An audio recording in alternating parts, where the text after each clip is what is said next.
Suddenly, a bright flash appeared in one dimension, as if symbolizing the beginning of something. After one flash, there were three of them, and it looked like a constellation of stars. Suddenly, a guy appeared in this space, quickly following somewhere.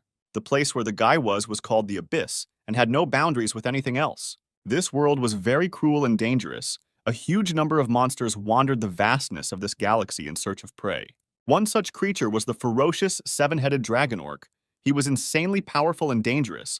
His razor-sharp teeth could easily bite through anyone.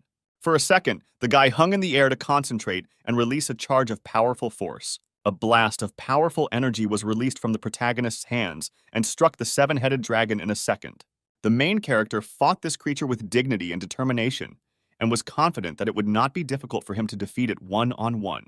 Suddenly, the guy heard a loud roar of some kind of animal from behind. He was a little scared and looked in that direction. Right behind him was a huge and ruthless planet eater in this dimension.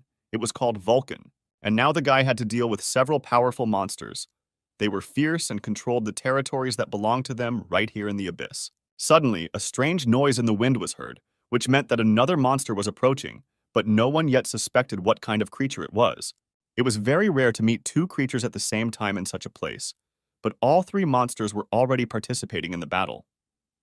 The boy quickly fell into the trap of a ruthless spider, who instantly enveloped him in sticky webs. When the monster approached the main character, he saw that right in front of him was the ruler of the spatial cave of the arachnids, Adio. The spider quickly began to descend with a loud hiss directly towards the victim and eagerly awaited the killing bite. The guy's eyes lit up like two constellations. He was ready to fight this creature, and a moment later a charge of light was released straight at the monsters. At one point, it seemed to the guy that this fight had taken more than 300 years, but it would have been much easier to deal with them one by one. The huge monsters were defeated. He lost too much time killing them, and now he needs to quickly find a way to return to Earth. As the boy was leaving this location, he received a notification that he had achieved success worthy of the title of Invincible Master of Training, and that the world now resonates with him. His presence became more noticeable here, and as a constellation he became much stronger. When the Earth was first connected with the Abyss, mankind learned that mythology is not just a product of the imagination. The beings called constellations were the closest to what people considered deities. They blessed them and expanded the ranks of followers. But as with any other rule, as the number of followers grows, so does the authority of the constellation. The Earth, with nearly 10 billion souls, was like a gold mine for the constellations, who fought to take followers from each other. But among them were also far more evil constellations, who wanted to take over the Earth not through blessings, but through sheer force. And this man, no, after these battles, it's hard to call him a man. This constellation appeared to stop this, a completely young constellation, Skylar. At that moment, the man was frying meat and carefully watched to make sure the piece did not burn, and he managed to turn it over in time. There was a brilliantly golden-colored frying pan with an insanely delicious steak on it, which was about to be ready to eat. Someone asked where this frying pan came from. The guy replied that it was a frying pan made of adamantine. The goblin was very surprised that it could cook meat, especially the meat of a bear that eats planets. Even the constellations are wary of this. The ruler of the Goblin Kingdom asked what kind of oil it was, because it contained a huge amount of magical power. The guy thought for a second, because this name was on the tip of his tongue. He replied that there was some constellation that looked like a cow, and he let it go in exchange for milk. Then the goblin screamed that how could he fight with a constellation? But at that moment, Skylar just wanted normal food. The guy added that his main top priority was collecting ingredients, since his hobby for tens of thousands of years in the Abyss was cooking. Then the main character took special kitchen utensils with which he made food fresh and added that it was a very valuable ingredient, but it was his first meat in 300 years, so he could splurge. The goblin couldn't believe that when the guy defeated the constellation, instead of killing for territory, he simply took the milk. His master was truly different from the other constellations. He watched as the boy deliciously devoured a juicy steak of meat. Skylar said it was time to eat and invited his friend to taste something so valuable. Cutting off a small piece of steak and putting it in his mouth, he began to slowly suck on it and feel this unusual taste. After the goblin ate a piece of constellation steak, he felt a powerful force literally bursting out of his body. The power of the adamanta was preserved in the meat. With the help of magical power and thanks to the oil from the mystical constellation, the meat rose to a higher level and its magic circle was activated. The old goblin opened a new mana circle and thanked the master for this dish, which was the best in his life. The guy watched all this from the side and couldn't understand what was wrong with him. Apparently, they really say that goblins are very strange. Skylar looked up and thought about how much he missed the ground. These events took place on Earth several tens of thousands of years ago in the very distant past. In the gym, they asked the guy why he was lifting weights and whether he really wanted to become stronger than he was now. It was the Korean teacher who reminded Skylar that he needed to be in class now. In the distant past, the protagonist was an ordinary person. These events unfolded before he became a constellation with the title of Invincible Master of Training. The boy was simply obsessed with strength from an early age. Skylar was an orphan with no one to rely on, and he knew he had to train to be strong, and he grew stronger and stronger every day. In the era of the Abyss, a new profession emerged. It was called Hunters, and was very honorable, because they were engaged in protecting people from the dangers of dungeons and monsters.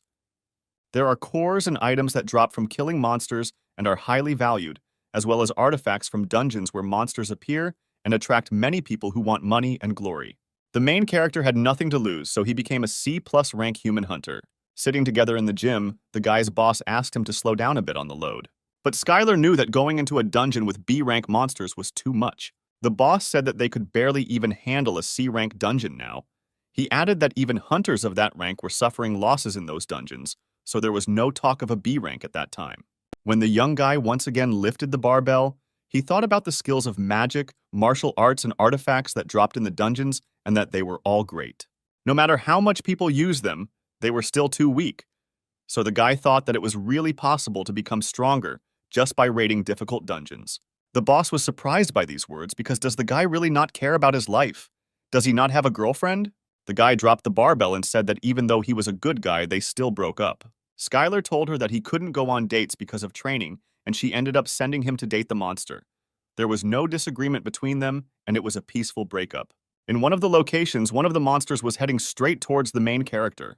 The guy was ready to fight the ruthless monster, and as soon as he approached him, he crushed all his mighty force straight into him.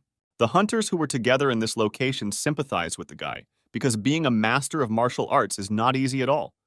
They are hardy, and therefore they make good tanks. But their damage cannot be compared with the damage inflicted by mages. They couldn't fully understand why he decided to become a martial arts master, but while farming, they got a martial arts scroll. And because everyone was only interested in magic, he became useless, and it was from that moment that Skylar decided to start studying him. He cared little about what people said about him, and did not regret starting to learn martial arts. As it turned out, martial arts are simple and not as bright and convenient as magic, but the true nature of martial arts, in which fighters received as much as they trained, was well suited for the main character. In addition, no one has canceled the absence of regrets and desires to achieve greater results in training. The guy trained day and night, but it still wasn't enough for him. He fell into the corner of the room and thought that he had reached rank C+ through hard training. But there were still several martial artists who had managed to become stronger than him. Then the guy decided that he should train more, longer, and more often. Even in his sleep, the guy was training. Maybe it wasn't as effective, but it made sense, because in any case, it was considered spiritual training. Suddenly, Skylar saw a bright flash in front of him and asked who was right in front of him. When the light dissipated a little, he saw the constellation of the abyss of the great magician. Between the two scales of the scales, the virtuous goddess of the scales appeared before him. She asked the guy to calm down, because they had little time left, and she got straight to the point. The main character could not have expected that the girl would offer him to make a deal with her. She said that people who meet the constellation always ask a lot of questions, but the guy quickly interrupted her and replied that he agreed to the deal. The great magician asked the guy in surprise how he could agree so quickly and not even want to ask anything about it. Then the main character asked only one question. Could he gain power by making a deal with her? The great magician replied that perhaps this was enough for Skylar. The guy asked why she chose him, because there are many hunters who have a higher rating and more fame. In response to this, the girl reminded that she is a virtuous goddess of Libra, and she has the ability to see the future. She told a story about a great danger that would befall the Earth in a few years. The evil constellations will begin to attack the Earth in full force, and when that day comes, the guy will think that the current dungeons and monsters threatening the Earth were just kindergarten. The goddess predicted this and added that he was the key to preventing this future. The guy was surprised by her words, because how could he influence the future alone? The girl turned to Skylar and said that she would make him much stronger through long, hard, and inhuman training. The guy was shocked by these words and was at a loss. He did not know what to answer. At this point, The virtuous goddess of Libra did her best to make the guy as scared as possible, because she knew that only a madman would agree to such a contract. The girl added that through long, hard, and inhuman training, he could become her avatar and extended her hand to him. Even the virtuous goddess of scales was unsure, for to offer such a deal to a hunter was unheard of. This contract was completely unfair and illogical by concluding it with the constellation you become an avatar. All this was something extremely complicated due to the fact that the human soul becomes attached to the constellation, and from that moment on, he will have to live in its constant limitation. The gods appear before people and offer powerful strength and magic that will arrive immediately after the contract is concluded and guarantees an instant rank increase. Constellations are very impatient, and there is a lot of fighting to get an avatar, and this is a well-known fact among hunters. The guy was happy when he heard that there was some kind of training coming up. A training facility was prepared for the main character in the Abyss, and the goddess immediately warned that time flows differently in the Abyss and on Earth. He will have to train alone for several decades, even several hundred years. But even if the guy refuses during training, he still won't be able to go back. The main character was very frightened by these words. He immediately imagined one of the rooms in one of his favorite games. Skylar immediately remembered that this was how the hunters became stronger. They signed a contract with the constellation, and it probably wouldn't be fair to become stronger without doing anything. The guy thought that other avatars had also gone through this and became stronger at the moment when they had already made a contract. The great goddess said that she knows how difficult this decision is and demands a lot from a person. She suggested that Skylar think about it for another week and give an answer, but the guy made it clear that he agreed from that moment on. The goddess suggested that he think again, because it doesn't matter where exactly he decides to do this. Then the guy replied that he was not so attached to this world and was just asking to be allowed to leave one letter. If he could become stronger, he would agree to this and even save the whole world as a bonus. At that moment, the goddess began to cry because she was very worried about the rumors that people on Earth were greedy and avaricious. The girl thought that it was a great happiness that her prophecy came true this time. The guy, hearing this, asked her to slow down. Had she really been wrong before? And suddenly a sharp flash lit up in front of the guy. The goddess of the constellation suddenly flew up above the main character, and a bright flash like a star appeared above her head. She asked the protagonist to think about the letter he wants to leave, and the girl will use a powerful force and leave it where he wants. The goddess opened a portal to another world and asked the guy to pass these tests, and only then she would accept him as a personal avatar. The main character had never seen such wonders before, and slowly approached the portal, trying to touch it with his hand. The portal seemed somehow liquid and soft, and as soon as Skylar touched it, the portal sucked him inside like a black hole. After that, the portal immediately closed, and in the room where the guy constantly conducted unrestrained training, there was a letter with a signature for everyone. A few moments later, the guy found himself in another world, where the concentration of magic was at a completely different level. Right in front of him was an abyss. It looked like an ordinary dungeon. Scientists on Earth assumed that the dungeon was a broken-off part of the abyss. The guy remembered that all of this was a training facility, but if that was the case, then why was there nothing here? The protagonist looked at his hands and realized that from now on he could start training right there and began to perform martial arts training. At this time, the supreme magicians were watching him. The girl was sure that this time she interrupted the vision in time. The other gods watched as the protagonist trained mercilessly and added that he really looked like a great candidate for an avatar. Although Libra goddesses can see the future, their skills are not perfect, but if they try hard enough, they can see only a part of the future. The rest is just guesswork and theory. In the future that the Libra goddess saw, Skylar was training in the abyss. He ruthlessly suppresses the invasion of evil constellations. The goddess made a very strong man her avatar, and it was a perfect plan, and it didn't matter how long it might take. The main thing was that he swore allegiance to the goddess. The other constellations began to worry even more, because she was too sure of this, and this gave them a bad feeling. It only remained to wait a little while for him to arrive for training, because she had already prepared everything. The guy noticed how a powerful tornado appeared not far behind him and was moving towards him. It all looked very dangerous for him, but it was the least test that the goddess of Libra could do for the guy. The main character thought that this was a test of the goddess, and that it was impossible to become stronger without facing danger, especially if the task was prepared by her, and it definitely made sense. Skylar immediately entered into a fight with the lightning tornado. Its power was so powerful that the guy felt like his body was being torn apart. But the guy was persistent and said that he had to endure this test, and as soon as he thought about it, a strong whirlwind lifted him sharply into the air. The voice from the tornado said that one can only become stronger by overcoming pain and difficulties, because this is God's plan. After a powerful magical storm passed through, the illusion magic that covered the territory of the virtuous goddess of scales dissipated. But this magic was used as a basic security measure, and before Skylar could figure it out, the magical storm raged again. Even the great goddess could not have foreseen this. The two constellations asked each other why the guy hadn't come to them yet. The goddess should have sensed his presence when he entered the training citadel, but for some reason there was still no news about him. The girl screamed that she had left him 10 meters from the citadel, and he needed to go a little further. Couldn't he find her after wandering a little? Couldn't Earthlings act on their own? The Libra goddess had prepared everything he needed for training, even getting top-notch equipment so he could train safely and effectively. The girl also didn't forget about earthly toys so that the guy could have fun in his free time. All this was the least she could do for a hunter who had accepted such terrible conditions, to prepare a comfortable environment for him so that he could focus on training. Suddenly, a warrior appeared and turned to the lady and reported that he had inspected the perimeter of the training citadel and could not find the person she spoke of.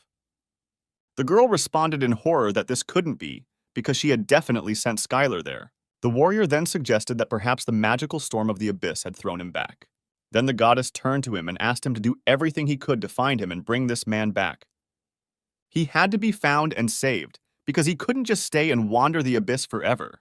And the noble warrior accepted the order of the lady and said that he would find him at any cost and went to search through the abyss. The abyss was an endless void, and even the constellations were able to master only a part of this world, and it was simply impossible to find a person who was carried away by a magical storm. The violent flow of mana could simply destroy his body. The guy felt as if he was in the deep sea, although he had never been there. Highly concentrated magical power circulated through his breath, thus strengthening his body. The boy's bones and muscles were strengthened, and his potential increased dramatically. The protagonist wandered in this storm and took it all as a test of becoming an avatar of the constellation. A few weeks later, a storm released the boy and brought his body to the ground. Skylar was barely able to stand, but he was glad that the first training session had gone well and was finally over. He raised his head up and was horrified. It seemed to him that in front of him was the place where the next training would take place. The place where the magical storm brought the protagonist was an empty corner of the abyss, which was not owned by any constellation. Suddenly, a stone monster appeared right in front of the guy, and he thought that the training was that he had to defeat it. Skylar noted that the monster looked like Onyx from Pokemon and was similar to an A-rank monster. The protagonist simply looked at his opponent and couldn't believe that the goddess wasn't overestimating him, since he was hardly a C-rank hunter. But Skylar immediately pushed these thoughts aside and was sure that the goddess had carefully planned everything for him. And at that moment, the guy ran straight at the monster. He had enough time to give it a good fight. The main character put all his strength into one blow, but the monster didn't even notice this, and there was no reaction. The guy couldn't even scratch him. Suddenly, the stone monster uttered a terrible cry that was supposed to frighten the main character. But this didn't stop the guy, and he was going to smash him into rubble and would train until he could knock him down. One day, the protagonist received this book as a bonus at an auction. It was about divine space art with a D-rank skill. Two guys were talking about how martial arts are not popular. Moreover, they are also hard, and no one needed this book. Then one of the guys decided to just sell it. He said that no normal person would buy it. Skylar was sitting next to him and asked if he could buy this book, because he had always been interested in studying martial arts. The man sold the book without any difficulty and said that the boy had strange taste for his age and warned him not to rely on this skill alone. Everyone knew that cultivating strength took a very long time. Even if you thought that this skill would make someone stronger, it was better to learn something else. If mana is the lifeblood of a magician, then Kai is an integral part of a martial artist's abilities. This damage varied depending on the amount of Kai achieved, and so it was natural that a divine space art that slowly cultivated Kai was unpopular. But Skylar was completely different. He had many opportunities to learn other martial arts. He really liked space arts. The guy massaged the stone monster nonstop, because in the divine space art, there is no special way to cultivate ki. However, instead, Kai permeates every movement from a fist to a milky kick and returns back to the body. By repeating this process, a tiny amount of Kai accumulates inside, but each kick and punch slowly increases the protagonist's Kai.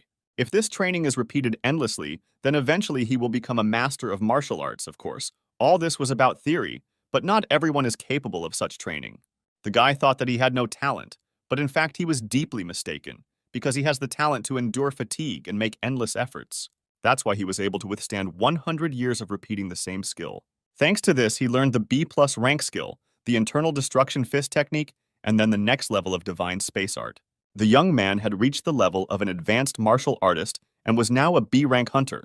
Then the guy remembered one hunter who was able to become an A-rank martial arts master.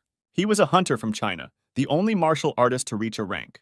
The young man became an expert in martial arts, or in other words, about the level of a six-circle mage. The girl asked him with great surprise whether he was going to apply for a higher rank and immediately received a positive answer. The guy planned to become the first S-rank martial artist. The main character was not very inspired by this thought, because at this rate he would only be able to reach this guy's level in 1,000 years. At that moment, a stone monster looked at Skylar. The guy asked him why he was looking at him like that, because there was a fair fight between them. The stone snake didn't just ignore him. After the boy had been cultivating ki for decades, it could no longer ignore the damage it received. At that moment, the snake couldn't hold back her tears, because the guy had forcibly chosen her as a dummy when she was just doing her usual everyday things.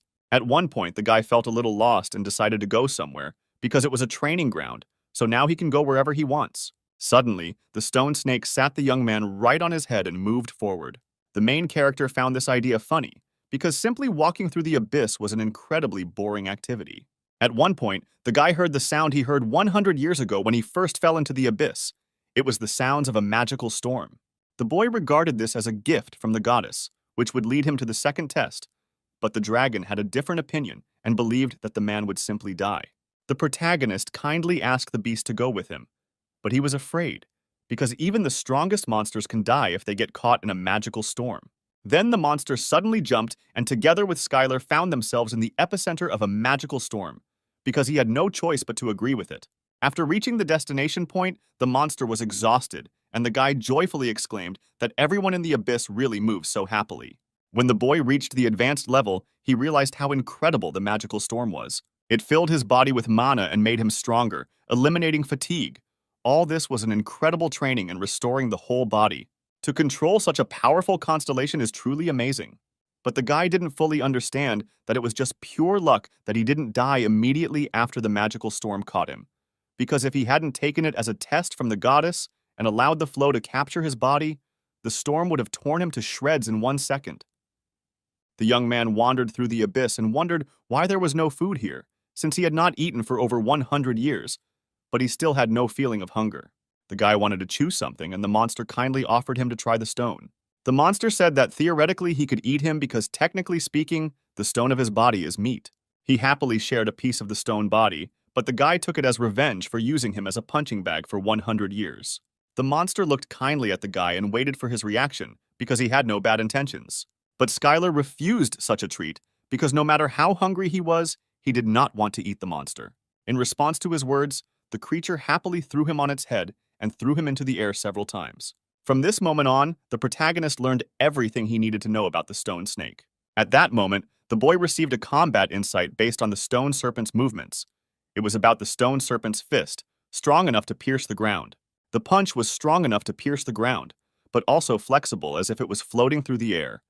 And the advanced level master immediately tried out a new fist technique. After that, he was very surprised, and now the guy is not going to stop using divine space arts because it was quite good. After this, the main character began to understand much more, having received a new level of martial arts and was looking forward to the next training.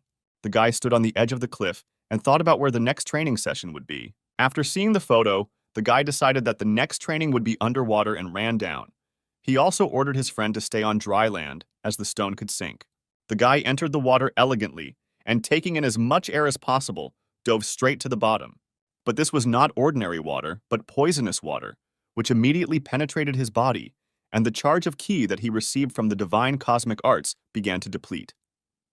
The boy began to be attacked by sea monsters, and if his power ran out, his life would be in danger.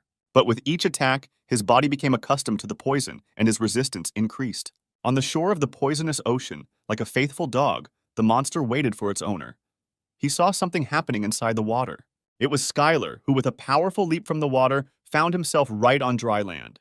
The guy told that the ocean of the abyss is very dangerous, and that at the bottom, he saw something shining and he should get it. Skylar didn't know how he would swim through the poisonous ocean. But if this was all a test from the goddess, then there had to be a way. Then the guy began to think about what he should do and how to act in this situation. He then decided that with the help of divine cosmic art, he would accumulate enough ki power to swim across the poisonous ocean. But the guy couldn't imagine that all this would take a very long time. He was of course glad that he was becoming stronger, but he didn't understand why this process was so long, and he had been stuck here for 200 years. Then the young man saw his friend eating a lot of stones and asked how tasty it was. He also needed to eat something, but thanks to his mother, he was not hungry, but it was hard to live without food, since everything seemed very gray. When the main character was wandering along the shore, he saw in the distance a monster from the poisonous ocean. The guy's eyes lit up when he saw this fish in front of him. All that was left was to cook it properly. The main character decided that in order to eat normally, he had to cook it first. Then the guy went to get some supplies and with great force began to knock something out of the rock. He managed to create his first kitchen utensils, and for a first attempt it turned out pretty well. The guy found a large stone slab and put the fish on it and began to cut it up. But as soon as his knife cut through the head, the stone utensils melted. The main character was confused and did not understand how to cook it further. Brilliant ideas were much faster than his, and he thought that maybe he should eat it raw, just like sashimi. The stone friend could not stand such thoughts and took something out of his jaw and offered the guy to use it. In Skylar's hands was an adamantine. It was a treasure among treasures, highly valued among rock-type monsters. The guy really liked this material because it did not melt when it came into contact with this liquid, and you can even make a cutting board out of such things. The young man was happy about this because now, by training in the abyss, he would be able to make any kitchen utensil. At this moment, the main character remembered the words of the boss, who kept shouting at him that a person should have a hobby, and now he finally understood what the boss was trying to tell him. Now, if a guy can improve his cooking skills after getting the kitchen utensils, he can kill 2 birds with 1 stone, as he will be able to cook food that will help him in his training. Skylar finally cooked a fish steak and immediately began to taste it, even though he only lived once. On Earth, the main character was not picky about food and adhered to a strict diet. Many of his friends asked what was for dinner today, but upon hearing the answer, they immediately said that they had eaten somewhere else. After the guy finished eating the steak from the poisonous fish, he felt some kind of burning inside his body, and green poisonous smoke came out of all his orifices. Even though the boy had absorbed all the poison, it was successfully removed using the divine space arts Kai. At one point, Skylar realized that the poisonous meat had increased his Kai and his tongue had simply gone slightly numb. The guy came to the conclusion that poison was one of the ways of energy, because until he was poisoned, he could transform it into Kai. Then, the main character decided that it was time to start hunting and he was ready to eat each of them. Thus, several centuries passed. The guy pulled out poisonous fish over and over again and happily devoured them. During this time, Skylar's mind and body changed greatly. During this time, the deadly poison had been successfully expelled many times using the key of the divine space art, and his body now had maximum resistance to the poison. After the protagonist gained resistance to countless poisons, he obtained the A-rank skill, Perfect Poison Immunity. The poison no longer affected him, and moreover, he himself could release and use the poison, thanks to which his skill reached the level of an expert. The guy was talking about how he had gained full resistance to poisons and reached the expert level, something he couldn't even dream of on Earth, and should already be an A-rank hunter. But even A-rank hunters are considered strategic weapons, and this will still not be enough to save the Earth from disaster, and the protagonist proceeded to the next stage, namely, to continue training hard. This was the end of his journey with the stone monster. He thanked his friend for everything, and said that the main character's path would be too dangerous from now on. The guy added that his further path lay through water, and since he was a stone type, he definitely wouldn't pass, and ordered him to return home. Because of his resistance to poisons, the ocean was no longer considered a threat to the guy, and now the cruel sea monsters had no choice but to flee from the hunter. From that moment, Skylar became the emperor of this ocean. As the boy wandered through the ocean, he noticed the source of magical power that he had seen on the first day, and now he would finally be able to look at it up close.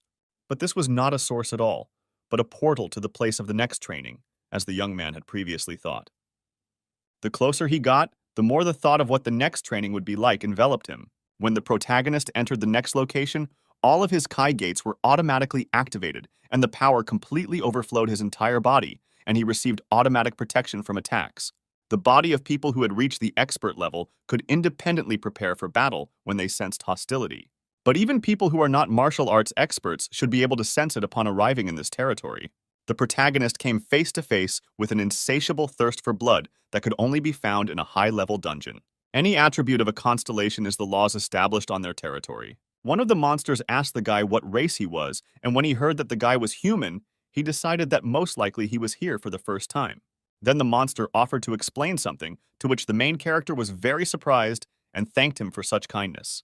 The creature took a huge sword in its hand and shouted that the newcomers should have their heads cut off so that they would know that this land is ruled by the Lord of Blood and Battles. Skylar heard about the Lord of Blood and Battles and decided that this training ground had a pretty tough theme, and the battle began between the monster from Hell and the guy who accidentally ended up on this earth. After several successful attacks, the protagonist formed a Kai fist, concentrating all his power and released it straight at the monster's head.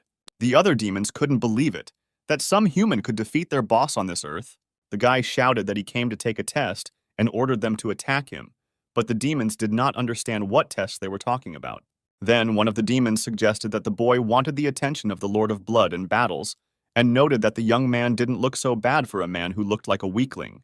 At that moment, all the monsters and demons of this dimension began to attack the guy to kill him. But the main character was not afraid of this at all, and hit after hit the monsters with crushing force. They could not make him stop using these strange techniques.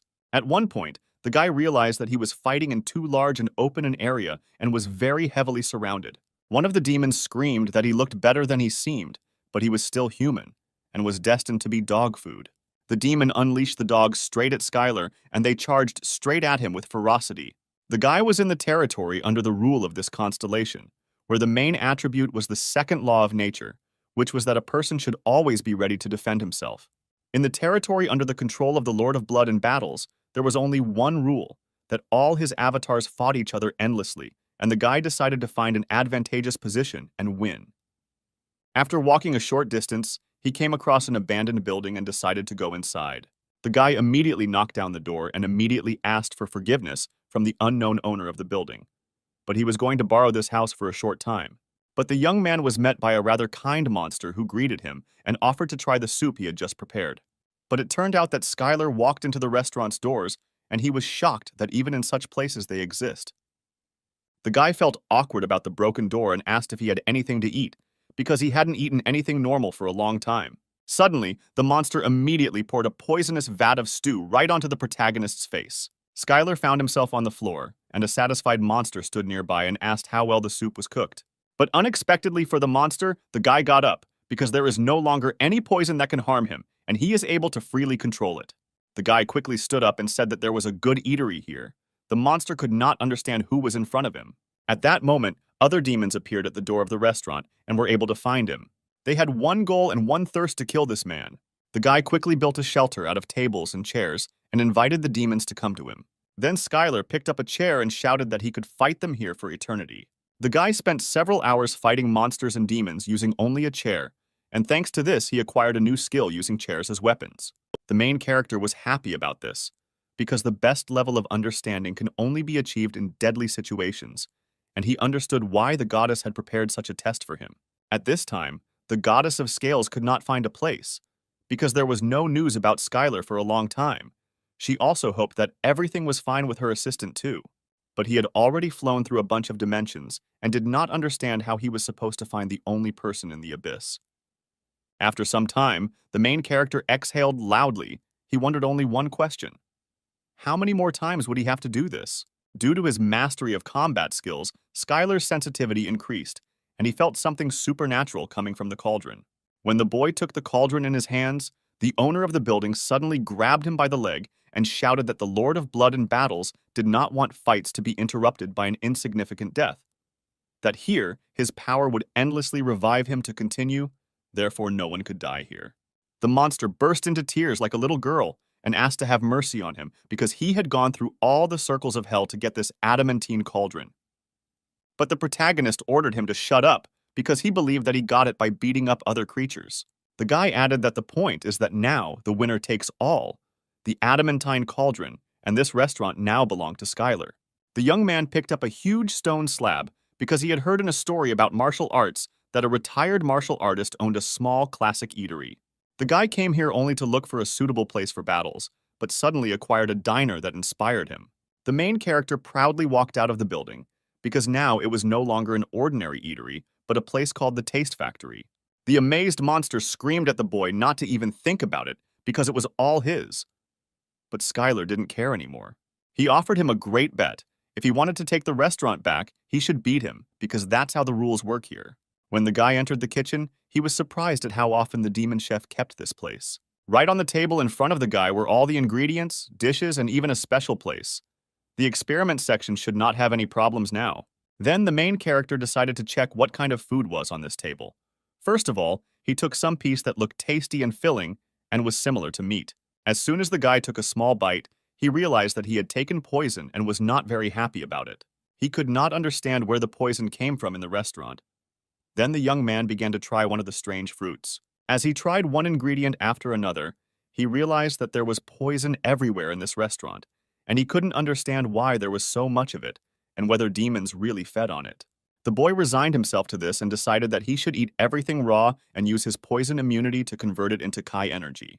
But Skylar suddenly remembered that the poison had no effect on him, and now he would simply use it as one of the ingredients for cooking. From that day on, the boy fought monsters to gain experience during the day, and he experimented with recipes at night, and all this continued in the diner for several hundred years. The main character was calmly going about his daily business, cleaning the restaurant and cleaning the floor from dirt. But each time the monsters and demons returned and screamed at him to give his restaurant back. But the guy shouted that this was now a pub, not some lousy restaurant, and quickly threw all the creatures out of the building. At one point, the protagonist discovered that he had obtained a new skill. Through countless battles, he had obtained an A-rank skill, harmony of body and mind. Now, divine space arts had become more natural. The man received a surge of wild energy. The circulation of ki in his body accelerated sharply. The skill of harmony of body and mind was a state in which the body moves in accordance with the mind. After acquiring this skill, the body becomes much faster than before. Every martial artist wanted to obtain this skill, but it was very difficult to achieve. Magic skills are popular and used by many, so they are often sold at auctions. Various scrolls with magic spells were available to everyone who participated in this. But because of this popularity, the scroll of harmony of body and mind was difficult to obtain. Some could only crawl through dungeons and hope for a miracle. The protagonist did not understand why, but he was able to achieve harmony of body and mind through prolonged, deadly fights. The guy thought that all the martial artists would go crazy because of this, but there was one question left: when would he return, and whether he would be able to at all. At this time, the Lord of Blood and Battles was pleased with all who received his blessing and continued to wage continuous battles. The demon chief could not believe that an army of monsters could not defeat one person after 100 years. The main character sat quietly on the table and meditated while the monsters did not understand how to open the closed door. This building was so strong and powerful that they could not demolish it to kill a person. By the time the demons realized that their strategy wasn't working, the protagonist also realized that something needed to change. He looked at his hands and realized that he had stopped getting stronger, that his strength was fading with each passing day. Of course, he absorbed some energy through his culinary research, but his progress in martial arts had completely stopped. The boy was still inside. He could no longer experience things like harmony of body and mind. Behind the door, there were screams of monsters who were shouting about adamantine nuggets and fresh meat of the void beast, from which strength would increase dramatically. All of these were unsuccessful attempts by the monsters to lure the main character out. Over the years, the demons had come to an agreement that as long as Skylar was hiding in a dive bar or a pub, they wouldn't even scratch him, and so they tried their best to lure him out. Suddenly, the doors of the pub opened and Skylar shouted that he could forgive a lot, but asked the demons to end this unfortunate performance. The monsters were surprised, because they could not have expected that the guy would actually come out to them. And at that moment, all the creatures flew towards the guy as if they saw an appetizing and tasty piece of meat. All this time, the demonic pub was not only a refuge, but also the cause of Skylar's stagnation. Being isolated in the pub meant he stopped engaging in the death matches that had accelerated his growth. That's why he decided to play along with them, even though the demons' acting was some of the worst. But at the moment of the fight between the demons and the guy, there was a huge and powerful demon, which became a small problem for Skylar. The demon screamed that today would be his last day and that he would no longer have to pretend to be a strong guy who would simply be hidden in this building. In response to this, the main character turned to the demon boss, saying that he was afraid that at this rate he would not advance in martial arts. These words angered the creatures, and they began to attack the guy, but he was so fast and agile that they couldn't even touch him. One A-rank martial artist described powerful strength as a state in which he is filled with confidence. Before this, Skylar couldn't understand this, But now that he had reached the level of an expert, the young man realized that before, in battle, the guy always felt like he was cornered, randomly attacking in all directions with all his kai. The feeling he had of lack of confidence had completely disappeared, and he was now completely calm and full of strength. The whole world told him that he was stronger than all the demons around him. He could dispel the enemy attack with divine space art. The main character easily took the demon by his sword, because now he learned to use the enemy's strength against him. At this moment, he learned the martial art of the samurai, in which the opponent's strength is used against them. After a successful fight, the guy was happy that he managed to get a piece of fresh meat and an ingot of adamanta. Soon the guy returned to the pub again and shouted that he would gladly fight them again anytime if they brought him more gifts. The next day, a piece of meat and 2 beautiful ingots awaited the main character. The demons brought them as promised and offered to fight them again. The guy immediately left the building and was surprised. There was no one in front of him. He couldn't understand where everyone had gone because they wanted to fight him so much. Suddenly, the demons started firing from the air. They decided that the guy specialized in close combat and therefore decided to finish him off with long-range attacks. Skylar successfully escaped this barrage, and thus his body became even stronger after the demon attacks. All the demons were wondering the same thing: when would he finally die? But time after time, they received a direct hit from spells, because now Skylar had received the skill of invulnerability. From that moment on, the more the demons spent their strength, the stronger Skylar became, and each time the gap between them increased. More than several hundred years have passed since these events, but the merciless battles between man and demon continue to this day. A line of demons had already formed to wait for the legendary battle, but when the main character came out, he announced that there would be no fight. One of the demons waited the whole morning to fight under the pub and was very upset about it, but a resourceful guy suggested that next time he take a number for the first fight. The guy warned that he would not fight with those who did not stand in line and would make scenes, but one of the demons calmed the main character by saying that the demons who wanted to fight would obey him, because it was difficult to find a strong man like a human and they were forced to stand in line. As Skylar returned to the pub, the young man thought about how he had somehow become close to these guys, and he assumed it was natural after hundreds of years of fighting.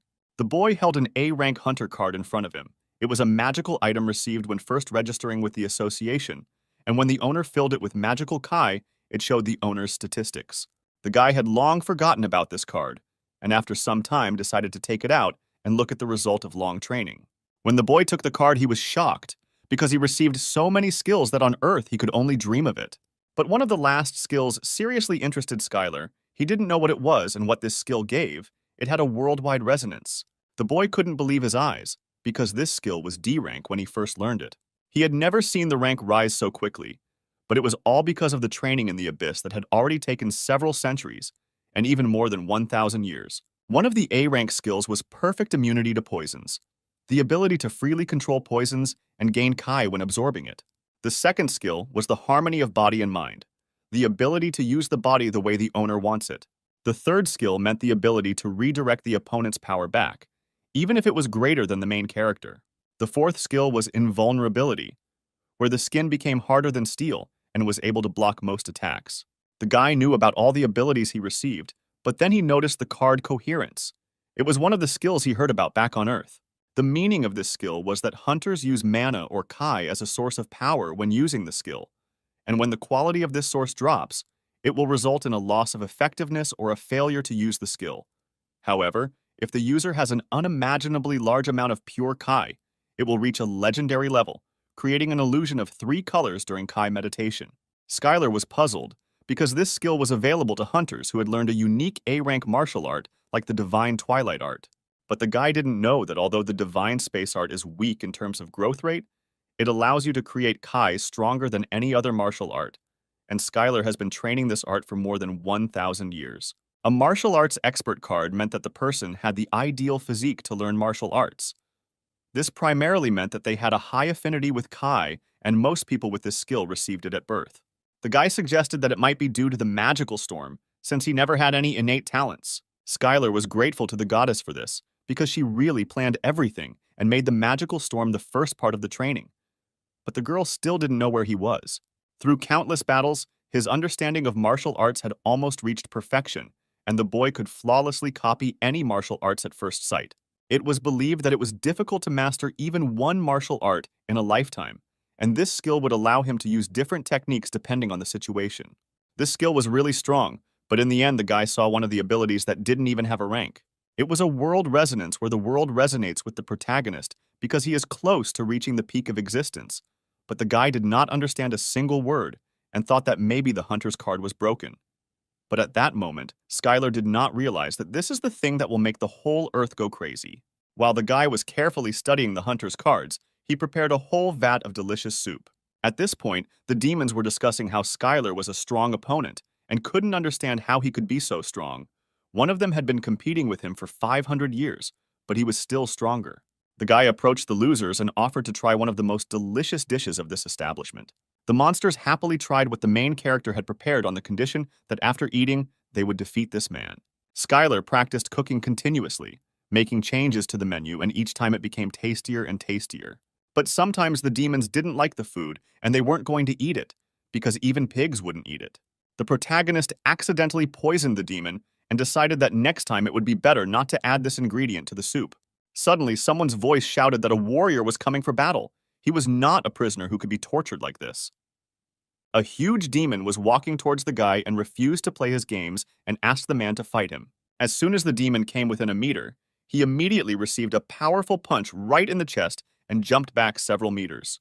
The boy couldn't understand what he didn't like about his food and forbade him from entering here even after he was resurrected. After that, Skylar smiled and apologized for this situation and told the demons not to be shy about trying the food. The demons liked the young man's food so much that they offered to serve this dish to their master, the Lord of Blood and Battles.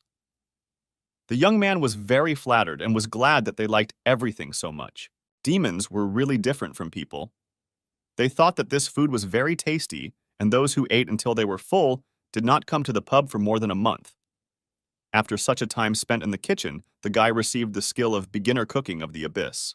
The main character continued to train hard and intensely every day, and he really wasn't wrong, because his skills didn't improve at all. He could no longer cultivate ki. It felt like his body was blocked due to it being overfilled. His growth was stopped. The boy thought about how his top martial artist was just an expert, and even though he wanted to become stronger, he no longer had a role model because there was no longer a martial artist stronger than him. The guy had to break down this wall, and there was only one way to become stronger. It was to fight a new enemy. With an enemy that is many times stronger than these weak demons, the guy needs to fight someone who is stronger than even him. Suddenly, someone knocked on the door of the pub and asked the owner to come out. When the guy opened the door, he kindly invited me to taste the excellent meat he had prepared that morning. The main character kindly offered the guest to sit down at any free place, and he would bring meat without rice in the meantime. Skylar was a little wary, because in front of him was a completely new demon. He looked at its statistics while showing the table.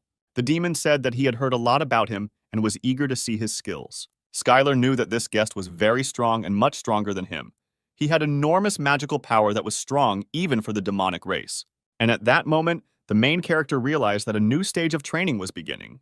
The guy kindly served the guest and brought him the dish of the day, meat without rice. The demon began to slowly taste the main character's food. It was clear that he was much stronger than the guy. When the demon finished eating, he thanked him for the food and added that he had heard that the owner of this place liked to collect valuable minerals. At that moment, he took out a huge ingot of adamantine, which was of a size never seen before. The guy held this ingot in his hands and did not know what to say. He thought that the demon paid him too much and offered him another portion of rice. But the demon refused, saying that one was enough, and everything was delicious. The demon turned to the man and said that his name was Virago. He was the first avatar of the Lord of Blood and Battles, and the one to whom he had given the bloody axe, and he had an offer from his master. The guy was very surprised by this and asked what proposal he was talking about. Then the demon added that all this time the Master Lord of Blood and Battles was watching him, and now he wants the guy to become his avatar. Viragot was sure that Skylar would accept the offer, but despite the fact that he is a wanderer from the outside world, the guy is not crazy enough to go against the will of the constellation. The protagonist cautiously asked for forgiveness, but he cannot accept the demon's offer. Viragot was furious because the boy refused his master's offer. The guy said that he was under a lot of pressure and that he was the strong opponent that the young man had been waiting for so long. The demon did not understand this, because the guy had a talent worthy of praise from the master to not hide his fighting spirit in front of someone who was definitely stronger than him. And this was exactly the quality that the Lord of Blood and Battles desired. The demon screamed about what the guy was not happy with if he rejected such a sweet offer. Then the demon suggested that perhaps the guy was already an avatar of another constellation, but he did not feel the presence of the constellation in him at all. The protagonist replied that he was not an avatar yet, but had already promised the constellation that he would become one when he passed her test. The creature tried to find out, because perhaps the guy was deceived. But the main character was persistent and did not understand what the demon was trying to achieve, because if he wanted to fight, he would be ready for it with joy. The demon asked the guy not to rush and listen to him, because what he was talking about did not add up in his head. Constellations enter into a contract with an avatar because of their desire. No constellation will accept someone unworthy as an avatar. And to be desired by one constellation meant that other constellations from the abyss would also desire it. And so the constellation immediately makes a contract with the avatar candidate so that others do not do this.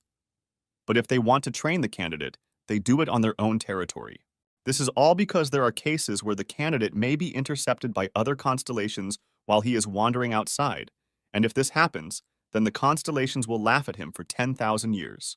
But the boy shouted that Virago had missed something, because the constellation he had promised could see the future, and the boy was sure that she had chosen this strange method because she had foreseen it. The demon wasn't completely sure, because foreseeing the future is a rare and special skill, but the protagonist replied that this is what proves that his constellation is better than he thinks, because she was able to think that nothing would happen if he trained outside of her territory. After these words, Skylar bragged about the training he had gone through and all the trials he had faced for hundreds of years after he had been caught in the magical storm, and how carefully these trainings had been planned.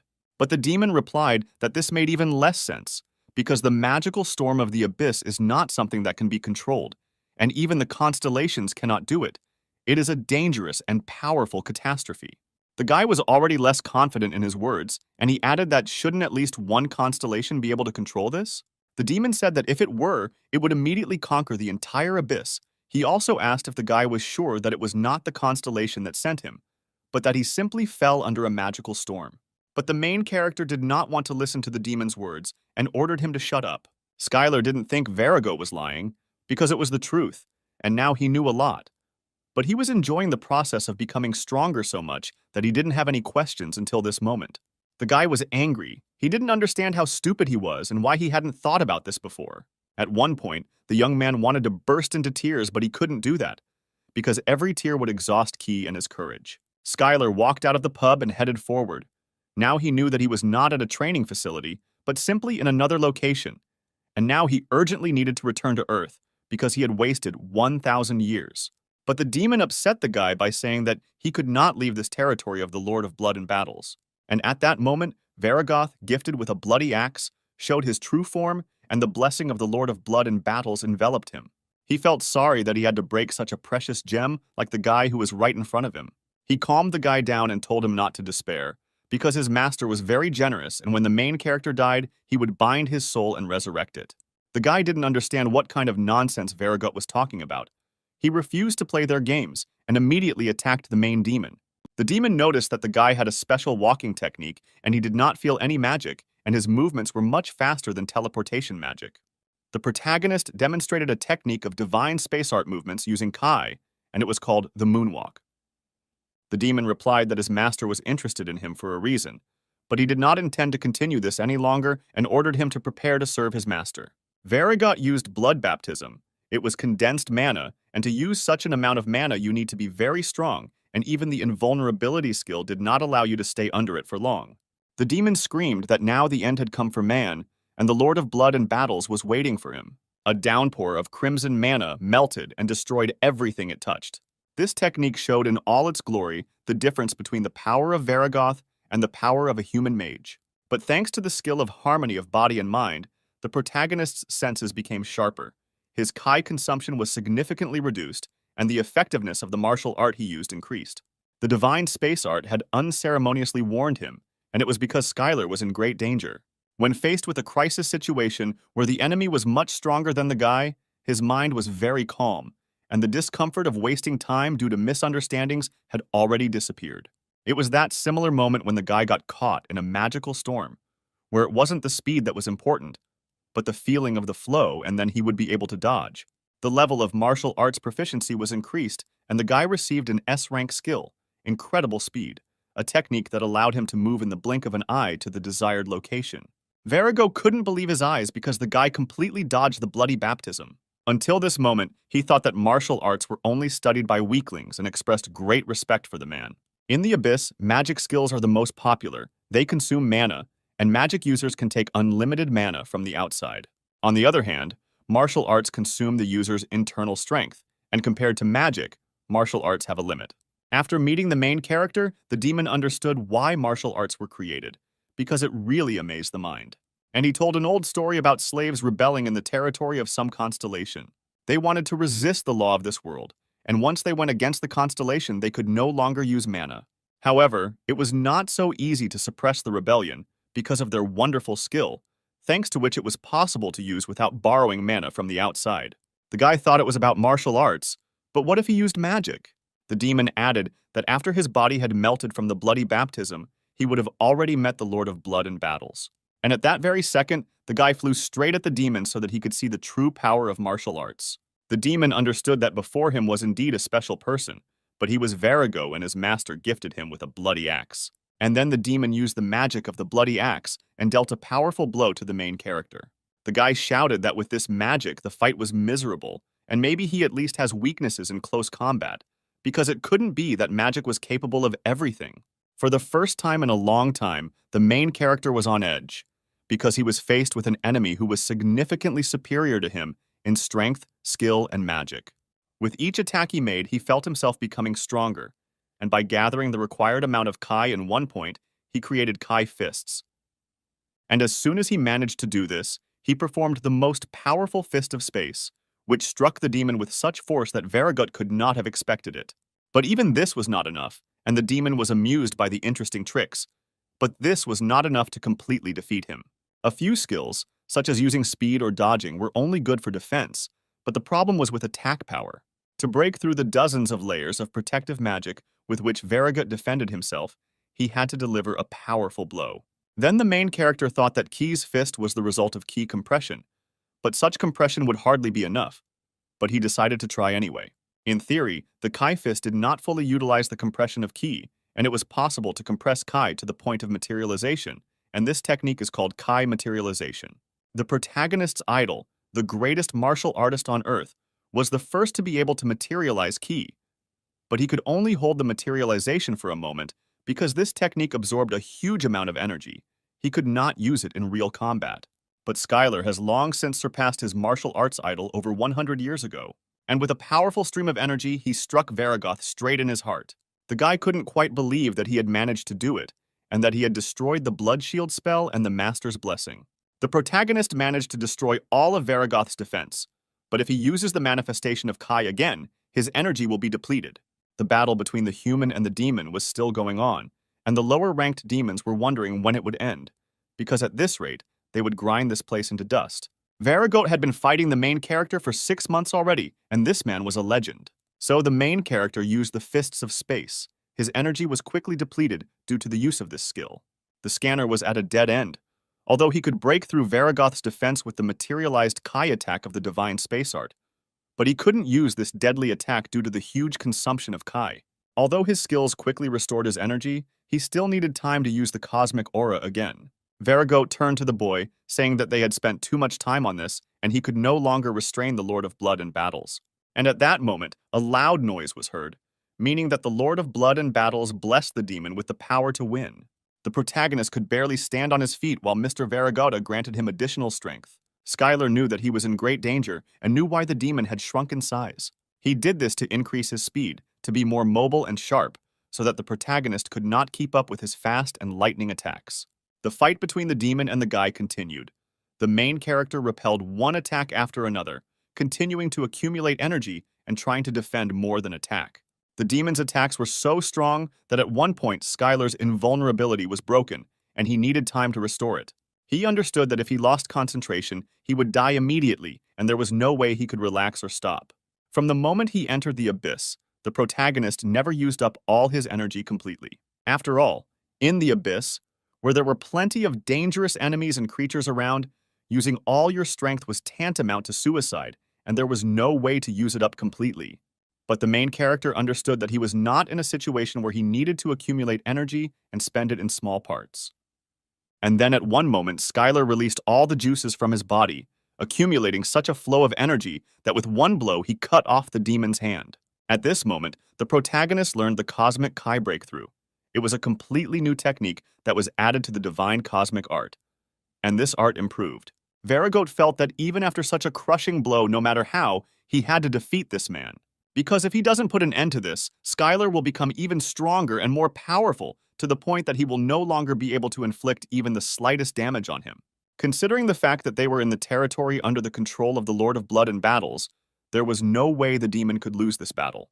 Varigoat could not simply stand by and watch as a new constellation was born on the territory of his great master. Suddenly, the demon saw a bright light that slowly began to blind him. He wondered where it came from. As soon as he opened his eyes, he saw that Skylar, hundreds of times larger than him, was standing in front of him. At that moment, the protagonist realized what it meant to empty all the energy from Kai.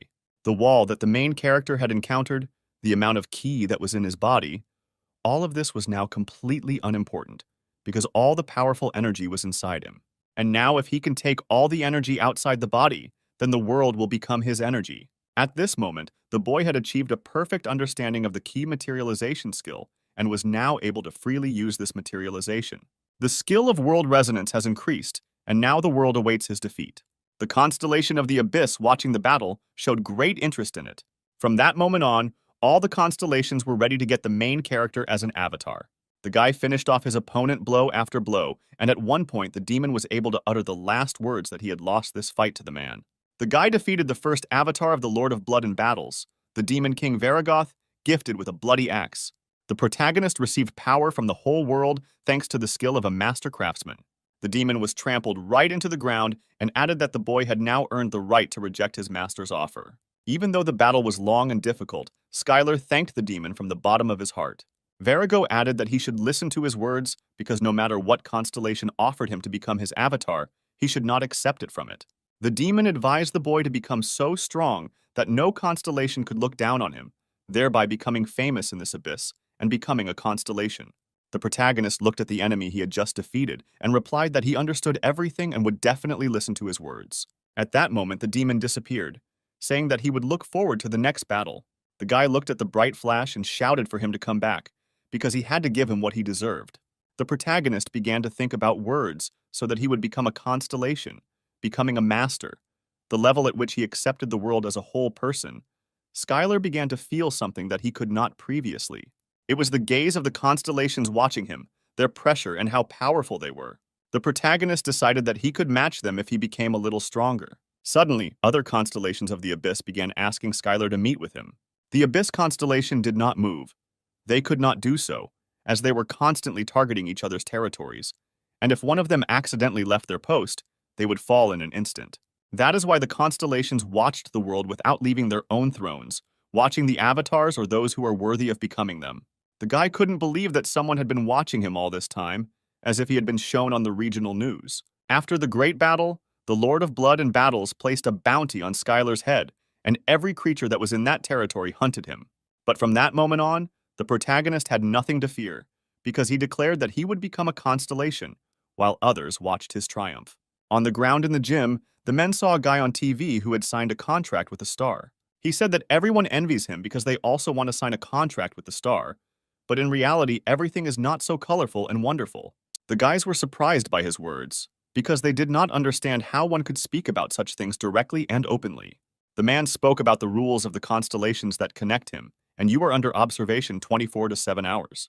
Skylar heard his friends loudly discussing this guy about how he was handsome and became an avatar, and basically he already had everything. But why was he whining that it was so hard for him? At that moment, the guy realized what the hunter from TV meant. He was obliged to act according to the rules and obey the order of the constellation, but if he disobeyed, then an unimaginable punishment awaited him. Being an avatar that everyone envies means being a slave in beautiful shackles. All the while the guy was thinking, small demons attacked him and tried to avenge the honor of their master. Since childhood, the guy wanted to be strong. Not so that strong guys like them would pay attention to him, he wanted to choose his own path. As strange as it may seem, Varigoat was right, and the guy can't leave his fate to the discretion of the constellation after he's come so far. At this moment, the main character received various messages from the constellations offering to give new skills or those who were simply impressed by the level of his martial arts. All this greatly irritated the guy. Skylar didn't know how to use magic properly, but it was as if it didn't need to be used, and it was better to achieve everything with the help of martial arts. Suddenly, one of the constellations of lava and magma gave the main character an ingot of adamantine and added that he looked like a hipster. Skylar thanked him for the gift, but immediately received an offer from the constellation to receive more valuable minerals in exchange for the contract. But the main character shouted that he was going to become a constellation, and it was pointless to lure him with such gifts. After the battles over the demon, everything was destroyed, and the main character returned to the pub and did not understand why he was considered a hipster, because he did not look like one at all. When the guy came back, he saw that the whole establishment looked like some kind of barn with a bunch of garbage and complete chaos. Among the pile of rubbish, the boy dug up a golden vat in which he cooked food. He carefully wrapped the vat with rope and no longer paid attention to the notifications from the constellations. The guy got ready to set off. The main character left the modest restaurant that brought him so many emotions and went into an unknown world. At one of the locations, a creature with a double head was following the path, when suddenly a voice was heard asking if they had seen a human male here. It was one of the guardian angels of the constellation who continued to search for the guy all over the world and showed what the guy looked like. The creature smiled when they saw who was shown to them and asked what kind of ugly creature was in front of them and why they should answer to some angel at all. Suddenly, there was a loud noise and the same creatures that were in front of the angel crawled out from under the ground. The vicious dogs began to threaten him, saying that he had entered the wrong area and had completely lost his sense of smell. They added that this area is not subject to any constellation and is the most secret and isolated neutral zone in the abyss. The dogs immediately pounced on him so that the angel could feel the fierce claws of freedom. But as soon as the creatures got closer to the angel, they immediately received a powerful blow, after which they flew back several dozen meters. The man then repeated his question, asking if they had seen the guy, and the dogs, horrified, apologized for making such a mistake and replied that they had not seen anyone. After these words, the guardian angel flew away to look for Skylar and thanked the creatures of this location for the information. The angel of the virtuous goddess of Libra continued to search for the man all over the planet. He talked to races capable of speech. He endlessly asked if anyone had seen Skylar. While the angel was wandering through the abyss, he received various notifications from other constellations, since avatars rarely leave their territory and everyone was interested in what was going on. For the constellations sitting on the territory and bound by their own rules, watching the avatars of other constellations was quite simple entertainment. And at that moment, the angel used the skill of the goddess's veil, and now he was hidden from the sight of all the constellations, and one of the observers was furious at the use of such a cheap trick. And the constellations continued to send different notifications, some asking to remove the veil, and some offering various riches in return, just to see what was hidden behind the veil. The virtuous goddess of Libra sent this particular angel on this impossible mission because he will conscientiously carry it out without succumbing to temptations from other constellations, even if he himself considers this mission impossible. Meanwhile, in an abandoned sector on the territory of the Lord of Blood and Battles, the main character continued to train.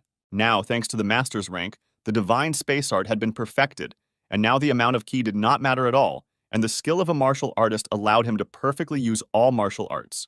But despite this, Skylar continued to practice the powerful punch of the space fist. Just like when he first learned the divine space art, he put his whole soul into every strike.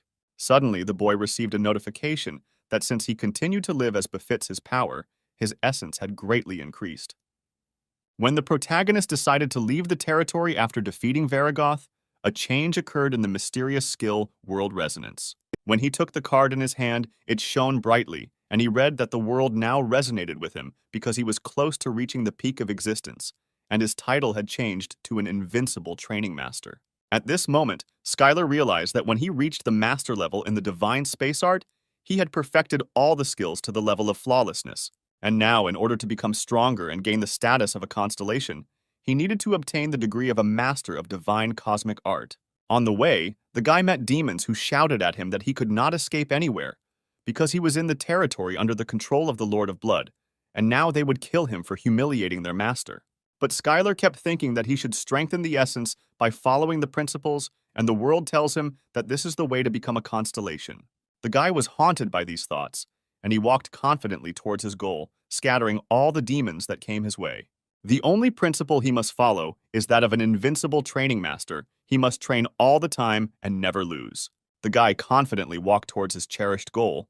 It suited him perfectly because he wanted it so much. The main character continued to train and left the corner of the abyss, where the gaze of the constellations could not reach him. And each time he became stronger and stronger. This was the whole power of the essence. In the battle with Varigoth, the protagonist gained 2 new skills related to his essence power. One of these skills was a good giant fighter. His power grew when he entered into battle with a strong opponent. The second skill was called self-control. The power of this essence grows as he lives in accordance with the essence. Self-control is a skill that tells the owner how to live as a constellation. Constellations are the beings that write the rules and are the rules. What if the serpent bearer of plague and darkness used a healing spell? Or if the Lord of Blood in battle tried to resolve everything peacefully? The power of their existence would weaken, and their strength would be greatly reduced. In order for the protagonist to use this skill, he must fight someone stronger than him. But there was no way he could lose to him even once. It all sounded really complicated, and he liked that it was time to get serious, and at that moment a bright flash appeared in the sky, like a star. Skylar thought that this was another monster, and it looked like it was really huge. The star fell straight into the ground, and the guy hoped that this time it would be much stronger than him. Suddenly, a huge silhouette of a terrible monster appeared from under the ground, flew up, and was ready to attack Skylar. The main character could not believe his eyes. He could not have expected that this creature would appear here at that very second. In front of him was his old friend Onyx, who had been looking for the guy all this time and had finally found him. The boy joyfully threw himself into the arms of his old friend. During this time, he had grown considerably and was much larger than usual. Suddenly, a whole company of people like him appeared behind Onyx. It was his family. The creature warned the boy that it was not safe to be here and wanted him to run away from here. Suddenly, there was a fierce roar and the ground beneath their feet split into 2 parts. Skylar's old friend Onyx and his family were city-sized monsters, but this monster that just appeared was on another level. The guy saw a supergiant monster that had never appeared on Earth before. It could be classified as the highest rank. The whole world should be on full alert when it appeared. The protagonist felt that the monster was emitting too much magical power, that it gave him goosebumps, and that it was definitely stronger than Varigoth. The guy discovered a hydra, a 9-headed snake, which was at the level of a constellation in strength. All this time, Skylar found the attention of the constellations annoying. There were constellations that became such by watching the adventures of the main character, but most mocked or ridiculed him, and some were even hostile. One such constellation was the Lord of Blood in battles, whose first avatar suffered a crushing defeat.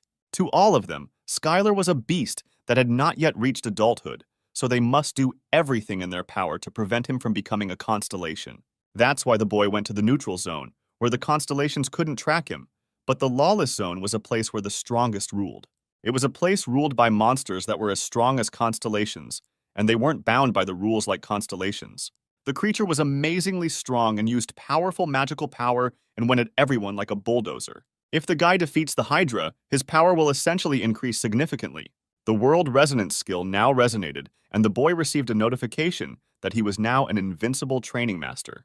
The protagonist's skills forced him to fight this monster, but even without them, his choice remains the same. The guy accepted this fight and immediately screamed sharply for this clumsy snake to attack him. Hydra had bullied his friend and his family, and it didn't matter how strong it was, the monster would now regret it. The creature began to attack the main character. It considered him an insignificant creature and was impatiently waiting for his death. It added that even the constellations fell to their knees because of its poison, and its breath would incinerate him in a second. His 9 heads emanated a powerful force that would freeze most opponents due to telepathy and bloodlust. But Skylar was already used to this, because he had already been in many battles on the territory of the Lord of Blood in battles.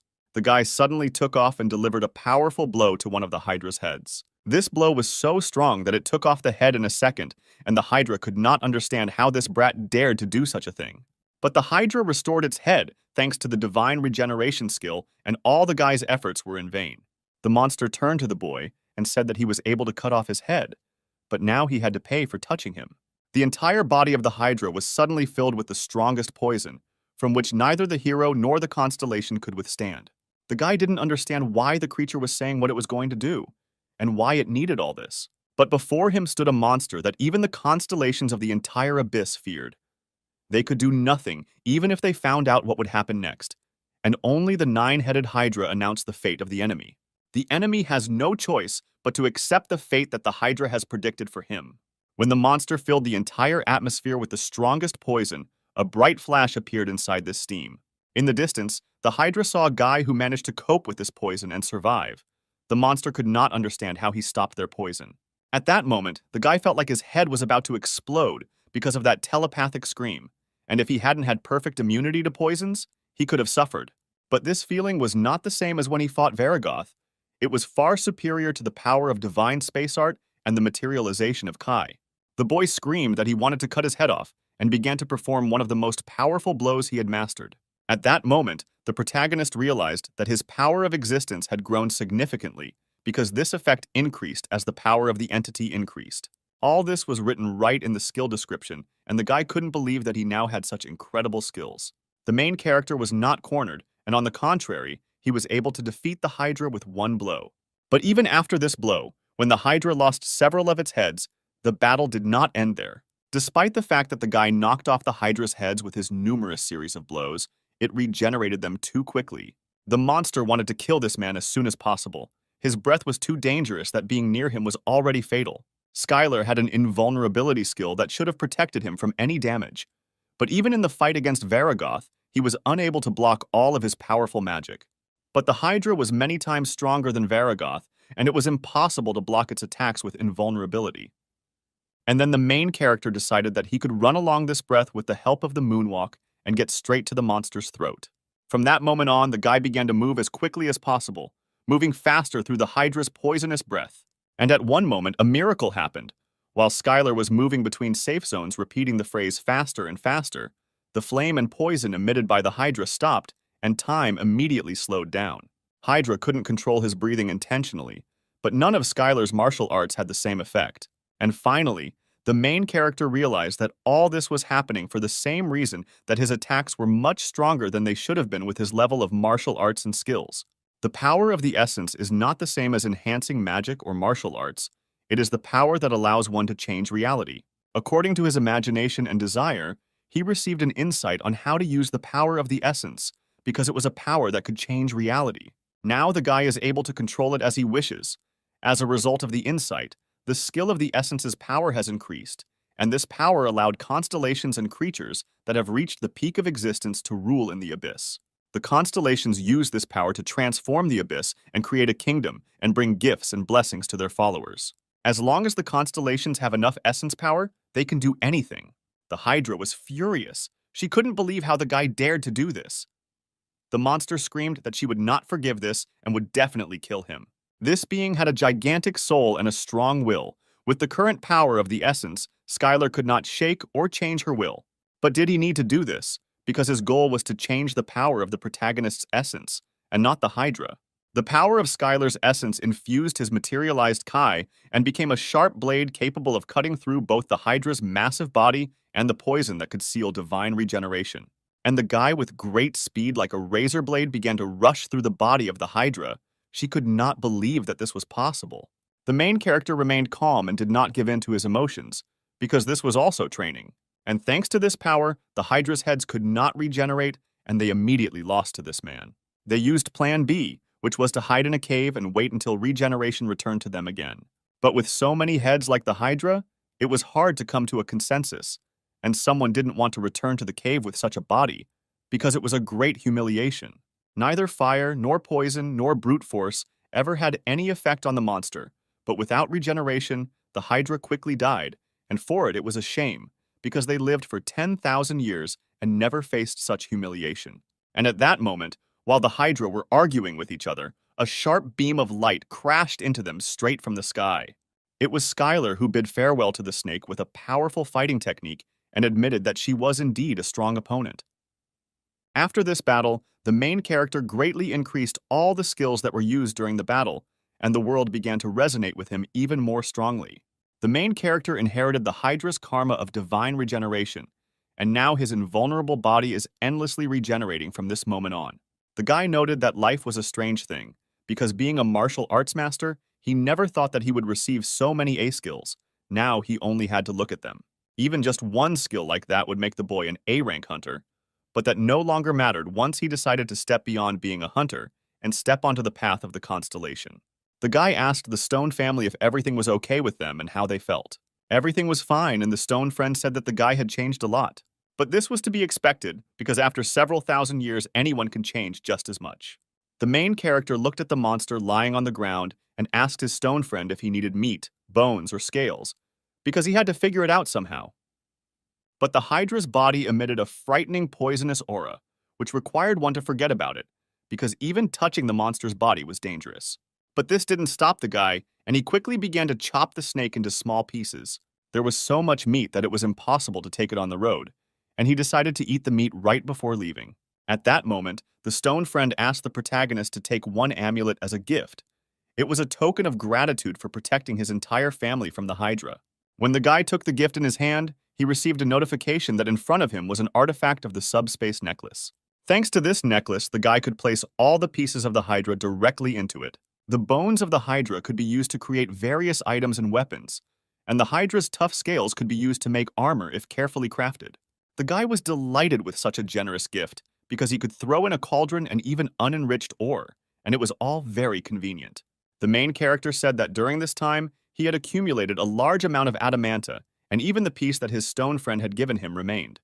But the guy still did not know how to process this ore. Skylar already imagined that as soon as he learned how to melt this material, he would immediately make a frying pan and a cutting board. But the gifts from the stone friend did not end there, and he presented another stone. Ever since Skylar decided to become a constellation, he started seeing messages about other constellations. He could also see the amount of power that beings like Vargoth and the Hydra possessed. The reason he was able to use the subspace necklace was not because he had simply become smarter and more observant, but because he was a being capable of reaching the peak of existence. He could also hear the world talking to him. In his hands, he held unenriched orichalcum. It was a metal that emitted pure magical energy. And then the guy had a eureka moment, because he could make a knife and cutlery from orichalcum, and a frying pan and board from adamantine, and it was just the perfect plan.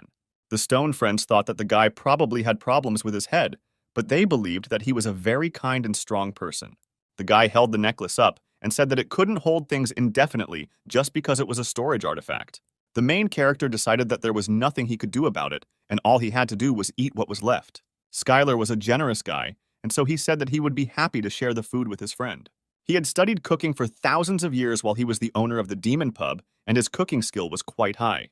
But even despite this, these ingredients were not so easy to handle. It was the meat of a powerful creature that had survived after refusing to become the avatar of the constellations, and in front of him was an ingredient that did not exist in the territory of the Lord of Blood and Battles. Consuming abyssal monsters gave power proportional to the consumed creature, but if cooked incorrectly, the dish would be deadly poisonous. But Skylar still refused to back down from this idea. For the guy, preparing dishes from complex ingredients was a kind of training. The main character tried to calm his stone friend and suggested that he try the dishes and not be afraid of it. The guy made tartare because it can be hard on the stomach to digest, and he thought it would do him good. But Onyx was also a powerful creature. He managed to escape from the Hydra, but it was simply impossible to avoid the terrible poisonous meat prepared by the main character. After trying a few pieces of fresh tartare, the stone friend immediately screamed from the taste, and bright flashes of light began to come from his mouth and eyes. The stone friend quickly called the whole family and offered to try it, because it was incredibly delicious, and the guy was incredibly happy that his friend liked it.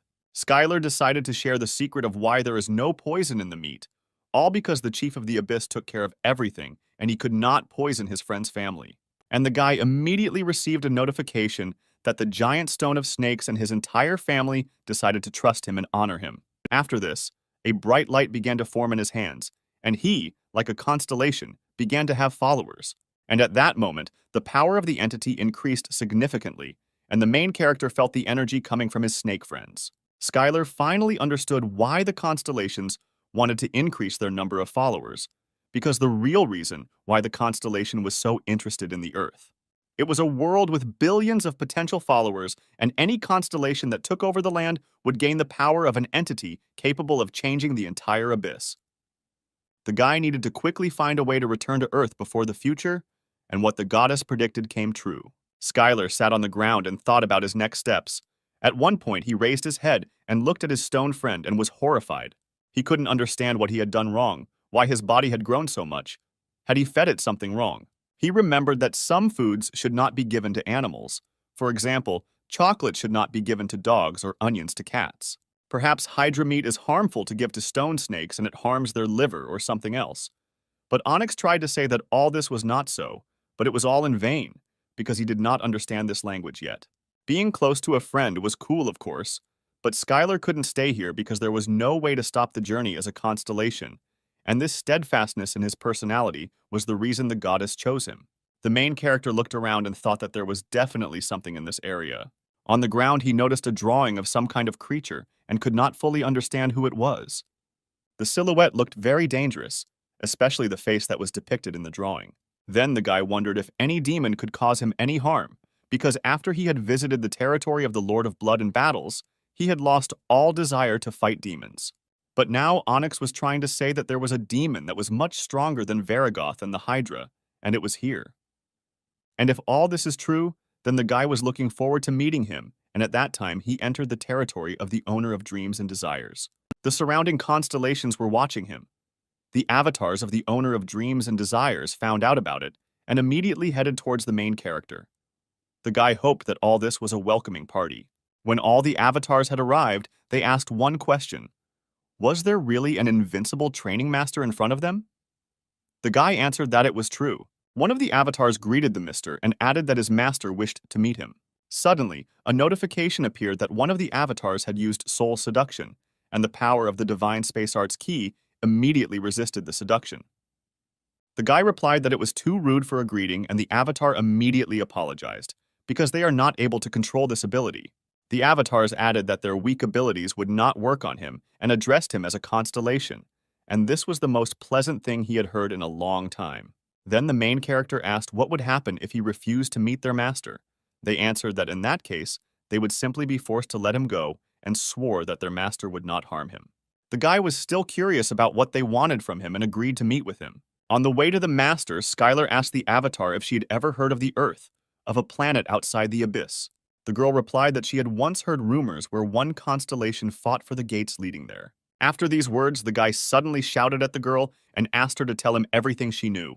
The girl added that she heard it from someone who heard it from someone who heard it from someone else, and she didn't know anything else about it, and perhaps her master might know something if the guy was really interested in the land. She was delighted and said that she had heard that there were a large number of souls on Earth, and they would be able to help him in capturing her. But the guy replied that he didn't think of capturing it. He planned to stop the capture of the Earth by other constellations. The avatar was surprised by this answer because for her the guy turned out to be not only strong, but also noble. The guy knew that they were called nightmares, but they seemed to be good and sociable demons, even if they couldn't control their seduction skill. They didn't seem dangerous. Suddenly, a demon appeared in front of the main character, who began to shout at him to give up all his wishes. He asked to be let go. He knew that the guy was going to be eaten and asked to share with him too, because these were sweet and pure desires. As the guy walked past this demon, he kept talking about his desire for endless training and strength, and that he couldn't let him go. The protagonist asked what that was just, but heard in response that they are nightmarish creatures that are weak to the desires of other people. Skylar said that it turns out that they live off of other people's desires, but he doesn't have a strong attraction to desires, and he will be fine without a loved one, and he doesn't need tasty food or a comfortable place to sleep. The demon could no longer stand this pure and unwavering desire to train. It was so tempting to her, and the taste was very sweet. The girl promised that she would keep all her desires under control, and the guy had nothing to fear. She asked him to trust her, because she is one of the most beloved avatars of the owner of dreams and desires. After some time, they reached the chamber of the master of dreams and desires, and they will finally see the master as soon as he enters inside. The guy asked if she would go with him, but the avatar was not a significant figure and could not take part in their conversation. The main character said that he was not a constellation, and since the girl told him everything here, he wanted her to go with him to the end. This touched the avatar greatly, because Skylar was the first person who treated her so well. When the main character followed her, he thought that perhaps it would be more dangerous than he expected, and that he would have to use this avatar as a human shield. He was sure that the constellation would never want to lose its own dear avatar. This meeting was on the territory of another country, and many things could have happened despite the fact that Skylar was invited. He did not let down his guard, because the title of Invincible Training Master is not given to just anyone. When they entered the hall, the main character was overcome with the feeling as if he had just woken up, and he was surprised that the avatar suddenly just fell asleep. And at that moment, a voice was heard that addressed the avatar and said that he must be having a good dream about how he devours the desire of the protagonist. The guy turned around and asked if he was the master of dreams and desires. The girl replied that everything was correct and added that he was the constellation that had been putting on so many performances lately and that she had long wanted to meet him. The guy upset the girl by saying that he was not yet a constellation and that he still had a lot of work to do on this. But the little girl immediately replied that the one who has entered the path of the constellation can also be a constellation, since he is capable of the same things as they are.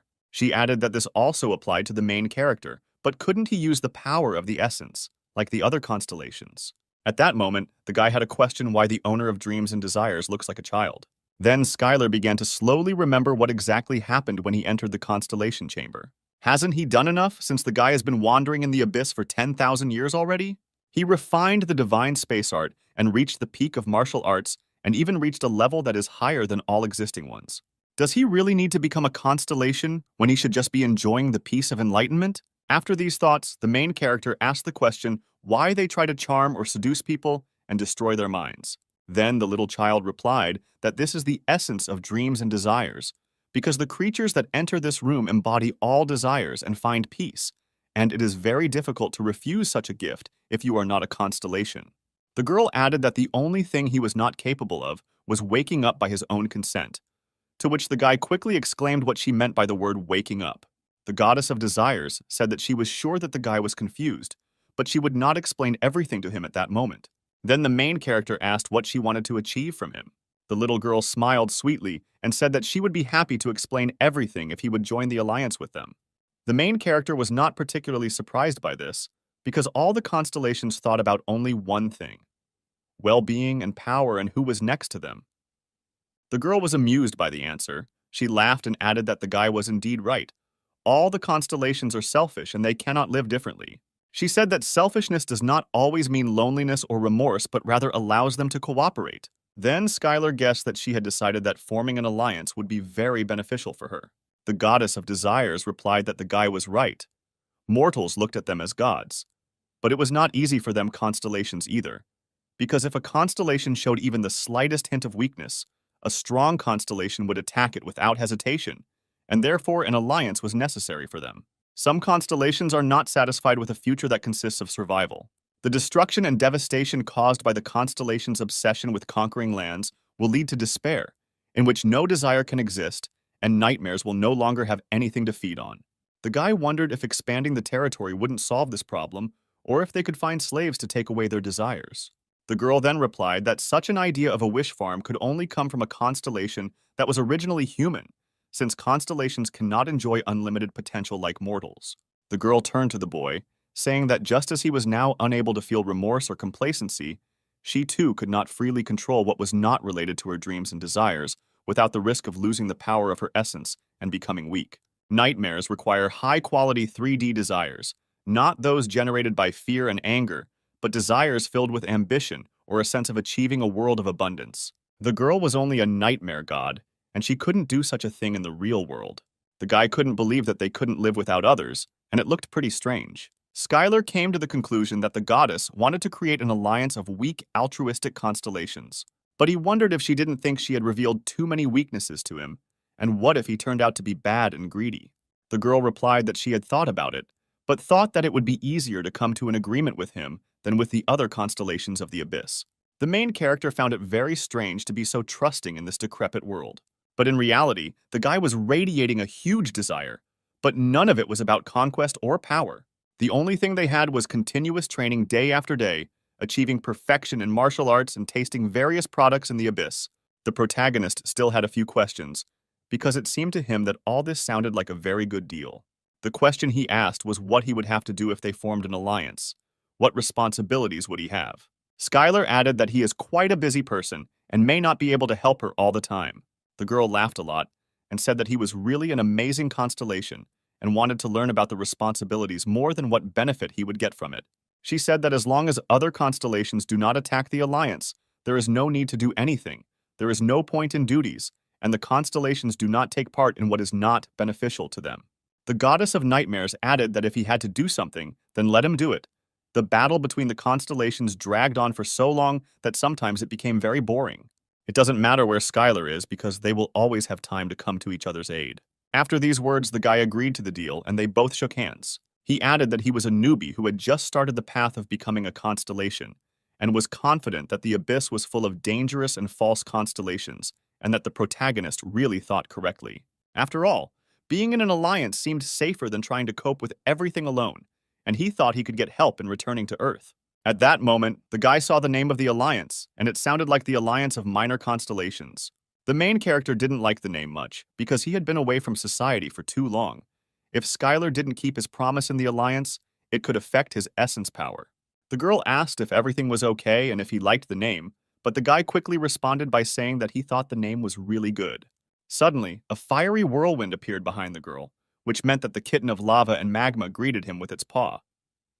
Kitten said that he would have treated him very well if he had become his avatar, but instead, he had made a foolish mistake by joining the Alliance of Minor Constellations. Then the boy remembered that they had talked earlier about the kitten being a member of the Minor Union of Constellations. Skylar didn't understand why the cat was talking to him telepathically when it was right in front of him. Then the girl said that usually constellations do not leave the territory where they are located, and thus the members of the Alliance arrange a meeting remotely.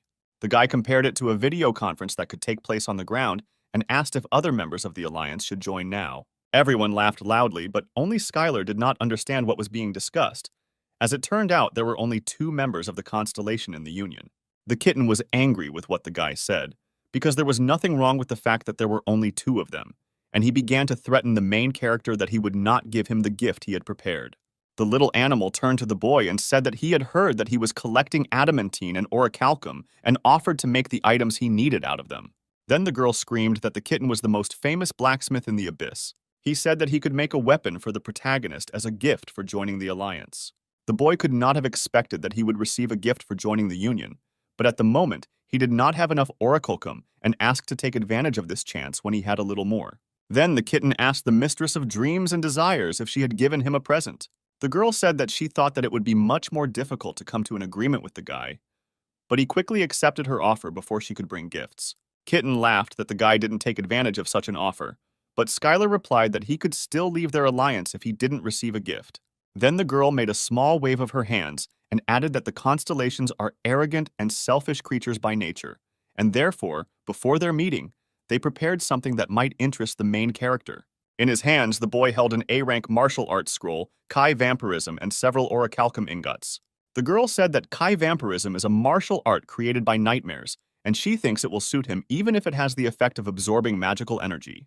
There is no nightmare that could become a master of this art, unless it is someone like the protagonist who has achieved such greatness. And she added that using magic is a much more effective way than learning martial arts. The guy asked how many days it took them to collect so many materials.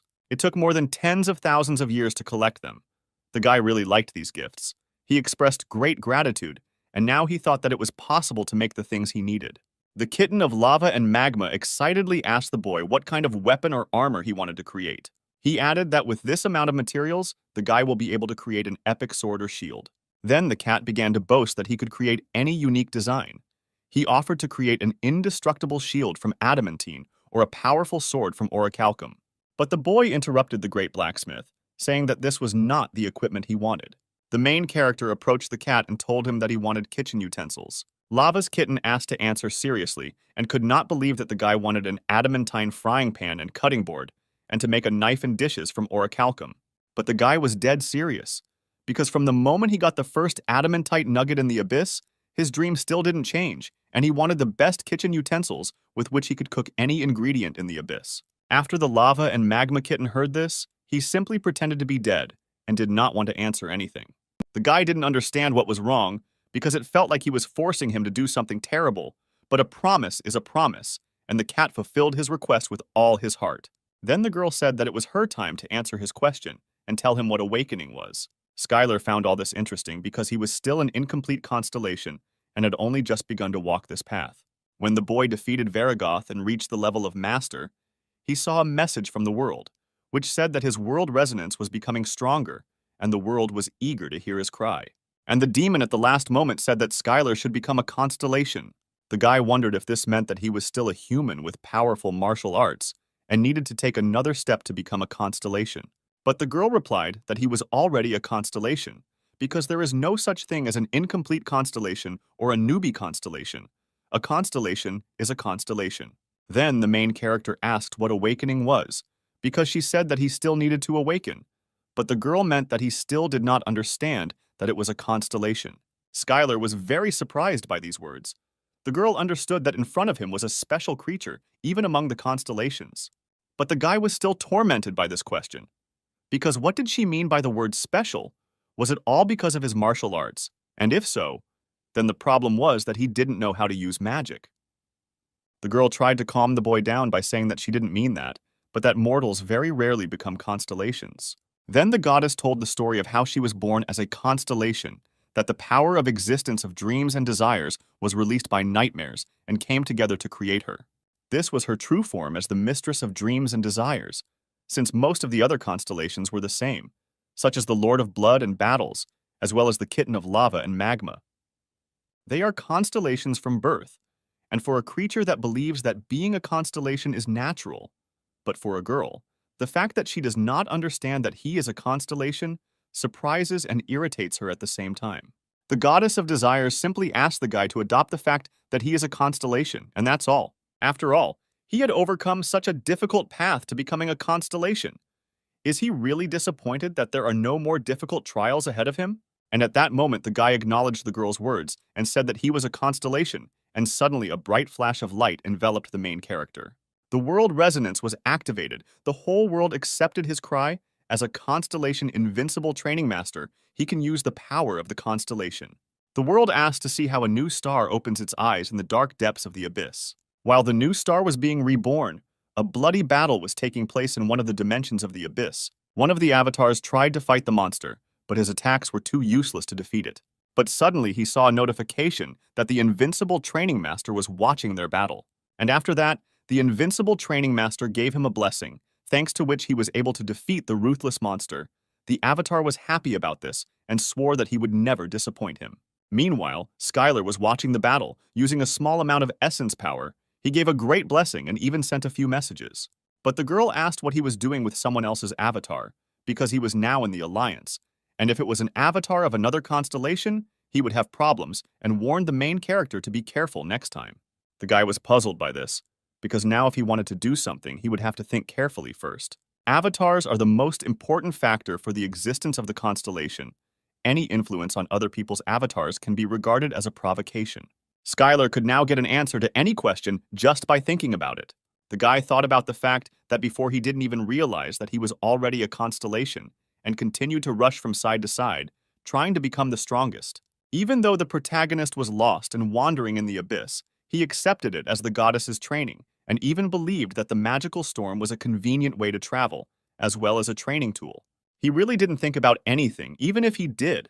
He thought it was an incredible training. But the little girl reminded him not to forget that the gaze of the constellation is distant and incredible. She added that if the guy had an avatar, he could try to concentrate on it. But the main character didn't have an avatar yet. Skylar became curious about where his friend was now and decided to take a peek at him and made sure that he was okay now. The dream goddess said that he could also expand the range of vision using the power of essence, and it was also possible to accumulate more essence power than the limit allowed, so there was no need to conserve it.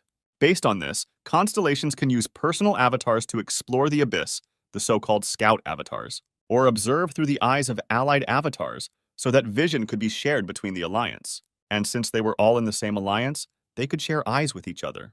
And the girl added that there are places that not everyone can see. These are places where nightmares are contained, and she can hide certain areas if she does not want them to be seen. The guy was very interested in what the goddess of nightmares was really hiding. She gave an example that in order to greet the guy, she sent him one of the best warriors, who had great self-control. Otherwise, it is difficult for nightmares to control their own desires. Then the guy remembered their first meeting and seemed to guess what she was talking about. The main character had no more questions, and he thanked the girl for all the explanations. The girl was glad to meet the constellation, sincerely expressing gratitude. The goddess also warned that since Skylar had only recently become a constellation, he should clash with others less, despite the fact that he fights well. In the fight between constellations, the one with more avatars and greater essence power has an advantage. The guy remembered that he had one last, most important question that he wanted to ask the goddess. Did she know anything about the Earth? The girl slowly began to remember, and it seems she once heard about it, that it is a planet that is outside the abyss. Many powerful constellations are waiting for the portal to open there because there are a large number of souls on Earth, which are very rare in the abyss. Skylar admitted that he only asked the question because he came here from Earth. He thought that everything was not so bad, because thanks to the girl's explanation, he finally understood that the constellations that arrived on Earth were only looking at each other, but did not collide. This is because they would only become weaker if they fought, and some cunning constellation could simply take control of the souls and defeat the constellations that were fighting. And so instead of just fighting, they decided to increase the number of their followers. The goddess said that the guy was really lucky, because when the portal opened, there were relatively good constellations nearby. The girl added that evil and cruel constellations will not come to a common agreement and will simply try to seize power by force even when they have something to lose. But this is their nature. The little girl was sure that he was nervous about leaving his home planet as a constellation that came from nowhere. She added that it would also be nice to have followers in their constellation alliance who are the souls of the Earth. Suddenly, the guy waved his hands up and with a sharp movement cut off the long braids and made the same appearance as before. The reason the boy's hair grew so suddenly was because he became a constellation, and the changes in his essence were reflected in his appearance. The girl asked if he had decided to return to Earth no matter what, and not forget his mortal origin. The guy replied that it was not that at all. It was just that long hair really interfered with training. At the end of the meeting, the goddess decided to give him advice since he was planning to return to Earth. She said that if the portal to Earth was open and the nearest constellations were watching him, she didn't think it would be a good idea to openly reveal that he was a constellation. After all, even the good constellations are hostile to him. Even if these are constellations capable of fighting for the land, they are much stronger than them, and no matter how good the constellation is, they will not close their eyes to the fact that they can lose the soul they owned. The goddess asked him to hide the fact that he was a constellation and not to use the power of the entity, because then the constellations would not take their eyes off him if they found out that he had returned back to Earth. She suggested mixing with the ordinary inhabitants of the Earth and then quietly and carefully acquiring followers. They will become souls that accept the essence of the main character, and so the constellations on Earth will discover the loss too late. The guy thought about it very seriously because he never thought about becoming an actor or a star. The girl objected, because isn't becoming a hero who destroys monsters enough? The guy replied that they are called hunters, and if you think about it, famous hunters also have fans just like he had an idol, whom he previously perceived as a fellow hunter. Skylar told that there is a constellation on Earth that knows about him. The goddess thought that perhaps it would be a good idea to join him with them. It would not hurt to increase the strength of their alliance. The girl became interested in who the guy was talking about and found out whether he could be trusted and how he found out about him. Then Skylar tried to tell the story of how he fell into the abyss after meeting the goddess of Libra as briefly as possible and as simply as possible. No matter how the guy tried to embellish this story, it didn't help, and the girl considered this story bad. The goddess of fear said that she had heard of this constellation.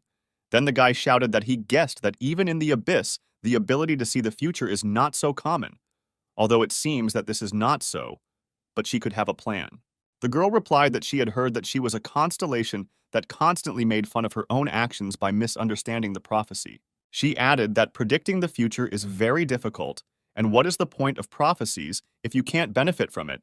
And she didn't fully understand whether this constellation would somehow help their alliance. Considering the fact that she tried to stop the evil constellations, it is likely that she is collaborating with others, and this will not be enough to join their alliance. Then the kitten said that even though she seemed so stupid, she could share her visions and they could help her stop them. And then they asked the training master to ask the guy to join their alliance since he was returning to Earth. They were sure that she would help them, but they were worried about how she would react to the fact that the main character had already become a constellation. The guy needed to find a way to contact her, and he asked if his friends knew where she could be. But he could not get an exact answer because no one suspected or knew her name, and moreover, where she was. Skylar has awakened as a constellation and joined a formidable alliance, but he is no closer to returning to Earth. The guy felt that he had to find her personally because she was a key figure, because the more creatures knew about her, the closer he was to the Earth. On the way back to the constellation, one demon flew up and said that she would be happy to accompany him through the owner's territory. She asked if he was planning to return back to Earth, but the guy firmly replied that he still had important things to do here. Lava Kitten was currently making his gear, and the guy should stay here until he was done. The girl replied that she remembered those valuable minerals that the main character had been collecting for so long, and was absolutely sure that if the great blacksmith kitten made it, then this equipment would become legendary. The guy couldn't wait to receive this equipment, which would fulfill his long-awaited desires. The girl asked the constellation where she should take him, because this territory is full of beautiful places. The guy knew where he wanted to go. He told him that he heard from the owner about the Fountain of Enlightenment, about the place for their training to learn to control their own desires. If the main character has to wait here, then he must also undergo training that is only possible here. The girl laughed loudly because these were the words of a true master of training. The demon told a story about how many nightmares used this place in the old days, but since the owner was born, it became forbidden. It was all because it was incredibly dangerous here, and many had heard about how most of the nightmares went crazy during training.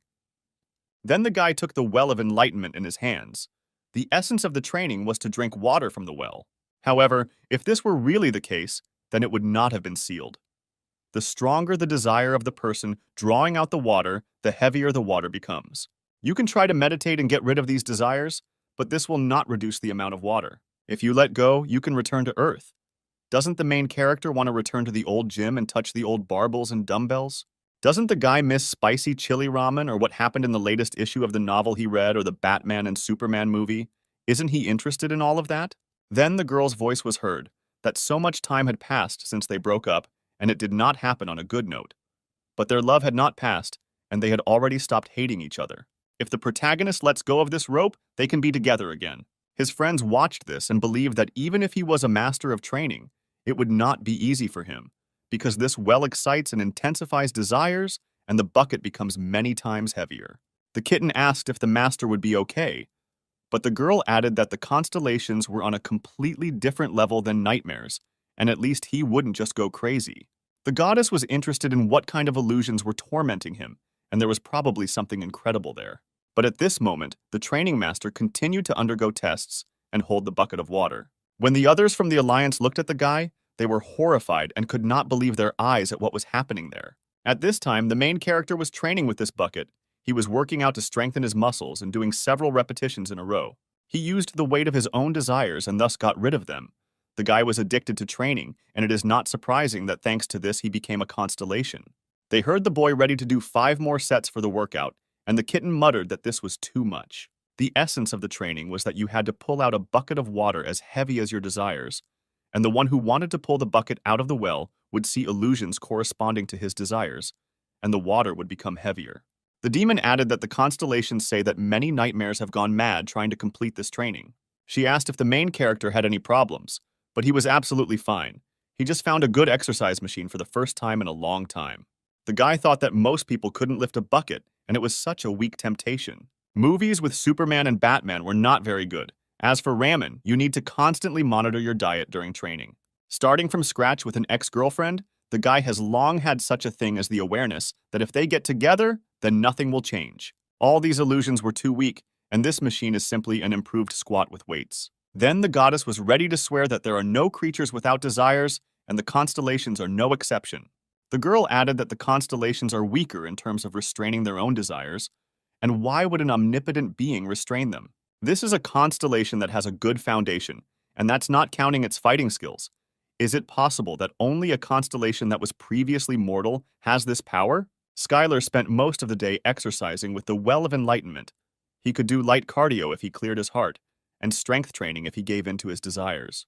And the rest of the time he rested and worked on tactics, sparring with a new friend. The girl thought that it would be problematic for the main character to stay here for a long time, but apparently he had a good time here.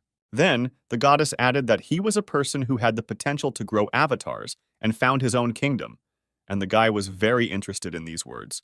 The girl replied that everything was correct, because first of all he was a master of training and could raise avatars. She thanked the guy for the productive training because thanks to it, her avatar became much stronger. At this time, the kitten of lava and magma lay without strength and screamed that he would not do anything like that again, and now he could take the items. The couple looked at the created objects and were pleasantly surprised. The girl believed that this was the end of his carefree training. The guy was holding an orichalcum knife created by the famous constellation blacksmith, thanks to which he could easily prepare any ingredient, and the sharp blade could also be used as a weapon. Then the main character decided to test the new tool and hit it straight into the ground. And from the impact, there was a powerful surge of energy that blinded everyone. The girl screamed for him to stop, because if he wasn't careful with it, he would destroy everything around. When it was time for the utensils made of adamantine, the girl and the cat were already ready for it. All the dishes were right in the corner, and the guy decided to check them with the accumulated materialized kai. But after a powerful blow, not a single scratch appeared on them. And at that time, the kitten boasted that this utensil was stronger than even magical armor. The protagonist turned to the kitten and said that he would like them to be a little bigger. But the cat replied that it was the fault of the one who provided such materials. But the guy thanked the cat for his excellent work anyway. Skylar's short break in the nightmare world was over. Even though he was human when he entered here, he left already as a constellation. When the boy left, all the demons shouted and asked that he visit their kingdom again someday, and that they would eagerly await him, as well as that wonderful dish. But why did the invincible training master remember the nightmares as a master of dishes? And all because he made some food with the help of new items and offered to try the meat from the Hydra. The first time the guy decided to demonstrate his culinary skills, his friends didn't believe that they were about to try Hydra meat. The main character suggested calling another nightmare, because he had so much meat that he made as much as he could, and making it in portions like in a cafe was incredibly difficult. The owner screamed that she could run away if she thought she couldn't eat it, because hydro meat contains a deadly poison, and there was no need to expose the body to such danger. But when the girl tried this dish, she was incredibly happy. Because it was incredibly tasty, she felt how every spoonful of the dish warmed her.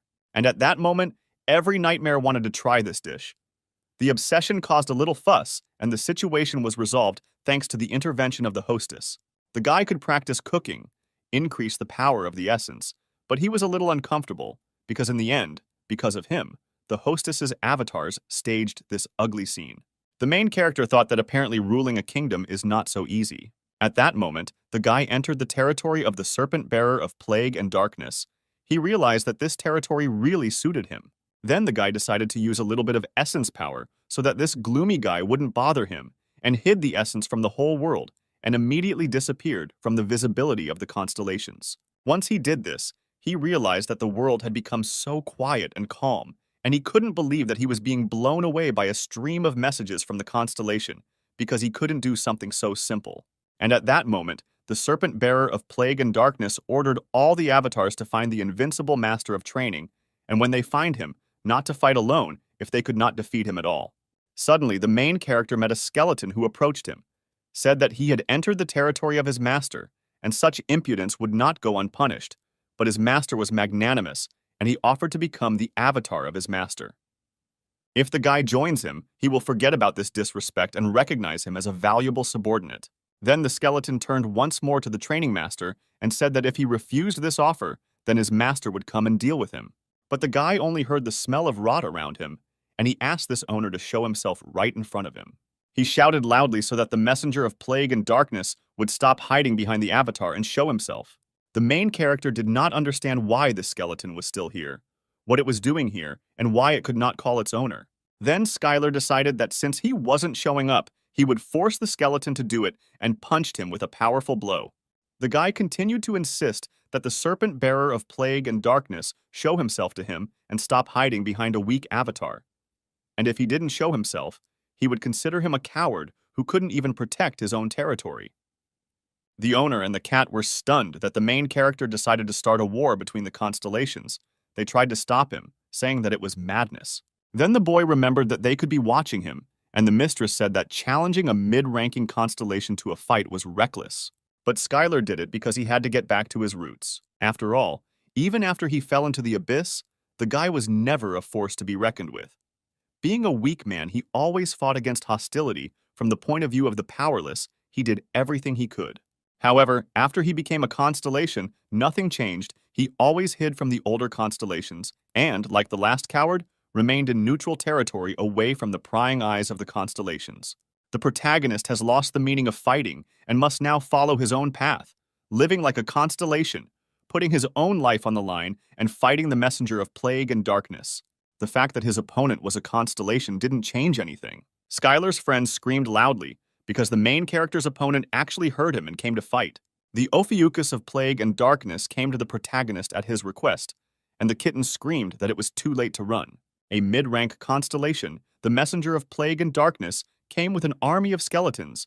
He appeared before the avatars, and those doomed to die. The messenger of Plague and Darkness thought that his opponent was more insane than he expected. The messenger did not understand why a constellation much weaker than him challenged him. The constellation turned to the guy and said that if he was defeated, he would be completely destroyed, and even if he got involved in this battle, nothing would come of it. But if he lost, he would lose a lot. However, if the messenger of Plague and Darkness does not accept his challenge, then his status and reputation will greatly decline. The creature approached the protagonist and asked how he dared to challenge him. But Skylar, without further ado, despite being the first to challenge, did not let down his guard and immediately began the first battle with the constellation with a powerful blow.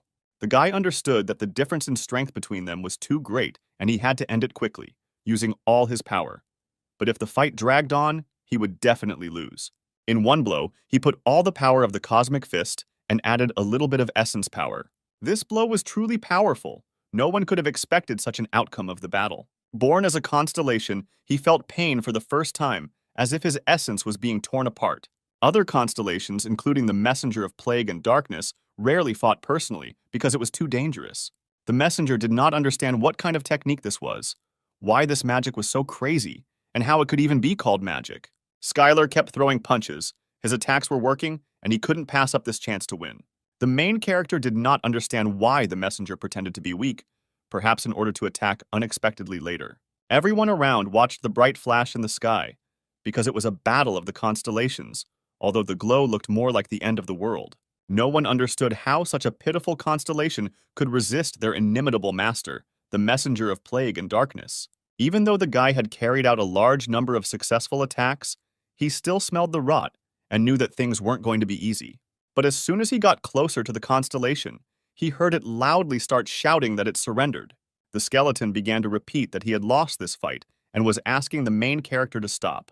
But the guy couldn't believe that he was actually giving up and continued to deliver crushing blows. And then the constellation swore that his territory and all his avatars, he gives everything to him and swears by his own life. Skylar's partners were very surprised by this. They could not have expected such an outcome of the battles. The kitten joined the conversation and said that he was really giving up, because constellations cannot lie about swearing their own lives. But the main character did not understand what he meant and why the constellation would give up. Then the guy decided to end it and finish the fight. The messenger of Plague and Darkness swore his own life and submitted to him. Several skills were activated, and the protagonist's power increased incredibly, and he realized that from this moment on, he could continue to fight. After all, his martial arts work even on constellations. And at that moment, the guy began to see and feel rivers of pus and buildings of rotten tumors, a kingdom of plague and darkness. He felt each avatar, his new kingdom, and new avatars were waiting for a new king. But the guy wasn't very inspired by all this, and he said that he was giving the kingdom back and asked him not to thank him, because he didn't need his kingdom, because the fight with him was enough for him. The Herald of Plague and Darkness was confused as he watched Skylar walk away. Battles between constellations are very dangerous, both sides are at risk, and the winner takes absolutely everything from the loser. This is done to prevent any future threat from the loser, as the complete erasure of the loser's existence was common practice. But he spared his life and left his kingdom with the avatars.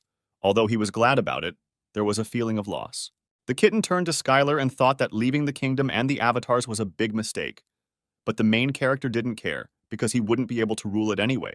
Through training with the Nightmare, he learned a new technique that allowed him to get so close to the enemy that they could not use magic and not give them a chance to use the power of the essence, and then defeat them. And at that moment, the guy realized how strong he was now, because he could fight with a constellation even much stronger than him. And the main character began to visit different territories, and the feeling of fear of the new enemy completely disappeared. One of them told the main character that he would not be defeated so easily as a rotten weakling, and asked the guy to prepare to face his entire kingdom. Right in front of him was a mid-level constellation, the one who turns back time. At that moment, the good giant fighter and martial arts master skill was activated, which was what Skylar had hoped for, and vowed to defeat him with all his might.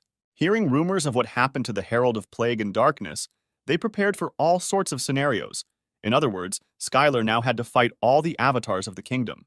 It took the guy 200 years before he stood before the constellation and won. Some constellations already knew Skylar well, and in a battle with them, warned that there would be too little sense and offered to find a compromise right away. But there was no talk of any deal, because the guy wanted only one thing: victory over the Avatar. And after 150 years of battles, Skylar emerged victorious. Many mid-level constellations said that the invincible training master was sinful, but the guy didn't want to hear it and immediately went on the attack. In this battle, the Unshakable Alliance destroyed him thanks to the power of the lava kitten and magma that complemented him. Skylar defeated him in 6 hours. The joyful goddess and the cat were relaxing carefree and did not envy the battle constellations and other high-level constellations. The girl was sorry that she still hadn't found a way to return to Earth, but it seemed the guy was in no hurry to do so. He hadn't been on his own territory for a long time and continued to improve in the field of cooking. Cooking in the Abyss had turned from a mid-level skill into a high-level skill, and his essence power had increased incredibly. The boy thought that if he met a constellation, he would fight it, but if he met a monster, he would immediately eat it. The guy was sitting alone and thinking about when he would be able to return to Earth, and suddenly a portal opened in front of him. It was a gate that accidentally appeared in the Abyss. For Skylar, it became a way to meet a new opponent, but who knows? Maybe these gates led straight to the ground. It's like any lottery. If you don't try, you won't know. When the guy entered the portal, he immediately found himself among massive mountains and green forests. The main character could not believe that he actually won this lottery and ended up on Earth. Skylar thought that this was all true, and he decided to find people first and noticed a village in the distance. It didn't look like some big city. But when the main character came to this village, he was surprised, because goblins stood in front of him.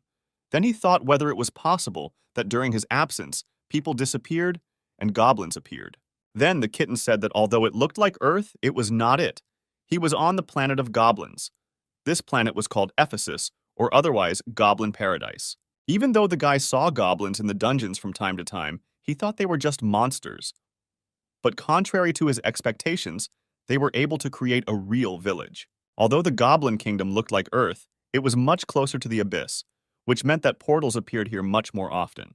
The Ephesian goblins had been fighting the monsters from the Abyss for much longer than the humans, and so the system for fighting monsters was much better than that of humans. But this system only worked when they encountered normal monsters. And suddenly, their world came to an end, because before them stood a wolf devouring planets. The appearance of this monster was commensurate with the power of the constellation, and the dwarves immediately screamed that the end had come for them and Ephesus would be destroyed. But the goblins were brave and tried, despite the fact that it was dangerous to get closer to the enemy, because their king was the strongest magician of the hilt. And the brave Goblin King, who was sitting on his tame dragon, was rushing straight towards the formidable enemy. And if he did not fight him, then how could he look his own people in the eyes? The goblin was no coward and would never run away from his duty. He was Odaigon, the Goblin King and the strongest magician of the hilt. He shouted that even if this was the end for the hilt, the goblin would at least leave a scar on it that the beast would never forget. But suddenly a bright blue flash appeared above the beast. Odaigon could not understand who it was and where this light came from. Skylar surprised everyone with his spectacular appearance. He only had one chance, because in terms of combat power, this wolf is comparable to a mid-level constellation.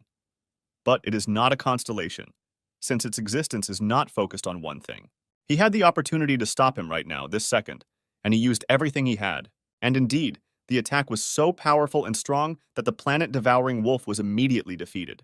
The protagonist was glad that fortunately for him, everything went according to plan. Several skills were activated, and his essence power was significantly increased. Skylar always felt a sense of crisis when faced with constellations and monsters comparable to him. Powerful creatures that mortals dare not confront have an incredibly low pain threshold. The kitten said that such strong creatures have practically no experience in fighting opponents equal to them, and he praised the guy for using such a strategy.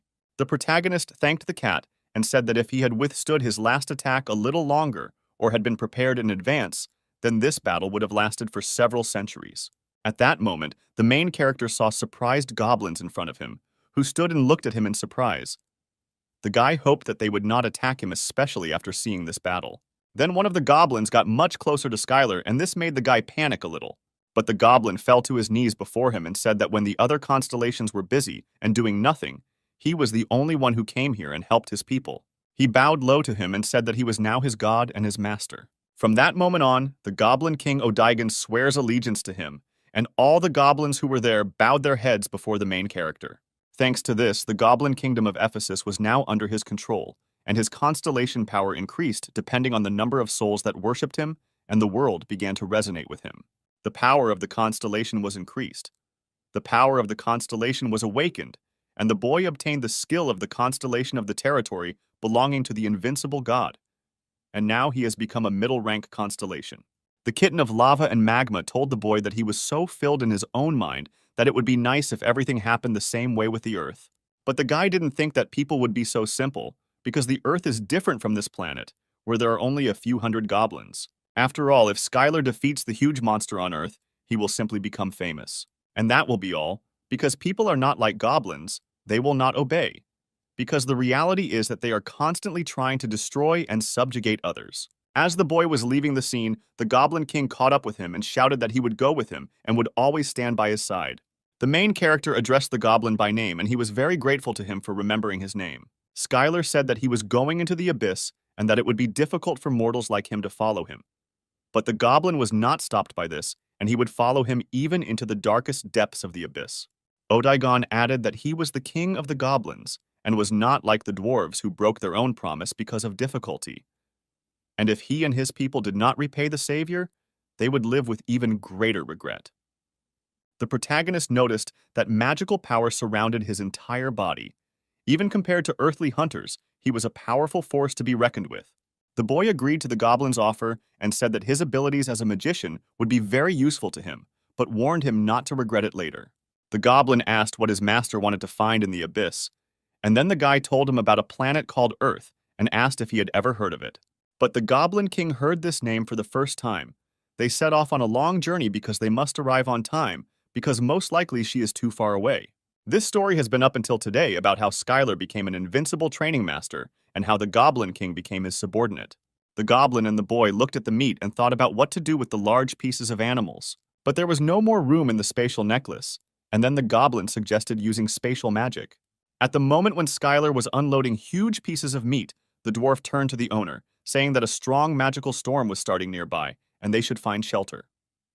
The guy looked at the storm and said that he had been waiting for it for a long time in order to move a long distance. The protagonist added that he had spent too much time fighting 3 monsters at once, and now had to use the storm to move faster, a thought the goblin didn't really like.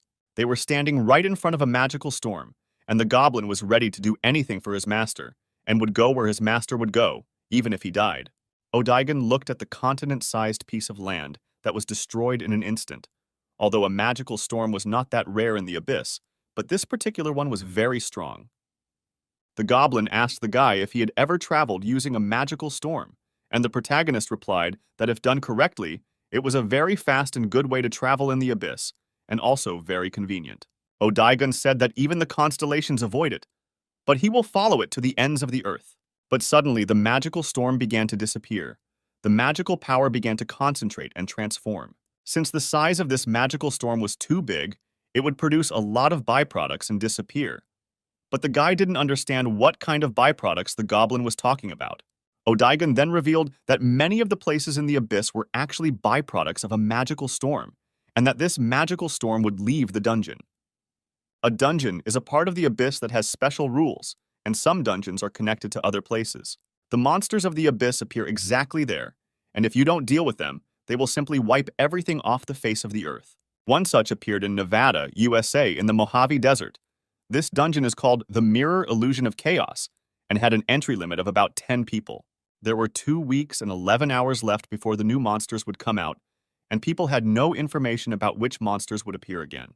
It was the sacred right of humans to name things. But since when did they have a dungeon with monsters and constellations? According to the Federal Dungeon Analysis Department, this dungeon was ranked C. Fortunately, this dungeon rank was quite popular. If this dungeon rank is popular, then B-rank hunters will appear and the danger will be significantly reduced, and the rewards here were quite large. It was at this moment that a team of hunters named Gangster received permission to enter the portal and were already on their way. The team of hunters named Gangster was recently created by the son of the founder of the Parker Foundation. It was the most controversial team. Since the magic and monsters of the abyss entered the earth, people's lives have changed greatly. The core of monsters with magical power has become the most environmentally friendly way to obtain energy on Earth. And thanks to the connection of the Earth with the abyss, humanity has received a new environmentally friendly way to obtain energy. In addition, other parts of the monsters were also very useful, and thanks to all this, the level of biology and other sciences rose greatly. With these many opportunities, the Parker Foundation quickly began to develop, and a pharmaceutical company specializing in artifacts from major players in the abyss industry, all of which were owned by the Parker Company. And the leader of the gangsters was Richard Parker. He was a B-rank hunter and was also the youngest son of the second chairman of the Parker Foundation. When his team arrived, they immediately began an attack on the dungeon called the Mirror Illusion of Chaos. The young men began to check the list of participants and said that they saw that there were 8 people on his team, but only 10 could enter this dungeon. One of the participants on the list had an E+ rank, which meant he was only a newbie. But the guy was too confident of victory and said that he had 7 C-rank hunters, and with such a B-rank hunter, it shouldn't be a problem. No one was against it, and they continued on their way. E-rank hunters can only use 1 or 2 circles of magic at most. They won't even be able to cause any damage to monsters from the C-rank dungeon. The dungeon with this rank contained large rewards, and if one was lucky, one could obtain items worth tens of millions of dollars. Usually, these rewards were not given to E-rank hunters who did not make a significant contribution to the battle. After the final roll call, permission was given to enter the Mirror Illusion of Chaos, and the team was warned to make their final preparations. One of the newbies had high hopes for the leader, but the leader asked him not to worry and just do the job he was hired to do. The guys thought that he must be a porter for the leader, and he just hired him for money. The newbie won't get a reward until they return from the dungeon. And the whole squad, one after another, began to pass through this portal. At the moment when the squad had fully entered, the status of the dungeon changed to the fact that there were currently battles taking place there, and the countdown was temporarily suspended. When everyone entered, suddenly there was a loud explosion, and a powerful stream of energy came from underground. All the workers and soldiers were shocked by this phenomenon. One of the workers shouted that most likely monsters would crawl out now, and it would be the end for them all. But as it turned out, it was just that the dungeon had grown in size. And then the scientists assumed that there must have been an error in assessing the dungeon's rank, and it was not a C-rank dungeon, but an A-rank dungeon. The workers wondered what would happen to the gangster team now, because they were now in complete danger, but it was too late to do anything, and they did not have time to do anything. When the team went inside, they found that they were in a ruin-type dungeon and were very happy, since last time they were in a swamp-type dungeon. At this point, the man ordered that a report be sent to the dungeon control team, and added that after someone sent the report, they should call the Parker Foundation and report it just in case. But they understood that even if they followed the instructions and informed everyone, the chance of saving them would be minimal. At this time, in the dungeon, a newcomer pointed out to his leader that he noticed some creatures in the distance. It was a huge horde of monsters that were running towards the squad. The first day of the raid of the group of hunters in the dungeon was very suspicious, because it was very good, much better than the dark and slimy underground tunnel. This location resembled a temple that had been destroyed. Then one of the soldiers suggested finding the exit first, while the others would try to find the boss. The team captain warned his soldiers to be sure to look between the ruins, as monsters could jump out from around the corner, and allowed them to use enhancement magic to scout out the area. One of the soldiers reminded the captain that there were 2 exits from the dungeon. The first connected to the outside world, and the second to kill the boss guarding the center of the dungeon. And in C-rank dungeons, instead of looking for an exit, it's better to find the boss right away. When one of the soldiers was looking for a way out, he unexpectedly found a monster that was located not far from the squad. The squad captain ordered them to line up and not to get nervous, because their movements would be very easy to predict. But in front of them were F-rank monsters that weren't worth a dime. The monsters surrounded them from different sides, and one of the soldiers shouted that the magic of the second circle would be quite enough for them.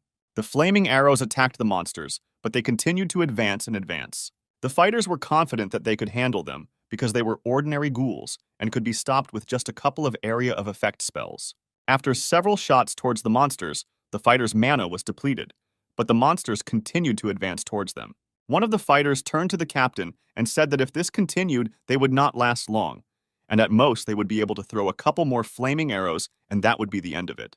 But the guy told me not to worry because he would take care of it himself. C-rank dungeons can only be cleared if there is at least 1 C-rank or higher hunter in the party. With Richard Parker, a B-rank hunter, it was a piece of cake.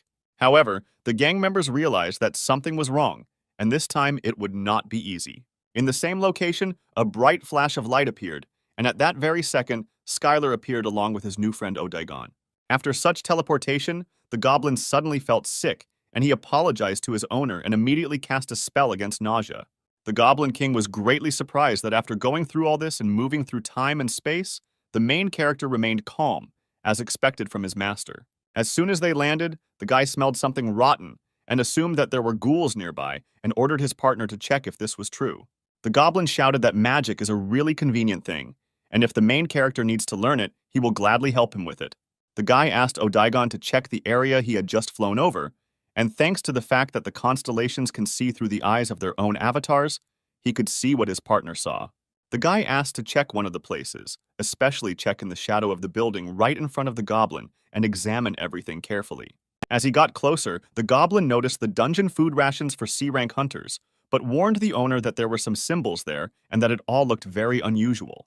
The goblin added that if you look closely, you can tell that it was used to wrap a special magical weapon, most likely made by the same tribe that built this temple. Suddenly, Odaigon shouted out that the master was seeing this, because he was circling right above a huge horde of ghouls. There were several thousand of them. The Goblin King suggested using the 7th Circle's area of effect spell to wipe out the pathetic ghouls in one fell swoop, turning them into ashes, so they could take care of the boss who was hiding somewhere. But the guy asked the goblin to calm down, because if there were ghouls crowding there, doesn't that mean that they surrounded someone or something? And Skylar immediately rushed to help, to save those who were trapped. The protagonist thought that if his intuition was correct, then those inside would probably lead them to the ground. When the main character discovered the monsters, he deprived them of their heads with powerful blows per second. He added something that they found in the square, it was earthly food, and asked Odaigon to transform into something with the help of magic. Because if he appeared in this form in front of those who were stuck here, they would have a lot of problems. Not all goblins in the abyss appear to be adequate creatures. Hunters from the earth have already become accustomed to meeting goblins in the dungeons. Odaigon couldn't believe that he could be considered a dungeon monster. But despite this, the Goblin King fulfilled Skylar's request and used the magic of the 6th circle, polymorphism. And right in front of the guy, a handsome and tall guy descended from the sky. The guy could believe in such a power of transformation. Odaigon didn't want to brag, but he added that among the goblins he was known for his incredible beauty. The guy said that now he looks like a perfect person, but his outfit was like a wizard's. The main character was surprised because the monsters simply surrounded the hunters and did nothing to him.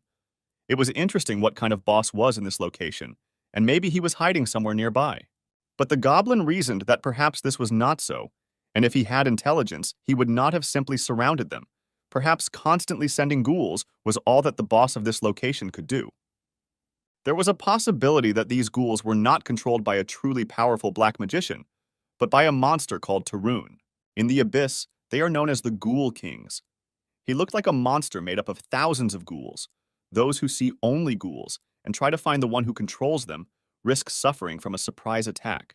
For most, ghouls do not pose a particular threat, but those whose skills are at an average level can be overwhelmed by numbers. At this time, a group of hunters found themselves inside a cave.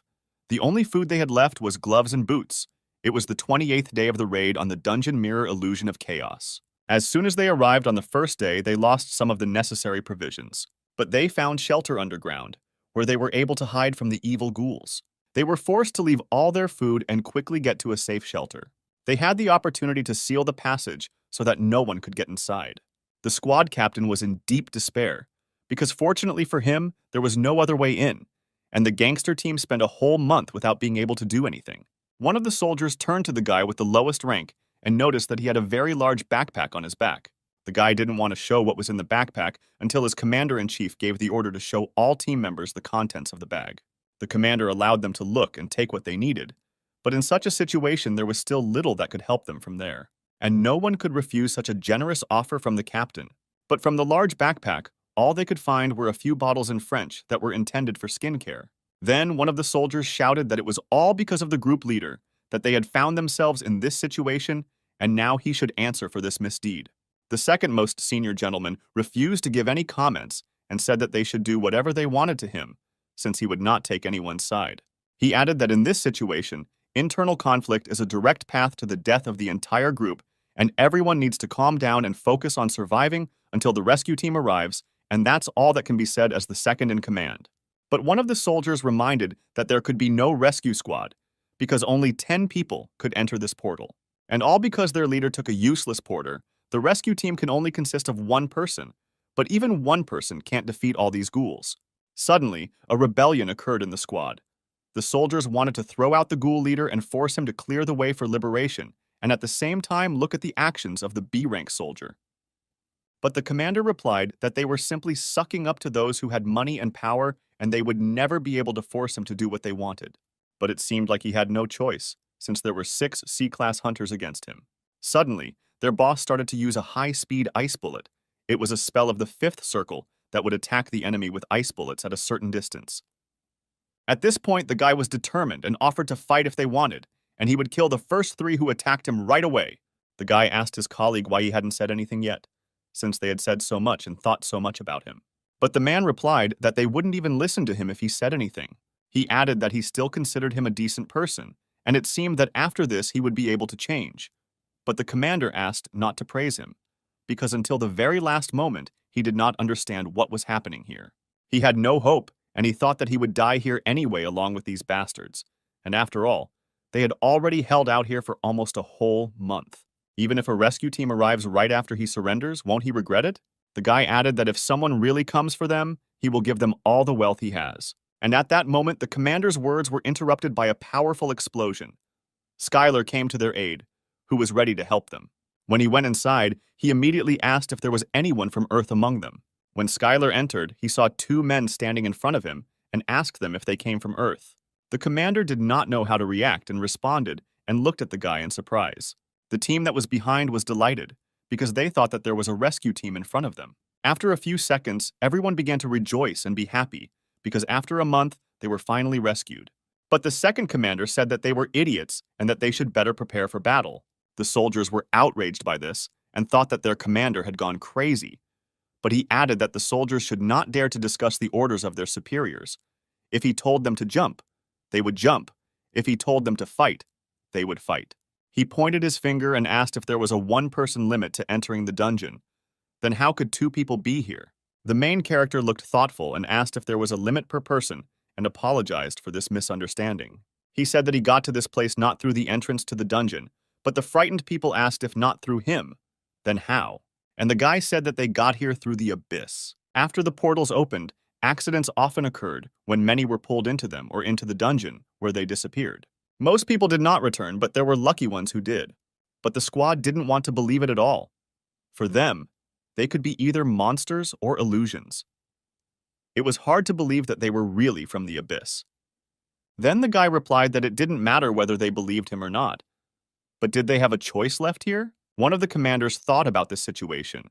2 energetic individuals of unknown strength level who could have come to this place from the abyss and exhausted conflict-torn hunters who had been starving for a long time, otherwise ordinary hunters below rank B. And he agreed, because even if they don't believe, in such a situation they have no other choice. The main character addressed everyone and asked them not to be too suspicious of the saviors, because in any case, all the people of the earth in this was true. After Skylar was convinced that the people came from the ground, his body became covered in goosebumps, and he suddenly began to tremble a little. The commander noticed this reaction and thought how many emotions this guy had. Apparently, he really was lost in the abyss. Then one of the guys shouted what to do with these ghouls now. But the main character calmed them down by saying that they were all dead and the way was clear for them. Skylar remembered the plan for returning to Earth, which he shared with his allies, so as not to attract the attention of the earthly constellations and quietly expand the number of his own supporters. And instead of attracting excessive attention, he was going to carefully scout out the current situation on Earth. The team asked who the second guy was standing next to the main character, whether he was also missing, but the guy replied that he had an even more tragic story than him and that he had lost his memory. Odaigon didn't like this very much, because at such a young age it was difficult to lose memory, and he didn't want these nobodies to feel sorry for him. One of the commanders said that even if he was a mage, they wouldn't be able to defeat all the ghouls on their own. Even if 2 people were incredibly strong, it was still impossible.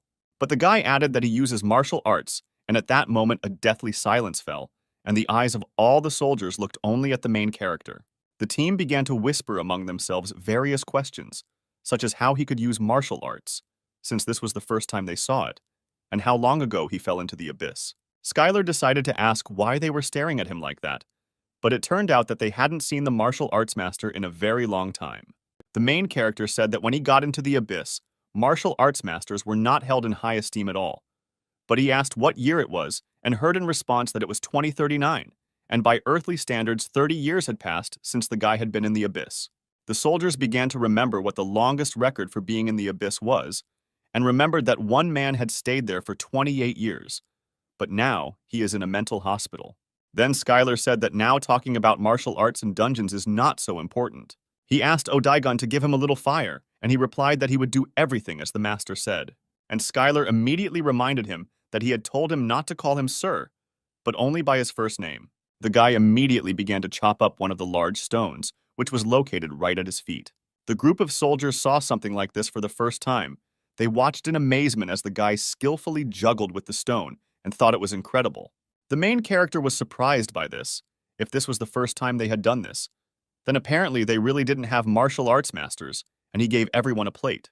The guy carefully laid out several pieces on a plate, but the soldiers were confused because they didn't know whose meat it was. Skylar said that in one TV show, Survive at Any Cost, he saw that a person can eat almost anything, and he recommended others to watch the show because it can be useful in life.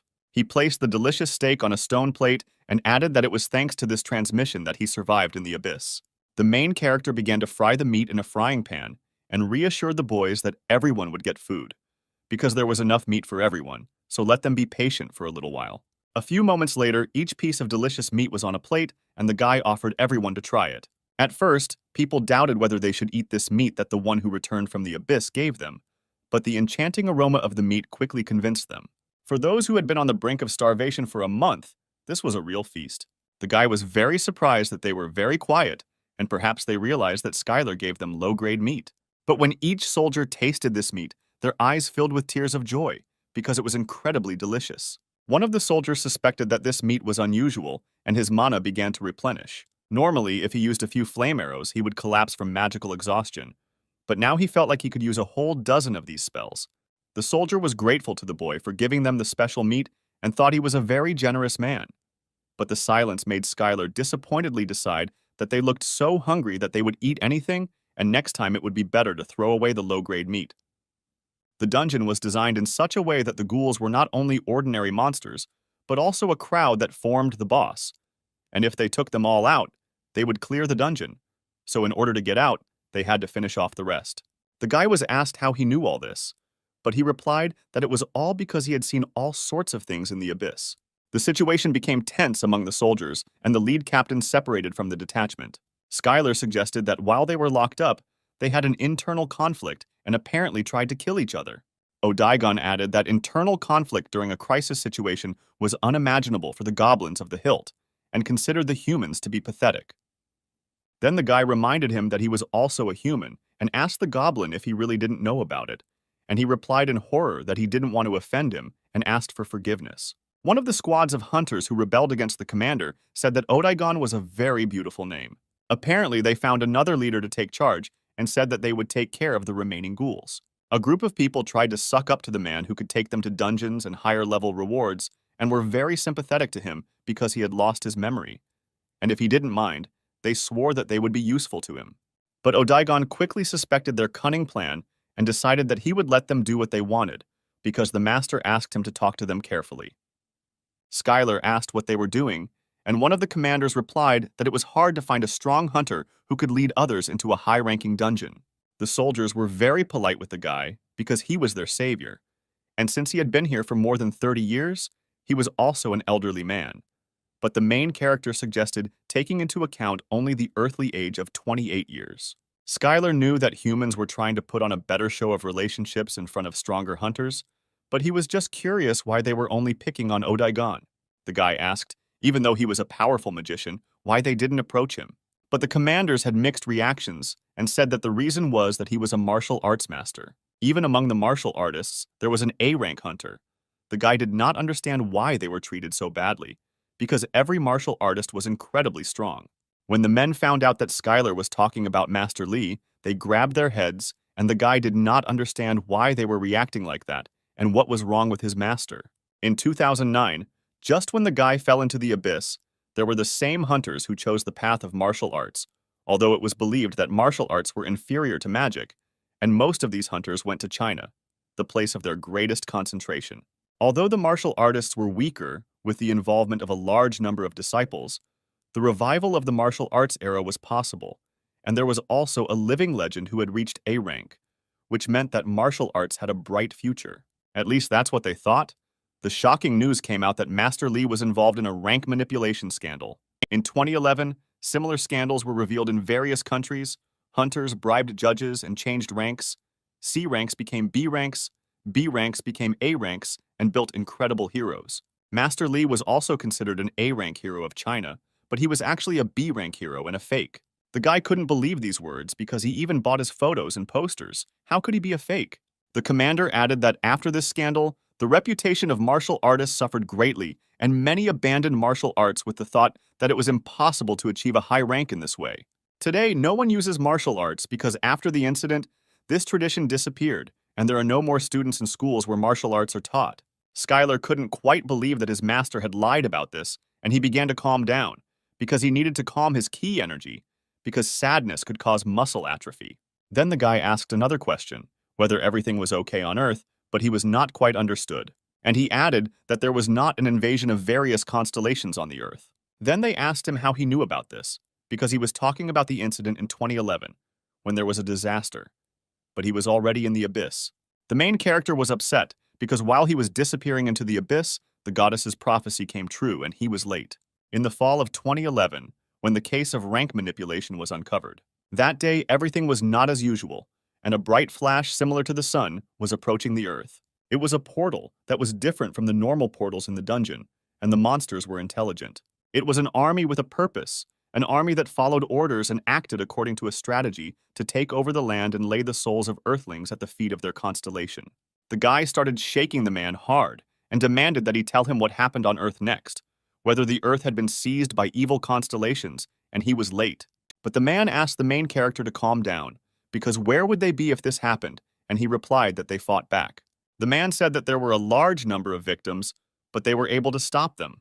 All the countries of the Earth mobilized some of the best hunters who stopped the invasion.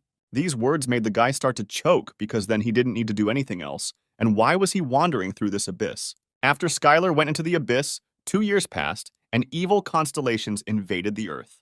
And yet the hunters of the land fully mobilized to fight back and succeeded. The protagonist did not know what to do next. Was the goddess's prophecy wrong, or did she just miscalculate? It was all rather strange, because it wasn't just a small skirmish, but a full-fledged invasion of the constellations. And even if the mortals had sent all their forces, was it really possible to stop them at all? The girl added that it was not just a matter of different levels of power, but that the constellation and mortals were completely different, and even if there were many hunters, they were just like small insects to them. Skylar clarified that they stopped the invasion, but how, and the hunters said that it was more like a truce. They were not sure that they needed to expand the territory they occupied, and the people would suffer too many losses if they tried to regain the lost territories. And they were worried whether the truce would last, but it still continues, and probably because of the constellations that promised to protect the Earth. The girl immediately understood that if there were constellations here initially, then this makes sense, because even if the Earth is captured by new constellations, they can transfer the power of the Avatar and make them fight. She added that unlike Skylar, the constellations rarely fight, but against him, they will have to go out and fight personally. Then the boy understood why the truce was still going on, because the invasion of the constellations changed the hierarchy. This is what caused the connection of the Abyss with the Earth, and in order to avoid a full-scale war, a compromise was reached to restore the balance of power. The truce was possible because they either didn't want to fight or didn't want to lose their own avatars. Otherwise, he had no business here. The guy added that in order to stop the invasion of evil constellations, he went into the Abyss but returned too late. But the kitten replied that this was not true at all. Although they are a couple of decades late, the situation is not yet over. The truce cannot last forever, for there are so many other constellations in the Abyss that may still decide to invade the Earth.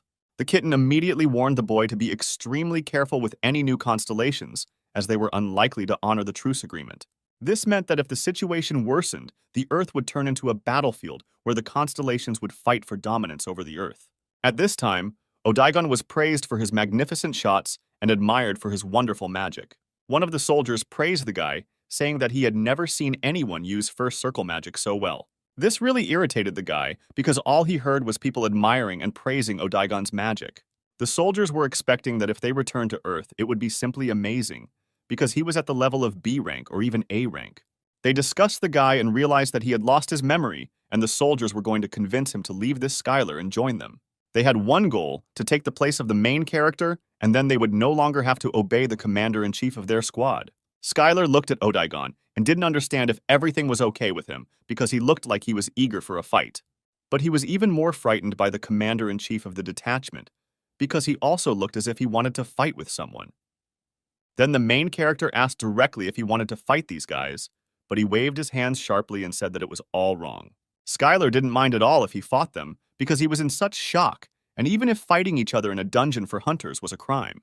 The boy began to fear that perhaps his thinking had become abnormal after being in the abyss for too long. But his friends warned him to be careful, because on Earth it was not enough to simply hide the power of existence. They added that a great battle between the constellations could break out on Earth, and if the protagonist did not properly hide his identity as a training master, it could provoke a conflict. But the guy swore that he would be careful. Then he asked one of the commanders what was happening to the people who had returned from the abyss. The man said that they were undergoing a medical examination where they were asked about their experience, and one day one guy told about a giant-sized cat with a giant smile. The man also added that after the invasion of evil constellations, most countries banned becoming avatars of evil constellations. The guy was surprised by this and replied that after the war people became very strict, and this was true. The fighter said that in any case the procedure is not that complicated and asked what country Skylar is from. He replied that she is from Korea, and then they will offer him new citizenship. He also added that most likely everything will be fine for the guy who lost all his memories. The protagonist turned to Odaigon and said that he had received enough information about the situation on Earth, and now he was also interested in what the skill level of the hunters was and whether there was a way to find out. Kitty suggested that there was a spell called Level Assessment that showed the level and characteristics. This would be enough and suggested using it on them. The kitten asked why he asked Odaigon to do this, but the boy replied that he couldn't use magic. But that wasn't the reason. Because the guy was a constellation, he didn't need to use magic to see the power level. He wouldn't need to use his own essence power to do this. Any constellation could easily do this. And at that moment, the main character used the Eye of Sauron and looked at the commander-in-chief of the squad. The guy revealed the whole essence of Richard Parker. He saw his level, strength, agility, magical power, and intelligence. The kitten added that if he mastered this ability, he would be able to see much more information, and he could also train this skill. Suddenly, the soldiers saw that the dungeon, the mirror illusion of chaos, had been cleared. And it will soon close, and the main character will finally head to Earth. The soldiers were very happy about this, because they would soon be at home on their native soil. The main character looked at the frying pan made of adamantine and saw that the kitten of lava and magma had tried hard, and it was much easier to cook complex dishes on it. Due to Skylar using the Eye of Sauron, his life force increased as he used the ability. At this time, a problem arose on the ground near the portal to the dungeon. Strange phenomena began to pass near it, and suddenly the dungeon became dangerous and unstable, and it was impossible for reporters to enter here. People saw and could not believe their eyes, because an entrance to the dungeon appeared there, and this meant only one thing, that it had been successfully cleared.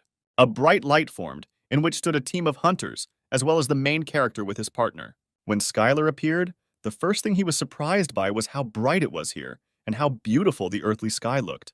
In a group of hunters, the gangster managed to clear the dungeon mirror illusion chaos in the Mojave Desert. The final dungeon rank became C rank, and the commander was furious, because it seemed impossible to him since there were 1,000 ghouls in there. The man said that he received help from a qualified magician, and that F-rank monsters alone were not many, and they knew this very well. The dungeon prank was determined by the strength of the main boss. They looked at the test stats, and that's why it was rated C instead of F. In any case, the sheriff congratulated him on his safe return, and added that his father was very worried about him. Since the Earth didn't know about the Ghoul King Tarun, they didn't know that they had passed the A-rank dungeon. The protagonist held a magazine in his hands and was wondering why the commander of Parker's group was a real celebrity and why there were so many paparazzi around him. At that moment, doctors entered the room and announced that Skylar, based on his test results, was completely healthy. The girl was very surprised because she had never seen such a perfect body, as if God had given it to him. The guy replied that the only thing he could do in the abyss was to train. The doctor added that he was also mentally stable and he was really lucky. After all, 30 years have passed and now he will have a hard time with rehabilitation, and if he wants to move to another country, they will be happy to help him. But the girl acted as if she didn't want him to stay in this country. On the contrary, several men asked Odaigan not to worry about the fact that he had lost his memory and that the American government was on his side, since America was the richest and most powerful country. Only high-ranking magicians received such treatment. With martial arts masters, things were completely different. But the guy was firm and replied that he would always be the same, and no matter how many offers came, he would always follow Mr. Schuyler. People tried to find out what happened to this guy in the abyss, that he was so devoted to the main character, but the guy did not reveal all the secrets and answered that he met him when Odaigan had already lost all his memories. Then people started to speculate that it might be because he was the first person Odaigan met after losing his memories. They also approached Schuyler and asked him if he ever seriously considered moving to another country that they would help him with anything he needed. But he replied that there was no better country for a hunter than America.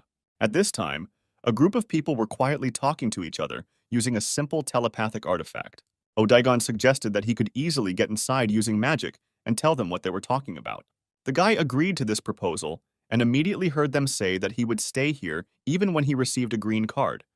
That now he was saying no, but he would soon understand that America really was better, and they were still worried about it. There was also talk about a magician named Odaigan. They were sure that other countries would try to find out everything about him, and for this, they would place spies near him so that others could not get close to him. As soon as the guy heard that they would be spying on them, he asked Schuyler if he could get rid of all the spies right now. But the main character asked him about the unheard situation, because he should understand what is happening here. There were several other procedures that a returnee had to go through to get a Green Hunter's card, and one of them was a test.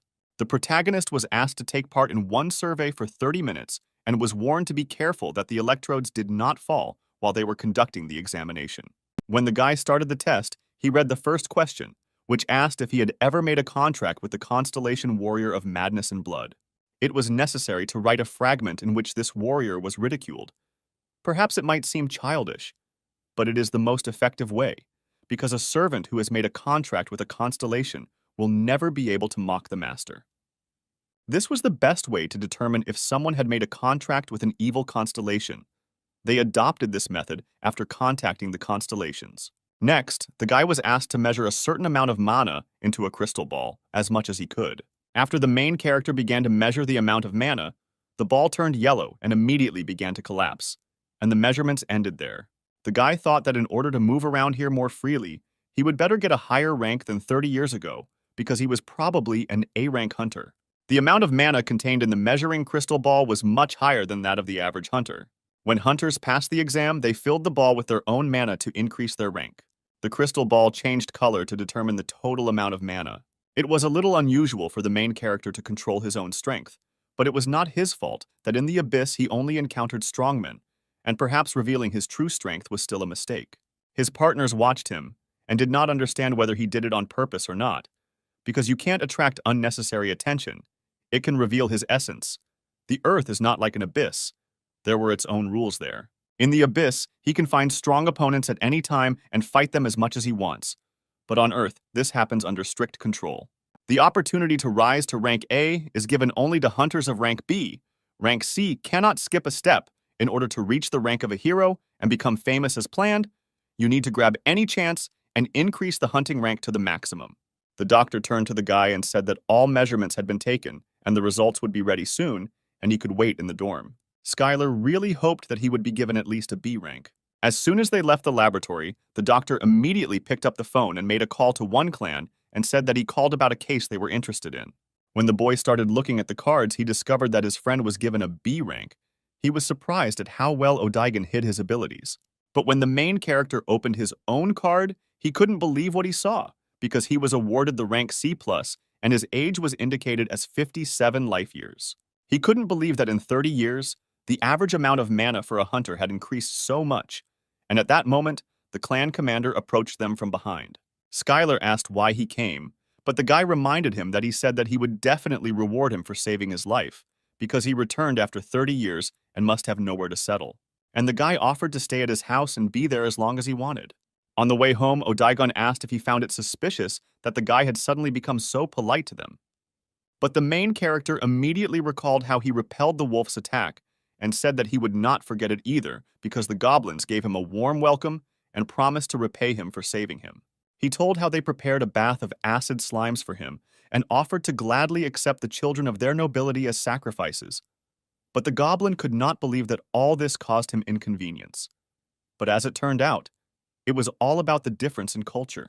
In any case, this guy might also have wanted to repay for saving him. But Odaigon had a different opinion. He believed that the race was annoying and incapable of magic, and yet gratitude was alien to them. The main character was surprised by these words, because in fact he was also a human, and the goblin remembered this and immediately asked for forgiveness.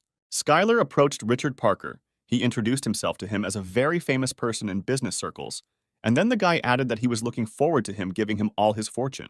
The main character said that he heard someone in the dungeon promising to give up all the inheritance for saving the commander. But the guy screamed in fear that this did not happen. Skylar said he was joking and replied that he didn't need much. He asked for a place where he could settle down temporarily until he could settle down somewhere himself, since he had been in the abyss for too long and was still not getting used to the ground.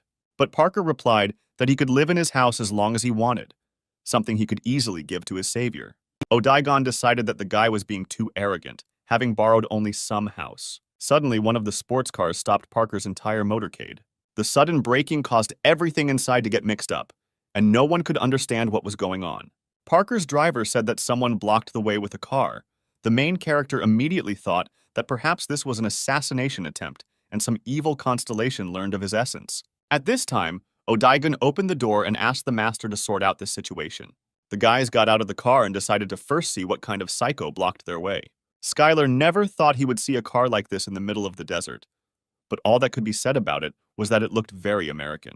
A man got out of the car who was dressed very stylishly, and Skylar, along with Odaigon, felt that he was different. He was still mortal, but he could not be put on the same level with people. The man was very strong. When the man came closer, Richard Parker immediately recognized that in front of him was Sam, nicknamed the Dragon. Richard introduced himself to him, and Sam immediately recognized him as the youngest son of the Parker family. The man said that he heard that his father had a lot of worries because he became a hunter and advised him to do what he wanted. Then the man turned to the guy and said that he had lost much hope. But in front of him was the real Skylar. The main character couldn't believe it, but in front of him was the leader of his clan. The man heard rumors that they were here. A lot of time had passed, and they really hadn't seen each other for a long time. Everyone stood in a stupor, and Richard couldn't believe that the dragon knew Skylar, but it was all true. All the guards ran out of the car and were surprised to see an S-rank hunter, Dragon Sam, standing in front of them. They were talking about how they had heard that he had gotten married again last month, and it was his 19th wedding, and it was all too confusing. After all, was it really this man who stood before him, when in the distant past, he suggested that he take his time, since their strength was not up to a B-rank dungeon, and now he is the leader of the most famous clan. In 2011, attacks by evil constellations suddenly broke out all over the world, and the city of Seoul was no exception. That period was called the Seoul Disaster, at which time all the hunting clans located in the city responded, and the leader of the clan of the Great and Incomparable was one of those who tried with all his might to save the country. Thanks to the dedication of hunters like Sam, the Republic of Korea was able to somehow eliminate the threat of occupation. They did everything they could, protected everything they could protect, and were true heroes. All those fighting the threat were called heroes, and, as expected, they received nothing more than the title of hero. At this time, in the hospital, the guy turned to one of his partners, because he still couldn't pay off the debt, because healing magic was not included in the insurance. And even the compensation for the hunter's treatment did not help him. He did not fit this article, because he did not receive a shrapnel wound from a monster. And after that, Sam moved to America, because the attitude towards hunters is much better here. He talked about how he got support, hunted monsters, started his own company, and even appeared on TV once. And that's how things gradually came together.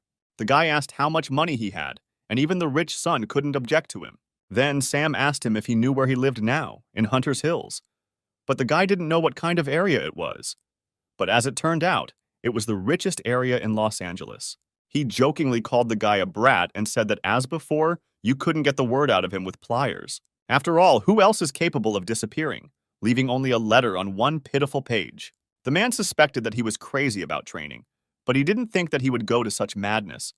Perhaps he should have been taken to the hospital earlier. Sam added that some even wanted to announce his death, since only a few returned from the abyss alive. The guys were even going to hold a wake in this honor. But when the man found out that he had been discovered, he was very surprised that he was on the list of those who had returned from the abyss. Sam then turned to Parker and finally asked what he was doing in his car. The boy was frightened and said that he had saved his life, and as a sign of payment, he was with him. The man was very surprised by these words, because he had already thought that he was taking him to the family estate for an autopsy. At this point, the destination was changed from the Parker's house to Sam's house. The guy saw how the world had really changed in 30 years, and all the city streets were now teeming with machines. After the gates opened in Los Angeles, rich and famous hunters began to flock to the city. All of their clanmates, rising stars who wanted to join them, and people who viewed hunters from a business perspective. It was currently the most densely populated city of hunters on Earth. Sam continued that from the moment he arrived in America, he asked to be informed of the latest news of who had returned from the abyss and threatened that if even one name was missed, he would leave for another country. It was funny to watch the FBI and CIA report with stony faces. Otherwise, he would have quickly changed his citizenship, and the government would have suffered huge losses. The main character looked out the window and said that he had a very cool house, and that this house was the size of an Olympic stadium. But Parker interrupted the guy and said that these buildings were for hired workers and servants, and the real home of Sam the Dragon was located further away. They immediately approached the real house, past fountains, palm trees, and beautiful parks. As the motorcade passed along the streets, the main character saw hunters standing in line for tickets. He didn't understand what these coupons were for, because this wasn't a bank. But Sam replied that in order for them to see him at least once, they needed to get a coupon. But Skylar couldn't fully understand why they needed this, and what it was all for.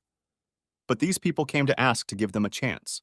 The guy asked what kind of chance they were talking about, but the man said that they would still have time to discuss all this. When they went inside, they saw beautiful pandas. The guy couldn't believe that pandas were in America. Did he really steal them? But as it turned out, it was a gift from the Chinese government. They then begged on their knees for him to come and send it to him. The protagonist asked what was troubling the Chinese government that they made such a generous gift.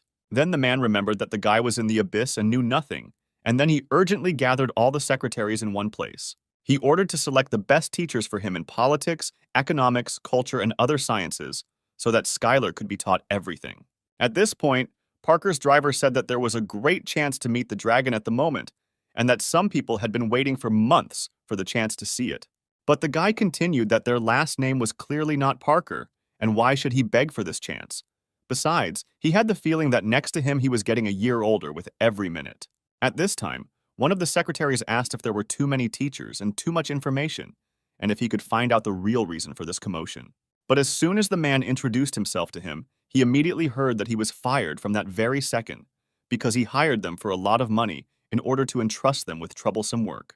Sam's words and requests did not sound like a joke, and he did not ask not to answer stupid questions. Then the man turned to the sixth secretary and asked where all the models who were supposed to be at the party were, because he clearly remembered that he had missed one and ordered her to work faster. After Sam gave everyone their assignments, he turned to Skylar and said that they could now calmly think everything over. The guy couldn't believe that the man had changed so much in such a short period of time, because such situations were not a reason for dismissal. But the man objected, saying that he did not know how much he was paying them, and quickly ordered the seventh secretary to come to him. When the secretary approached, he said that in 2 weeks he had received about $230,000. But the main character still couldn't understand how the size of the salary was connected with being fired on the spot. Then Sam replied that when he hired them, he clearly warned that he was paying the highest salary. But in return, one mistake, and the employee is fired, and they all know about it. But Skylar was very disappointed with this approach, and then Sam decided to leave the seventh secretary. The guy turned to Sam and asked why he didn't become a role model, as a true clan leader should. In one of the audiences, a Stanford University professor who specialized in the science of artifacts and caves spoke to the main character. She also had experience as a manager of 2 B-rank hunters and 1 A-rank hunter. These words really surprised the guy, and he decided to surprise her in return and told her that in high school he once lifted a total of 500 kilograms. The teacher decided to briefly explain what had happened over the past 30 years. And after 30 minutes, the guy screamed loudly in the audience. He couldn't believe that evil constellations occupied China, North Korea, Europe, and Latin America. South Korea was not captured because it was one of the countries that resolved the situation relatively quickly.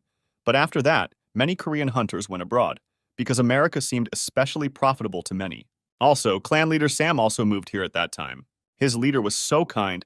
What did he have to endure? He was the kind of man who was dumped by women every day and who discouraged him from going into a B-rank dungeon. But suddenly, he became the Dragon Sam, an S-rank hunter with a lot of money, who at 70 years old has married 19 times. The Lava and Magma Kitten said that everything worked out great and that this hunter could be a great avatar. Could this person really not be trusted? He could be trusted. Then Skylar went to Sam and told him everything about how he suddenly went into the abyss to prevent the end of the world. And while he was trampling there for a couple of decades, he suddenly became a constellation, and whether he wanted to come under his wing and become an avatar. The man was very surprised by the guy's words, and he replied that they don't dabble in drugs. The kitten of Lava and Magma said that there was no need to do that, and that he could and would understand everything if everything was explained to him in detail. But something still bothered the guy. The leader had not given up for 30 years. Trying to find him, the guy thought that he was the one who could be trusted, because there was training equipment here like a gym in the backyard, and the guy did not want to just drag him into the affairs of the constellations. When the guy came to the gym, he said that it looked more like a concert hall and that he must have invited various pop stars to parties here, but Sam replied that there was a cooler place for that. The kitten of Lava and Magma exclaimed in surprise, because it was the magic of the inside of the world. But the guy did not understand why he was so surprised, because it was not complex magic. The kitten said that it was rather a very popular magic among the constellations and that mortals did not know how to use it properly. Sam said that even if you get injured in the other side of the world, they will not be reflected in reality. Roughly speaking, it is magic, something like super advanced virtual reality technology. But this constellation was used to train their own avatars. But the kitten said that most often the constellations use it as a playground to relieve boredom. The guy wondered if the magic of the underside of the world had taught the constellation. But Sam exclaimed that this magic was known to many, and the constellation had nothing to do with it. But if you think about it, there was a possibility that this technology was originally given to someone by the constellation. All this is some kind of evil plan. Skylar said that with such training equipment to prepare for war, all the hunters on the planet would be fully armed. But the man did not understand what kind of war he was talking about. He replied that all these devices were only for sports training. Then the main character exclaimed that they really use this magic to play football. Then the man snapped his fingers and said that all this was so last century, and now he would demonstrate everything. Currently, the most popular area at the forefront of the entertainment business is hunting sport. It was a competition where 6 hunters would form a team to test their strength against a rival team, and there would also be monster extermination, time attacks, death matches, and more, with a ton of rules. When one of the teams successfully kills the weekly boss, they are awarded 5 points for the victory. It all looked very interesting, and the main character entered the underside of the world. The protagonist had to limit the power because the underside of the world could be destroyed. He thought that since magic was created by people, it could not fully correspond to a being of the constellation level. Then the guy's strength, agility, and health were severely limited, and he immediately felt as if a bunch of weights had been hung on him. In the conditions of a battle with limited strength on the reverse side, the constellation increases its own real strength. It all looked like a real workout, and he was even a little happy about it. The Lava and Magma Kitten suggested that this was a great chance, since other constellations couldn't see Skylar in the dungeon and the underworld, and so he could use all his abilities to his heart's content. The kitten meant for the protagonist to reveal his own essence to the leader and make him an avatar. But the guy didn't want to do this because he had a great life, and he didn't want to drag him into this again. The main character believed that he was not suitable for the role of a leader who controls avatars, because he was more accustomed to playing the role of a fighter and participating in battles. But the kitten added that in the competition with other constellations, there will definitely come a time when he will need avatars, because it is not in the spirit of the constellation to personally enter into battle. Sam asked why the guy had become like a pillar, because half an hour ago he had looked completely different. Skylar thought that the underside of the world made the hunter's training seem like it was happening in reality. But the man reproached the boy, saying that it wasn't training at all. Everything that happened there was only about sports, and the most popular sport in the world. Skylar asked if the hunters didn't train in a dungeon and just fought each other, but Sam replied that that was the point of competitive sports. The protagonist asked why people liked watching it so much, as if it were football or baseball. The man replied that it was simply ridiculous to even compare them, and added that the most that could be compared was fighting with each other, since that was also a sport for hunters. The strongest hunter is chosen through one-on-one fights, and once you watch this, other sports fights will start to seem incredibly boring to you. But no matter how much Sam hoped to surprise the guy with this whole story did not stir Skylar's blood. He was confused and worried that the Earth was now in danger. The guy spent all his time training and was afraid to find out that he was already late. He was constantly overcome with anxiety while he tried to find his way back to Earth. And in the end, the hunters of the Earth became sports stars, and Skylar did not understand at what time they were catching monsters. Then the kitten added that this world and fighting with each other is quite usual for the constellations and for the god of training, who does not take avatars under his own wing. This may be new, but for the constellations with an army of avatars, this is like an indirect war. The kitten suggested that this could be related to the spread. The protagonist thought that in that case, they shared it on purpose to find candidates for avatars, and Sam added that recently there were many hunters who had never even cleared a dungeon. The guy didn't fully understand then why they became hunters, but the answer was one: only for money and fame. All that was needed was to choose the type that a person liked, and having succeeded as an athlete, he was able to earn money that he would never be able to spend in his entire life, and the line in front of his house was just waiting to get this chance. After Sam finished, he asked what had happened to the guy during this entire period. What bug bit him that he fell into the abyss during training or was deceived? But it seems the man hit the nail on the head, and Skylar replied that it was a very long story. But before he explains everything, he will have one small request. The guy asked to increase the power of the backside because his strength is too limited and it is very annoying. But the man didn't believe it because this room was aimed at A-rank hunters, and he asked what rank the guy had. Skylar replied that he was a C+ rank and that he had not had the opportunity to fully demonstrate his combat skills since he had simply broken the internal energy measuring device, and even that was not enough. Sam couldn't fully understand why he was still assigned to rank C+, because it couldn't be that someone paid for it. It seemed to the man that the guy had become much stronger, since he was uncomfortable being here and everything was exactly like that. Sam again asked the guy to tell why he went into the abyss, and if it was a long story, then let the main character tell it more simply. But to put it simply, Skylar went there with only one mission. It was all for the sake of protecting the Earth. The man could not believe these words. Could it be that he wandered through the abyss and became a constellation, and now he returned to protect the Earth? Sam was very surprised. Then it turns out that he is older than him in age, but all this was unimportant.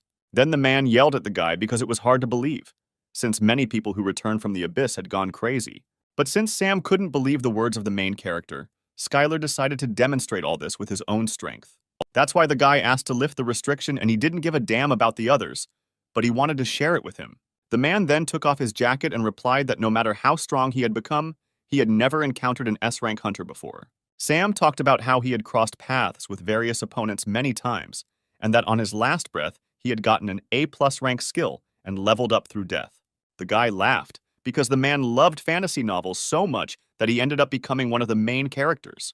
Then Sam flew into the air and shouted that the little rascal hadn't gone far, and that it was not for the fans of fighting novels to talk about it, and immediately offered to wrestle for a while. The man asked the boy if he had ever heard of artifacts in the form of tattoos. Suddenly, Sam started shooting out magic projectiles and shouted at the guy that he would be able to dodge them now. But the main character didn't see any danger in this, and didn't see any point in dodging at all, and released a powerful stream of energy from his hand.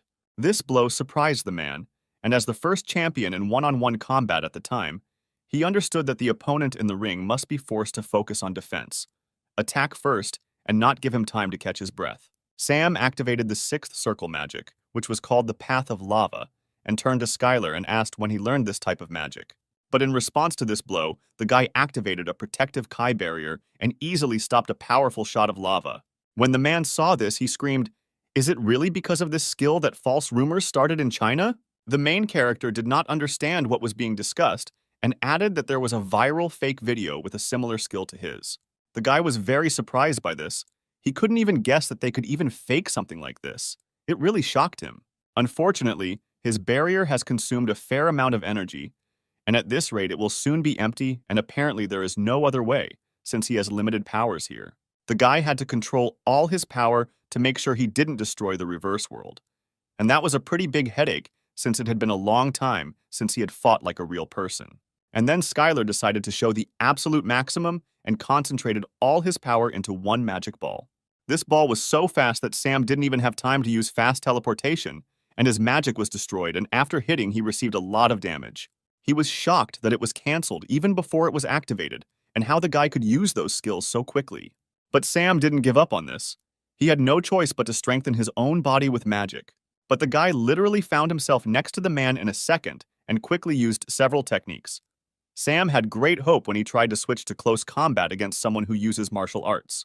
His friend admitted that he quickly became confused because he usually never dealt with martial artists and found the guy to be quite assertive. Sam asked the guy how martial arts levels work and how he reached the highest level in martial arts.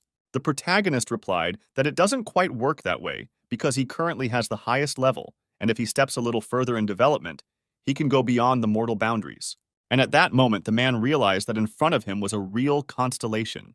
Sam replied that he couldn't imagine how ridiculous it sounded. But what did sound ridiculous was that Skylar's honest and kind-eyed friend had changed for the worse. And the men began to argue about which of them had become more successful, and then Sam asked what he wanted from him. Skylar started by saying that he wanted to ask him for help, and then went on to explain the situation in detail. Although the constellations have agreed to a truce, the treaty is only temporary, and new constellations may emerge from the abyss at any time. And those constellations that have made a truce may be plotting to seize the land right behind their backs. As for the other constellations, they already had many servants on Earth, and in general, there are a lot of them. But on the other hand, the guy has to start from scratch, so he is now at a disadvantage. In these words, the man heard that the guy was not going to ask for his help. After all, he lived his own life, and that's why Skylar didn't want to drag him into trouble. The man couldn't believe that the youngest of the clan had been defending the land by fighting in the abyss for 10,000 years, and he was just trying to be cool just because he was older. Sam loudly slammed his fist on the floor and shouted that why the hell was he worried about him? Because he should be worried, not the other way around. And who could help the main character if not his old friend? The man added that he would help him and that he was in no position to refuse the offered help, and he was absolutely confident in his words. At this point, the lava and magma kitten sent a message that he was quite pleased with how the guy was negotiating. The kitten thought that he had really lured him brilliantly to his side, but in any case, these were the sincere feelings of the protagonist. He didn't want the man the boy knew to be caught up in the battle between the constellations, and it didn't look like Sam was going to back down. And the man was faced with a choice, whether he would agree to become the main character's servant and serve under his command. The man did not think for long and decided to obey someone younger and let it be as it will be. And at that moment, he became a servant of the invincible avatar of training, and his soul was tied to the constellation. And if it disobeys the orders of the constellation, it can be subject to severe punishment. The young people had a delicious breakfast in a cozy establishment, and Sam still could not believe that he would enter into a contract with the constellation. After all, making a deal with a constellation was tantamount to selling it your soul. He was interested in everything. If he makes this agreement, he will be able to follow the main character and his clan whenever he wants. But if it will be too stressful, then the guy can simply not do it. Skylar's plan was to first hide the fact that he was a constellation, as it would be a huge problem if he was discovered. Sam thought about it because it turned out that the constellation needed to hide its own power. The guy said that in any case, he was going to continue to increase the number of servants while hiding the fact that he was a constellation, and he would need them when he encountered other constellations. The man replied that he could be trusted. Then Skylar asked if he could defeat the great demon one-on-one. But Sam clarified that didn't the guy fight him in the abyss, because hunters always act together and it is completely pointless to try to defeat the monster one-on-one. There was a certain uncertainty in the man's words, and for a second, the protagonist thought that he might lose. Sam added that whether it was the inside-out world or a one-on-one fight, a solo or team game, he was absolutely sure that he was not afraid of any of it, and he didn't care if he had to fight against the constellations or anyone else. But the guy knew very well that the magic that is often used in sports called the magic of the inside out, the constellations also often used it, and it is very strange that people participating in hunting competitions used this magic. The whole reason was that this magic was very widespread, and was connected with the fact that the constellations fought in a similar way, when the servants of the constellations went to the inside out to fight each other. There is a very good chance that the constellations intended to make hunting competitions like one-on-one combat so popular that it would be easier for them to choose servants based on their strength. The guy wondered if this was too much for such complex speculations, because did the constellations really look at such nonsense? But everything was correct, And the kitten of lava and magma added that one should not underestimate the boredom of the constellations. Even now, most of the constellations are fighting with each other in the train car out of boredom. In any case, if the services fight as they do in the hunting competitions on the ground, it could be a great help to Sam, because he has participated in such battles and is a champion hunter. The number of servants the main character would have depended on all of this, because he had to become the object of their envy. He himself understood what he was talking about. He understood that the guy needed to become famous as a hunter and become one of the strongest hunters on Earth. With such hunters, everything is always very interesting. As soon as a Class A portal opens, the government of the country will be on its knees begging them for help.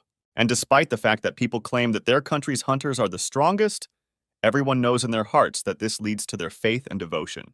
Sam certainly understood everything, because Skylar certainly has incredible power. Another thing was how they would demonstrate his power in the game. Then the man said that he would introduce him to the clan, but the guy didn't even suspect how many groups of clans Sam was responsible for, because it wasn't just one clan, because the profit of the company's clan groups went beyond this world. All the cores and items in the dungeons are purchased by the company, including support, bonuses, and other things, and with just loyalty, Skylar can be generously rewarded. But the main character still didn't understand why Sam was telling him to join the clan, because he could do it on his own. Then the man menacingly replied that he was going to hide the fact that he was a constellation. So why did he need all this if he needed to hide his own power properly? However, the protagonist decided to limit his own power to the maximum possible level, and so far he has been able to control it, and he can fight a monster or an S-rank adventurer. The man would send the boy to a clan that accepted the best candidates, so he recommended him to look for some nuggets there, because he could take them as servants if they proved themselves useful enough, and this was a pretty good idea. Skylar wondered if they would mind if he joined their clan, since his rank was still C+, which specializes in martial arts. Sam replied that they definitely wouldn't like it, and suggested that the guy just raise his rank, because as soon as he becomes an A-rank adventurer, he will immediately be listed as a strategic weapon controlled by the state, because only those who have achieved high results can get S rank. If you think about it, it sounded pretty cool that the old man had an S rank, since less than 10 people in the entire world had received that rank. He shouted that it was enough to sit around and it was time to do everything they could, and they immediately went to the qualifying round for the competition. The guy clarified what qualifying round Sam was talking about, but he added that the main character can't even imagine how many hunters want to participate in this competition, because he needs to pass the qualifying round and win in order to be accepted as a professional in the league.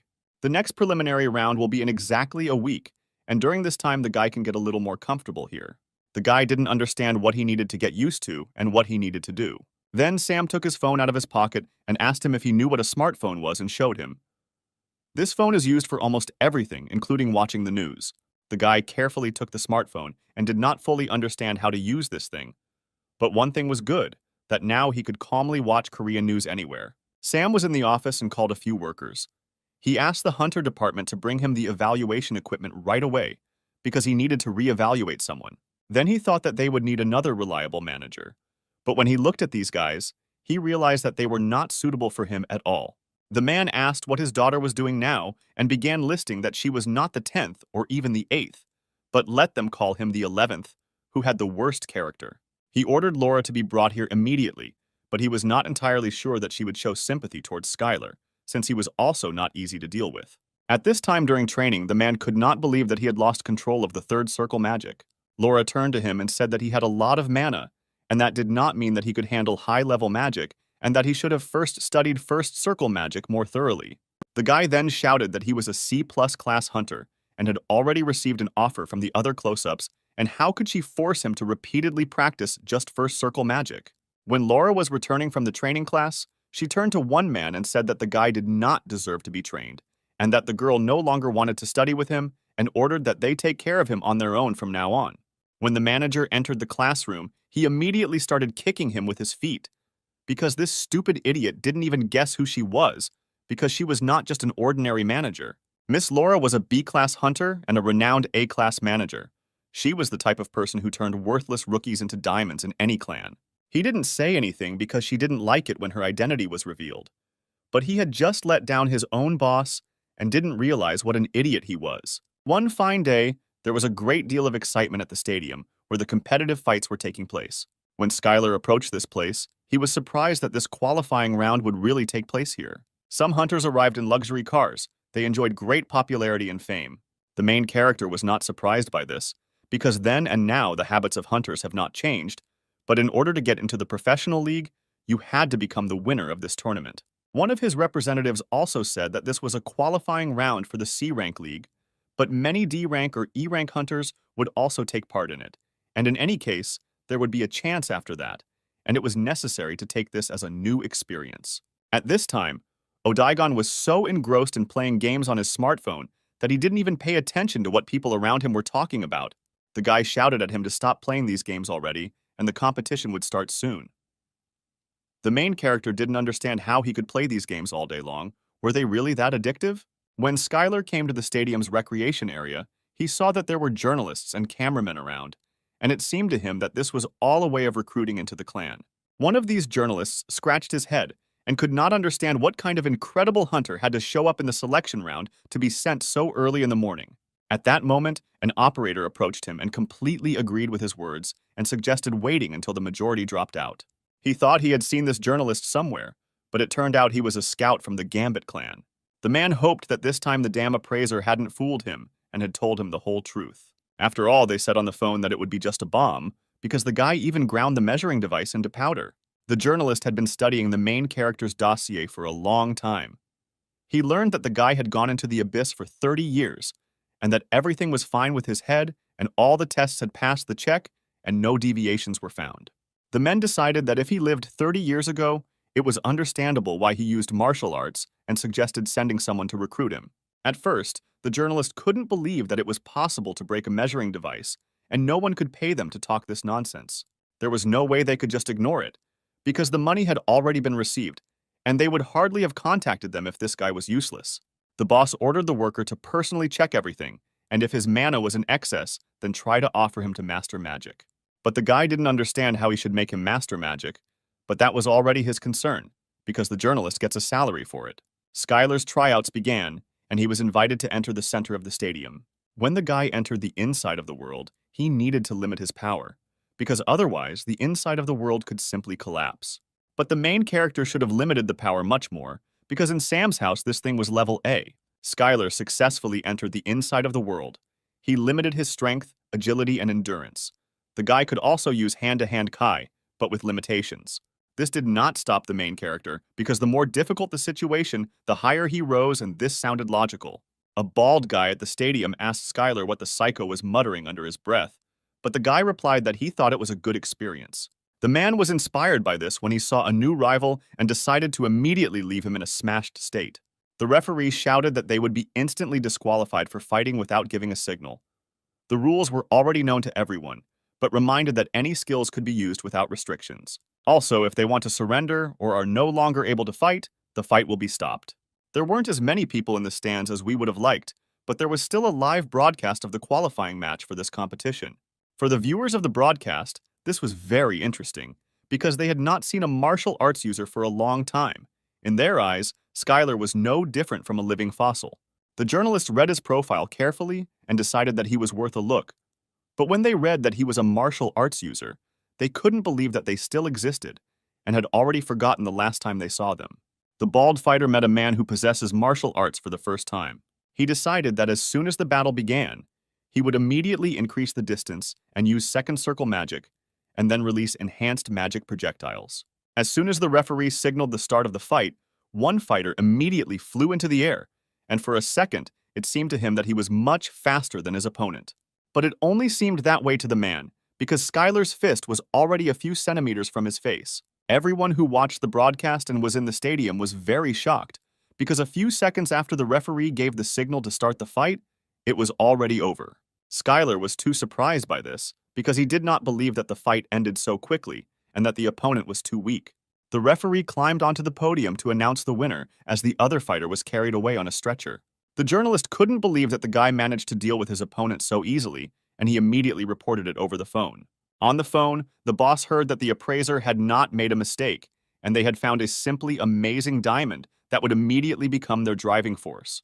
He still couldn't believe that there was a treasure to be found among martial arts users, and even though it was difficult to expand its boundaries, They wouldn't miss the opportunity to try and recruit the guy. And the journalist decided that he would achieve success at any cost if he did not want to lose this job. While Skylar was resting in the waiting area of the stadium, other fighters were performing. At one point, a journalist entered the room. He turned to the hunter and asked him to ask a few questions, but the guy immediately realized that a clan scout was in front of him.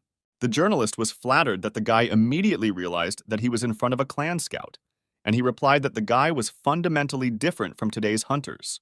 The man added that although the guy already knew, the current hunters in the past were not fit to hold a candle, because in a real fight, they could not even be called hunters. Skylar replied that he thought so too, but he thought that things weren't that bad, and it made absolutely no difference where you trained if your strength would end up being the same. The man carefully asked if the guy knew why he was here. Skylar replied that the scout had come to recruit him, and there could be no other reason. The journalist introduced himself as a representative of the Gambit clan, and he really came to hire him. The man hoped that the boy already had an idea about this clan, but the main character replied that he was hearing about them for the first time. Skylar said that he had recently returned from the Abyss, and that not much time had passed since his return, and he simply could not hear about it. The man began to gesture with his hands and convinced the guy that most likely he was having a hard time getting his bearings in the current situation, and was overcome with anxiety about what to do next and which team to join. But he didn't even have to worry about that, because their clan would help him at all. And the journalist began the greatest presentation about their clan, that they provide great support, that training is only for top-level hunters, and most importantly, they guarantee a share of 1.5 people in percentage terms in dungeon expeditions. But Skylar wasn't particularly inspired by his speech and replied that since he was used to fists, he should look for a clan with martial arts users, and laughed loudly. Then the man began to be pressured by the fact that his potential was at the level of a C-rank hunter, and that increasing his rank was not such an easy matter. But the guy was firm and refused to sign the contract for the second time, and the journalist shouted that he would greatly regret it. The main character was touched by this phrase, and he asked why, and asked several questions. He reminded the man that he had only seen him in the selections, and that his clan was not too generous to him to offer such fees and such impressive distributions. Then the boy counterattacked and shouted that this was the reason for their clan's strength. It was courage. But Skylar replied that it looked more like a trick than courage. The journalist did not understand what kind of trick they were talking about, and the main character added that if, for example, they had obtained information about his abilities in advance. After all, the guy knew that this had often been done in the past, when clans would hold back novice hunters by bribing an appraiser. At that moment, there was a knock on the door, and an announcement was made for Skylar to prepare for his next fight. The journalist wished him luck and said that he would support him in his next fight. The main character was at a loss as to what to do in this situation, but he gathered his will into a fist and decided that he should first show what rank B is capable of. When the guy entered the ring, he put 90% of his internal energy into speed and limited the power of martial arts, and with this, a new B+ rank martial art was successfully formed. The system asked Skylar to name the new technique, and since it was incredibly fast as light, he decided to call it Light Dispersion Mastery. The protagonist's strength steadily increased, but the speed was too slow and there were few ways to fix it. But the lava and magma kitten thought it was nonsense and said that a good solution would be to recruit avatars and prepare a constellation temple or increase the number of believers. The idea was simply brilliant, but first the guy needed to sort out the qualifying rounds and then continue the main mission. Before the fight began, Skylar became curious and decided to check his power level and saw that he was close to rank C and was specialized in close combat. But he didn't fully understand why an opponent who specialized in close combat would hold a bow in his hands. As soon as the referee counted 3 seconds before the start of the fight, the opponent immediately took the bow and arrows and began to make the first attack. But the guy barely had time to release the arrow from the bow. Skylar was already next to him, and with a powerful push pierced him straight into the body.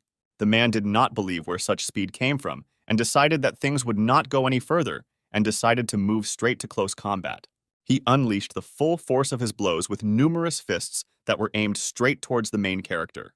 But the guy dodged these blows without any problems, using well-honed fighting techniques. All the people in the stands jumped up and shouted that this was a martial arts user's step technique, but such a close fight with Gregory was very dangerous. Skylar immediately counterattacked, and with a powerful blow threw his opponent back several dozen meters. The operators couldn't believe it.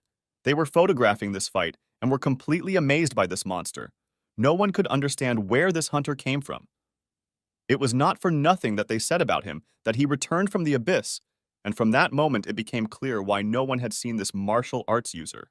The journalist understood at that moment that he could not miss this chance, and he had to sign a contract with him by any means necessary.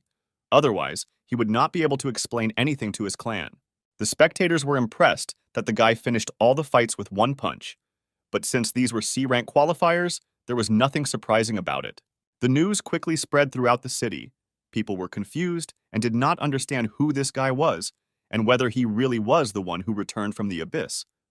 People did not understand why hunters do not study martial arts, because they look very cool. All this was fine, but among the participants of the competition, there was one hunter, a newcomer of the Star Clan, who specialized in one-on-one fights and therefore never went on raids, but competed exclusively against people. Scanner continued on his true path to first place and defeated one participant after another. Even the newcomer from the Star Clan was no exception for the main character, and he, like the others, was carried away from the battlefield on a stretcher.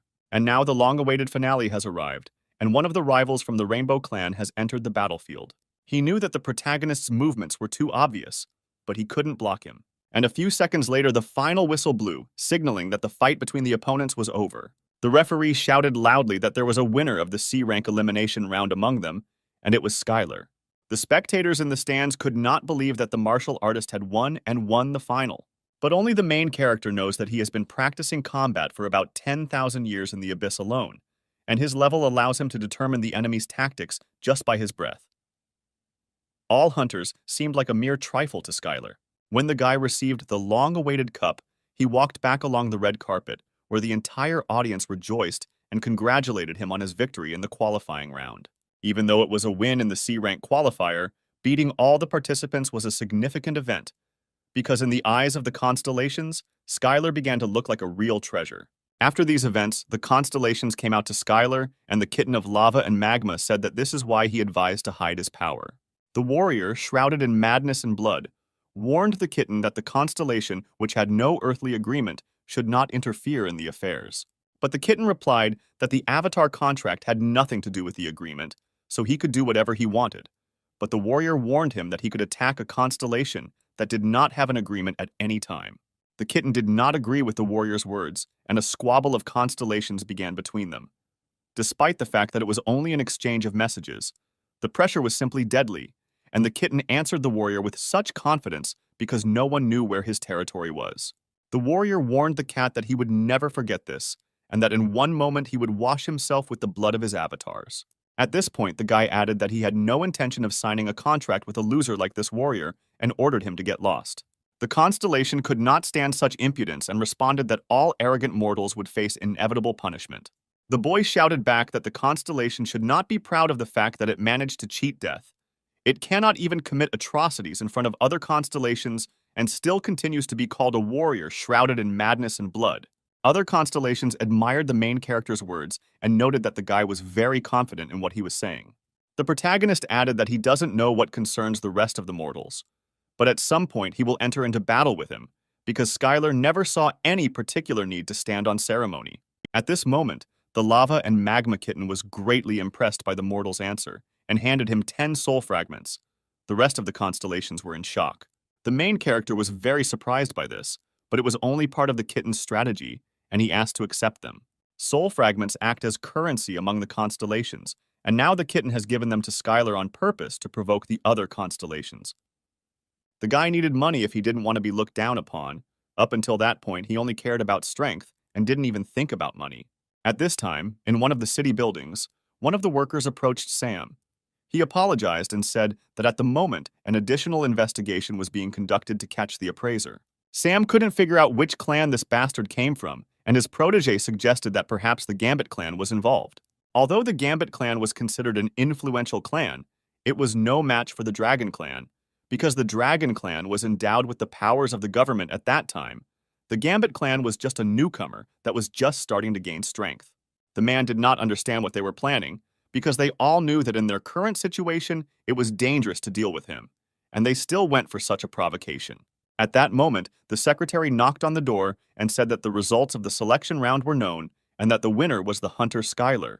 The man turned to the boss and said that he would immediately call the assessor to assign a new rank, and if any problems arose, he would take full responsibility for it. Skylar's ability was being measured, and the man gave him a clear B rank. The boss shouted that he was blind, since it was at least B+, but the man replied that this rank was also worthy of admiration, and they also knew that martial arts users were inferior in real combat, and it would be better to start with rank B. The man was about to attack the appraiser, but Skylar stopped him in time and asked him to stop.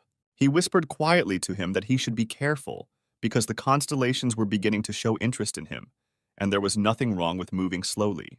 This answer stopped Sam, and he agreed that rank B also satisfied the basic conditions, but the guy exclaimed, "What conditions were we talking about?"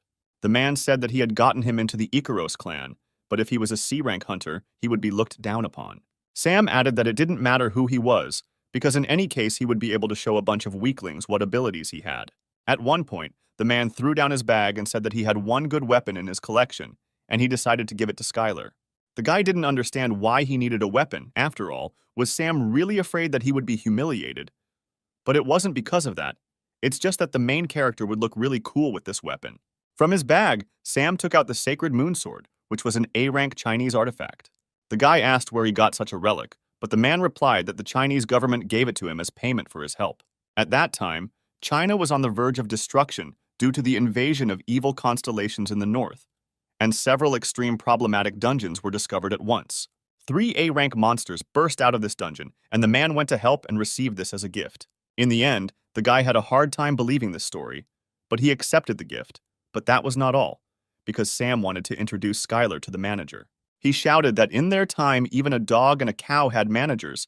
He asked not to worry about the abilities of this man, because it would be his daughter, and Skylar was very surprised by this. One quiet evening, everyone was in the house and doing household chores. Skylar chose the offensive tactic and cooked dinner for Laura. The guy cooked Laura's favorite dish. It was Texas barbecue, when hefty pieces of meat are marinated in spices and then smoked for a very long time. But this spicy brisket turned out to be much tastier. There was actually a special magical taste that couldn't be compared to other tastes and aftertastes, and unlike her dad's food, the meat that Skylar gave had a fundamental difference in ingredients. Odaigan asked the guy if he had cooked the rotten meat again. Otherwise, why was she shaking and silent? Suddenly, the girl shouted loudly that the guy should become a cook. She immediately suggested that the guy open his own restaurant and she would even become his investor.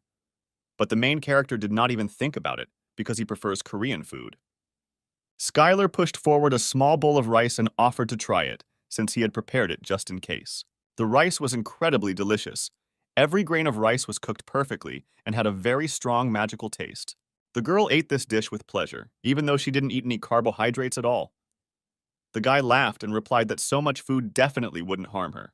The girl was very worried that she would gain weight, but nevertheless her plate was completely empty. After a delicious dinner, she got back to business and said that she would now be his manager, and her responsibilities would include monitoring his schedule and movements. This graph showed what level the hunter's abilities were and what was needed to make him stronger. Although this analysis was the responsibility of a first-class manager, she was a top-class manager.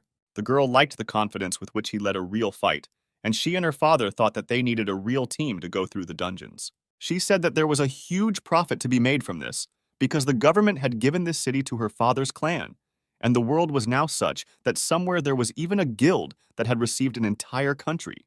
Laura added that in any case, the Ikaros clan is full of psychos, but their abilities are quite consistent with the payment they receive. And if the main character is going to join them, then he must undergo special training to match them. She left her personal number, and if the guy needed anything, he should call her immediately. When the girl left the room, she agreed with her father's words that the guy looked too normal to have returned from the abyss. Even though he was overconfident, he should have been taught how to resist magic users first. He will soon have to face monsters from the B-rank league. At this time, in the gym, Odaigon turned to the owner and said that if there were any psychos in that clan, he would gladly grind them into dust.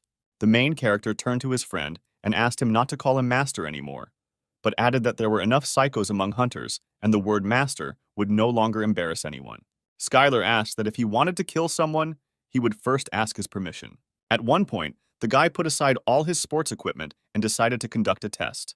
The protagonist closed his eyes and concentrated on meditation. This meditation allowed him to join the broadcast of the constellations. All this was done in order to study in advance the countless number of constellations that we would encounter in the future. The guy continued sending signals, but the lava and magma kitten said that only constellations on the same level responded. A battle of constellations is when two constellations choose an avatar and compete. The loser pays the corresponding price, and naturally the constellations must be at the same level, and there is no reason to accept a fight from a constellation from which there is nothing to take. Then the guy decided that all he had to do was declare his mighty power and collect avatars, because he still lacked a lot. Suddenly, the main character remembered why there was no news about the virtuous goddess of Libra. He became worried, because something could have happened to her. The next morning began at the Icaros clan's training base. Individual training rooms and dormitories were located here. There were too many individual halls here, since everyone had their own set of abilities, and they all trained differently in any case. If a guy needed something, he could always ask for it. Skylar said that he planned to head to the training hall first and asked Odaigun what he would do. But the answer did not take long to come, and he showed that he really enjoyed the game of Golden Escape and was going to kill the boredom a little. And the main character went to the gym for physical strength training. But when the guy came in, he saw that someone was already working with a 5-ton weight. Most likely it was a strong, close combat hunter. It turned out to be a very strong girl who turned to Skylar and said that she was seeing this newcomer for the first time. The protagonist replied that he was simply amazed by her training, and the girl replied that flattery would not work with her. She introduced herself as Eliza and extended her hand to the guy, suggesting that they try to get along with each other. Skylar happily extended his hand in response and added that he was very pleased to meet her. But as soon as their hands touched, Eliza felt a powerful energy that forcefully pushed her away from the guy. She was very surprised, because for the first time, someone much weaker than she was standing right in front of her. The girl asked if he was also a melee mage, but the main character replied that he was more of a martial arts user. Eliza was very surprised, because it was very rare to meet a B-rank martial arts user here. Then Skylar revealed that he learned all of this while wandering the abyss for 30 years. The girl confidently said that martial arts are not so useless, and she is capable of mastering everything that can be used. Then Eliza began to willingly show all the techniques of jiu-jitsu, wrestling, Muay Thai. She studied all the necessary types of arts, because it is not very pleasant when monsters breathe right in your face. At one point, the girl realized that Skylar didn't know her at all and bragged that she was from the ranked league and was in 19th place. After that, the girl shouted for the guy to follow her, because now she was going to check what martial arts were really good at. They came to the Hunter's training hall, where other fighters were already training, who looked at the newcomer with disdain. One of them asked who the guy was standing next to Eliza, and she proudly introduced that he was a new rookie martial arts user. Then a guy approached the couple and introduced himself as Anthony, and added that despite all this, he was already familiar with him. But Skylar did not understand who was in front of him.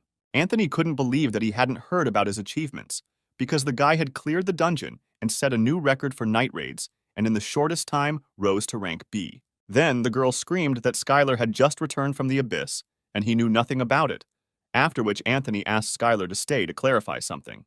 The guy added that he is the ace of this clan, and the rules of the clan are very simple for the main character. You just need to trust him and obey him in everything, and then all the problems will be solved. Skylar thought the guy was some kind of psycho, but Eliza reassured him that he was always like that and advised him not to get involved with him. After numerous dialogues, the couple finally decided to fight each other. They entered the main arena of the training camp and stood facing each other. Eliza was looking forward to the fight and was excited to see what martial arts techniques Skylar had. The protagonist decided to teach her the first lesson and started with the first rule that she should never go near a martial arts user. Much to the guy's surprise, she had a very good reaction and repelled his first blow. But no matter how fast her magic was, it was still inferior to the blows of a martial arts user. The girl had no intention of sitting back and defending herself, and immediately launched a powerful attack and delivered a sharp blow of magical power. The blow was really fast and powerful. The guy was surprised that she performed quite a good attack speed for a magic user, and it would be good to recruit her as an avatar. And at that moment, Skylar delivered his favorite move called the Milky Blow, which knocked the girl off balance. Eliza's only option was to use defensive magic, but as soon as she thought about it, Skylar had already punched her straight in the stomach despite the protective magic circle being activated. The girl couldn't believe it, because she was sure that she had activated magic. But the thing was that the guy used a different force to strike, which was significantly different from the muscle enhancement of magic. Eliza didn't want to admit such a loud defeat and, taking the guy by surprise, suddenly screamed that she wasn't finished yet. But Skylar was ready for this and easily repelled her blow. He asked if maybe now she felt what martial arts are, After these demonstrations and abilities, the guy could recruit her into avatars. But something told him that this would require several stages. But despite all this, the girl was not satisfied, and each time she tried to attack the main character in order to hit him at least a little. But each time, the next attempt was a failure, and she again lay in the ring of the training camp. Once again, the girl stood up and told the guy that he really was different from everyone else and suggested that they try one last time. Skylar replied that she had chosen the wrong opponent and that she would not be able to fight to victory. The main character liked such persistence from the girl, and he happily accepted her attempts to attack. A few minutes later, the girl turned to the guy and suggested that they finish this training for today. But Skylar had already gotten into the swing of things and asked if the girl was showing any weakness of character, since now the most interesting part was about to begin, and suggested that they have another full-fledged training session. After the training, the girl turned to the guy and said that she had not been so tired during sparring for a long time. But Skylar added that this training was not enough for him and asked what she now thought about martial arts. The girl was persistent and replied that she would put him on his shoulder blades with her own strength and would continue to train until she became stronger. The guy didn't quite understand her answer, because with the help of martial arts, she could remove all unnecessary shortcomings. But for Eliza, it was a matter of pride. Pride was in not allowing herself to be trained by an enemy, because from that moment on, Skylar was her enemy. Of course, they would greet each other when they met, but she would never accept help from the guy. Eliza turned around and said goodbye to the guy, saying that she needed to go about her business. The Magma and Lava Kitten said that the guy should take better care of his opponents. But Skylar did not accept these words, because he could not lose to her on purpose. The next day, in the training room inside the imagination, Skylar was one of the first to wait for all his partners. Among all the hunters, Parker came to training, which greatly surprised the main character. It was too suspicious, because the guy joined Icaros, and it was too strange a circumstance, because didn't his family have their own plan? One of the men asked if everyone was here. It was the clan mentor, A-rank hunter Ernest. The man introduced himself as the mentor of the Icaros clan and greeted the new faces, adding that he hoped that among them, someone would become a worthy hunter. Ernest asked those present what the most important weapon of a hunter against monsters is, and Skylar immediately answered that a person. And this was a completely correct answer, because unshakable faith in one's own strength, without it, nothing would have happened. And thanks to this faith, with which anyone can become stronger, Skylar also lasted for many years in the abyss. The main character's partners laughed at his answer, because for them it was considered a great mistake. But the teacher made it clear that the main character's answer was correct, and then one of the students shouted that last time he said something completely different. Odaigon believed that a strong creature capable of helping him would be the hunter's main weapon. Parker thought hard, but soon responded that it was teamwork. And this was also the correct answer, because the hunter's weapon that can fight off monsters is not magic or an item, but the most powerful weapon is unity, because even a rank S hunter will not go into a dungeon alone. The mentor added that even if he was awakened or had a high rank, humans were inherently weaker than monsters, and no one knew what might happen in the dungeon, so one should be prepared for anything. Suddenly, the teacher drew lots and announced that there would be a pair training session today.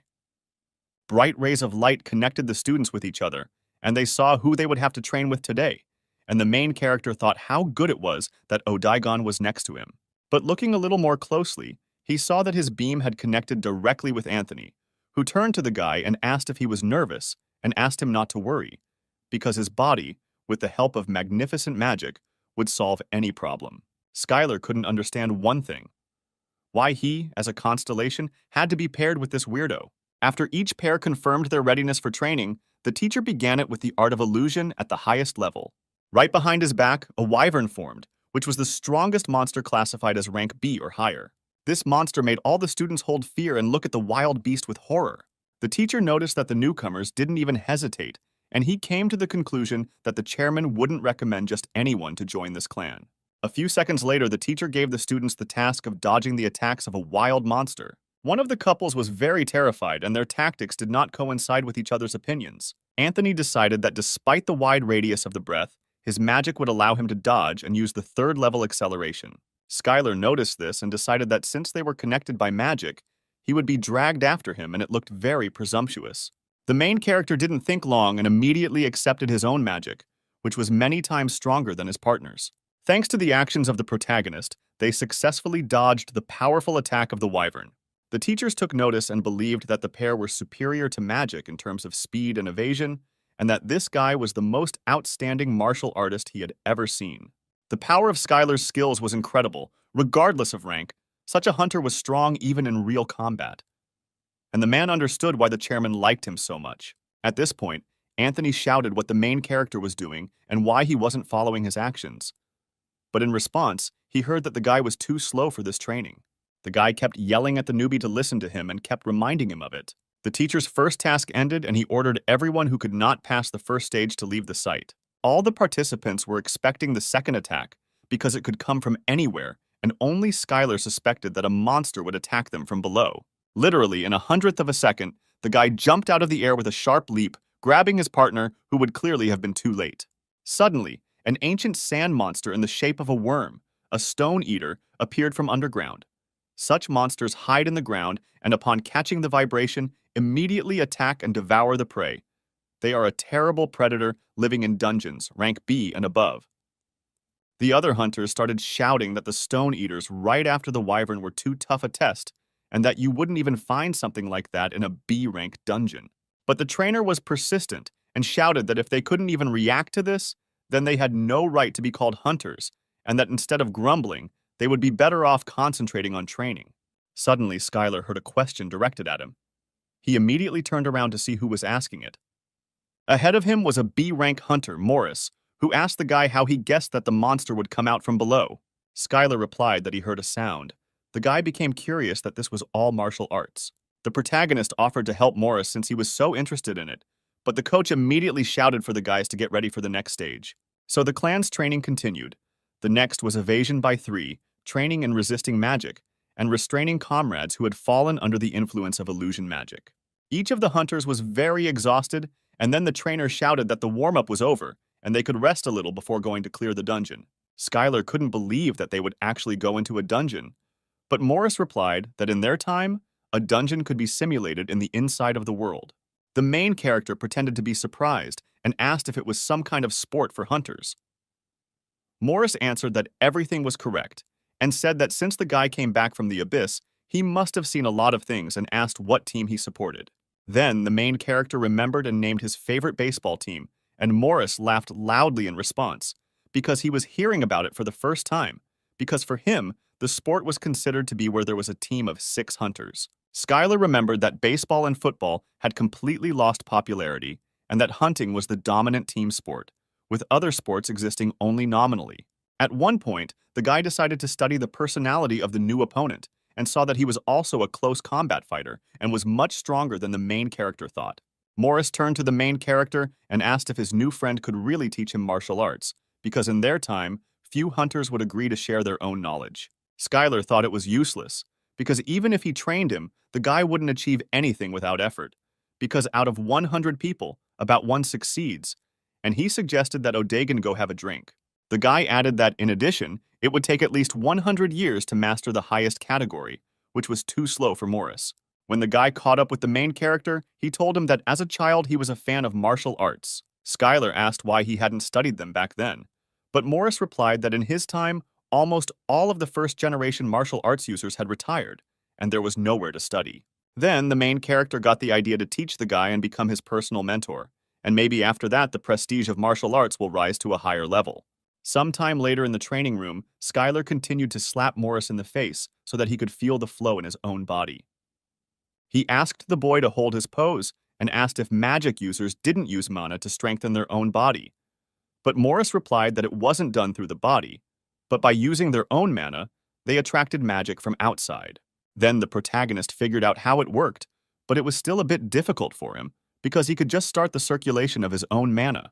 The guy reassured Morris by saying that in any case he shouldn't rush, and even if he couldn't control her, he could restrain her, although this could lead to rupture of blood vessels and viscera. In the end, Morris decided to trust Skylar and mana cultivation occurred, which meant performing martial arts with mana, and the higher the user's understanding, the lower the chance of failure. The main character decided to take a risk using this chance, but fortunately for him, everything worked out. Morris's mana consumption was simply enormous, but it was the best way for a magic user to master martial arts. And there was nothing wrong with such a high consumption, because the main thing was that the blow was done correctly. A few seconds later, Maurice received the skill of the Shrouded Mana Strike, and Skylar's plan really worked, and everything worked out for him. The guy's feelings were completely different than from a simple blow. All of this was great, of course. The use of mana in martial arts was cool, and it was very good that Morris mastered the technique, but his skill level was too low. A short time later in the indoor training hall, the coach announced that the break was over and that the participants should prepare for the next training session. When everyone had gathered, he briefly explained what kind of training awaited them. The rules were that 6 would form one group and enter the dungeon, and their task would be to quickly and safely clear it. Each of the participants wanted to succeed in this training and definitely make it into the first team. Morris said that in their clan, only the first team participates in real battles, and if you show good skills in training, you can easily get there. The guy replied that, unfortunately, he is not a member of the first team, he is not assigned to it, but he quite often takes part in real fights. Skylar added that he doesn't see anything terrible, and there's no need to be ashamed of one's own weakness, because all of this can be compensated for with great efforts. Then the coach snapped his fingers and said that he was starting to form groups and ordered them to find members of their own group and start training. Odaigon noticed that he didn't intersect with Skylar in any way, and it was a mystery to him whether it was intentional or not. The protagonist saw that Eliza grabbed her head and said that this cleanup team was doomed to failure. He replied that with such an expression on her face, she was greatly offending him. Her team included Skylar, who had recently returned from the Abyss, a rookie hunter named Richard Parker, and a guy who had absolutely no team spirit named Anthony. A sneak and the only sane person, the girl had never been pushed out of the first team, but this time she should have been worried. Morris asked if anyone was okay with Anthony taking the leadership position. Skylar added that if he liked to dictate, then he was totally fine with it. The guy asked Eliza how things were going with his abilities, and she replied that he liked long-range fights, but he was also good at close combat.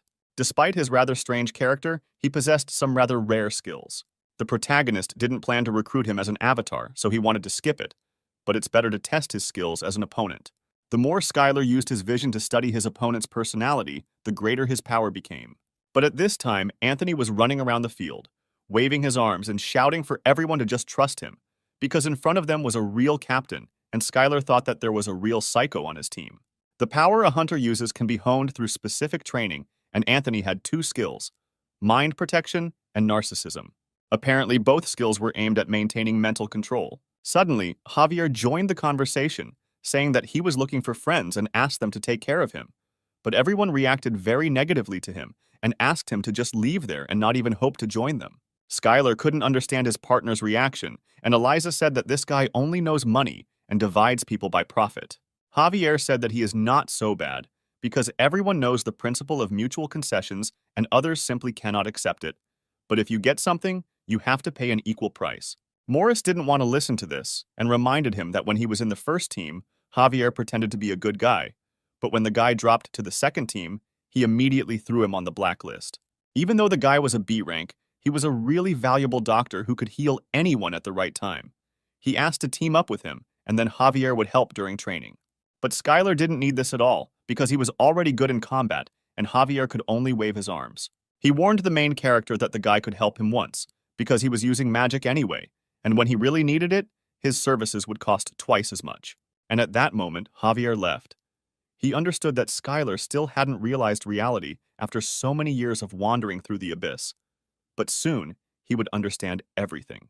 When the team found themselves in the dungeon of the Crossroads trial, they had not even heard of this name. The rules were to clear the dungeon as quickly as possible and avoid fighting with the opposing team. The provisions of essential goods were enough for 2 weeks, and Eliza suggested dividing them among everyone and carrying them. But Anthony did not agree with this, because his body should be concentrated on magic, and there should be no luggage on him. The guy didn't want to listen to anyone and moved forward. He wasn't afraid that he could be attacked, because his body could cope with any such trifle. But the girl was a master of close combat, and she could not allow the guy to go ahead of her, because Anthony was much inferior to her in this fighting technique. The man added that he was better than her in any case, and that there was nothing to be embarrassed about, and that the mere possibility of comparison with him made her a great hunter. The guy insisted on his own and went forward and ordered the others to stand behind him to help. But Morris interrupted the guy and said that his words had already been ignored, and one of them had simply gone forward. Ahead of them was a stone chameleon, which was very dangerous for the rank of this dungeon. Anthony screamed for Skylar to stop, and he would cover him with powerful magic of anger and chaos. The monster was very smart, and thanks to its unique ability to blend into the landscape, everyone lost sight of it except Skylar. Thanks to the powerful acceleration skill, he found himself right in front of the chameleon in a second and delivered a crushing blow. In his hands was the sacred moon sword, which was a national treasure of China. The main character upgraded the subspace necklace he received from the Onyx and attached it to his belt, and thanks to this, he could get the item he needed at any time. When Anthony approached Skylar, he shouted that the monster was his, since he was the one who discovered it first. But the guy replied that shouldn't he save his strength for a meeting with a stronger monster since he was such a master. This turned out to be perfect logic for the guy, and he asked to be given the opportunity to catch him with his own hands when he showed up. The whole team went straight after Skylar deep into the dungeon. Along the way, the guy encountered several of the same stone chameleons, which he successfully dealt with alone. The whole team was taken by surprise because the main character dealt with them single-handedly so quickly that they only had time to reach them. At one point, Anthony realized that his body had a powerful force and it would not lose. He approached Skylar and said that the guy was determined and offered to show him the ability of his own body. And at that very second, the two of them rushed off somewhere, and their team was left behind and did not understand what they were left to do. Eliza thought that in this regard, only Anthony was bothering her. But who would have thought that there would be two psychos on the team? At that moment, the trainer and his team were watching all the actions of the participants in the operations room. They were discussing whether they were going to keep Anthony in the first team. After all, if you look at all this objectively, the guy has outstanding all-round developed abilities, but he is seriously lacking a sense of team spirit, and with his participation, the team game will simply collapse. The man noted that his progress had slowed down significantly. It was clear that he had no desire to give it his all in training, but his transfer to the second team could have had the opposite effect. The man asked to observe him a little longer, and later he would personally make a decision if there were no changes. Then the guy turned to Ernest and told him to look carefully at the screen. They noticed how the boys began to get along with each other. They turned to each other and did everything together. The guys carried out joint attacks and were willing to give up several kills due to their cooperation. They actively helped each other and covered each other from both sides. The teacher watched all their actions carefully and could not believe his eyes, because what was happening on the screen was called teamwork. Eliza couldn't imagine that with such a team, the cleanup would go like clockwork and everything would be done cleanly and in a commanding manner. Anthony agreed with her and added that Skylar secretly thought it was a great idea to trust him with his rear. After a few hours of wandering through the dungeon, the girl suggested making a stop since they still needed to restore their mana. Morris offered to stand guard, but was immediately interrupted by Skylar. Everyone stopped abruptly, and the guy shouted that the enemy had surrounded them and that they should prepare for battle. Suddenly, Anthony shouted for everyone to move because couldn't they hear the enemy approaching, and Eliza couldn't believe that he had started listening to the others. The guy got to the main character and told him to look at him carefully, because now he would show him what he was really capable of. Anthony added that Skylar shouldn't be discouraged. He certainly fights well, but he's still a long way off. And at that very second, the main character dealt a crushing blow to the monster. Anthony said that he could have easily dodged it, but Skylar insisted that he was not familiar with this monster, since it was a stone gargoyle in front of them. The stone gargoyle was a demonic-looking chameleon monster with immense strength and endurance. This opponent was quite troublesome with its ability to completely blend into the rocks. The guy added that they have nothing to worry about, because they are very cowardly, and at the slightest thing they immediately run away and have already retreated. The entire training staff watched the actions of the main character with pleasure and wondered where this guy came from. The teacher looked at him and thought that he was a natural-born leader, powerful, a worthy recommendation of the chairman. The only thing he didn't like was that the guy was a martial arts user. Skylar's team quickly passed the dungeon, and the headquarters was sure that they were not doing it thoughtlessly, and besides, the destruction would also be a lesson for them. The Crossroads Trial is one of the secret dungeons that China hired A-rank hunters to storm 17 years ago. Despite the fact that the dungeon's monsters did not exceed B rank, its complex structure with many pitfalls is worthy of a high rank. The mentor understood that soon everything would start and the team would have a hard time coping with the new trap. Suddenly, Skylar was attacked by a gargoyle, and he immediately blocked its swift blow. Ernest watched all this and was shocked that the guy managed to block the blow, and apparently he knew what kind of monster was in front of him. The man came to the conclusion that perhaps the boy had dealt with them in the abyss, because his reaction showed experience. One question tormented the teacher: how many years had he been there? Eliza said that it was most likely a trap, and maybe it would be better for them to set up camp now, and instead of going straight ahead, explore the area a little. Skylar said that it all sounded good, even though they were exposed on all sides. But if things didn't work out, they would have an escape route. And besides, they wouldn't have to worry too much about the gargoyles, since he would be able to sense them if they got close. The main character asked not to be surprised, because if you don't lose your calm, then you can easily deal with the monster, because their strength does not exceed rank B. At that moment, Eliza thought that judging by the level of difficulty, they were simply sent to their deaths, and whether anyone would be able to survive at all. When the guys put the tent together, Skylar was very surprised, because before they had assembled everything by hand, and he asked if it was really a car assembly tent. The girl looked at the guy and showed him the drone, and said that it could be set as an alarm. The probability that it would work on the gargoyles was small, but still it was better than nothing. At this time, Javier used a barrier that would detect the life energy of the approaching creature. He demonstrated magic and tried to show how useful he was to the team, but Eliza upset him by saying that if a guy only used magic once, it didn't make him an important member of the team. But despite all the guy's merits and opportunities, the girl left him on guard duty, and all three of those who were in the rear of the battle remained at the post. In this team, the guy was perceived as a money-obsessed psycho, a guy for whom only money and just trash exist. No one could understand why Javier was so open with Skylar. Perhaps it was all after he saw his value during the hunt today. Today's hike allowed everyone to feel who played the biggest role, and the main character was Skylar, who led the team on the front lines and is the martial arts user who returned from the abyss. Javier asked the protagonist not to build iron walls and asked what he liked. The guy didn't think long and answered that his favorite activity was the bench press, but he especially loved raising dumbbells through the sides. When the tent was set up, everyone went together to eat specially prepared food.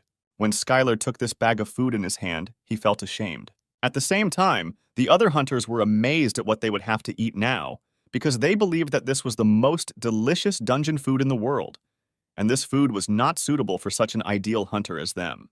It tasted disgusting, but it was hard to make a trip without food, and besides, it contained beef. Then the main character turned to everyone and said that since they couldn't eat it, he would cook something now. Morris turned to the guy and said that this was unrealistic, because there was not even food here.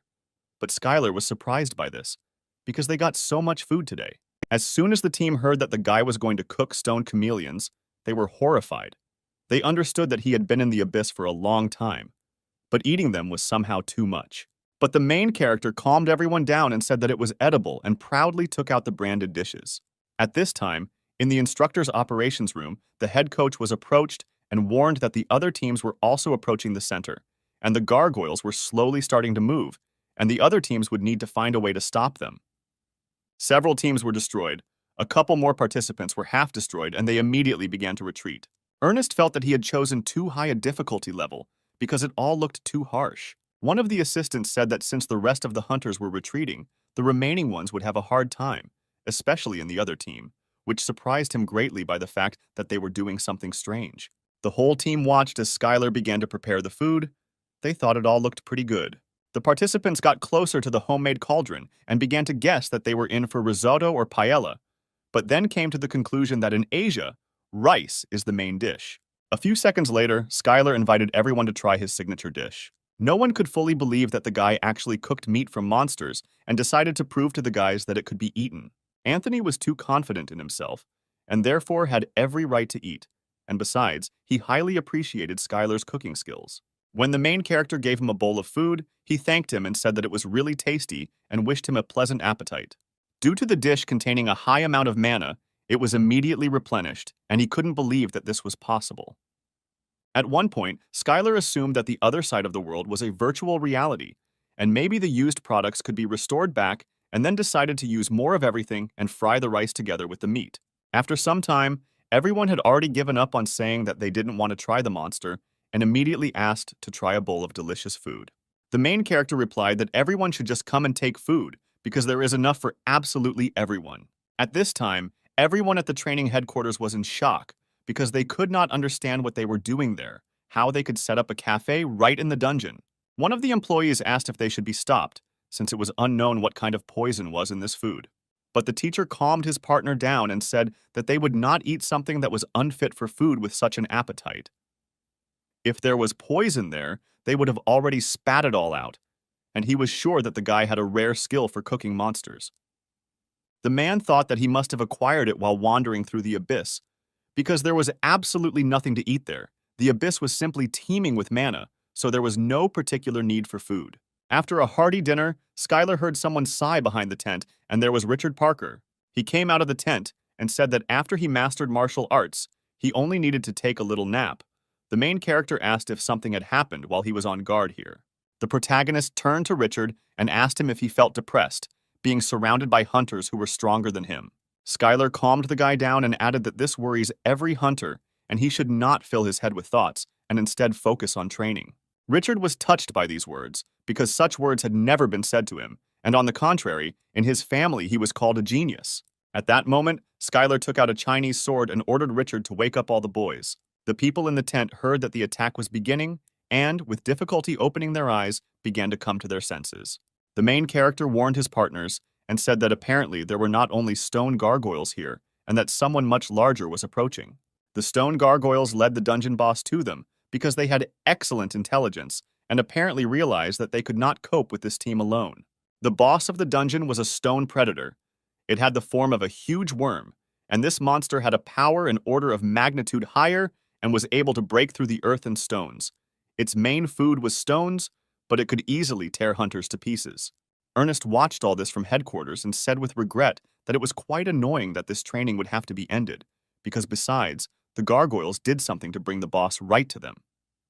As the gargoyles got close to Skylar, he used Moonwalk to quickly and suddenly attack several monsters together. Richard Parker didn't want to stay away, and also started to use Ice Bomb magic when suddenly the scanner screamed that something was going to burst out from below. The main character barely saved Richard Parker, and when they landed on the ground he screamed in horror that there really was an onyx in front of him. All of Skylar's partners were shouting at him to get out of there immediately, because there was a dungeon boss in front of him, but he didn't think about it, and instead entered into a fight with this monster. At one point, the protagonist thought about whether it was worth catching him without using the sword's aura, because he was still a B-rank hunter. But then he thought that the sword's energy would also be useful in this matter. A few seconds later, powerful sword blows cut through the monster's stone flesh. The team couldn't believe that these were the abilities of a B-rank hunter. Skylar never doubted the monster's strength for a second, and decided to end it all with one powerful blow. When the headquarters watched all this, they could not believe that Skylar was far from being some kind of uncut diamond, but could already be called one who had reached the perfect limit of a hunter, and they could not understand how the chairman brought him to them. A few hours later, the chief of staff came to visit Sam right in his office. The men were not very surprised by his visit and asked how he liked the boy's abilities. The teacher said that he had recruited an A-rank hunter. The man added that this might cause some trouble with the government later on since they didn't report the A-rank hunter. But Sam said that it wasn't their fault since the government overlooked it. The teacher said that it would be troublesome to confirm the A-rank, but it was only a matter of time. But he was worried about whether a hunter of that level would continue to work for Sam. But Sam calmed him down and said that he didn't even have to worry about that and asked him to trust him. At this time, a list of names of the first team, which included all the members of Skylar's group, appeared in the lobby of the clan building. The other hunters couldn't understand why martial arts users were in the first team and how well he demonstrated his skills, since he was most likely just dragged through. Anthony overheard this conversation and said that since they themselves lacked abilities, there was no point in denigrating others. How could a hunter think so narrowly? Anthony walked around campus and believed that the newcomer Skylar was his only worthy opponent, and the guy decided to help him in a friendly way in honor of joining the first team. At this time, Skylar was riding in the car with Javier and Odegon, and he turned to the guy, saying that he immediately recognized his abilities. Odegon lost the game on the phone again, and Javier's mouth didn't close, and he kept telling boring stories that no one wanted to listen to. The guy didn't pay much attention to the main character's partner, but wanted to maintain good relations with Skylar by any means possible. A few days earlier, in the strength training room, Javier discovered Skylar had come there to train. The main character was glad that someone came to see him, and decided to immediately start training with leg presses, but Javier did not come for this. But the guy was already doing the bench press and was yelling at Skylar to stop training him. Then Skylar yelled that he understood what he wanted and suggested they do deadlifts and start with 30 warm-up sets. Between breaks in the approaches, Javier found a moment and asked if the main character would like to ride around the city with him. After all, he had recently returned from the abyss. But the guy didn't care at all and he only thought about training. In the end, the guy agreed, and now Javier was telling about this city of hunters, where there is literally everything connected with them. He told them that they were considered aces of the Ikaros clan, which meant that wherever they went, they would be welcomed with joy. Skylar thought that being a hunter didn't give one any special status, but in their world it did, since they were the aristocrats of the time. At one point, the car stopped and Javier got out and told me that Chinatown starts at this line, and it is known here as a black market. The protagonist could not believe that the government here simply turned a blind eye. But Javier replied that the main thing was not to sell abroad, and then the government would not touch anyone, even if the organizations trading on the black market lived by the law. First of all, the guy noted that the main advantage of the market is the ease of obtaining very dubious artifacts. When the boys were standing near the bench, people in hoods were watching all this. They could not understand how this worthless man could boldly humiliate their master, and they decided to wash away the shame with his blood. And all this was revenge for the constellation of a warrior shrouded in madness and blood. Javier met the guys with large bags of food, and Skylar replied that they would meet the same fate as the dish they tried in the dungeon. The guy shouted that they should hurry up because soon they would go to the auction and they should go underground. Odigon noticed that there was serious magic here, which had a high level. The guys were greeted with pleasure, and Javier told the two newcomers to rent suits. He told them that here they should observe the basics of etiquette, and besides that there are a few more rules: not to talk about them outside the walls, not to confess even if caught, and not to make noise, and these rules must be followed. The guys entered a luxurious hall, which was made entirely of marble. They had to wait a little before the auction began, and Javier suggested passing the time at roulette, because he, as a true master, had never lost, and would show what it was like.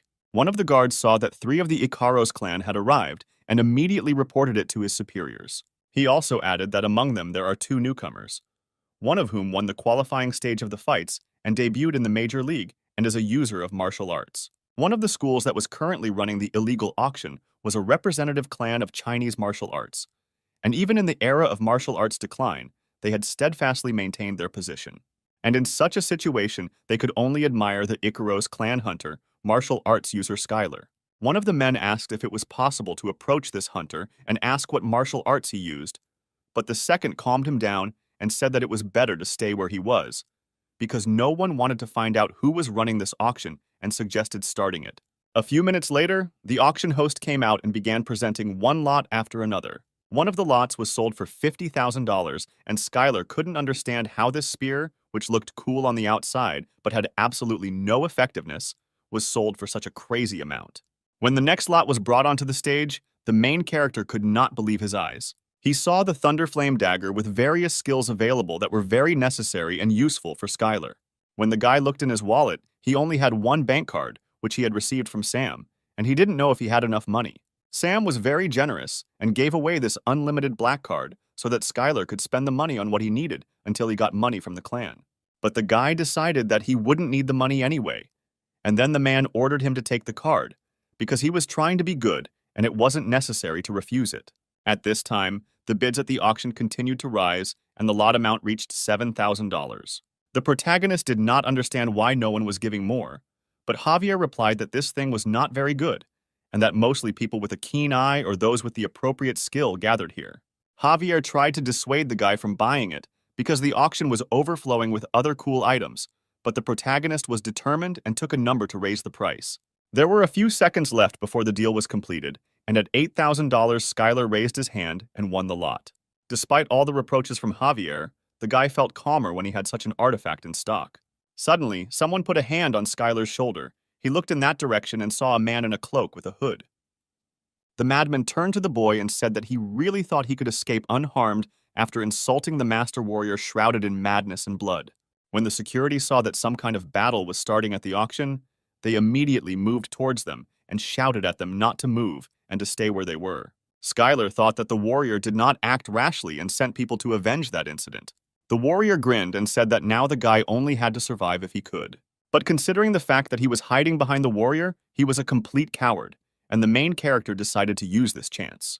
He shouted loudly that in the name of the constellation of the invincible god of training, he was challenging him to a fight, and as an avatar, he would deal with him in an instant, that very second. Odigon was shocked that the guy would resort to such deception. But the warrior ignored the guy's words because he had never heard this name. The protagonist added that he was really afraid of a one-on-one battle and sent the killer like a cowardly chicken. Then the warrior immediately replied that he would accept the Battle of the Constellations if the guy survived it. Suddenly, the lights went out in the auction hall, and all the people were frightened by this and immediately shouted to be thrown out of here. The warrior was infinitely glad that he was now locked up with the guy, and he would finally have a feast on his blood. The protagonist grinned and replied that he was the one locked up with him. Odaigon took out a mighty staff and shouted that they were all locked here with him. Of course, Skylar was pleased that his partner stood up for him. He thanked Odaigon and suggested that he save his strength. At that very second, the protagonist used a milky finger strike, the force of which collided with the powerful defense of the warriors. After this blow, the guy immediately ran at the enemy, took out his sword, and dealt a crushing blow to the warrior. All the people in the auction hall were surprised because they saw martial arts, and at the highest level. As Skylar approached the warrior, he felt someone take his hand and tell him that they would take his blood. The protagonist wondered if it was only blood, dreams, and desires that had awarded him this right of the great law of absorption. With this skill, he could use this power in reverse. And the guy did it. And literally, in a second, the main warrior was no longer there. Skylar destroyed him in front of everyone. The other warriors started shouting for him to be stopped, but it was too late, because they were already the next target for the main character.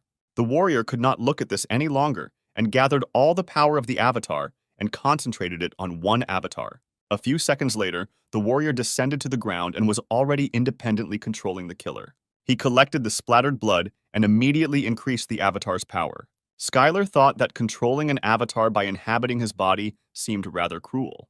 In terms of mana collected alone, he was superior to a rank A hunter, and even if he was left alone, he would self-destruct, and the best option would be to avoid the fight. But in that case, the people present at the auction would die. The guy immediately activated the Good Giant Slayer skill and received a notification that if he did not avoid the avatar and fought him in battle, his strength would be increased. And the battle between the avatars began. The skill of Divine Space Art helped the guy perfectly repel the enemy's attack. But no attacks could penetrate Skylar's defense, and he destroyed the enemy with a powerful blow. The protagonist saw a message that the warrior acknowledged his abilities and thus accepted the Battle of the Constellations. He pointed to Skylar as the avatar who would take part in the Battle of the Constellations. At this time, the kitten of magma and lava said that everything was going according to plan. Perhaps everything looked reckless, and Skylar first needed to become a top-level constellation and then enter the battle. But the kitten said that everything was fine. One of the organizers ran up to the guys and asked for forgiveness for this incident, that they did not check and allowed strangers to enter. But the guy replied that everything was fine and he would keep it a secret. But before letting the guy go, the man asked to ask him a couple of questions about martial arts and to spend a little time if the main character didn't mind. After the men moved to another room, Skylar approached him and said that it was difficult to meet martial arts users lately, and could he find out why he started studying them? The guy apologized again for such a tactless question, because he was just happy to meet martial arts users. But suddenly, an elderly man appeared from behind the guards and asked the guy if he had ever heard of a clan called the School of Masters. Skylar replied that wasn't this one of the Chinese clans that was famous 30 years ago, as famous as Master Li. At one point, the guy jumped up and shouted that he couldn't believe his own eyes, because was it really the real Master Li in front of him? The man replied that everything was correct and thanked him for remembering it. The main character didn't think long and immediately tearfully asked the master for an autograph. The guy was surprised by this, wondering if he couldn't ask his childhood idol for an autograph. But that wasn't the case, and he could take as many as he wanted. But the man wasn't the one signing autographs, and Skylar was thinking about how it had taken 10,000 years to meet him in person and even get an autograph. There were hunters from the School of Masters present in this place, and there was some business with the guy. An elderly man approached Skylar and asked for permission to learn all martial arts from him. China was merciless to hunters who did not obey the government, and the Great Invasion became a reason for many hunters who dreamed of self-affirmation or revenge to leave China, and the School of Masters gathered such hunters under its wing. They were determined to become stronger in order to return. But the reality was not so simple. The founder of the School of Masters lost an arm and a leg during the invasion, and what's more, martial arts began to decline. It was already too late to switch to magic. They had to go with martial arts to the end. The students had the task of reaching the level of the great, but they did not know how to reach it, because even Master Li was unable to rise to this level. But at that moment, Skylar appeared and all the elders came running to the noise and could not believe their eyes when they saw this guy fight. And the masters immediately ordered that this man be brought to their hall immediately. The old man said that the boy was the strongest martial artist they knew, but the protagonist was wary of this, since the master was the only one who had reached the perfect level. But this turned out to be a lie, after which the number of martial artist users noticeably decreased. The men began to wonder if he was by any chance the avatar of the constellation of the invincible god of training and what he needed to do to reach his level. The lava and magma kitten told the boy that he would help them and lead them personally, and that someone like the god of training was quite closely related to martial arts. The guy replied that he could help them, and immediately his faith in the god of training increased, and his strength was greatly increased. The main character became interested in whether other constellations get their power in the same way. It was quite invigorating, but he didn't know anything about it, and then the magma kitten answered that this road begins with the first step. The old man added that they were not just asking for training, but in return they were promising unconditional loyalty. The old man's words made the guy very wary. It was too unexpected a proposal for him, and he replied that he would think about it and give an answer later. The masters replied that they would wait for an answer from Mr. Schuyler and said goodbye to him. The next day, the guy came to Sam, as he wanted to know if he had managed to fit in with the Icaros clan. The main character replied that everything was fine and that there were quite a lot of strange guys there. Schuyler decided to ask Sam if he remembered a clan called the School of Masters. The man replied that perhaps it was that ancient Chinese clan of martial arts users. They were defeated during the first wave of the Great Invasion, when all of China was in an uproar, and later Master Li falsified his rank and was defeated in the second wave, and most likely the rank falsification was the work of the government, because the master would not have done that. Sam wondered why the guy suddenly remembered this, whether he had finally decided to go looking for this master, but Schuyler replied that he had met him here. The man said that there was no news about him, and he decided that the master either disbanded the clan or died, and he was in the city all this time. But the guy replied that for the master of this city, his awareness is not very good. Sam then pointed to the large stack of reports he received every day, in which he addressed important American political issues and reports on other major developments and pressing city problems. The man told how he had dinner with the American president the day before yesterday, and even went to the sauna together, but the guy had a hard time believing it. Sam advised the protagonist to use the master if he needs it, and if not, then just drive him away. The guy also said that he had agreed with the warrior about a battle, but Sam said that since he was his only avatar, he was not ready yet. The guy said that it was okay, because no one knew that he was a constellation and therefore would personally take part in this fight, to which the man thought that in front of him was a cunning and calculating bastard. The next day at the Star Game, the god of training accepted a warrior's application for a constellation battle. The type of competition must be fair, because all the constellations guarantee the fairness of this fight, and the god of training proposed a one-on-one duel, and the avatar that the god sends will be Schuyler. The warrior joyfully announced the battle to the other constellations, and the observing constellations exploded with joyful cries. The warrior has placed a bloody fortress on this battle, and if Schuyler wins, she can get it. It was the land of the orcs, so vile that the boy did not even want to get it.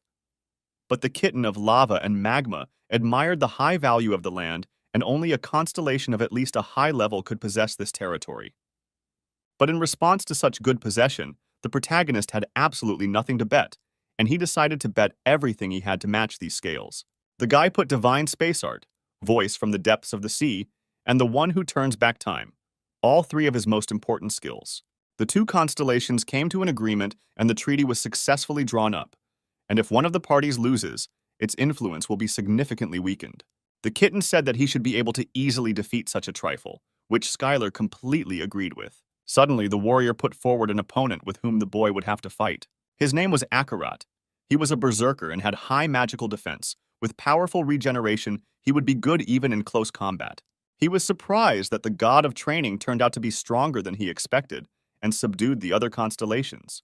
But they were all weaklings, and his avatar, although he fought well, was barely above level 300 and would never defeat Akarat. The warrior ordered the avatar to destroy the boy, take his life and trample his corpse. He will show all the constellations watching the battle his strength and power. At this time, the plague messenger was relaxing in a swamp pool and musing that he was simply in despair when he was defeated by the god of training. But everything turned out not to be so bad, because the guy turned out to be quite magnanimous, since he did not take away his avatar and did not start demanding land. And at that moment, the messenger saw a message that if the god of training was defeated, he would become the avatar of a warrior shrouded in madness and blood. The messenger turned to Skylar and said that this was not how it was done, and if he had decided to fight, then he should have been called too, because he could have lent him several avatars. But these avatars interested the guy the least. Moreover, they even scared him a little, and he would not be able to borrow them. The constellation realized that he would only find more problems if he entered into subordination to this monster. The battle between the avatars has begun and will continue until one of the sides admits defeat or dies. The berserker began to attack mercilessly, attack after attack, not giving the slightest chance for the boy to start a counterattack. The avatar was very surprised that the guy was able to dodge all of his attacks and still remained on his feet. As soon as the berserker began to approach the protagonist again, he used the divine space art skill to reflect Akarat's magic. All the constellations who watched this merciless fight admired the skill of the main character and complimented this scene. But Akarat was a very strong warrior and quickly restored his health by using the Scarlet of Resurrection. At one point, the guy realized that the more he hurts him, the stronger he becomes, and if you compare him to a hunter, he has a rank S, although given the complexity of the situation, it is possible even higher. Berserker used a 6-tier magic skill and collided with the protagonist's milky finger. Their blows were equal and no one could hit the opponent properly. Then Skylar decided to use the great law of absorption with this skill. He began to absorb Akarat's mana, and at that moment, all the constellations began to say that this plan was too reckless, and the warrior laughed and added that he would die from an overdose of power. But at one point, something went wrong and Skylar could not let go of his hands from the berserker's body. But it only seemed that way to Akarat, because the main character suddenly absorbed all of the warrior's mana and received the blood mineralization skill. Skylar thought that this was a very dubious skill, because when the blood boiled, the mineralization process started, and he lost his mind. But his combat skill increased rapidly. The berserker turned to the guy and said that if he was going to kill him, then let him finish him off, because he was a great soldier and would never admit defeat. The guy didn't know what to do with it, because the fight could only end after he finished him off. Then all the constellations agreed with Skylar's words and accepted the fact that the battle was over and offered to finish it with dignity. Eventually, the warrior declared defeat and the battle of the constellations was over. All the constellations began to praise his courage and sent soul stones as gifts. One constellation expressed respect for his battle, and another offered to become his avatar. Skylar received a notification that the bloody fortress that the warrior had erected had come into his possession, and since he had survived the first battle of the constellations, he was included in the ranking of the earthly constellations. The main character was surprised when he saw the rating of the constellations, and did not realize that at the moment he was in 127th place. The guy saw a notification that the virtuous goddess of Libra was inviting him to her own domain, and he was happy because it meant she was still alive. And so negotiations began between the union of medium and small-sized constellations on the topic of what to do with the goddess. The kitten of magma and lava asked to speak out and said that he was warning us to be careful with stupid constellations. The mistress of dreams and desires said that she completely agreed with this, because the goddess clearly lacks intelligence. The girl added that one should be very careful, because the absence of malicious intent does not mean that she does not pose a threat. And if everyone suffers losses from the connection with the goddess, then it is better to forget about the alliance. But the guy thought that there was a very high probability that the goddess would guess his true nature, and it was worth trying to lure her away, at least for the sake of the future. The main character told about how he was included in the rating of constellations, and whether they both knew anything about it. And then the kitten suggested asking the goddess about it, and the owner confirmed the cat's words. And the guy immediately went to the goddess's domain, and he did not fully understand why his partners did this. When he arrived at the place, he did not understand where all the avatars and subordinates had gone. The kitten thought that perhaps it was a trap, and the owner assumed that the goddess's affairs were going well. Skylar suggested not to rush to conclusions, because the absence of subordinates does not indicate a deplorable situation, and there is a high probability that they may simply be busy with something. When the guy entered the center of the hall, he saw a goddess standing in front of him, and he did not know what to say at this meeting. But at that moment, the goddess began to scream that the main character should forgive her, and she should send him straight to the tower. The girl was upset that she didn't drop him off right at the training tower, but Skylar calmed her down and said that everything was fine, and it was long in the past.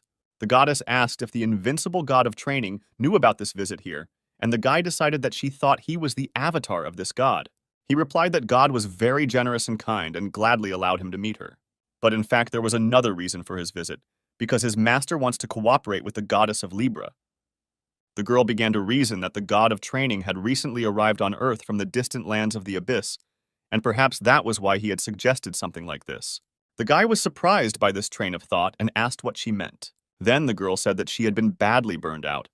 Once she was a strong constellation among the constellations of high and highest level, and even other constellations, wanting to know their own future, bowed their heads before her, and sacrificed untold wealth, and each such time significantly increased the power of her influence. But this story is already in the past, and now the goddess is having difficulty maintaining the level of a lower constellation. It all happened because she kept losing in the battle of the constellations. And this is a terrible thing, and even strong constellations can lose a level in the blink of an eye after a couple of losses. The goddess sent the strongest angel to search for the main character, and because of this she always lost.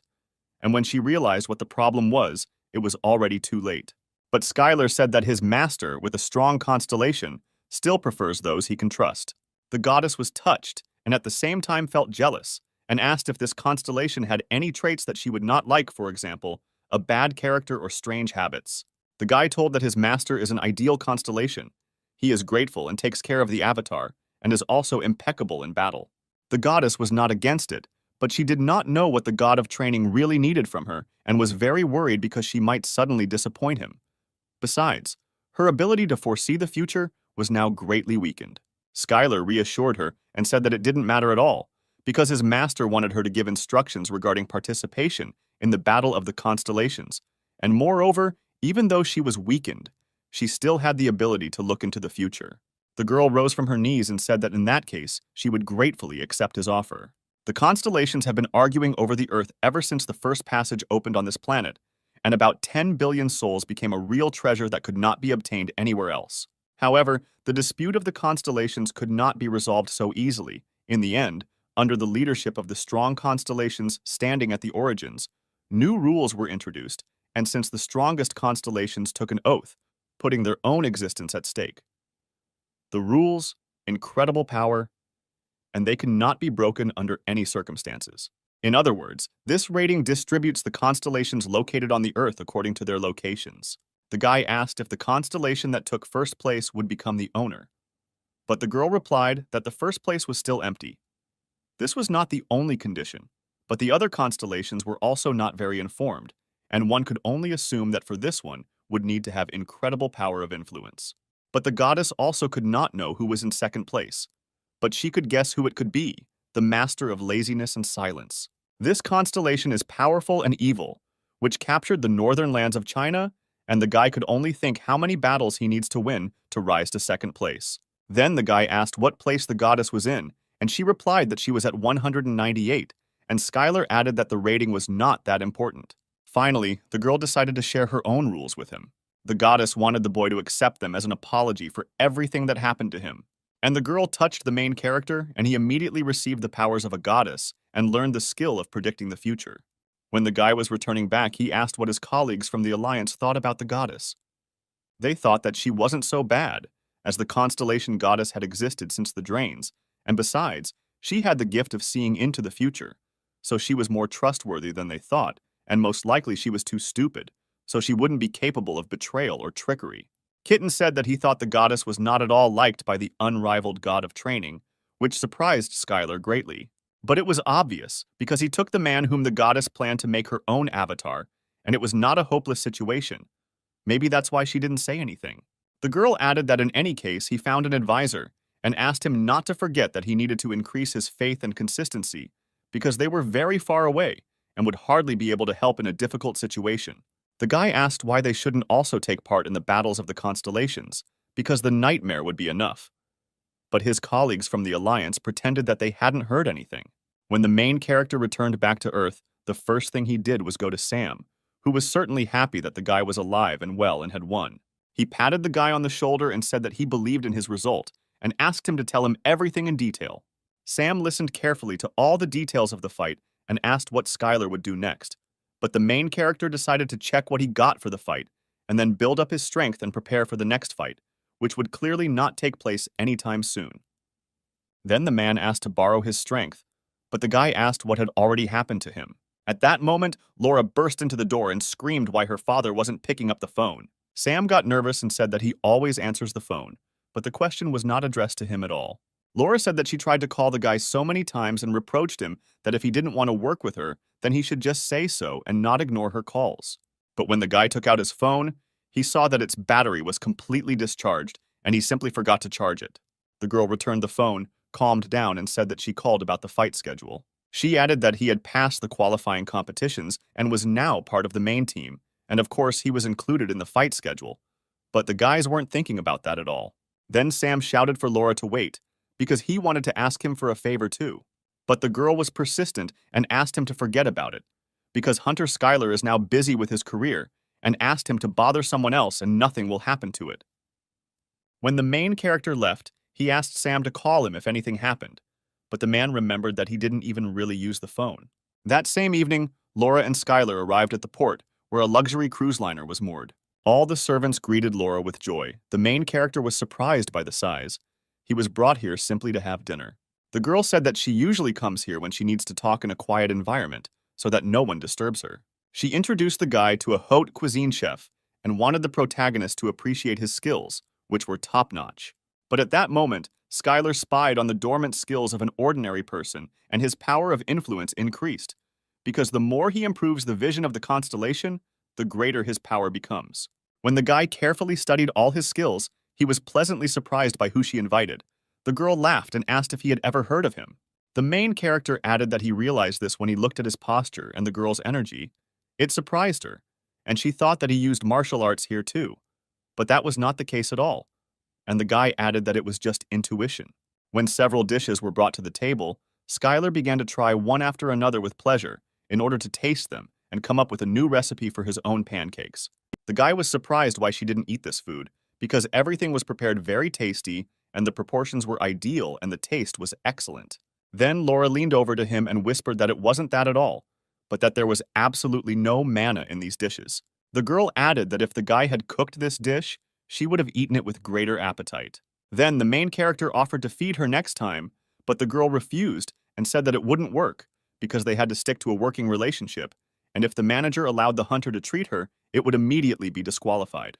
After all these words, the girl decided to move on to work and talk about the battle schedule, because usually newbies rarely participate in them, especially for hunters who have not yet managed to become famous. But Skylar couldn't understand why he was involved in all this then. The girl asked the guy not to be angry, because at the moment there are opinions among athletes and fans that his rank is rigged. She meant that he has abilities that can compete with rank B, but deliberately hides behind rank C+. But Skylar wasn't surprised at all by this, because he was no longer at the age where something like this could confuse him. Laura said that the guy has the innate character of a star. The main character agreed with this, and even suggested trying to become a star, which the girl did not even think about, and that this could interest him. The girl then showed a short interview of a hunter who insulted Skylar and said that he didn't have the courage to participate in the B rank qualifiers, and so he decided to take the easy way out and rise from C rank. The guy challenged the main character and threatened him that if he rejected his offer, the whole world would know that he was a coward, and it would be better for him to accept the challenge and accept defeat. The main character asked if there were many elves on Earth now, and Laura answered that after the passage opened, they could be encountered quite often. Skylar said that the elf's words did not offend him at all, because he understood that when he met him, he would tear him to pieces.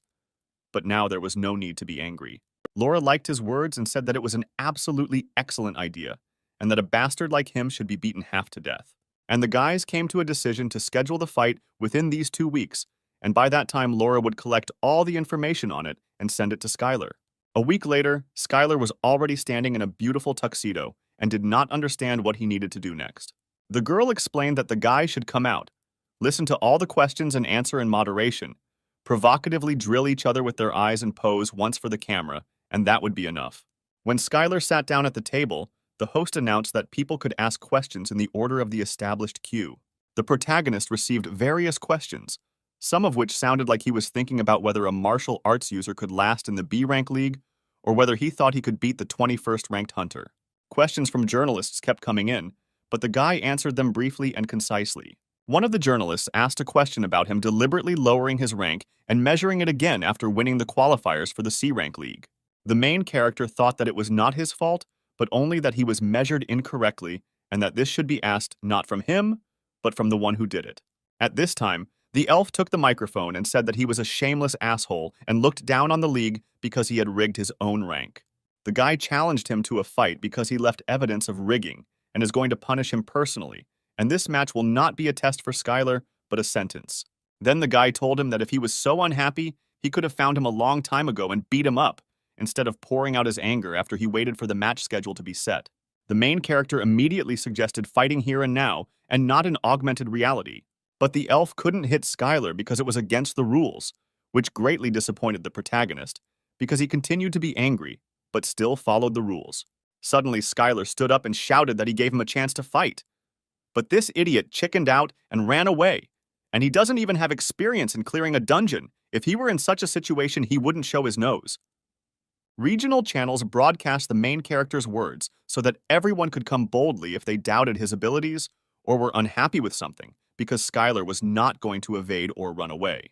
But the guy wasn't going to fight them in the other side of the world, but wanted to fight only in reality. After Laura heard Skylar's interview, she decided that the other side would also try to trample him, and he had to win at any cost by any means necessary. They hastily began to look for someone who could help them in this situation, who could put up an equal fight and be at least similar to a level 21 fighter, who would be faster and more agile. Meanwhile, in the waiting room, Skylar apologized for the interview and suggested that it would be better if they didn't schedule a practice match. The guy understood that this match would not help him in any way, and he would only waste his time. But the girl asked him to think again, because he had a lot of experience in battles, and a fight with a hunter was a completely different level. When the main character left, he thanked the girl for having such an understanding manager working with him and promised that he would train alone until the match, and if he was needed, just let him call. Laura's team didn't understand why they let him go so easily, because going into the arena without a training match with a hunter of a similar type was already doomed to failure. But the girl calmed everyone down and asked them to trust him. There was little that worked in this situation because she couldn't even stop him and make him listen to her opinion. This man was completely different. When the protagonist returned to the Icaros gym, he was immediately met by other hunters who were delighted with the way he conducted the interview and that it was a cool provocation on his part. Skylar asked what Anthony was doing here and if he was really waiting for him here, but the guy grinned and replied that he wasn't even going to help. He just decided to give a couple of tips for good growth. Anthony added that in any case, he is the best, because he can reproduce all the fighting methods of the future opponent as they are. But Eliza screamed that he is an asshole, because he did not even fight with him, and she was able to defeat him. The protagonist overheard their conversation and warned that he planned to train alone until the start of the match. When the guy entered the ring, the guys asked him what he was doing, but it turned out that he had turned on his own imagination. The image he had drawn in his mind was successfully transmitted to another, and the power of the constellation increased by a step. And the principle of spiritual training was also learned, and an A-rank skill, spiritual training, was obtained. The girl was very scared by this, because she did not understand what it was and why she could see it too. And from that moment on, the guy began training right in the training room with the terrible monster. The clanmates stood there the whole time and were amazed at how the main character was conducting such training. They were just silent and were both amazed by it. The day of the competition has finally arrived, where the long-awaited battles will take place at the Hunter's Stadium. Before the fight began, Laura gave final instructions on whether Skylar had a good breakfast, because you can't skip breakfast even if you're afraid that it won't be digested. She asked the guy not to be nervous and assured him that everything would be fine, but the main character's gaze showed absolute calm and confidence in the fight. When the main character walked out to the center of the stadium, he thought that in the past, hunters died in battle with monsters, but now they have become celebrities. The people in the stands were booing Skylar and yelling at the cheater to get lost because he belonged in the C League and how dare he use tricks. But out of the whole crowd of rude and angry fans, there was someone who loudly shouted for Skylar to go forward and that he would succeed. It was one of the members of the Master Clan who wished him luck and shouted at him to show the true power of martial arts. The main character was really encouraged by this because he hadn't even signed the contract, but someone was already rooting for him, and he decided that today he would show what martial arts mean, and today's match would be a signal for the revival of martial arts. The host of the fight loudly greeted all the participants and spectators, because this fight was very long awaited, and today they will be able to see the match from different sides. The commentators began introducing the fighters and speculated a little about whether Skylar really had rigged his own rank, since after all, this guy had returned from the Abyss after 30 years. After spending so much time in the Abyss, it's not surprising that all sorts of complications will arise, and there may also be some strangeness with the rank measurement. And in the end, if the guy wins, it will be proof that he was right all this time. The hosts greeted the guy because for the first time in a long time, a martial arts user was entering the arena, and everyone was waiting for it with impatience. When the guy went inside, he was very surprised because he saw ruins that actually implemented virtual reality inside. The elf was determined and was sure that he would definitely emerge victorious, and that this village from the Abyss had no place here. A few seconds later, when the fight began, Skylar almost caught up with his opponent, but he used flight magic and ended up in another place.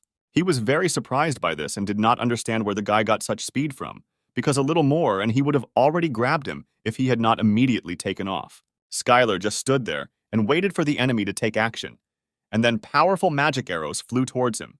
The protagonist thought that his ability had excellent penetrating power and also had a homing function. All of this seemed like the constellation bow was too fraudulent, and immediately used the divine space art skill, which allowed him to reflect all the arrows. After the elf saw how the guy easily blocked the shot, it made him very angry, and he immediately started to make the next shot. But the main character was already prepared for this and quickly figured out his location and immediately rushed straight to him.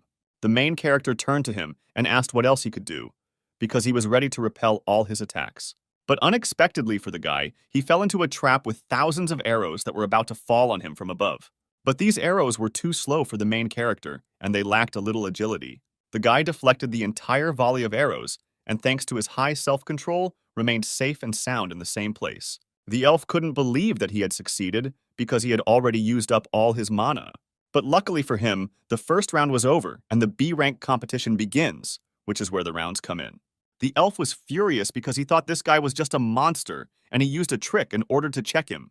His trainer tried to defuse the situation and asked him to listen to him carefully. From now on, he had to forget about the bow and keep his distance and focus on restoring his mana reserve, which was already less than 10%. The man recommended forgetting about the magic of the 4th and 5th circles and buying time with the help of the 1st and 2nd, but against this guy, everything seemed unrealistic. The man thought that this was a better way than to lose the fight, because without victory, he was nothing. But the elf shouted at him to shut up immediately, because the constellation had chosen him as an avatar. And then the bell rang that the second round was about to begin. When the elf heard the bell, he immediately rushed away from Skylar, using acceleration. The guy wasn't satisfied with this game of catch-up, and he suggested ending it all before he was completely disgraced. But his opponent was not satisfied with this, and then Skylar decided to catch up with him and convince him again. The commentators couldn't believe their eyes, because they had just seen the steps, one of the movement skills in martial arts. They couldn't believe the speed that the guy had developed. When the main character finally caught up with his opponent, he immediately dealt him a crushing, milky blow. The elf lay unconscious on the floor 100 meters from the guy. The commentators couldn't believe the outcome, as Skylar finished the hunter in the second round. Commentators added that now the top 10 hunters should start worrying, because they have a new rival who has outstanding martial arts. The host came up on stage and handed Skylar a microphone to ask him how he felt after a perfect match where he didn't take a single hit and finished the second round with a knockout. Skylar surprised the host, because for him it was a normal fight and his opponent turned out to be too weak. Suddenly, all the people in the stand started chanting his name and rejoicing at his success. As crowds of people chanted his name, his essence power increased greatly. All this was implied by gaining popularity, and his essence power definitely increased. And suddenly, the guy's skill of predicting the future was activated, and he did not understand why this skill had started working now. The main character saw Las Vegas, which was engulfed in flames and evil monsters. They all escaped because they failed to clear the dungeon in the limited time, and a disaster occurred. At that moment, Sam was watching an interview with Skylar in his office and laughing loudly throughout the entire office, because he hadn't had such a good time in a long time. Suddenly, one of the workers came to the door and warned that there was a call on his personal phone. Sam thought it was his ex-wife calling again, and he was ready to give her pocket money without asking questions. But he was interrupted and told that there was a man there who introduced himself as the Korean hunter, Chwan. The man immediately understood who they were talking about, because he had had a fight with him when he moved to America and they had not contacted each other for a long time. On the phone, he immediately heard a question about why he hadn't warned that Skylar was back, but Sam replied that he didn't remember them being too close, especially after he had scolded him just before leaving. But Chuan was not bothered by this answer and asked to pass the phone to Skylar, but Sam said that he was not around and next time he should call him personally on the phone. Sam was expecting an apology for what the man had said to him when he left for America, and then he might help him contact Skylar. But the man didn't want to apologize for anything, and then Sam replied that from that moment on, he was on his blacklist. When the guy and Laura were walking to Sam, the girl was arguing that he couldn't deprive her of her managerial rights even if she couldn't determine the client's ability. She should have trusted Skylar more. The guy asked the girl what chances she gave him of winning, and her answer beat him, because she gave 9 to 1 of losing. On the way, the main character was met by students of the School of Masters. They immediately fell to their knees and asked him to teach them martial arts. Skylar didn't understand, because they had a teacher and why they needed him, and then they told the story. The events took place in the main residence of the Master's School. The students honed their fighting techniques and recorded every movement that the Master showed. But as soon as they made just one mistake in a word, the Master immediately scolded them and said that they were shameless people who did not even know the basics. At that moment, they realized that they wanted to learn martial arts, but the elders' teachings were too outdated and they begged Skylar to teach them. For the protagonist, this was a chance to solve their problem and at the same time increase his faith and his own authority, and he immediately agreed.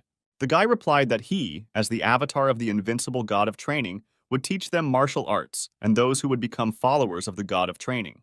The students were very happy with this answer because they loved martial arts. The next day, Skylar decided to visit the bloody fortress that he had received in a duel with a warrior shrouded in madness and blood, and this place turned out to be too disgusting for him. These possessions were obtained after the Battle of the Constellations, and he will enter the territory of the orcs for the first time.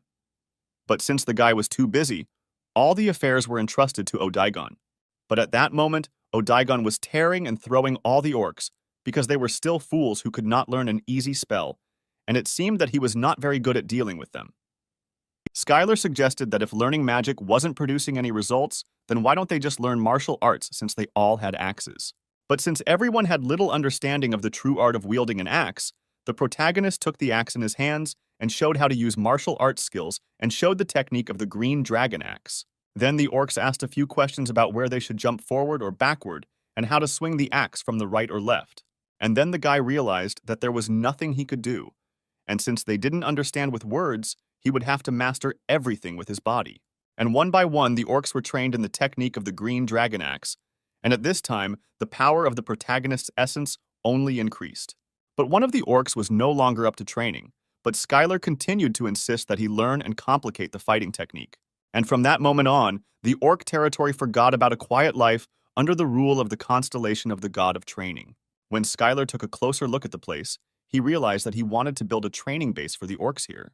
Odaigon also warned the boy that the construction would take a long time, and if he wanted to get the building quickly, he could visit the constellation shop where various deals would be available. When the guy joined the Star Game, he began to carefully study the constellations that sold the buildings. A young guy saw one constellation saying that he was selling a beautiful building, and he immediately wanted to look at it. Immediately in front of him, there was a girl who was a little drunk. She was ready to show a special building with pleasure and invited the guy to take a good look around. When the scanner began to examine all the buildings, it saw that it was catastrophically short of funds. It seemed to it that it had earned a lot of soul stones, but this was not so. The guy apologized to the constellation and said that unfortunately he wouldn't be able to buy any of this because he simply didn't have enough soul stones. The constellation was satisfied with the answer because she believed that the main character simply did not like the buildings that were built. The guy also added that he really liked the pond with life-giving alcohol and asked if she could wait until he got enough points. The girl was very happy about this and as a token of gratitude gave him a magnificent rice vodka of 8 sins, one sip of which was capable of healing all wounds. The main character was very happy with this gift because he received it from a very unusual constellation as a sign that he had fought with a warrior. A few moments later, the girl disappeared, but the guy's problem was not solved, and he began to think what to do next, because his glasses were hardly enough to buy. Suddenly, a traveling merchant selling fates appeared and asked Skylar if he was looking for something. The guy was only too happy to buy something, but he didn't have enough soul stones. But the traveling merchant told him not to worry, because he was looking for everything necessary for constellations from the highest to the lowest rank. And then the merchant opened his cloak and immediately showed several boxes with a random building of low, medium, and high level. The guy was too surprised that the boxes were random, but the traveling merchant swore on his name and reputation that there was no deception here. The main character decided to test his luck and bought several boxes, and the traveling merchant wished him to use these goods for a long time. Skylar didn't quite understand what to do with this box, but when he found himself on the ground, he immediately threw the cube straight onto the ground. And then chaos broke out of the box, deciding his fate, and it was a model of a small temple, an ancient warrior's sanctuary. If installed, all inhabitants would receive the skill of the ancient warrior's strength. But because the building was too old, it would collapse in 30 days. The guy thought that everything wasn't so bad and decided to open another box with a building. And in front of Skylar there was a luxurious temple of the Shining Elf. And if installed, the guy had the opportunity to learn the skill of the Shining Elf bow. The main character thought, because it was most likely the building of that elf from the duel, and his shining bow was the magic that the elf gave to his own avatar. The guy didn't think long and decided that he needed to install all of this right now and placed everything on his own land. But the kitten said that there was a huge problem, that among the subordinates of the god of training, there were no people capable of mastering the shining bow of the elf. But the main character thought that it would definitely not make things worse, and that it could be used a little later. And he also decided to tell his friend Sam about the future. When Skylar returned back to Los Angeles, he immediately came to Sam, who greeted him happily and asked the Star of Fists in Korea to give him an autograph. The main character asked what kind of nickname this was, and the man said that now everyone calls him that. Sam asked the guy not to relax because there were 10 of the best real strongmen ahead, who were avatars. Skylar was at peace, and now, first of all, he was a constellation, and he would somehow definitely figure it out. Between words, Sam said that Chuan had recently called him, to which the guy was very surprised. The man did not like this reaction because he feeds, helps, and acts under the name of Skylar's avatar, and also provides him with financial support. The guy was very surprised that Sam had become so petty, but he asked him to just not hang out with him because Chuan was such a bastard. And then Skylar said that he was here for another reason and told him everything in detail that the gift of the goddess had shown him. The guy told about Las Vegas, which was drowned in fire and the invasion of rock drakes, and he himself was very surprised by this because he could not believe that all these events took place in Las Vegas. Then Sam almost let it slip and said that there was something you couldn't do in Las Vegas. The man replied that this territory was not under his jurisdiction, and he did not decide anything there. All they could do was go there and explain the situation and try to convince everyone. But the guy didn't get it, because Sam recently told how he went to the sauna with the president, and now he has no influence. And then the man suggested that it would be better for Skylar to go instead of him, because in his appearance, they would not see sincere thoughts, unlike the guy. The guy exhaled and said that he would try to sort everything out and go to Las Vegas and talk to them. In Las Vegas, the guy immediately came to a large clan that controlled an entire city called the Black Cactus. He was met by security and asked what he needed. The main character said that he was from the Icaros clan and he needed to see the head of the clan. But he was told that he could not come here on a whim and see the head, and first he needed to make an appointment. The men didn't like the guy's insolence and asked him to introduce himself first. Skylar then said that he was a B-rank hunter and a member of the Icaros clan. The man from the clan could not believe that in front of him was the same fighter who had wiped the elf's nose in the duel. The guy said that this fight was just killer, and he really regretted not attending this match, and immediately added that the security had nothing to worry about, because even if he wanted to do something, they still couldn't stop this guy. Skylar asked again if the clan leader was in the building, and the man replied that he was inside, and that all sorts of scum often visited him. They said over the phone that the head of the clan could receive the guy, and he would now be kindly escorted to him. When they went inside, the guy saw how the hunter was being loudly and severely scolded. He was surprised, because he could not understand that the head of the Cactus clan was really a girl with such a character. The guy thought that perhaps it was worth measuring her level. And indeed it was the head of the Cactus clan, Roxana, level 288, who asked what the man from Icaros was doing here. The girl asked the guy to skip the formalities and get straight to the point, and then Skylar told them that their clan would lose to the monsters, and he was here to offer help. The girl was very angry at these words, and she asked to repeat these words because couldn't they clear the dungeon? A B rank or higher dungeon explosion will soon occur in their vicinity. If the dungeon was not cleared within the allotted time, hordes of monsters would pour out from it, and the released monsters were nothing more than a natural disaster for human society. Roxanne asked if the guy had found out about the appearance of a dungeon that they didn't know about, and the guy added that he used the latest magic from Dragon Industry.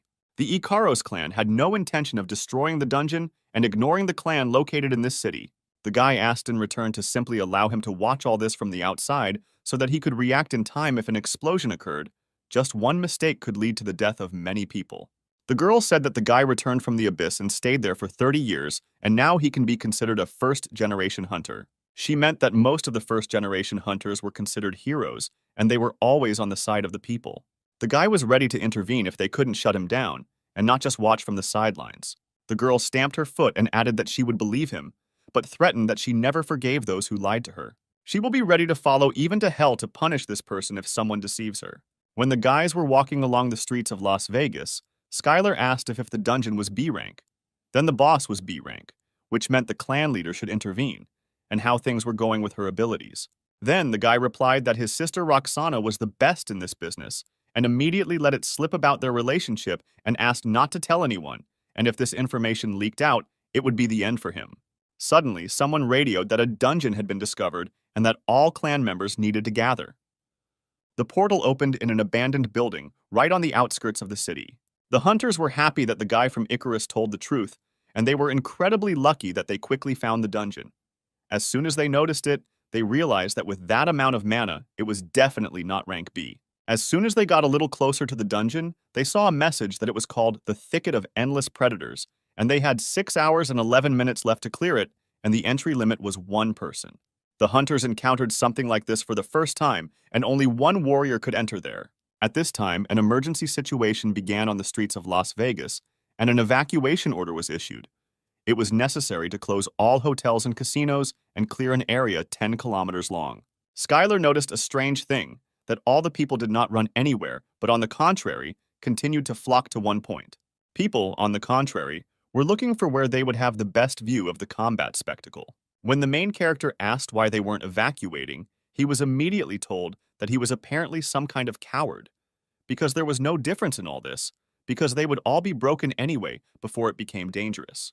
The lava and magma kitten, when he saw this, irritably advised him to abandon all these idiots, but the guy couldn't let them die so easily. Then Skylar couldn't stand it any longer and approached the couple again and ordered them to get out of here quickly. People rushed away from this weirdo in horror and fulfilled his request at that very second. Then Roxanne intervened, declaring through a megaphone that if they did not want to evacuate, they would kill them before the monsters did. The guy was surprised that there were too many people here who just stayed to gawk, but this was a common occurrence, since many people in this city were into hunting monsters. It was all because people had become too accustomed to the dungeons during this time, because in the old days, everyone was on their toes trying to get away as quickly as possible. Suddenly, there was a loud sound from underground, and the walls began to shake. There was a frantic vibration all around, and all this was coming from the dungeon. Roxanne immediately shouted for them to turn the screen and launch drones to check for monsters so as not to miss anyone, and also activate the thermal imaging system. Monsters suddenly began to run out of the building, and 5 red poisonous raptors were discovered rising to the surface. Much to the clan's surprise, there were far more monsters than they thought, and they were unable to find the main boss. The lizard mage used an artifact from the eroded thicket, and until the lizard mage is caught, no one will be able to get out of this thicket. And at that moment, the whole city was surrounded by rigid bars, through which it was impossible to break through. Not a single car could enter these lines, and all this was because of the monster. The head of the clan decided that they could not do anything with the people, and that everyone who did not have time to evacuate would die. At that moment, Skylar came up and asked if his help was needed, since it seemed that their headquarters had been noticeably reduced due to the barrier. But the girl replied that without an agreement between the clans, everything could end in a lawsuit, and recommended that he go somewhere safe. The guy turned to the main character and said that it was quite annoying because he wanted to see his martial arts.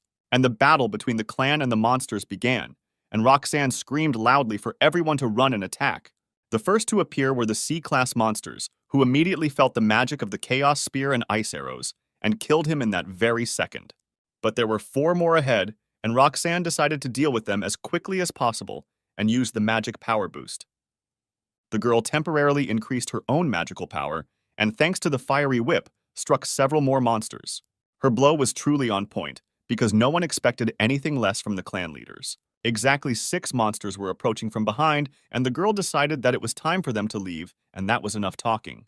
She turned to her brother and shouted that he was now the hunter from Icaros. If something happened to him, they would have a lot of problems. But when they looked around, Skylar was not near them. And at that moment, the main character bravely and ruthlessly defended ordinary people from monsters. They were delighted that the guy protected them and saved them from death. And next time, they will definitely obey and leave immediately. People immediately rushed to their new idol and shouted that he was now their new hero and thanked him for saving them from such stupidity. The main character approached the girl and asked her not to worry, because he would take care of the problems on the other side. Roxanne thought that with his abilities, he could be one of the strongest hunters in Icaros, and with a guy like that, she could turn a blind eye to what happened. The girl thanked him for his help and, as a token of her gratitude, allowed him to officially thank her. But Skylar decided to leave all this for later, because there were still many monsters here that needed to be killed. The guy came to the conclusion that judging by the movement of the monsters, someone was controlling them all, and in that case, someone must be behind this. Roxanne thought that this idiot of the clan was completely reckless and could not understand where they even found such a monster. There were monsters ahead on the left and at the crossroads, and the guy ordered everyone to prepare for battle. But unfortunately, all the hunters missed, and then the guy decided to engage in close combat and hit one of the monsters. On the streets of the city stood a huge monster that was capable of trampling any person located underneath it. The people stood in a stupor and did not understand who was in front of them, because the scale of this monster was comparable to the dungeon boss. Then Skylar remembered that it was him he saw in that prediction, and that such a monster was under someone's control, the owner must be somewhere nearby. On the roof of one of the buildings, he noticed the dungeon boss, a small lizard with a staff in his hand. The main character immediately approached the lizard and cut off its head with a powerful blow of his sword. At this time, the clan's hunters simultaneously began to attack the huge monster, and Roxanne incinerated the monster with powerful magic, which left him no chance. The lizard mage was defeated, and the corrosion forest artifact was successfully destroyed and immediately disappeared. The news reporters reported that the barrier was destroyed in a very short period of time, and people finally started to come out, and now they will continue to explore the situation.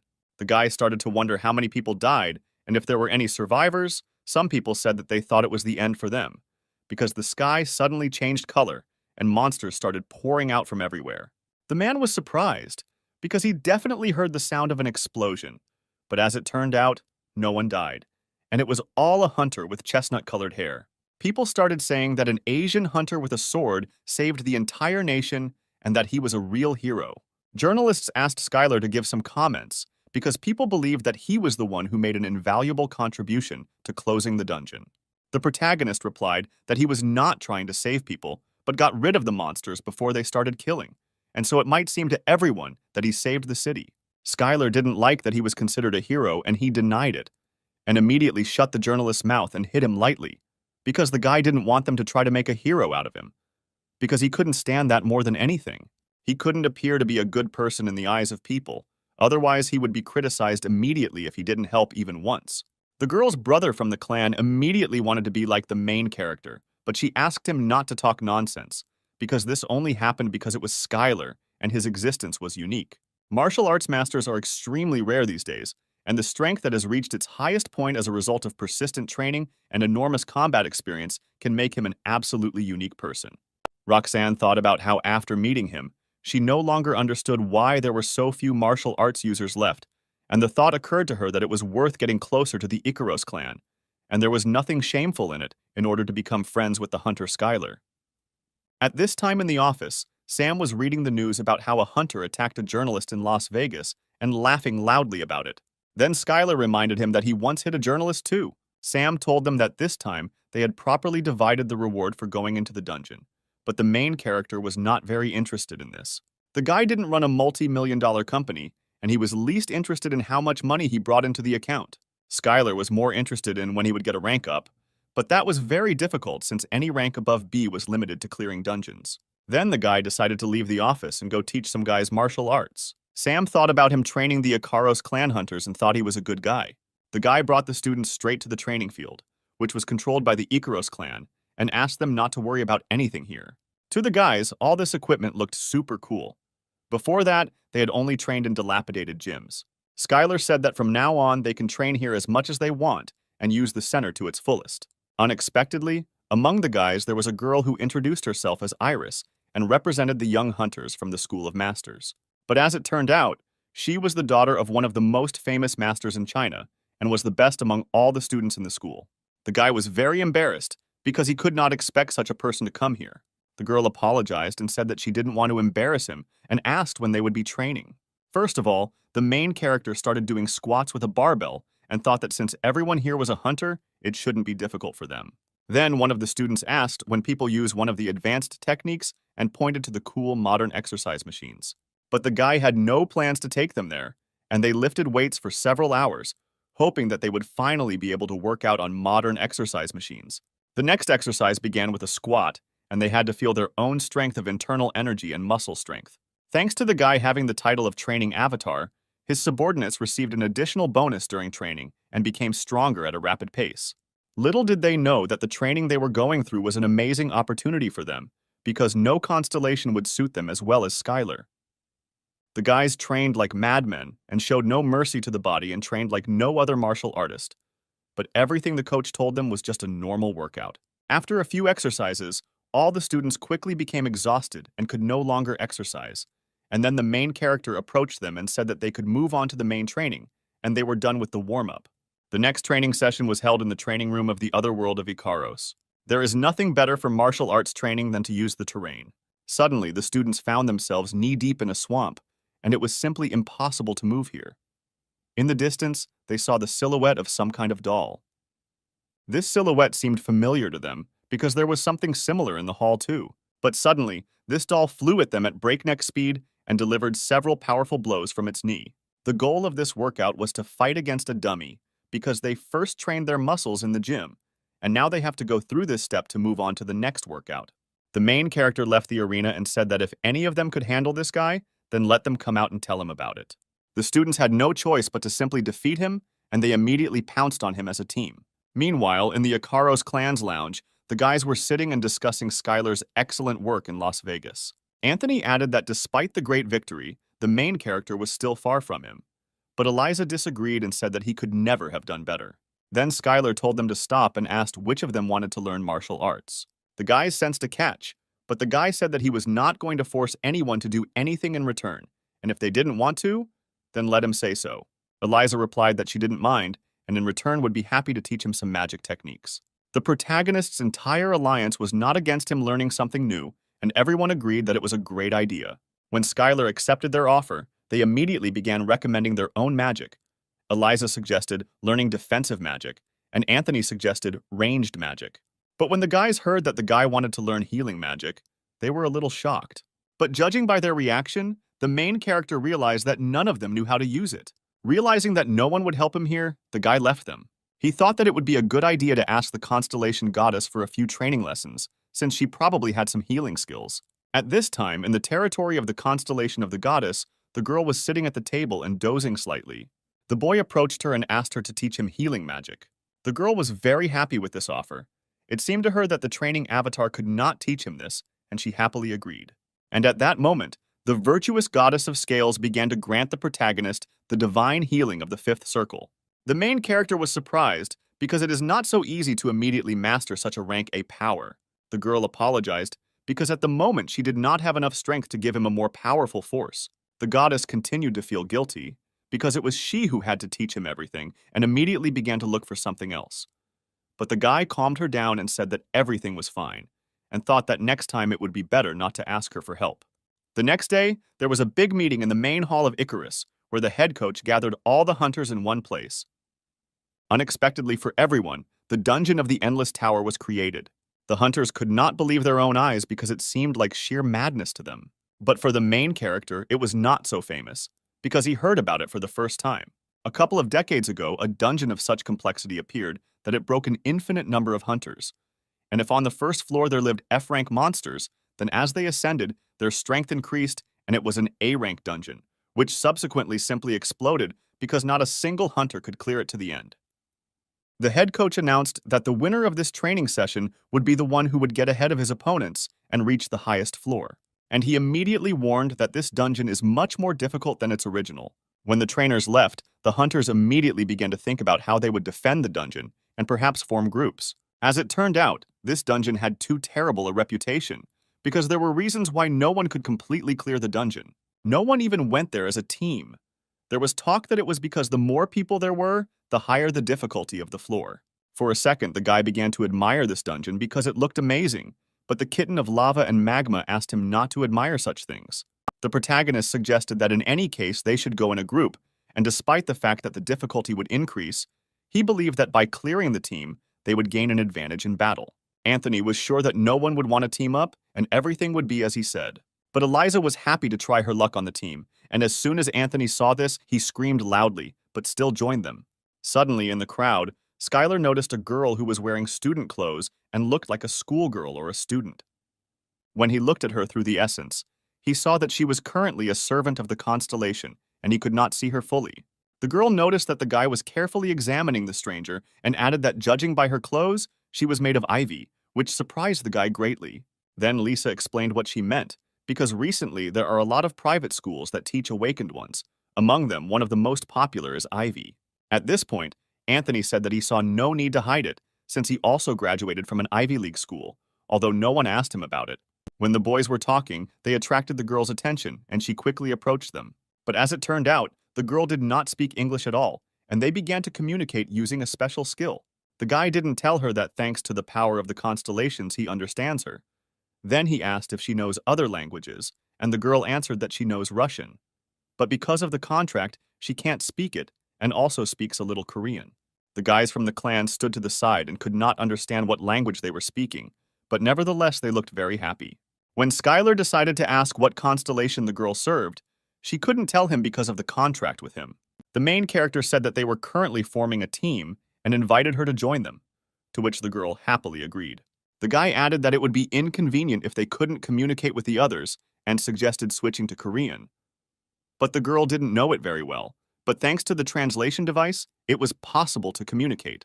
Suddenly, Skylar's old partner overheard the conversation and said that if he didn't go with them, then who else would? As it turned out, there were more people than the main character had planned. At this time, in the territory of the training avatar in the Fortress of Blood, Odaigon continued to train the orcs. Skylar approached him and said that he needed help with something, and the goblin happily agreed. He was infinitely pleased, because finally the owner needed him. He thought that the guy must have had a big crisis. Once Odaigon found out that they were going to go into the dungeon, he was very surprised by it. The guy saw the fight as Skylar fought with the big boss, and he is next to him, and Odaigon suspected that everything would be like this. All his teammates took him for a pretty boy, and no one saw what he had been doing during the previous training session. Skylar introduced him to the team and said that he would be replacing another person in the squad and would act as a healer. The goblin was very surprised that he would be a healer, because he knew a little about how this magic was used, but he mainly specialized in something other than it. Before the whole team decided to enter the dungeon, Skylar wanted to show them something, and offered to take the books that he received from the owner of the training avatar as a gift. Each took a book and began to study it carefully, because the gift from the constellation turned out to be too priceless for them. No one understood why he had to teach them martial arts as if he had no other business in the world.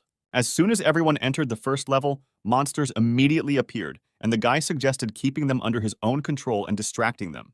And everyone immediately began to attack the monsters in order to move to the next floor as quickly as possible. When the main character looked at the schoolgirl, he saw that destruction was much easier for her than he thought, and she was no slouch at all. It all happened so quickly that some of the team members were even left without work and simply watched from the sidelines. On the second floor of the tower, a herd of wild boar monsters awaited the team, and everyone did not understand what this type of monster was doing there. Then Odaigon decided to demonstrate what he could do and used a great illusion of deception, which instantly destroyed all the monsters' minds. As soon as the boars saw the formidable demon in front of them, they immediately stopped and fell to the ground. Using this time, Skylar immediately rushed between them and destroyed each of them. But as it turned out, these monsters were Class B and had the status of special wild boars, which were not so easy to deal with. Unexpectedly for the main character, they rushed past him and headed straight for his team, and the girls decided to stop them together. In order to activate the magic, Eliza needed a little time and decided to start with the basic sword technique. And a few seconds later, she finished off the merciless boar on her own. After the fight ended, the girls were pleasantly surprised that the martial arts had a very powerful ability and were so good that they were too easy to use. On the third floor, the team was met by blue lizardmen, who were cleared out after a few minutes. On the fourth floor, a Class B monster, an ice wyvern, was waiting for everyone. Some of the participants were greatly frightened by this, as how could an ice wyvern, which was a B-class monster, only be on the fourth floor? And at that moment, the monster made a lightning attack, and no one had time to react and put up a magical defense in time. The boys were very surprised why they did not receive any damage, but when they turned back, they saw how Odaigon healed them with the help of magic. The guy used an ancient magic circle that was very different from what ordinary people use. Skylar then shouted for everyone to quickly focus on the attack and immediately attack the wyvern in one moment. The main character ordered not to stop and to go further to the fifth floor and continue in the same spirit, but his partners did not understand how they were so quick to protect him, because it seemed to them that the guy was some kind of monster. On the fifth floor, another monster was waiting, and as soon as they stepped onto this floor, they immediately felt some strange sensation. A banshee suddenly appeared, and since she was a spirit, most attacks did not work on her. The team was terrified, because the banshee was a Class A monster, and for them it seemed like real madness. But only Skylar thought that today was a great training session, and today they were in for a great battle. This monster was known for the fact that its scream was capable of bursting all eardrums in a second, and no one could withstand it. Skylar asked Odaigon to use the cure, and in the meantime he would buy them some time. Thanks to his excellent footwork, the protagonist used a sky jump and found himself behind the monster in a second. And then he struck me in the back with a sword. But as the boy suspected, she needed to be finished with just one blow, and the first was not enough. While the guy was trying to heal his partners, he heard Skylar screaming for help. And at that moment, he immediately dropped everything and ran to help the owner, and the guys could not understand how he could just stop using his own restoration magic halfway. But some miracle happened, and the magic was still working on them. It was a shock to them that the guy could use such a high-level recovery magic on the go. When Odaigon came running, he heard the instruction that he should use the enhancement magic directly on the main character, so strong that it would work on the banshee. And the guy immediately used the spirit strike, the glowing sword, and the illusory clone, and the main character's damage increased significantly. Now the magic was so strong that the protagonist could fight it without any problems, even with restrictions, because the enhancing magic turned out to be much stronger than he thought. Suddenly, a notification appeared that the dungeon was cleared and the alternate world ended, and no one could understand what was happening here. When everyone returned back, they were unhappy that there were only 5 floors, because the name had another meaning, namely the Dungeon of an Endless Tower. The head coach announced that the hunters who had passed were preparing to go to New York because a plane was already waiting for them. They received a new task as a new dungeon appeared, and the clan responsible for it failed, and now it was time for Ikaros to try his luck. Everyone was incredibly happy about this, because despite the fact that they would be in a real fight, they were also in the first squad. When the clan arrived at the site, Skylar noticed that there were too many people near the dungeon. The trainer received information that the dungeon was originally a B-class dungeon and allowed for 300 people, when 23 were already inside. Suddenly, Skylar's clairvoyance skill activated, and he saw that the other hunters were shouting to someone that there was a traitor here. He saw the constellation of the demon god with the crazy bastard who made a contract with him, and it was all a trap, and everyone was screaming for immediate evacuation. Then the guy realized that someone who entered the dungeon had made a contract with the constellation of the demonic god, and the kitten of lava and magma asked him to be careful. After all, if the guy goes into the dungeon, he won't be able to help him in any way. After all, such were the rules that if a servant entered the dungeon, then the constellation could only watch him, and this worked even with the strong constellation of the demonic god. The kitten asked the main character to be extremely careful, because even the constellations were worried about all this, and the guy asked not to worry about him, because today, the constellation itself was entering the dungeon. Eliza suddenly came up with 2 glasses of beer and offered to have a drink before entering. Of course, Skylar immediately refused, because he was afraid of losing his own muscles. But few people understood his humor, and he simply wasn't a fan of alcohol, but he certainly wouldn't have refused a protein shake. At that moment, a girl approached the guy and asked if these people were really going to come up with some kind of plan. But the guy replied that he was nobody here to teach them how to act correctly in battle. At this moment, the main character had an epiphany, because now he really thought about the fact that perhaps Alea could be a servant of the constellation. After all, she could just as easily make a contract with the demon god constellation, even though the clan's scout had checked her. The main character invited the girl to join them and go to the dungeon together, and the girl was very surprised, although she clearly did not expect such a question. The entire city watched as the Ikaros clan entered the dungeon. Other hunters also watched all this and believed that whoever cleared the dungeon first would win. When the clan entered inside, they found themselves in a place called the Sanctuary of Defeat and Laziness. Suddenly, a strong wind of chaos blew, which soon separated all the clan's contenders, and this was not very good news. At that moment, Skylar realized that he was completely alone in this strange place. A few meters away, he saw a hunter lying on the ground and asking the protagonist for some water. The guy immediately reached into his bag to get a bottle and helped the unknown hunter. He immediately approached the guy, carefully lifted him up and advised him to drink slowly, since it was dangerous to drink quickly in such a state. Then the young man said that he was one of the hunters of the New York Lights squad. After that, the guy asked if Skylar had seen other hunters from his clan, but the main character replied that he had not seen anyone. A few seconds later, the young hunter realized that standing in front of him was Skylar, the most famous Korean hunter and martial arts enthusiast from Las Vegas. But the main character suggested that it would be better to tell about what happened here because it was completely incomprehensible. The guy said that the first one who entered the dungeon was also separated like them just now, and while everyone was looking for their clanmates, they were the first to be attacked by a monster. The hunter unfortunately lost his weapon and broke his leg when he fell. Then Skylar started thinking about what kind of monster it could be and came to the conclusion that it was most likely a two-headed chaos hound, and after that it was quite difficult to teleport. The main character also added that he did not see the New York Lights rescue team from the outside, and no one outside had any idea what was really going on here. Suddenly, Skylar rose above the guy and shouted menacingly that now he had nothing else to do. The hunter tearfully asked Skylar not to kill him and not take his equipment, but the protagonist was going to heal his wounds, and besides, he had nothing to steal from him. The young hunter couldn't believe that there were people so friendly as to do such a thing. First of all, the guy checked where the bone was broken and began to heal it. After he successfully did this, he decided to use healing magic, but he needed to concentrate because he was not that good at it yet, and asked the guy to be quieter. And then the healing of the goddess happened.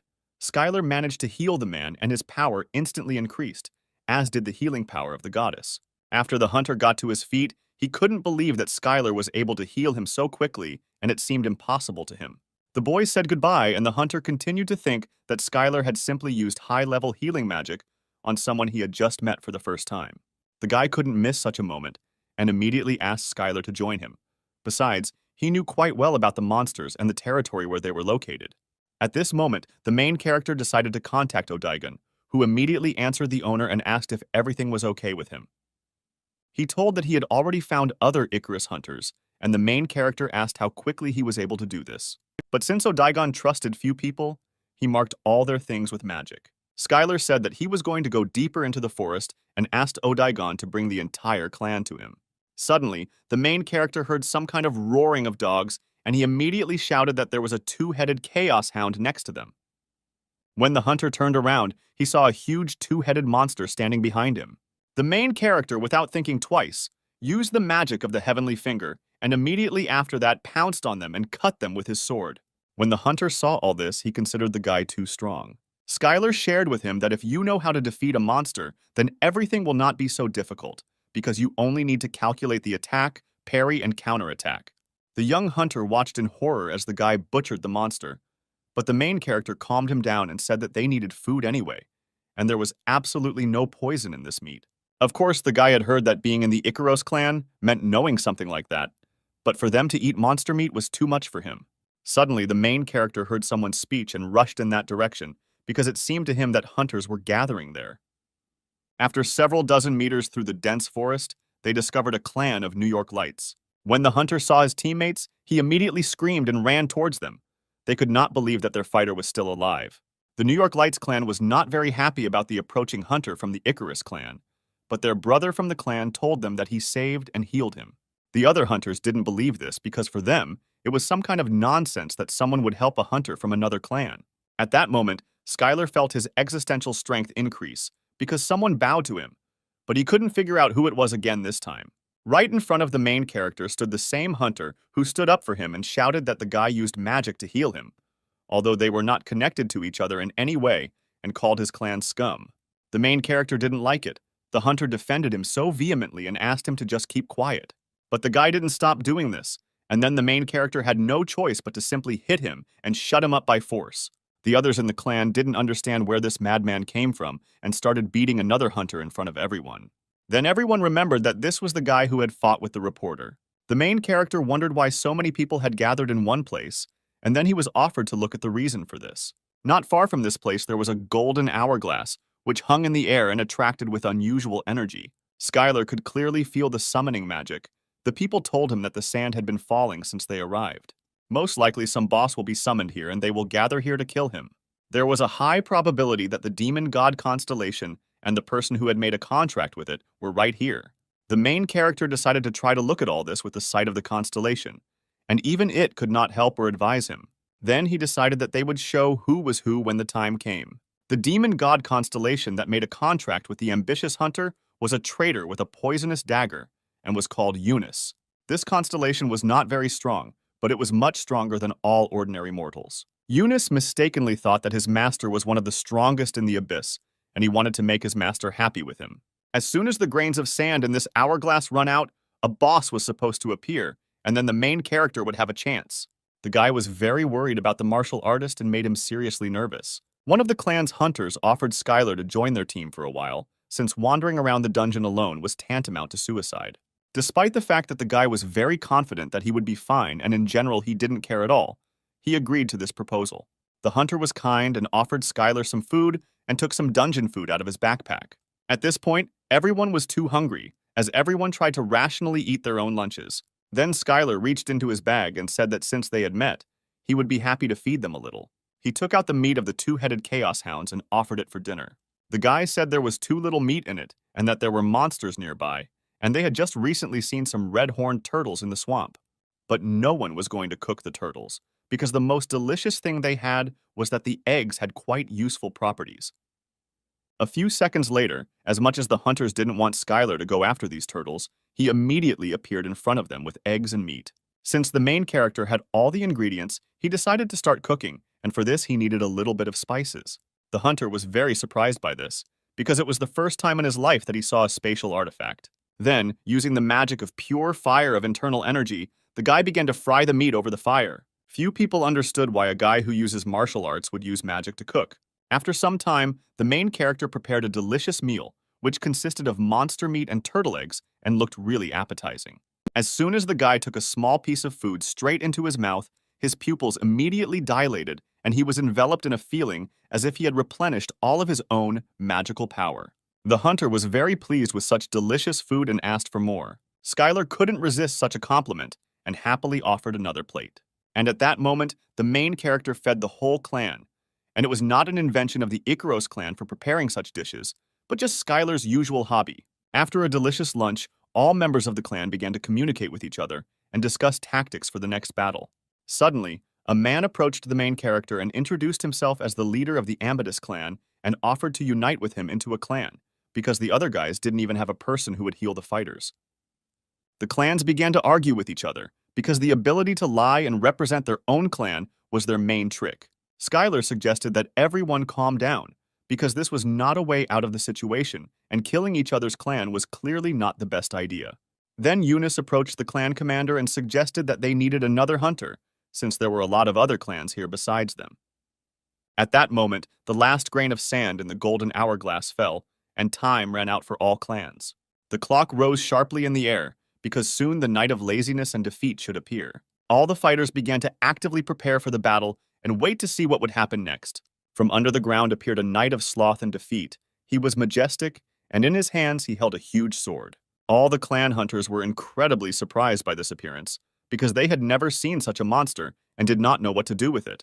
As soon as the knight rose above them, he immediately turned and asked who wanted to pass his test first. This knight was a servant of the constellation, and although the dungeon was called the Sanctuary of Sloth and Defeat, there was a possibility that it was a trap of the constellation of the demonic god. Although it took a huge amount of existential power to create the dungeon, only a strong constellation could do that. One of the clan leaders did not wait to see who would be the first to pass the test, and immediately used the magic of the fifth circle and sent all the fighters into the attack. But the monster easily detonated the magic and didn't even move, and everyone thought it was an S-class monster.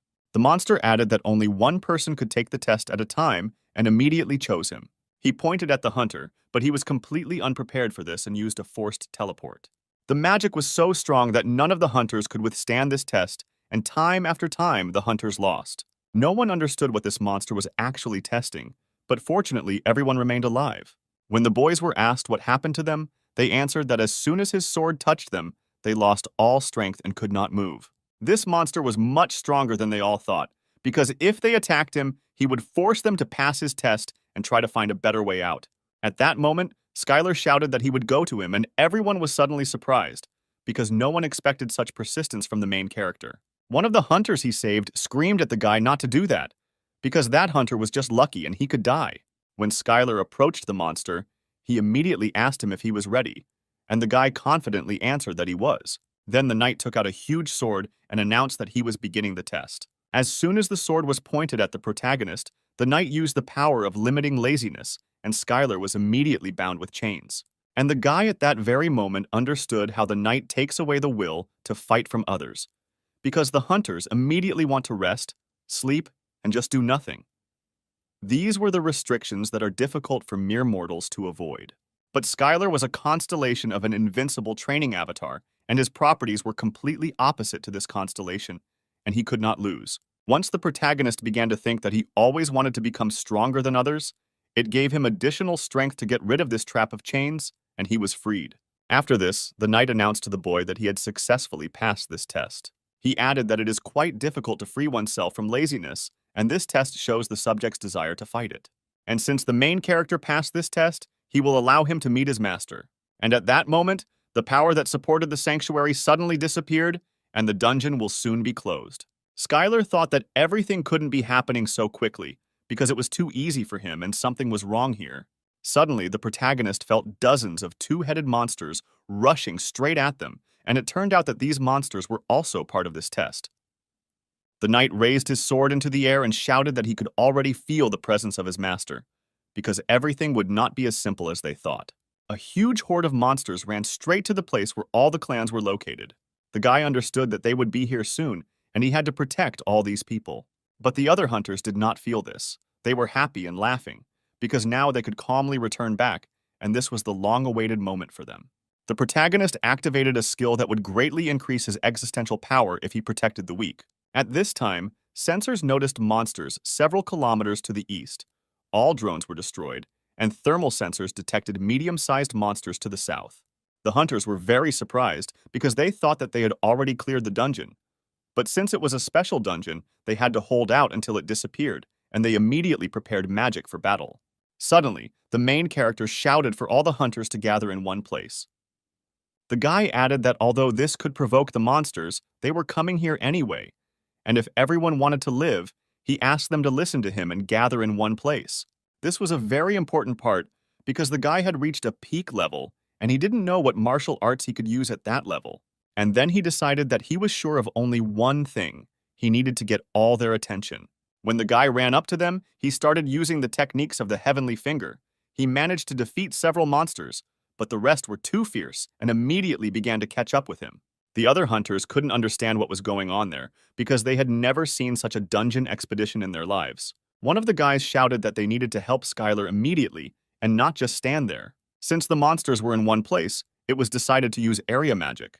But if they start using magic and don't stop, Skylar might die. But the boy shouted for them not to worry about it and to continue attacking the monsters. One of the hunters shouted at the boy to be careful because there was another huge monster right behind him. The main character managed to dodge his attack and immediately began to counterattack. The boy shouted for them to attack with everything they had and use their magic to the fullest. Because the martial artist was much stronger than they thought, he distracted all the monsters and they could calmly concentrate on attacking. Skylar took his own sword and flew straight at the terrible monster, and with a powerful blow knocked him to the ground. The guy modestly exhaled and dreamed that this was already the end and that it was all over for him. But suddenly he heard shouts and chants of his name. Suddenly, several hunters came running to him, shouting that the martial arts master was really cool and admired him in battle and recognized the guy as the best. But only one hunter stood aside and thought that he should kill as many people as possible before the dungeon disappeared. Otherwise, its owner would simply go crazy. But all this will not work out until he gets rid of the main danger, and he looked towards Skylar. Then the guy found a moment and, while no one was looking, took out a knife to suddenly attack the main character. He attacked from behind, and it seemed too simple and uncomplicated to him. But at one point, Skylar sensed something was wrong, turned around and grabbed his opponent by the arm when he stabbed his own hand with a dagger. He ordered the boy to kneel down and put the dagger on the ground, and if he was an accomplice, he would spare him. But the guy didn't want to listen to the main character because he had no idea who his master was. But even with all this, he couldn't do anything in this situation.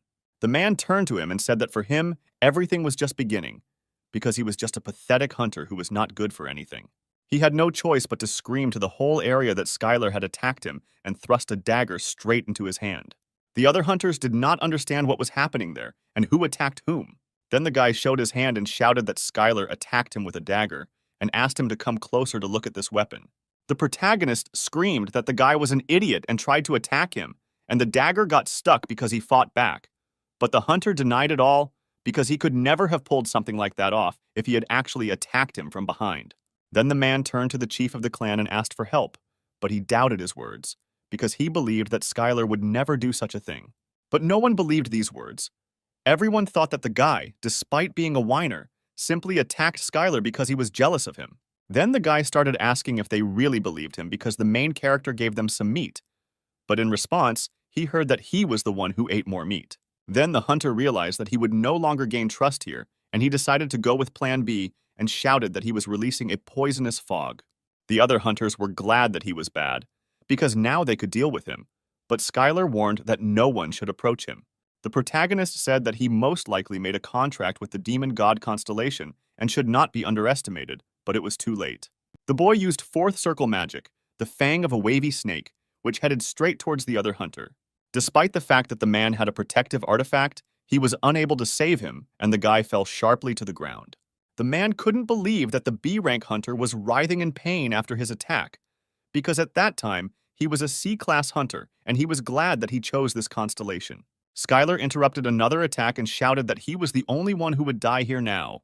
But the guy didn't believe it and laughed and used the cursed dagger spell directly on the main character. Skylar reached the peak of light martial arts and used the full stance and activated the perfect martial arts body. He realized the perfect understanding of the principles of martial arts and the state of perfection. Thanks to the guy being able to combine all of this together, he obtained the master sword technique and created a new martial art, and his strength increased significantly. He easily deflected the numerous blades that flew towards him. This turned out to be impossible for the guy because this skill was given to him by the constellation. The protagonist came closer and said that he shouldn't rely so much on the constellation and used the soul origin palm strike. But despite this blow, the traitor's magical power protected the hunter's body and he was able to avoid instant death. He stood up and added that he would take as many hunters from here as he could, and he would not just leave everything here. And immediately after these words, he used a poisonous cloud of life force transfer. Suddenly, from afar, Skylar heard the voice of Odaigon, who was running straight towards him with joyful cries. He began waving his hand furiously and shouted that he was sorry, that he was late, and now he would take care of everything. Odaigon carefully studied what the hunter had used and cast a detox rain spell, and a huge rain cloud hung right above the poisonous one. The guy couldn't believe that everything would end for him now, but unfortunately it happened that way. The guys defeated him. The main character asked why they were walking for so long, whether they had met huge monsters, but Odaigon replied that this was not the case at all, because no one was listening to him. Each of the clan responded that a doctor could not be a leader, but Eliza believed that she could lead the clan perfectly well because she was a close combat fighter, and the third girl did not trust anyone at all. After these words, Odaigon tearfully asked Skylar to never leave him with them again.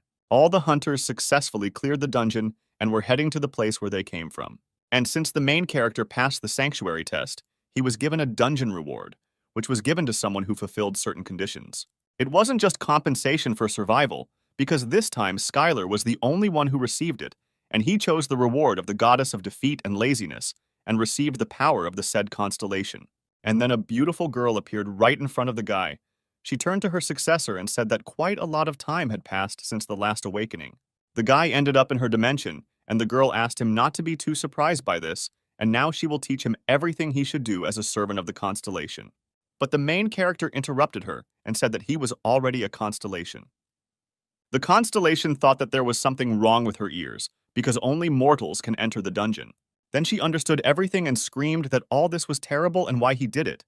But Skylar replied that all this was for the sake of deceiving other constellations. And the girl added that whatever the reason, the guy definitely had big ambitions, and for her, he was a real, charming constellation. Skylar wondered if this was how constellations usually found a successor and granted them powers, and wondered what kind of place this was. Then the girl replied that this place had too long a history, and long ago she had obtained the strongest kingdom of the abyss. But despite her desire to lose and be lazy, she simply continued to win time after time, which led to an increase in the work placed on her. Eventually, any person gets tired of victories and power, and after some time, the girl got tired of all this and sealed herself. The goddess added that since the guy was pretending to be mortal, he was involved in all of this and he too could not be called an ordinary creature. When the girl added that in any case, she could not have imagined that her successor would be a constellation, and she considered that there was no need to chew anything further and suggested awakening the power independently and increasing it, then she began to watch TV.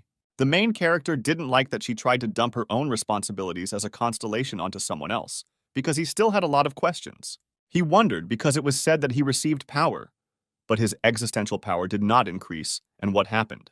But it turned out that the whole point was that the girl didn't have much existential power, and he got it in the amount that she had. The girl added that the most important thing is power, and he can get any power whenever he wants.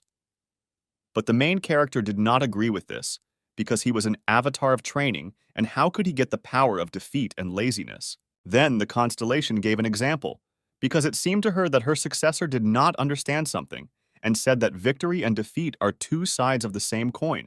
The same applied to training and laziness. For example, if a guy loses to deceive someone, will it be considered a victory or a defeat? Or, for example, someone decided to take a rest in order to become stronger. Will this be considered training or laziness? The main character was a young constellation, and he needed to train according to his characteristics. Many constellations spend time increasing their existential power and waging wars. But in the end, the most important thing for constellations is to awaken the power of their own particularity. And at that moment, it was as if a revelation had dawned on the guy.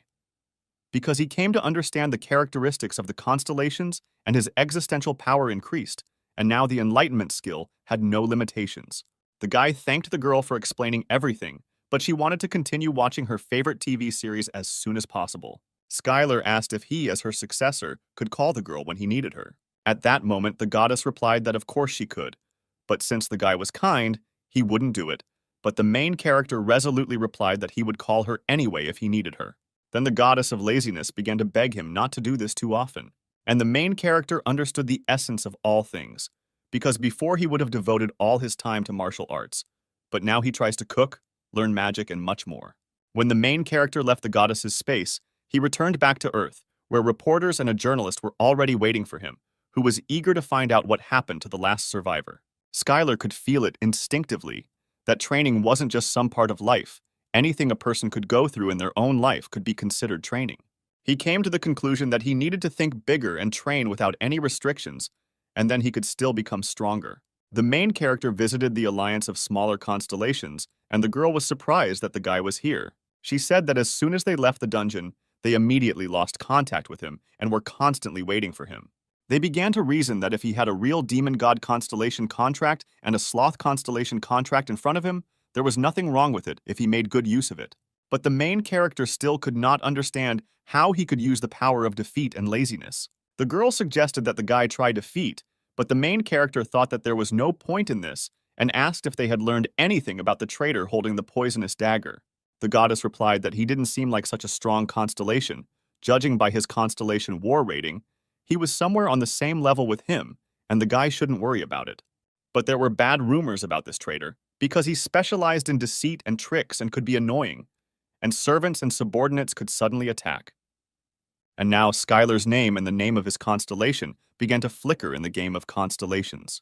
The lava and magma kitten added that something had happened to the warrior of madness and blood in the dungeon, which had inevitably led to attention from the constellations, and now one should be careful. The next day, the Icarus clan bus arrived at a public parking lot. The main character could not understand why they had to eat here, because they could have eaten anywhere. But the guys from the clan convinced him that they were in New York, and they had to try the food at this restaurant called Hunter George. Hunter George was one of the few restaurants in the world that served monster meat. When the guys came in, they saw how one of the guests was unhappy with the food, because in his opinion, the steak should be fatty and the fat should flow out when you bite into it. No one understood why he decided to complain here. Because of all the places he chose Hunter George, and did something stupid. This young man recognized the people who had just entered, for he had heard of the Icaros clan. The guy asked Skylar about what happened in the dungeon and wondered what was wrong with the food. He said that he asked them to repeat the monster dish that the main character made, but no matter how much they tried, all attempts were unsuccessful. The restaurant owner and chef George came out and asked if it was he who had prepared that very dish. This chef specialized only in monster dishes because the skill of cooking them was very rare. For the man, the existence of someone capable of preparing monsters other than him was something that caused excitement, and he immediately asked Skylar for one favor. He asked the protagonist to teach him how to cook that dish in the dungeon. The guy didn't understand what he was doing in the chef's kitchen because he was supposed to be a student, not a teacher.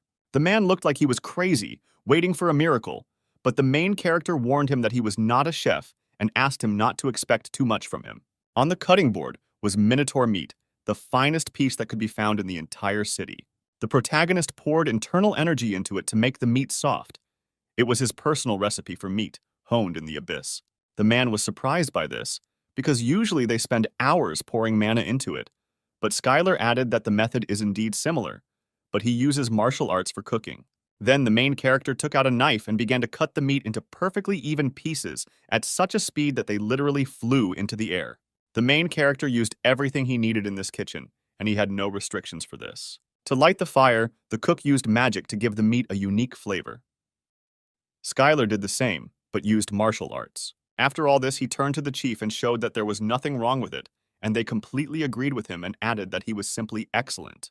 When the dish was served again to the guest, he shouted that this was exactly the taste he had experienced again. Anthony added that it was a wonderful dish. The restaurant's chef thanked Skylar for learning so much from him. And as soon as the chef acknowledged his culinary skills, the protagonist's existential strength increased, and at that moment the guy realized what was happening. When the main character came to Sam, he told him how everything happened and he smiled slightly. After all, he remembered how just recently the guy ate chicken breast with chicken breast and didn't understand how he became like that.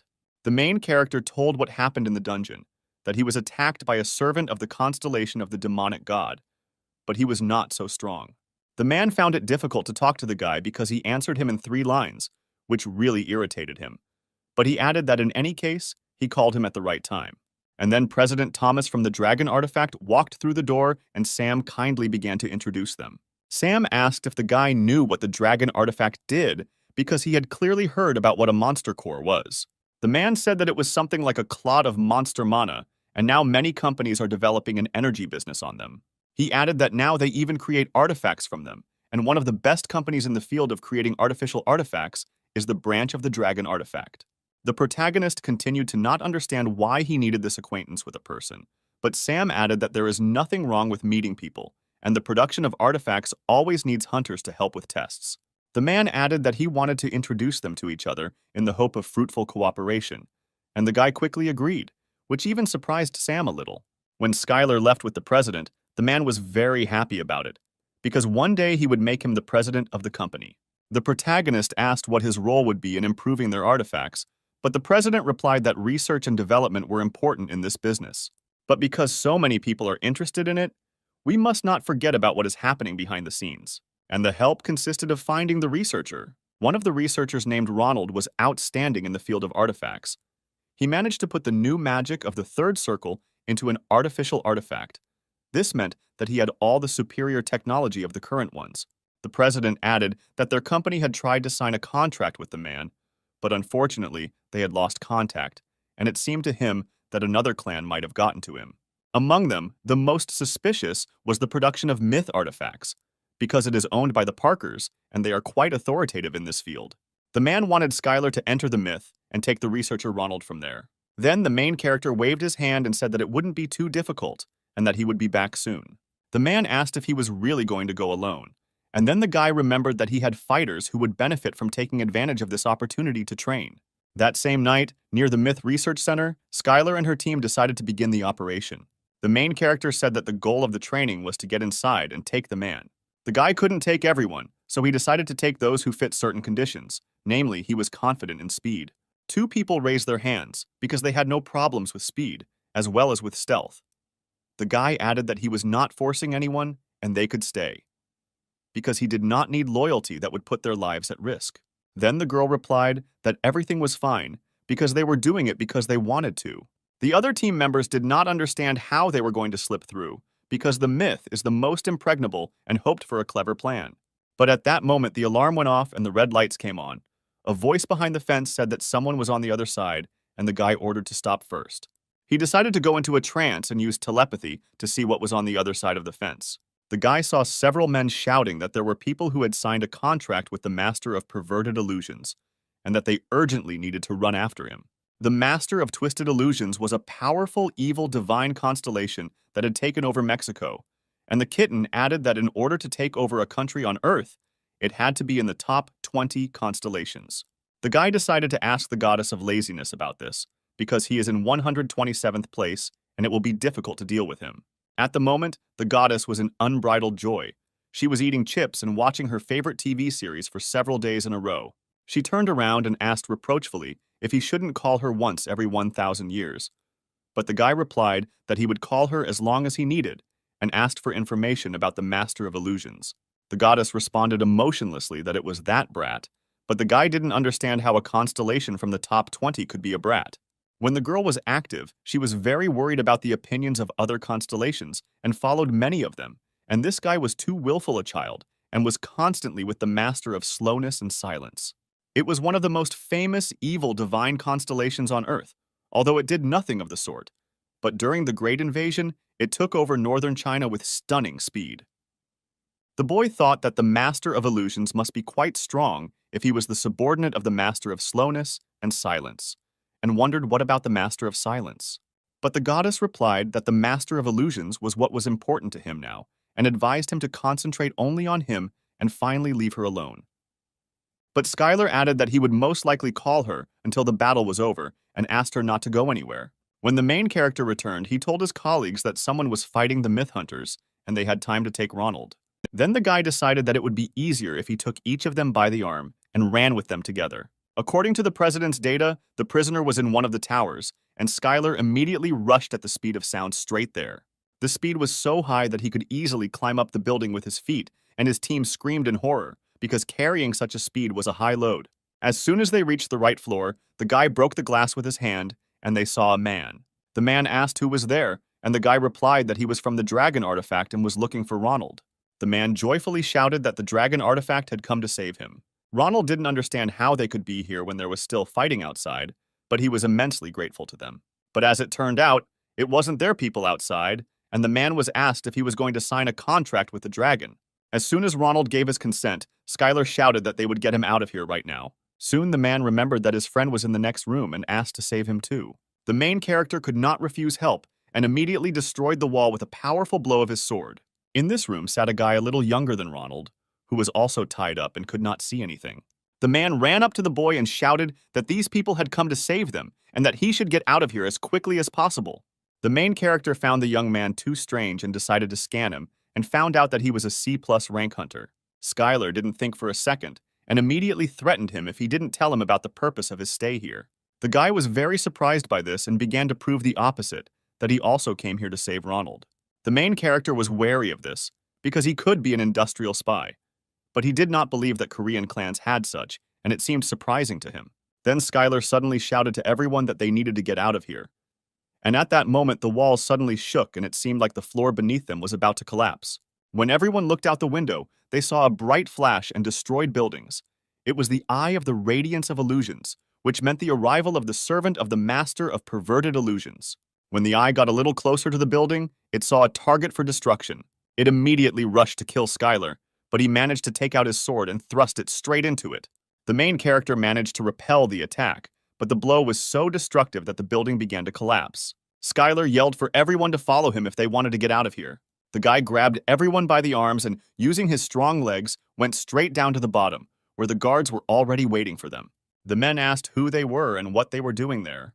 But instead of fighting them, the guy had another plan, and he shouted to them that now they were being threatened by the servant of the constellation, and they were here to help. But they had no idea who was standing in front of them and were negatively disposed. And then Skylar decided to deceive them by saying that there might be spies among them. The guards believed the main character's words for a second, because although he looked suspicious, he spoke quite confidently. As it turned out, This thing appeared because the guys unexpectedly performed a summoning ritual, and it suddenly appeared in the air. The cat added that the summoned servants would not last long, and the guy was sure that after some time it would definitely return back. The only question was how long it would take. The eye would occasionally lower itself down and purposefully approach the guy, and he didn't understand why it treated him like that.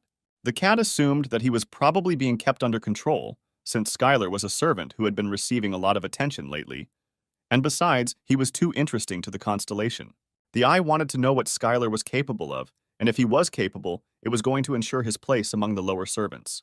The guy then gave the order that his team should protect Ronald while he dealt with him. Skylar immediately rushed to the eye to certainly defeat it, but it was not so easy, because the stone possessed a powerful force that was on par with the main character. As soon as the eye felt that it was weaker, it immediately rose into the air and released magical chains that immediately enveloped all the people. The protagonist asked the goddess what skill he had just seen, and she replied that it was power that made others temporarily betray their own allies. And after a few seconds, zombie people who were already under the power of the eye were approaching the guy. The zombie people began to sharply attack their colleagues, and they did not understand what was happening because they were fighting in the wrong direction. The protagonist gave the signal to the team to come in, and at that time, he activated two powerful skills to fight these zombies. Skylar immediately began to protect all civilians from this crazy attack. He flashed between them like lightning, striking everyone, and no one had time to hit him. The team from the Master Clan was incredibly surprised by this, but they did not understand how long the boy had trained to reach such a level. When the eye saw Skylar fight, it was delighted with his abilities and said that the boy was good enough to become its servant. Skylar was not very interested in this and replied that he would take special care of his master during the Battle of the Constellations. The main character decided to pierce it with one blow, collecting all the energy of the ball. But this was not successful, and the eye managed to activate a protective circle of magic, and there was not a single scratch on it. The octahedron replied that this attack was not bad at all, and immediately decided to demonstrate the power of his master in the form of a red hallucination. The main character did not understand why he was given this unexpected gift, and octahedron said that they would have to say goodbye. The guy didn't understand what all this just happened, because the eye simply said what it wanted and simply left. All this was observed by people in black hoods, and they were furious, because the guy had driven away the servant they had tried so hard to summon.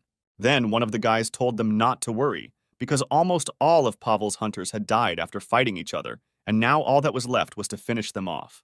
And the people in hoods immediately rushed forward and were confident that they could cope even without the help of the servant of the constellation. Then Skylar ordered everyone to form a line behind him, and in that moment he trained and led the mortals and awakened a new power that opened up the skill of sword formation. It was a construction skill in which the power of mortals was gathered in the name of the training avatar. All people believed in it, and in addition to the skill, they also received additional bonuses. And so began a merciless battle where Skylar's team acted as a single fist. They were able to easily counterattack the enemy because they did not understand what a strange combination the guys used. One of the leaders shouted for everyone to retreat, but there was no time and nowhere to retreat. And the girl from the clan of masters finished off the enemy with a powerful blow. After all the events, many people who had something to do with this place gathered at this place. One of the men thanked the hunter for his help and was glad that they all came to help Richard Parker, and announced that he would give them a reward later. According to their calculations, none of the teams suffered a single loss in the battle.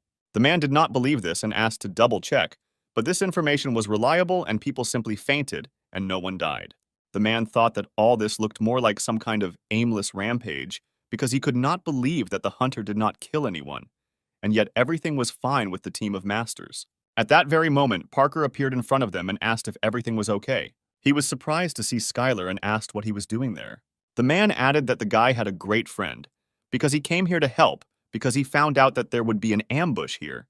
But Parker didn't really believe it, because a guy from the Ikaros clan couldn't just come to help. Then Parker suggested that the main character step away for a second to talk about something. In a quiet garden, a guy grabbed Skylar by the collar and started shaking him and screaming that he was completely crazy. But the main character did not understand what was wrong, because the other guys kidnapped him first. Skylar didn't fully understand what the problem was, as if a war had broken out. But Parker replied that the whole point was that this task was entrusted to him by the chairman, but not by Sam, but by his father. Parker's father was a very influential man. He asked his son what he had achieved with the help of Force during all this time, and was sure that nothing. He suggested that the guy stop doing all this nonsense and return to his family because a place had already been prepared for him a long time ago. And his father warned him that this would be his last chance to improve. The main character asked why he should stay in a family where they think so badly of him, but it wasn't that simple. Then Skylar gave Richard advice that if he couldn't stand firmly on his own feet, he would soon reach the limit of his strength, and if he wanted to break all ties with his own family and stay in the clan, then Sam would help him. Parker thought it was very funny, but the main character suggested thinking about it carefully, and now they were returning home. When Skylar's car left, the guy was left standing on the street and thinking about what to do next. The next morning, the director of the company, the Dragon Artifact, stood on the porch of the building. Suddenly, a car drove up that turned out to be very familiar to him. When the limousine door opened, Ronald stepped out, and the president quickly and happily walked towards him. The man said that it was disturbing because of the appearance of the demon god's constellation servants. But Skylar replied that everything went smoothly and that his guys from the master team helped him a lot.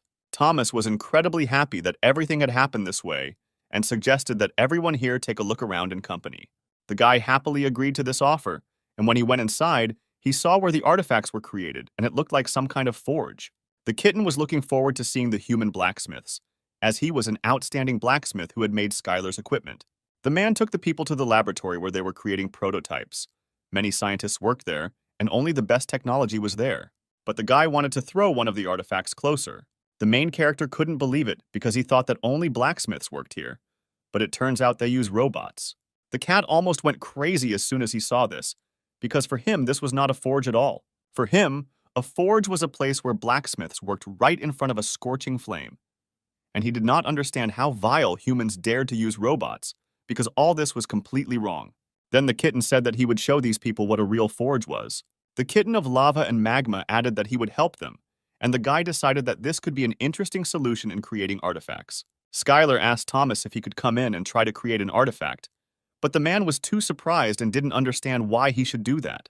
The main character added that he always wanted to try it at least once, and it would be great if he allowed him, and the man could not refuse such a persistent guy.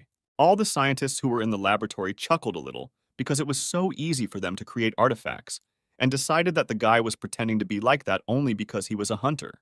The protagonist began to mercilessly use his fists and hit the artifact that was in the center of the machine. The scientists immediately began to stop this madman, but the guy added that you shouldn't worry, because if he breaks anything, he will compensate for everything.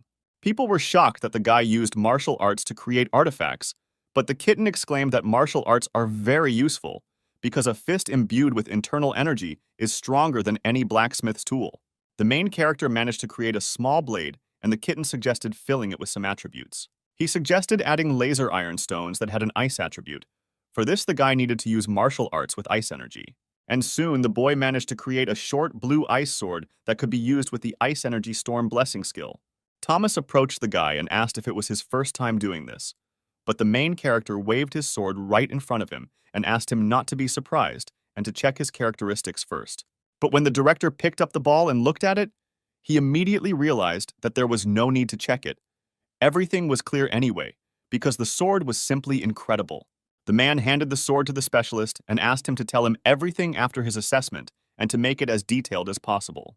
Suddenly, the man received a call on the phone, and he answered that the guy was right in front of him and was inspecting the company. On the other end of the line was Sam, who asked the guy how he was doing and whether he was worried about the amount of money their company was making. But the guy wasn't particularly impressed, and the man added that he received an invitation from Alex Parker. The protagonist was surprised that the chairman of the Parker group needed it, but none of them really knew why. The guy suggested that maybe he wanted to take revenge on him for the incident with Ronald. Sam didn't think so, because they kidnapped him first, and all this was no longer within their competence. The next day, in the Icarus clan, the guy was leaving the campus in a chic, expensive suit and no longer looked like he did in everyday life. A limousine was already waiting for the guy near the road, and a gorgeous girl greeted him and told him to get into the car. Skylar asked Sam if he hated the Parkers and if Alex Parker was really that evil, but the girl couldn't answer. The girl said that all rich people are greedy, heartless, and cold-blooded, and perhaps the man invited him only to find out what he was capable of, because rich people hate to feel curiosity. The guy didn't have to worry because next to him, there would be a gorgeous girl who would teach him all the manners in a rich society. When the guys arrived at the reception, they saw very successful company presidents, but their names and faces meant nothing to the guy. Suddenly, someone snuck up behind them and asked if Hunter Schuyler was in front of him. Butler Parker greeted the guests and asked them to follow him because his chairman wanted to see him. As they moved towards his office, the guy did not understand why he had so many hunters and guards. It seemed too much for him. When the boys were brought into the office, the man asked them to wait a little longer. Schuyler was very surprised because he felt a similar level of magical power from an ordinary person, which seemed incredible to him, and he clearly had no problems with artifacts.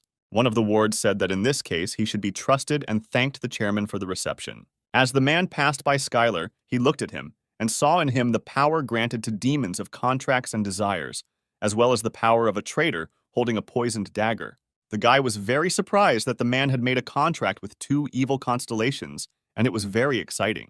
Schuyler also wondered why he saw right through him, because shouldn't his information have been hidden by the mask skill?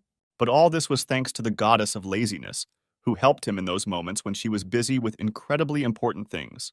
The chairman invited the boys to sit down and Schuyler happily agreed. The man said that Schuyler had recently been dubbed the first star of Korea, and he had called him here to thank him. After all, the main character not only saved his research laboratory from the attack of the demonic god constellation, but also helped save his hunters.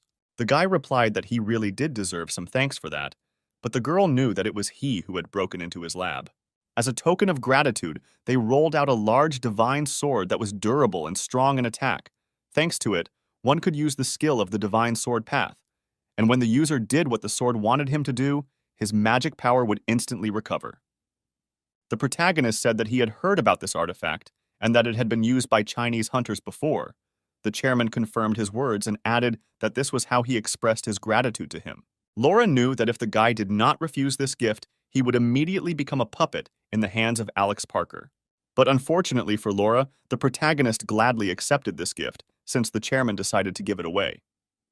The man was glad that the boy liked his gift, and in that case he had one more request for him. The girl said that Sam was cheating on him, and the guy was very outraged by this. Even though he was an amazing person, when it came to his future boyfriend, he should be more cool with him.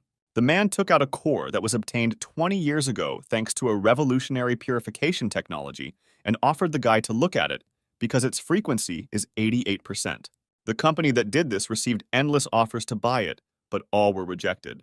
The following year, they would introduce a technology that would allow them to achieve 89% frequency, and a little later they would reach 90%, but ultimately they would go bankrupt. And ultimately, this core is here and people from all over the world are actively looking for it right now, but no one has any idea what will happen to it tomorrow. The man led this dialogue to the fact that the guy should choose a place where he is more appreciated. Schuyler was interesting to him firstly for the development of martial arts users, because the man wants to raise numerous users of this art.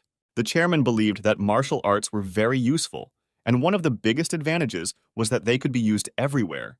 And if he established a monopoly on them, he would definitely reap huge benefits from it. There was less and less time for talking, and the chairman added that in any case, he hoped that the guy was thinking it over carefully, because it would bring him unprecedented benefits, and Schuyler replied that he would keep this in mind. Laura was incredibly upset that the guy was going to move to another camp, but he had no intention of doing so. The guy replied that if he had rejected his offer straight to his face, then all negotiations would have ended there, and he needed to give him at least a drop of hope. The girl was furious. Going to play games with such a person was very dangerous, but not for Schuyler. Suddenly, the kitten began to urgently call the guy, all because the main character needed to prepare for the battle of the constellations. And this time his opponent was a traitor holding a poisoned dagger who challenged him to battle. Schuyler didn't understand why there was such a sudden battle of constellations and why he was called to fight now. But the goddess of laziness added that she was simply angry with him because it was the main character who had pinned her intermediary against the wall. The battle of the constellations must be fair, and all the constellations of the Earth guaranteed this. The constellation understood that it was impossible to engage in a frontal attack with this guy because it would be beneficial to the training avatar. And the traitor decided to create a conspiracy of traitors, which meant a battle of the constellations, where victory was determined by the ability of the constellation to convince its own servants to betray them. The traitor created a private battle of constellations, and therefore other constellations could not simply watch it, and all the constellations began to insult him with dirty words for this. The protagonist thought about this proposal, because convincing the enemy's servants to go over to his side was very strange. Then he remembered that the people who had directly made a contract with him were only Sam and O'Digan, but more importantly, He already knew the person who had made a contract with this constellation. Skylar agreed to this proposal and immediately put up the blood strength as a bet. The constellation was very surprised that the guy agreed to this and considered him a real idiot. Because did he really think that the conspiracy of traitors could be defeated by force alone? The traitor knew he had an easy victory ahead of him and set up a repository of fated relics as a stake. The protagonist was surprised that he left the territory, but the contract had already been concluded, and in case of defeat, the existential power would be significantly weakened, and there would also be a chance to lose the constellation title. Suddenly, the traitor contacted Skylar and thanked him for accepting his offer, since the betrayal of his minions was predetermined in advance. At this time, Parker's servant was returning from the mansion, and he was impatiently waiting for the old man to kick the bucket. Suddenly, on the highway, the car stopped at a police post and said that they were speeding and asked to get out of the car for a while. When the security guard got out of the car, she immediately turned menacingly to the employee and asked how he dared to stop him, since he didn't know who was sitting inside. The security guard grabbed the police officer by the shoulder and said that he was making a mistake and asked him to tell him his name and place of residence. But as it turned out, the guys made a mistake and immediately received a powerful blow from Skylar. The guy got into the car and immediately ordered the driver to drive off. The man shouted that the main character would regret this because he didn't even know who was in front of him. But the guy replied that if he didn't know, would he be here? The guy didn't like making so much noise and lightly slapped the man to finally shut his mouth. When the car drove to a more secluded place, Skylar asked to stop. The man did not understand what the guy wanted from him. Then the main character asked why the man betrayed his own constellation and made a contract with another. The man was very scared and asked how he knew about this and whether a traitor had sent him here. But Skylar denied it. And not even a demon of contracts and orders, but a guy came here to recruit this man to the constellation he serves, namely the invincible avatar of training. The man heard about this constellation for the first time and said that it was an amazing and very powerful constellation and he had no choice. After all, if he refuses, he will kill the constellation he serves, whoever it may be. The man guessed that the boy knew that he served two constellations at once and accepted the offer to trust the training avatar. Suddenly, Skylar felt his existential strength instantly increase. The protagonist added that most likely, killers would come for him due to the sudden change of sides, and therefore he would take care of his protection for a while. Suddenly, the guy received a call from an unknown number, and the voice on the other end of the line said that Skylar really doesn't want to take everything that Sam the Dragon has. The guy realized that this was the traitor's constellation. Apparently, he called him without knowing that he was a constellation. After all, the only known servant of the training avatar is Skylar, and that is why the traitor constellation called him to force him to betray his own avatar. The traitor constellation will never guess that Skylar is the training avatar. The guy was asked to think about it because great wealth awaited him. Then the main character replied that his master said that the battle of the constellations was over, and for a second, there was silence on the line. The man asked not to bluff and asked if the training avatar had asked to tell him this. But according to the rules of the constellation battle, which all the constellations swore to abide by, the training avatar won and declared victory, and the constellation battle was over. The traitor could not understand how quickly he managed to do all this and how he could lose everything. The main character immediately received a reward for the battle with the constellation, which went straight to him, and he decided to open it a little later. Skylar was surprised that the constellation was so weak, because after his victory, he only moved up 2 places and now ranks 125th. The traitor was indignant. He thought that it was impossible after all. How could the guy have figured out who was who? Otherwise, it was impossible. But the guy decided not to reveal all the secrets and simply asked the constellation to get lost. Suddenly, Skylar noticed how orcs worked on this land, who were harvesting crops with the sweat of their brows, and he couldn't believe that this was once a terrible fortress and that Odaigon had really done a good job. When the orcs saw Skylar approaching them, they immediately ran up to him and joyfully began to greet him, because their master had finally returned to his homeland. They thanked the protagonist for the fact that now they could collect stalks of grain with one swing of the axe, and it was just great training for them. The orcs were willing to work even harder to make more land and collect much more grain, and at first they were not very trusting, but now they began to train so hard. The guy made them happy and said that they would increase their sowing and harvest even more crops, and all this would be training for them. But first, Skylar decided to test this rice in cooking. Suddenly, one of the orcs approached the main character with a request to raise animals in this area. They said that Odaigon had once said that his race fattened and killed cattle for food, and that they would like to try that too. Skylar thought that if they wanted chickens and cows and such, then this could be a good experience for them. The main character promised that he would get a couple and bring them to them. And for the orcs, the owner's kindness knew no bounds, and they once again swore allegiance to him. The guy was still worried about the chest. He was interested in what was inside, and he had a great desire to see it. When he removed the seal from the relic, he immediately saw a sacred object. It was a sacred necklace containing the power of light. The goddess of sloth told that the sacred object was created for the servants of the constellations so that they could use their powers and similar artifacts, as they contain part of the existential power of the constellation. The girl added that the constellation does not think as much as it may seem, and it is likely that he simply stole it and was not noticed. Then the guy decided to take this necklace and do something with this territory, and take something for the orcs. Skylar decided that he would bring cattle from the land, and immediately decided to check the soul stones, and it turned out that he had exactly 8,200 stones on his account. Although the traitor constellation did not put many soul stones, but he did not understand where such numbers came from.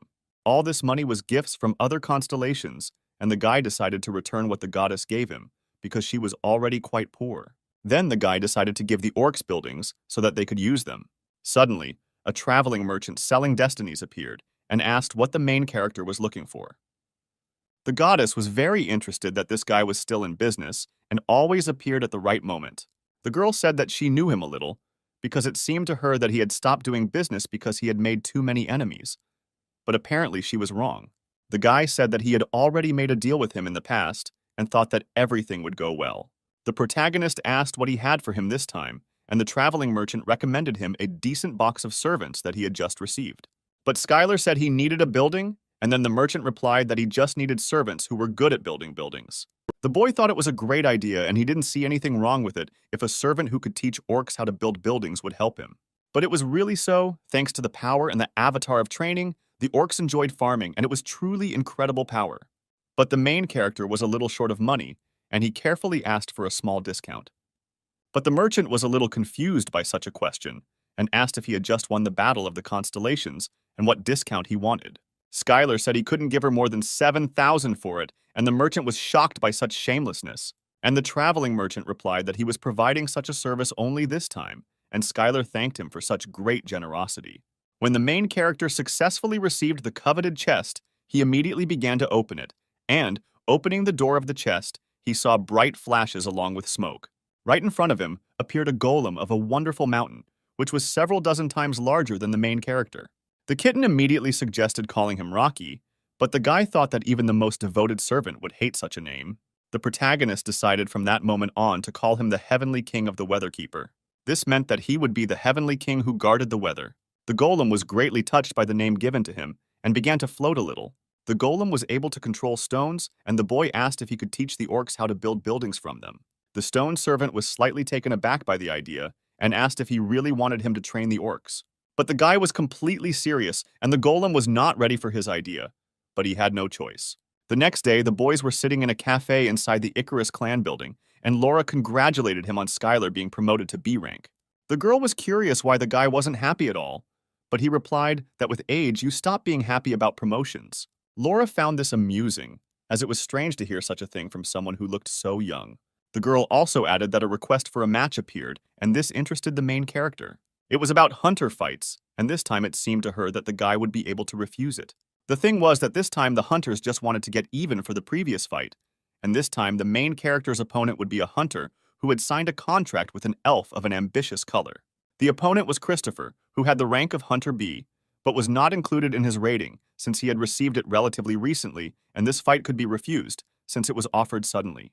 For the protagonist, this was not just a match. He also wanted to take the opportunity to promote martial arts. This was all Skylar's plan, because before the fight he would tell people what skill he was going to use in the arena, and then use it to win the fight, and this would make people excited and interested in martial arts. But Laura thought that while it sounded great and might increase the interest of the crowd, there were also many people who might analyze his skills, and that should be taken into account. The girl understood that in any case the guy would not listen to her, but she would still prepare everything he needed for him. She asked if the guy could train alone and if he had someone in mind, and the main character, with a smile on his face, replied that of course there was. At the Icaros Training Center, Eliza was happy to help Skylar with his training. But it wasn't just a training session, but a promo video for advertising purposes. But the girl was still happy with it, and they decided to go into the ring. Eliza asked the guy to take a close look at how much she had been training all this time.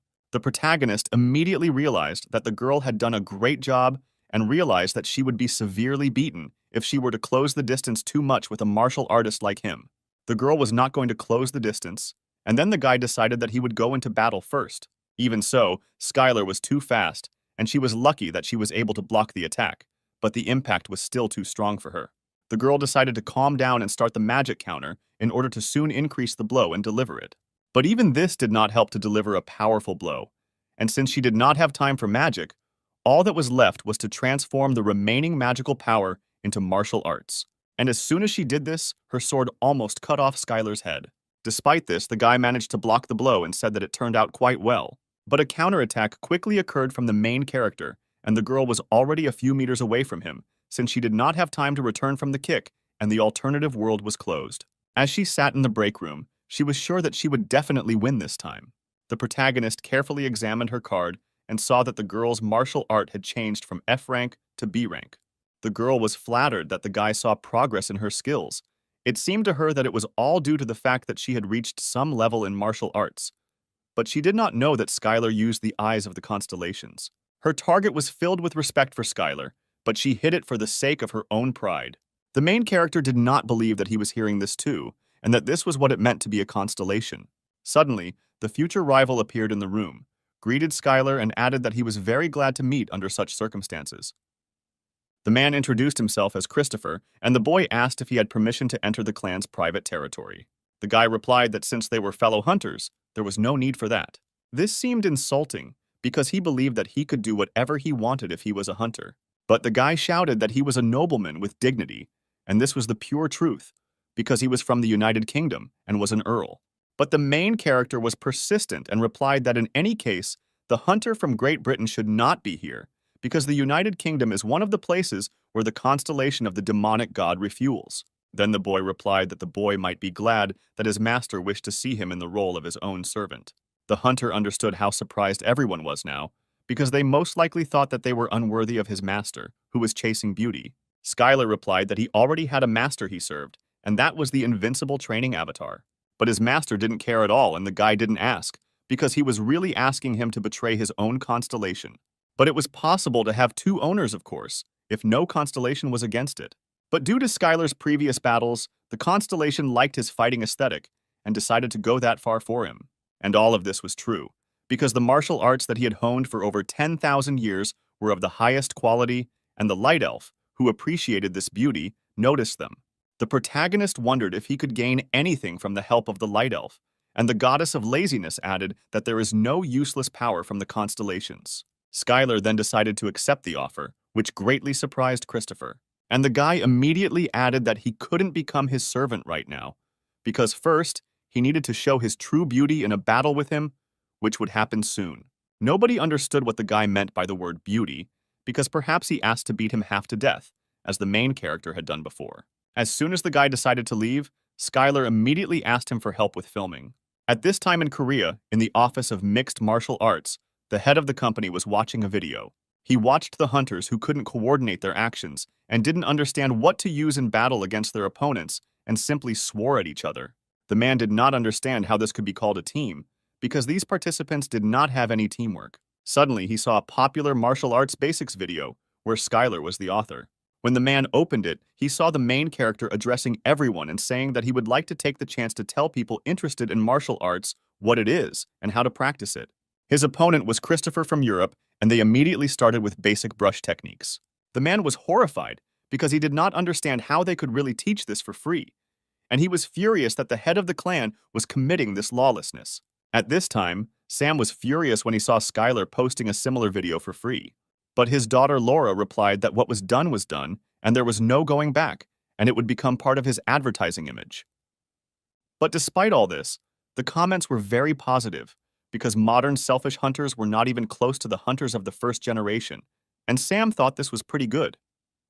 At the press conference, Skylar was asked about the martial arts video he released just before the fight, whether it meant he was confident of his victory. The journalist added that he was surprised that Hunter Christopher also appeared in this video and whether they knew each other. The guy replied that Christopher was looking for him to help him with the video, but the guy completely disagreed with this statement and was slightly surprised by the protagonist's answer. The journalist also asked why Christopher chose the hunter Skylar as his opponent, since he had a huge choice. The guy was very confused by this question and did not know how to get out of this situation dry. Skylar then decided to take control of the situation and replied that he just wanted to learn from him. The whole room was in shock, and no one could have expected such an outcome of events, and the journalist demanded a comment from the hunter Christopher. The problem was that Christopher couldn't answer anything, because his constellation really wanted Skylar, and the guy wanted to start a fight with him as soon as possible. The next day, a huge crowd of spectators gathered in the arena of hunter fights, cheering and welcoming Skylar's main favorite. The guy couldn't understand why there were so many people there if this fight was announced at the last minute, but the girl made him happy that he should be happy, because it speaks to his popularity. And at this crucial moment, the guy felt huge fluctuations in loyalty, and in case of his victory, he would be able to maintain it. This was Skylar's advantage over the other constellations, as he could gain loyalty from mere mortals. Laura wished him luck and asked him to do everything as usual, since in any case his opponent didn't really know anything. When the main character entered the arena, he immediately saw Christopher, who was eagerly awaiting the fight. At this time, someone in the stands was discussing the video that Skylar had uploaded to the portal, and some even tried to repeat it after him, and for them, it turned out to be too easy. The guys discussed various techniques and where they could use them to defeat various monsters. They didn't understand why the guy opened this up to the entire public, but Skylar did it out of love for hunters and humanity. And finally, the judge gave the final count of 3 seconds, and no one could relax, and everyone was focused only on the fight. Christopher waited impatiently for the protagonist to pass his test and began to use the power of the light fragment. After all, he was given the power of the constellation and a mighty force that was difficult to fight.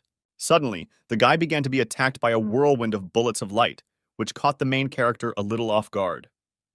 Everyone in the stands admired Christopher's incredible attack, because it was a completely new technique that proved that the guy was really strong. Then Skylar decided to counterattack and immediately pounced on Christopher in response. But this speed was not enough to hit the enemy, and now the hunter was on top, because this speed was not enough to try to strike. The problem was that Christopher had borrowed the powers of his own constellation, and Skylar's powers were limited, so he was fighting this battle with interference. After a few seconds, the hunter said that it was now his turn. Powerful energy began to appear from numerous portals, which was directed at Skylar. The main character was interested in what kind of power the elf constellations had, and now he saw that it was quite complex and had a number of applications, and he performed much better than the warrior. The guy suspected that there might be some small problems with it, but since it wasn't magic, it was borrowed existential power. The protagonist used force to compensate for the power of the light bullets. Christopher was very impressed by such quick thinking in a dangerous situation, and he praised the guy for it. Then he decided to switch to close combat and see how well he could pass this test. And the hunters touched each other already in close combat, and Skylar understood that the sword of the constellation was very powerful, and in the abyss he had had enough of such battles. And thanks to his experience and accumulated strength, the guy delivered a powerful blow straight into Christopher's face, which instantly knocked him down, and he fell to the ground. The hunter couldn't believe it. His recovery speed couldn't keep up with him, and at that moment he realized how powerful martial arts were, and the light elf added that it was beautiful. When the guy got up, he noted that it was incredible, and he would never have thought that he would win so gracefully. The main character thanked him for these words and dealt the final crushing blow. But Christopher was not ready for this and asked the guy to stop because the fight was already over. When the guy got up, he immediately said that he didn't remember anything and didn't understand why his body hurt so much. But all this was expected for the main character. And then Christopher added that his master recognized the beauty of Skylar's fight, and he successfully passed this test. The people who gathered in the stands were delighted with this match, and the guy's existential strength increased. At the end of the battle, the Elf of Light granted the boy the skill of the nobility of light, thanks to which he became stronger in using the power of light to protect his own beauty and dignity. Skylar was amazed by such generosity, as he had given him an A-rank skill. The next morning, something strange happened in Sam's office. He called his daughter to talk because Korea had contacted them. The girl assumed that the Korean government asked for Skylar to be returned to them, but that was not the case at all. But rather that they asked for sparring. During the Great Hunter era, countries decided to work closely with each other. America and Korea became so close that they even held international clan sparring matches. But all this was not so easy and simple, because they could not just take and reject their request, because there was another reason for that. Then the girl added that if there is a reason for it, then why not just go ahead and accept the offer, because sparring is needed so that both sides can learn something from it. But Sam was very afraid that the guy would get too close to these people. Sam warned the guy on the phone not to get too close to them, and the main character understood everything and was even happy about it for a second, because he hadn't been to Korea for quite a long time, and it would be great if someone went with him. He began asking his clan colleagues if anyone would like to join him, but Eliza immediately declined his offer, saying that she was busy honing her new skills. The second one really liked Korea, but this time he couldn't, and Anthony was out of the question. And for the main character, it was very unexpected that no one was found. The guy was extremely unhappy that the main character didn't even ask him, but Anthony was ready and wasn't even going to refuse, and moreover, he was ready to demonstrate the results of his martial arts training. Then a new girl from the clan overheard the conversation and asked to take her to Korea and forget about this annoying person. The guy thought that taking Leia was also a pretty good idea. Besides, she spoke a little Korean. On the plane, the girl asked him because the sparring was supposed to take place in Jeju, but they were flying to Seoul, and the guy replied that he needed to stop somewhere first. Upon arrival in Seoul, the guys visited the National Cemetery in Seoul. The main character really needed to meet someone here. He approached a large monument that was dedicated to the hunters who died during the invasion. The guy thought that most likely, if he had not gone into the wasteland, he still would not have saved them, but their death would forever remain a heavy burden on his heart. When he put the flowers down, he saw that someone had also come here, because there was a bouquet of fresh flowers nearby. When Anthony turned around, he couldn't believe it, because in front of him was a first-generation A-rank hunter, an Iron Blood Ice Emperor. When the man came a little closer, he saw Skylar and immediately recognized him. The man said that quite a lot of time had passed and suggested to drop the empty talk and asked why the guy had come to Korea. It was incredible for Anthony to see the Iron Blood Ice Emperor right there, and he wondered if he was Skylar's friend. Anthony added that he still clearly remembers the blow that killed the demon during the invasion, the most beautiful blow in the history of hunters. The man thanked the guy for such loyalty, but asked to talk to his old friend, whom he had not seen for a long time alone. At that moment, Leia remembered that she was supposed to prevent the conversation with the Ice Emperor of Iron Blood when they met. The main character was surprised that the man was there and asked if he was really expecting to meet him, but the man replied that it was a coincidence, and he didn't think the guy was in Korea. The man asked the guy if he had thought about returning to Korea, but the main character was not sure about it and had not thought about it yet. And then the man added that if he changes his mind, he should not even come back. The main character did not understand what this meant and asked a question.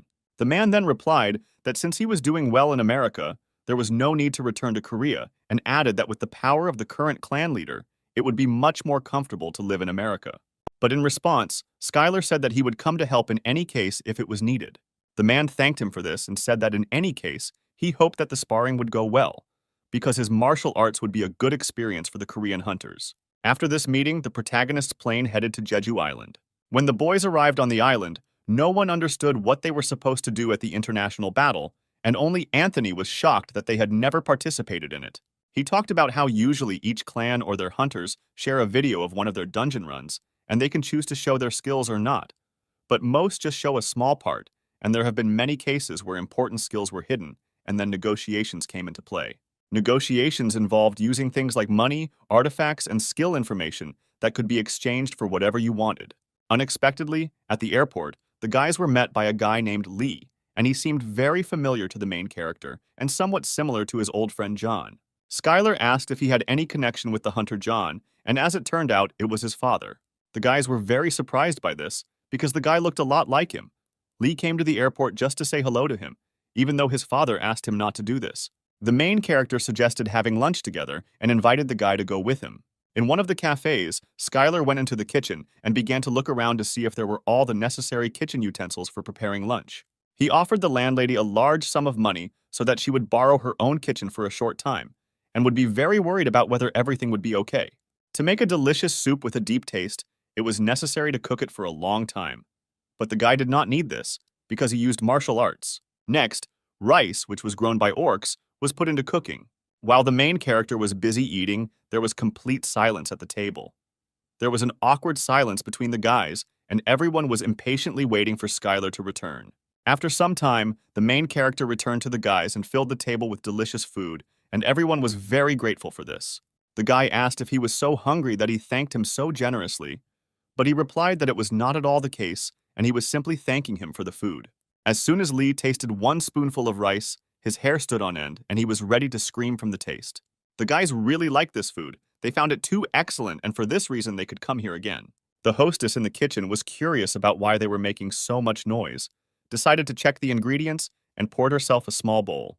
And at that moment she realized that in such a long life she had never tasted such delicious food. Lee thanked the guy for preparing such a delicious meal, and the protagonist replied that he could consider it a normal lunch with his nephew. Suddenly, the boys felt an increase in strength, and for Skylar it seemed impossible, because they received the blessing granted by the land of learning. The protagonist realized that it was because they ate the food he made from the rice that was grown by the orcs, and their abilities grew from eating the food. At this time, the goddess of laziness suggested that all this was the power of the constellation, and it was common for things created by constellations to influence others, and added that the power of the constellation had no limits. The guy said goodbye to the guys because he had business in his own clan and he left, hoping that they would see each other again soon.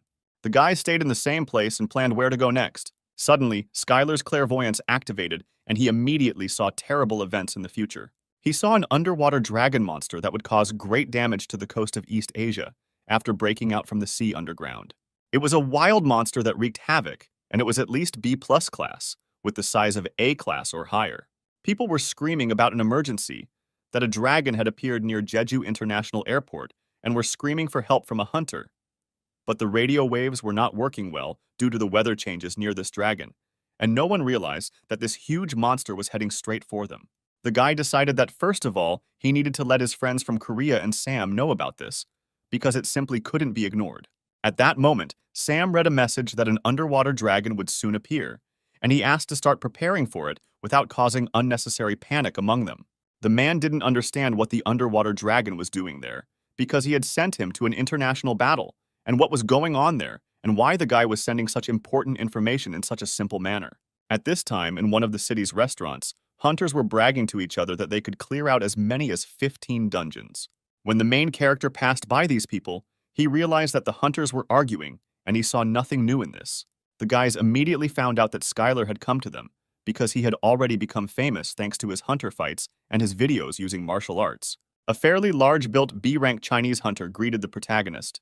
This hunter was a professional close combat fighter who was famous in these parts. After a strong handshake, the guys realized that each other had more than enough strength. Unexpectedly, at this place the main character met Lee and asked if he knew what the international battle would consist of this time. But the guy couldn't answer because first the clan leader had to say something, and they came to the conclusion that it could be climbing the mountain. When the other hunters heard about this idea, they immediately laughed, and for them it seemed too funny and found it complete nonsense. They ridiculed the hero with this phrase and said that if this were really so, they would climb this mountain naked. Suddenly, an A-class hunter, the Azure Dragon Sword of Korea, who was the leader of the team that was holding the international battle, entered the hall. This man was known for being an artist in battle, as he used dozens of types of magic with his sword to tear monsters to pieces. Then Skylar remembered that he had met him in the past, because he was the man who had wet himself right in the dungeon. Next to him was a girl hunter who had received rank A at an early age. There was a feeling that she had been seen somewhere before, and it seemed that the twin sister had fought in the B-class Hunter League battles. The man greeted everyone and thanked them for participating in the international battle and began to explain the events that would unfold in this battle. The man asked everyone to pay attention to the mountain that was outside the window and was called Sankal. It was a beautiful spiritual mountain of their people, and so it was until the gates appeared and the mountain was influenced by the abyss and began to appear strange. Climbing a mountain has always been a great workout, and so the man wanted to declare it the first event. The hunters thought he had gone crazy because they thought it was crazy to climb the mountain. Then the main character turned to the hunters and reminded them what they needed to do with their clothes before starting the climb. When the boys started to leave to start their journey, they met a girl. The girl approached him and said that Skylar knew who she was. The guy only assumed that she was an A-class hunter, but the girl didn't mean that. The girl was very surprised that the guy did not know who was in front of her. Anthony noticed that the guy was very worried, and apparently he did something to her. The main character asked her what her mother's name was, and the girl answered that it was Emily, and asked not to make any further assumptions, because she wasn't even 30. This girl's name was Emily. She was a hunter and also Skylar's ex-girlfriend. The main character remembered her last words before she left him. Because she was the first to confess her love to him, he continued to drink a chicken breast cocktail. She thought it was too much. He asked if it was she who left flowers on the grave where he had also been recently. When she was little, her mother died, and it was very sad to hear about it. But the girl added that everything was fine, and there was no need to talk about it, because she just came to say hello to him, since her mother talked about him a lot. Anthony turned to the main character and said that he certainly didn't really understand this situation, but it seemed he was a little mistaken. The guy asked Skylar if she was sure that she was definitely not his daughter. The main character was haunted by this thought, but he was absolutely sure that this was not his daughter, although until the end he did not know what Emily told her about him. At this point, the guys asked if Skylar could really climb that mountain, and if it was difficult, they would take a rest. The entrance to this mountain reminded the guy of an abyss, because he could not believe that it had turned into such a state. Skylar ordered everyone to stay alert and continue following him. At this time, from the control room of the international battle, Emily's daughter was keeping a close eye on Skylar. The man asked if she knew him because he had seen them talking at the hotel. The girl replied that she had a feeling that the man was familiar with him and had seen him in the past. When the man laughed loudly and added that he knew him a little and had met him a couple of times in the dungeons, Jane became incredibly curious about this man and asked to tell her more about him. But the man remembered him only as someone who was hanging from constant training. He said that the guy had always been a hunter who put all his efforts into whatever he took on and had a really good character. Jane liked it because it was similar to what my mother had talked about. She often praised him for taking care of his own body. Then the girl suggested that since they knew each other, they should meet and talk together and tell the guy what was good about her and everything else. At this time, on the mountain, Anthony felt that the path they were walking on was much worse than the one he had found. The main character thought that it would really be better, and at that moment someone flew in the sky right above their heads, and it was flight magic, which using here was not exactly a good idea. Because there was strong space magic here, the hunters who were in the air immediately fell to the ground, and this was too predictable for Skylar. Then the guy took out his sword and chopped small stumps from the trees, which later served him as heavenly steps. Thanks to them, he began to move through the air and be at the level of the air steps. It was one of the highest level martial arts whose user was able to walk on air, but Skylar simply used the infinite internal energy to fly in the sky, and it was walking on air. Thanks to this, he flew up, grabbed the hunters, and carefully landed them on the ground. He warned them that the competition was important, and they should refrain from using flight magic in such unstable places.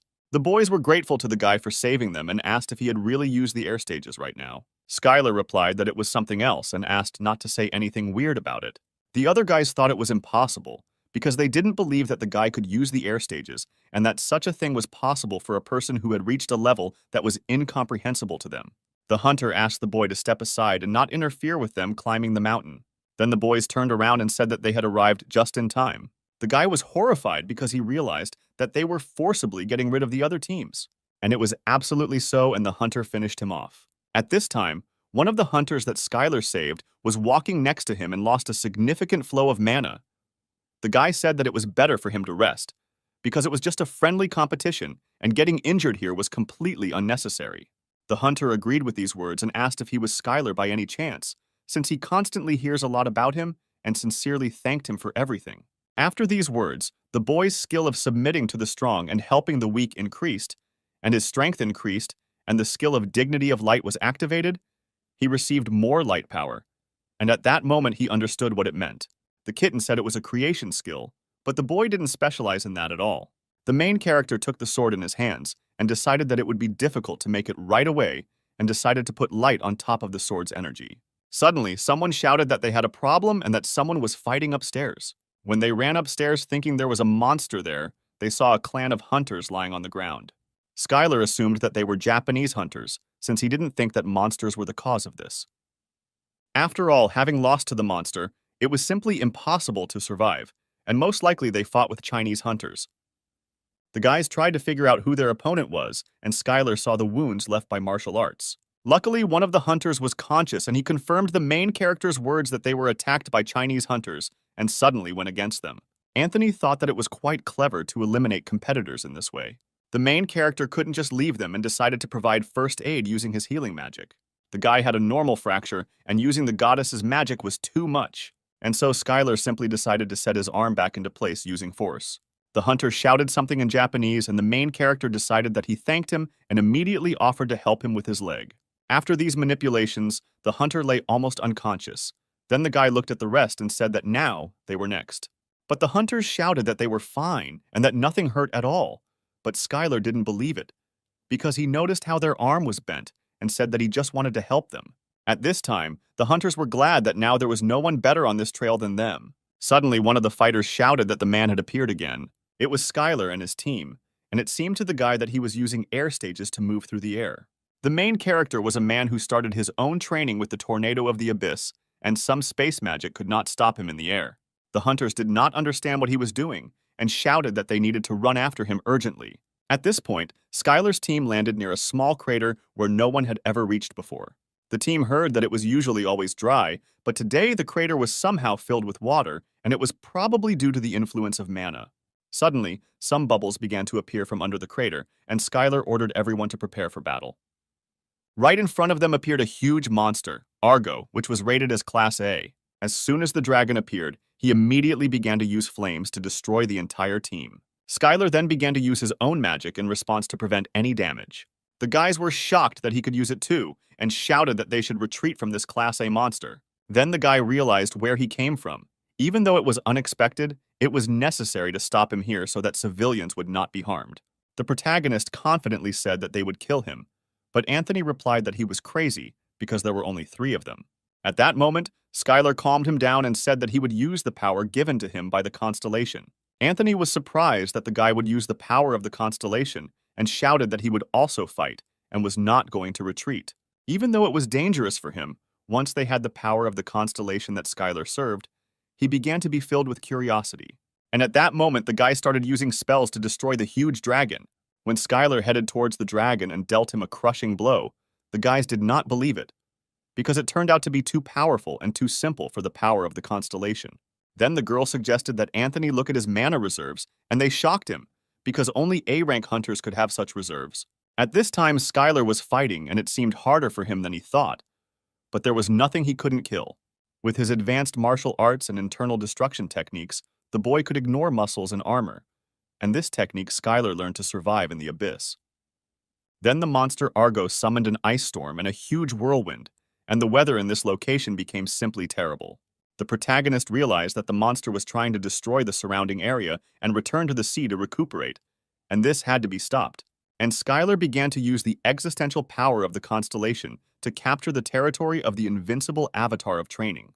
Thanks to this power, this world changed and a place for one-on-one combat was created, where no one could leave until the battle was over. Then the guy turned to the monster and suggested that he try the same thing again, but here. At this time, the organizers ran straight to the mountain, and Jane asked the man why this particular test.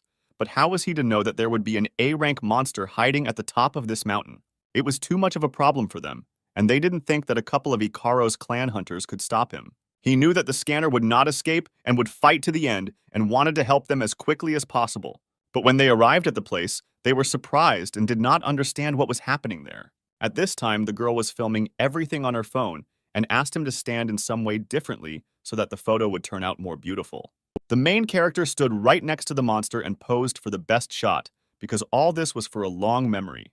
The organizers couldn't believe that the main character was taking a photo against the backdrop of the huge monster Argo.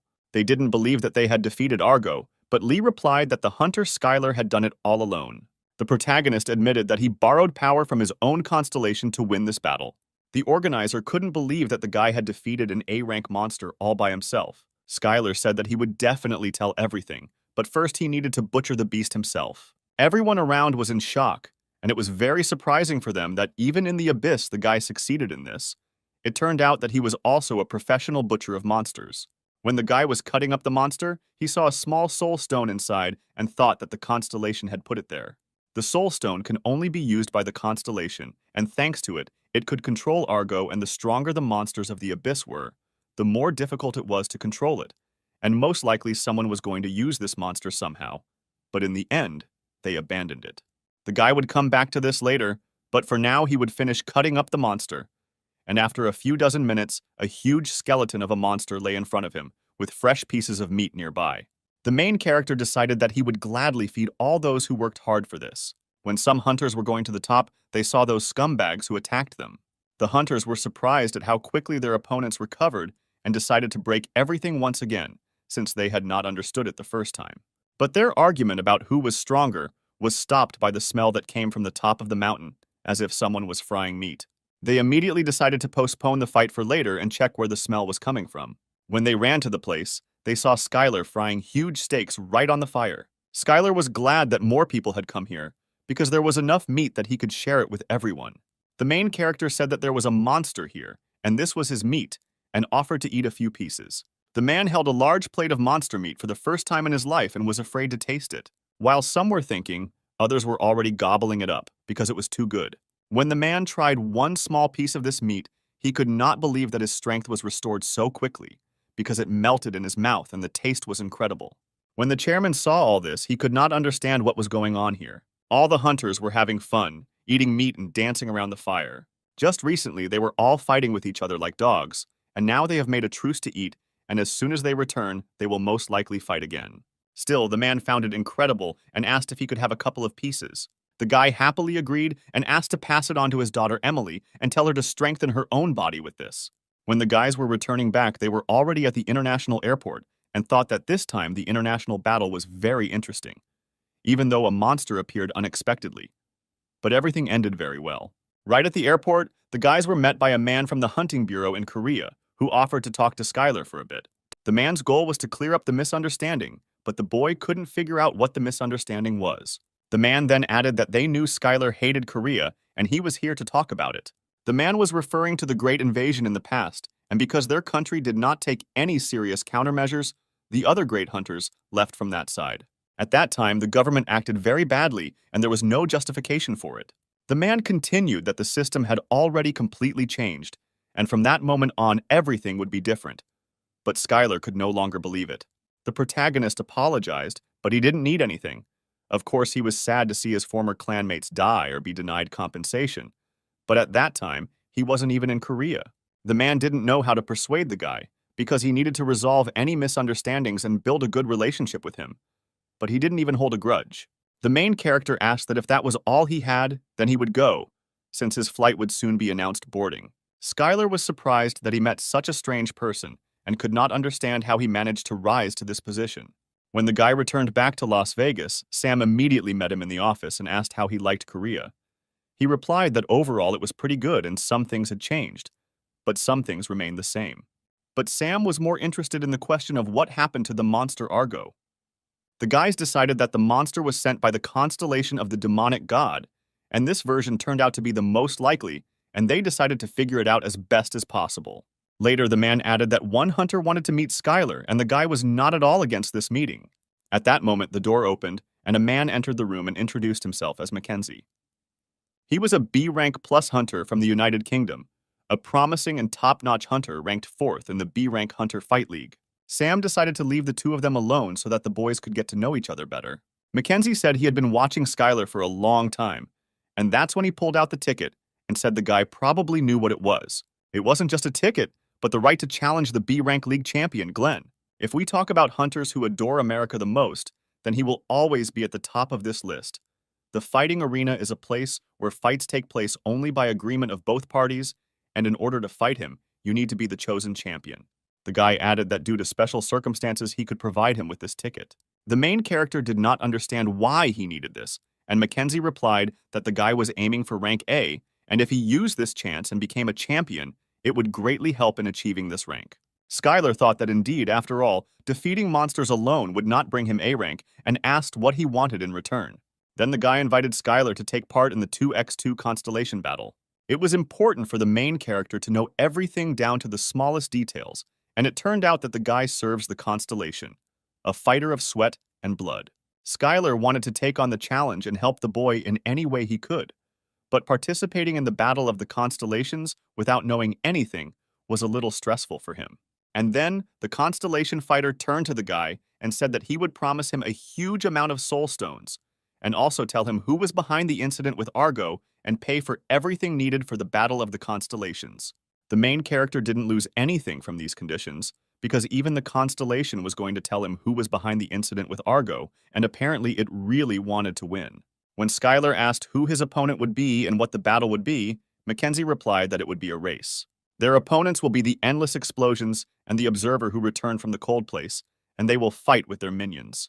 Skylar became curious and wondered if the goddess knew anything about this, and she thought that perhaps this was an offer made by a constellation who had taken possession of a useful toy for fun. The rules of the race were too simple. Each of the constellation servants would strive for the finish line, and whoever reached it first would win. Not only was it difficult to even run in the territory of the abyss, but there was also the opportunity to attack other participants in various ways, although direct attacks were prohibited. The goddess asked the guy if he had something to ride on, but he replied that he could just run. The main character didn't think long and ultimately agreed to take part in this 2-on-2 battle of the constellations. The guy was incredibly happy about this and thanked Skylar and added that he would contact him as soon as the exact date was confirmed. Finally, the day of the Battle of the Constellations came, and all this took place in the dimension of the abyss. Skylar carefully studied the opponents who were next to him. One of them was on an ice dragon, and the other on a mechanical one, and it all looked quite majestic. Previously, the guy believed that there was no civilization more advanced than the Earth, until he saw the mechanical civilization of the abyss, which was truly impressive. Mackenzie looked at Skylar and asked if his constellation had given him nothing to ride with. But the main character came on foot, and this did not make the guy very happy, and then he wished him luck and suggested that he just try hard in the race. Skylar asked why the constellation Mackenzie hated him so much, because his animal didn't look very fast and clumsy. Suddenly, the robot turned to the boys and said that people are weak flesh, bones and fatigue cannot defeat them. Then the boy realized that for the constellations it was just entertainment, but for the servants it was a real battle. And so the battle was about to begin. Both sides had placed equal stakes, a contract had been drawn up, and in case of defeat, the existential force would not diminish. And so the start of the race was announced, and everyone except Skylar took off on their own pets. At that moment, the main character realized that it was a pig much faster than it turned out to be, as well as the other two animals. When the robot turned back, he realized that this race would be between the three of them and that martial arts user could not be counted. The guy couldn't believe that his constellation didn't give him anything to ride, and it looked completely heartless. Unexpectedly for all participants, a boulder rain from the abyss began. It was a phenomenon in the abyss in which clouds from other territories appear and rain down boulders. To deal with this danger, the mechanical dragon fired several projectiles that smashed boulders right in its path. Skylar said it was amazing, and then the robot came back and couldn't believe his eyes and screamed what he was doing there. The main character suggested going for a ride together because it was quite cozy here. At this point, a squabble began because the robot was not ready for this. When the constellation of explosions watched all this, he ordered the servant to get rid of him. Then the mechanical dragon stopped and began to get rid of the guy, trying to shake him off his head. At this point, his rivals were already slightly ahead, and Skylar advised him to concentrate on the race and not drag around at the back. The robot decided that there was nothing to be done in this situation, and they continued racing together on the dragon. Suddenly, a danger zone was detected on the radar. It was the poisonous fog of the abyss. After some time, the robot conducted an analysis, and there was no longer a threat, but there was a chance to get rid of the intruder. As soon as he launched the program, he turned around and saw that Skylar was still sitting behind him, although he should have collapsed from the poison a long time ago. Then he decided to study it carefully, and as it turned out, it had the ability to resist poisons, and for a robot it seemed impossible that a person would be immune to the poison of the abyss. Further along the track, a trap awaited the racers, a swamp that sucked in the dragon's legs. Then the main character realized that this was all and that he should run alone from now on. The guy ran with such speed that he was able to easily overcome the trap in the swamp. When the robot looked at the guy, he did not understand how he did it, because he had a weak human body that was capable of such a thing. The protagonist decided to use some of his internal energy to break away, even though it could lead to exhaustion. Then the kitten asked the guy to look ahead and slow down a little. Right in front of them was a mana tornado that was moving towards them. But while others screamed in horror at what they saw, for the main character it seemed at least something familiar. The protagonist immediately rushed forward. It was similar to what he had encountered before in the abyss. And the guy decided to follow this flow and then break ahead. Mackenzie screamed while Skylar jumped right in there, because surviving in the abyssal mana tornado was incredibly difficult. Despite all the warnings, the guy managed to get out of the tornado and, moreover, increased his own mana capacity. All the competitors were shocked by the speed they saw because it was simply incredible. And as a result, thanks to this action, the guy ran to the finish line first and won the Battle of the Constellations. All the constellations recognized his ability and also admired what the protagonist did. The constellation was incredibly grateful to him for the victory, because he never wanted to lose to them. The constellation could not give much, because it had little and really hoped that such a number of soul stones would be enough as a reward for the main character. Skylar was curious how much the constellation had given him to say so, and when he looked at his own balance, he saw 50,000 soul stone points on his account. The guy was shocked that 50,000 was not enough for him, because he had done so much before to get at least a few thousand. The constellation also added that he promised him as a reward to tell him about the constellation that called Argo to Jeju Island, and that it was the collector of noble crowns. It was the constellation that destroyed the hunters of Europe and captured the United Kingdom. The guy wouldn't be surprised if it was the constellation of a demonic god, but he didn't understand why a constellation from Great Britain would bother with Jeju. The constellation also added that the opponent the guy will have to fight is Glenn, who serves the collector. As it turned out, the B-rank league champion had made a contract with the demon god constellation. When fighting him, one had to be extremely careful, because his powers were both incredibly powerful and evil at the same time. When the guy arrived at the dragon's office, he was immediately met by the company's president, who congratulated him on winning the battle with the constellation. As it turned out, the man had arranged a surprise meeting with him because he had something for Skylar. As they proceeded to the research lab to continue their conversation, the boy saw a frosty blue short sword in the distance. It was several times stronger than all other artifacts made from existing azure iron rock. The main character was asked how he could create something like this, and he realized that now he couldn't blame everything on martial arts. Then the guy decided to say that all this was taught to him by the constellation he serves. The man believed that it would only be possible to create such an artifact for the first time if the constellation truly loved him. Skylar smiled sweetly and said that this was true, even though he understood that he was the only one who was this constellation. The man took Skylar's hand firmly and said that perhaps the path to creating artifacts was prepared for him. Then the man showed the guy the core of the monster, which supplied energy to the entire huge city. He shouted that the work of the hunters made everyone proud, but technology like theirs was what built the civilization they lived in. The man suggested that the boy create artifacts because in this way he had done much more for humanity. But these words did not touch Skylar at all, although the man assumed that it would not work and the guy was not going to stop working as a hunter. But in any case, the main character was ready to help him from time to time because it was not that difficult. Skylar understood that killing monsters would not get him very far in increasing his strength, and he needed to try different options. Then the man asked to take this card. It was the main character's name card, and he asked to use it everywhere he went. Skylar didn't understand when they managed to do this and why he was the CEO. The man promised that everything would be fine, and he would only need one thing from the guy, and that was the creation of artifacts like the sword, which are highly valued on the market. Skylar understood that they were talking about production, and it had to be mass-produced, and whether human technology could copy what he had done. At this moment, the goddess appeared and added that she remembered things from the past, but had nothing to do with blacksmithing. It was about a very long time ago, about her servant.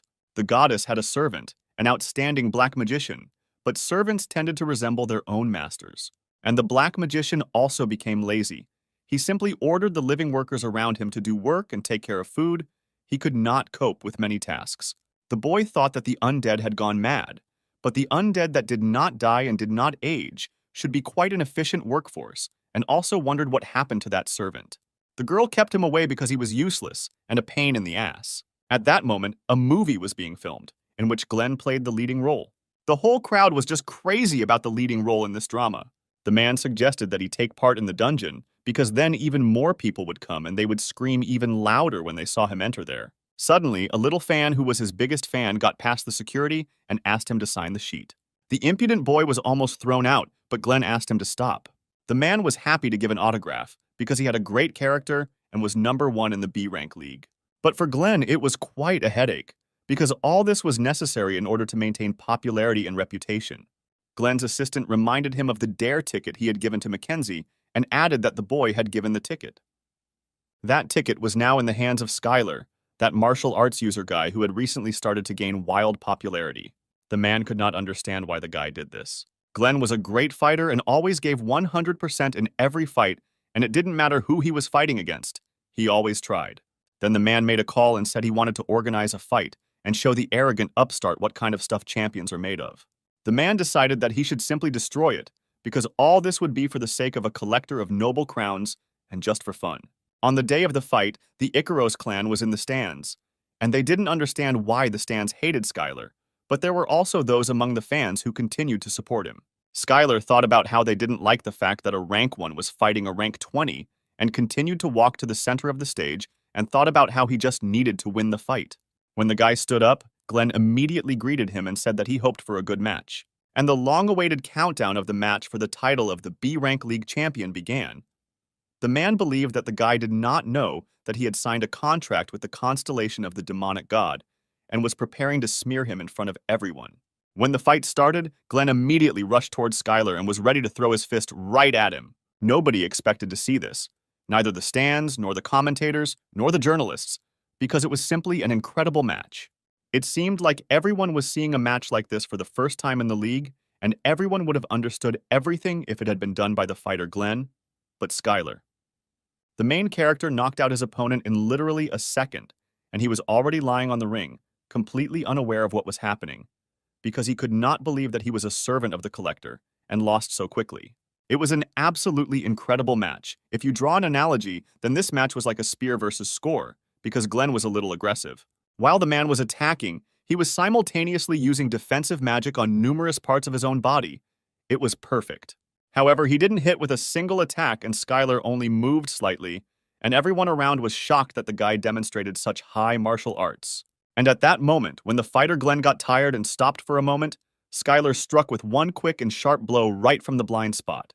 Because the fighter couldn't see where the attack was coming from, all his defensive magic was useless, and this victory was decided in an instant. The spectators in the stands did not understand what they had just seen. It seemed to them that perhaps Skylar had just been lucky with his victory. It was an unexpected outcome for everyone, because the fight was between the top 1 and top 20 B-rank fighters, and no one could know for sure what would happen in this match. Glenn was in severe shock, and no one could guarantee that he would be able to recover from this. Laura was furious, because she didn't understand why the commentators didn't just say that Glenn would have lost, even if he was twice as strong as he was now. In the waiting room, the main character was congratulated by the clan of masters on his victory, because the match was simply magnificent. A few minutes later, the others arrived and added that the fight was truly incredible. Skylar believed that Glenn was much stronger than he thought, and did not think that it would be easy with him, and sent him flying with one blow. But he still couldn't believe that he had a contract with the demon god constellation. After all, it turned out that they still had many servants on Earth who were stronger than he. At that moment, the main character suddenly had a vision and saw dead people lying on the asphalt. It was all Glenn's doing, standing on a pile of corpses and rejoicing at it. The guy knew that although the vision might be blurry, it never just happens, and if it was true, then he urgently needed to stop it. And then Skylar turned to everyone in the room and said that they should prepare for battle. At this time, in Glenn's room, his assistant was calming him down and encouraging him by saying that the fans were still rooting for him, and that this time, they just had no information at all about his opponent. The man suggested leaving and preparing well so that he could then take first place back. But Glenn didn't seem to be listening to him, because at that moment, he was meeting with the constellation. The collector of noble crowns was greatly disappointed by his loss to the servant of a low-ranking constellation. The man asked the owner to give him another chance, because he simply did not know anything about it, and at the same time, it was difficult to find a person as talented as him. The constellation did not agree with this, because since he was of no value, he should at least entertain him. At this point, the assistants tried to bring the man to his senses, but they were unsuccessful, and they did not know what had happened to him. Then Glenn suddenly turned around and said that it was all their fault.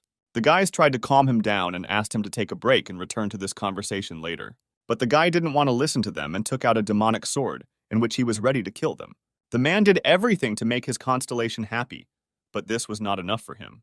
The constellation ordered him to grant as many sacrifices as possible right now. At this time, Skylar and his team were rushing to the stadium. He ordered everyone to go to the arena and immediately evacuate all people. Right in front of the entrance, a wall broke through, from which Glenn jumped out along with other assistants. But at that moment, Skylar appeared and managed to save one of the assistants right in front of Glenn's face. The man then activated the black hole, thanks to which he could direct magic balls with the same energy directly at the people in the stadium.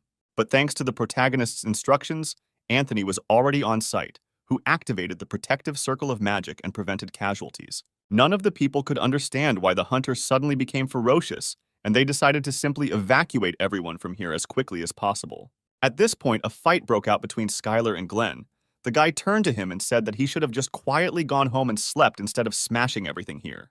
And the main character was furious and used a powerful force that threw Glenn far away from him. But despite this powerful blow, the man calmly got up, because for him, this blow was completely insignificant.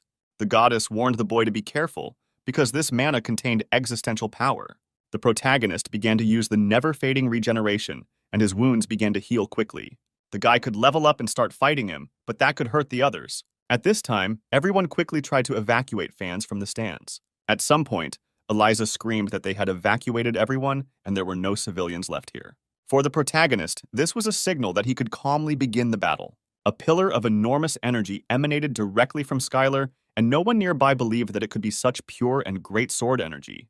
Glenn was confident that the sword's powerful energy would not work on him. But he underestimated this energy. He replied that people are too interesting creatures. He was sure it was because the guy had returned from the abyss or because of the constellation he had a contract with. But either way, it felt really good to get hit like that. But Skylar wasn't interested, and he struck his opponent again. Glenn didn't like that the guy interrupted his speech, and he thought it was too impudent, and then he used acceleration with the help of existential force. Soon the man opened a portal through which he was able to summon the rest of his own servants. The main character could not understand why this constellation would go so far for Glenn. Was he really doing it for his own pleasure? The boy entered into battle with these servants and dealt with them one by one without difficulty. The constellation turned to the guy and told him who he had just killed. One of them turned out to be a member of the royal family of the United Kingdom. After all the summoned servants were people, and the collector currently ruled the United Kingdom. But Skylar said that all people die sooner or later, and he didn't feel much emotion when he killed other people. The protagonist fought with each of the servants and defeated them with great ease, without experiencing any difficulties. The constellation could not think that this good-natured hero would not even waver. Apparently, he was completely heartless. The constellation added that he really thought he would be afraid of his master.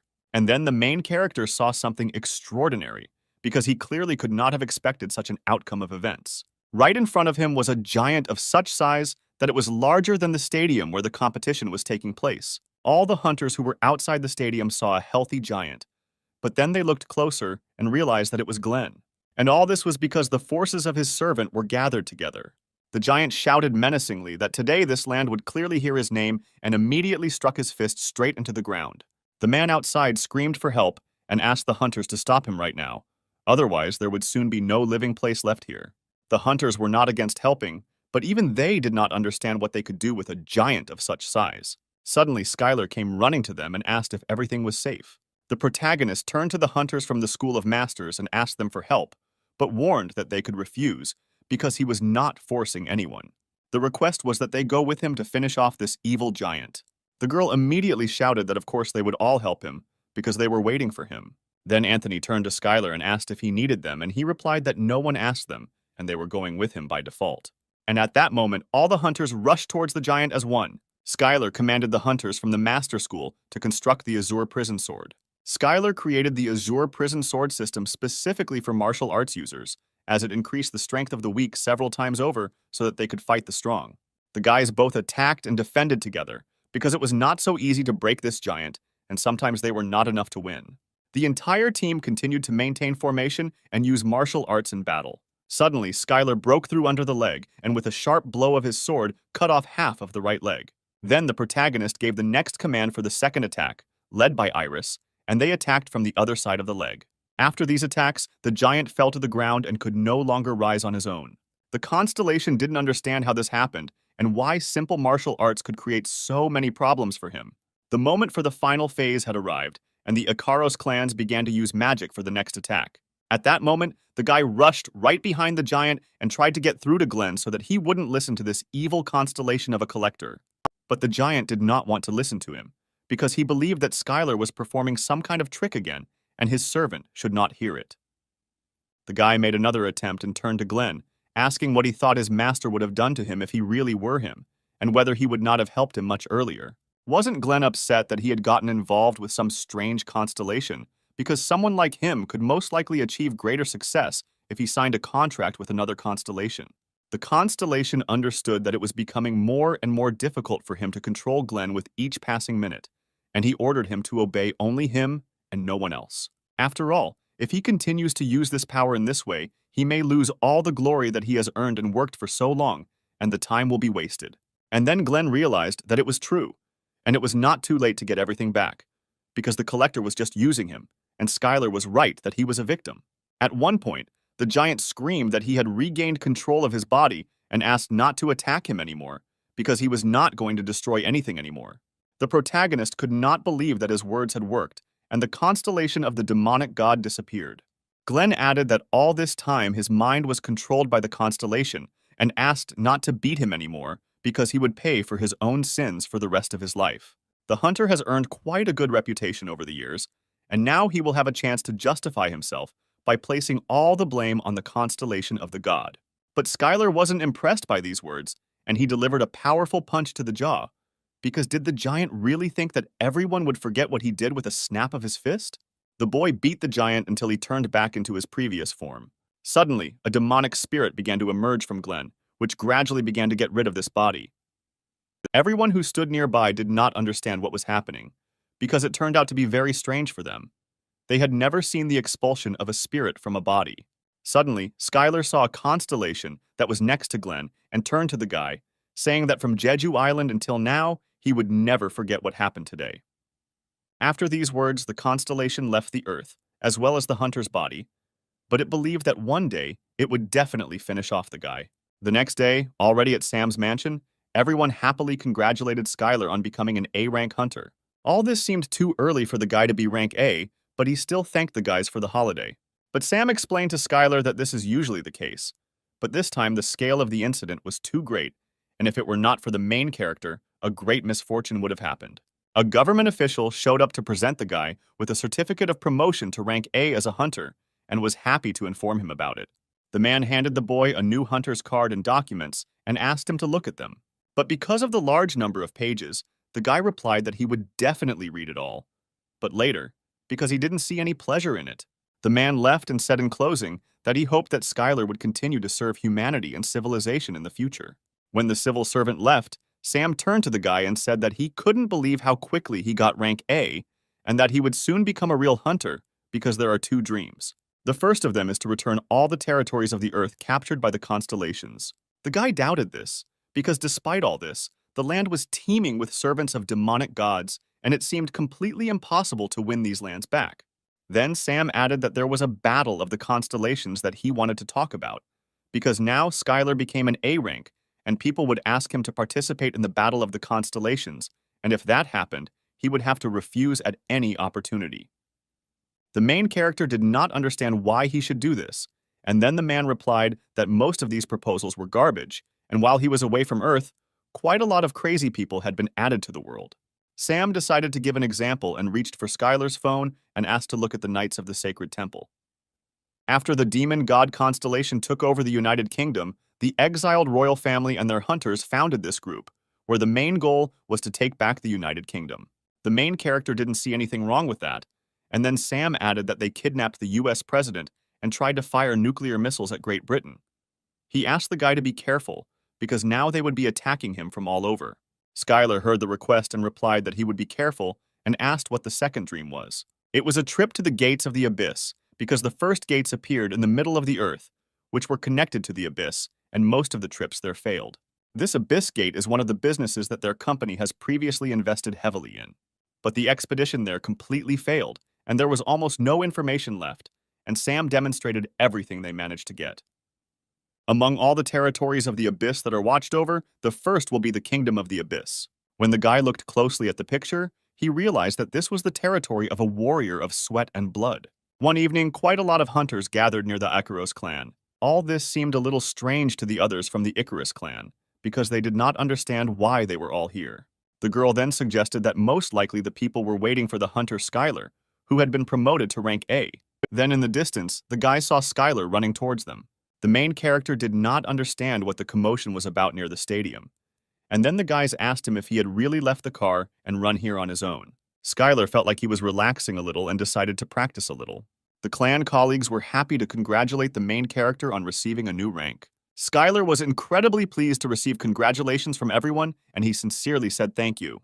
Suddenly, the boy clapped his hands and said that now that he was an A-rank hunter, he no longer felt the responsibility placed on him.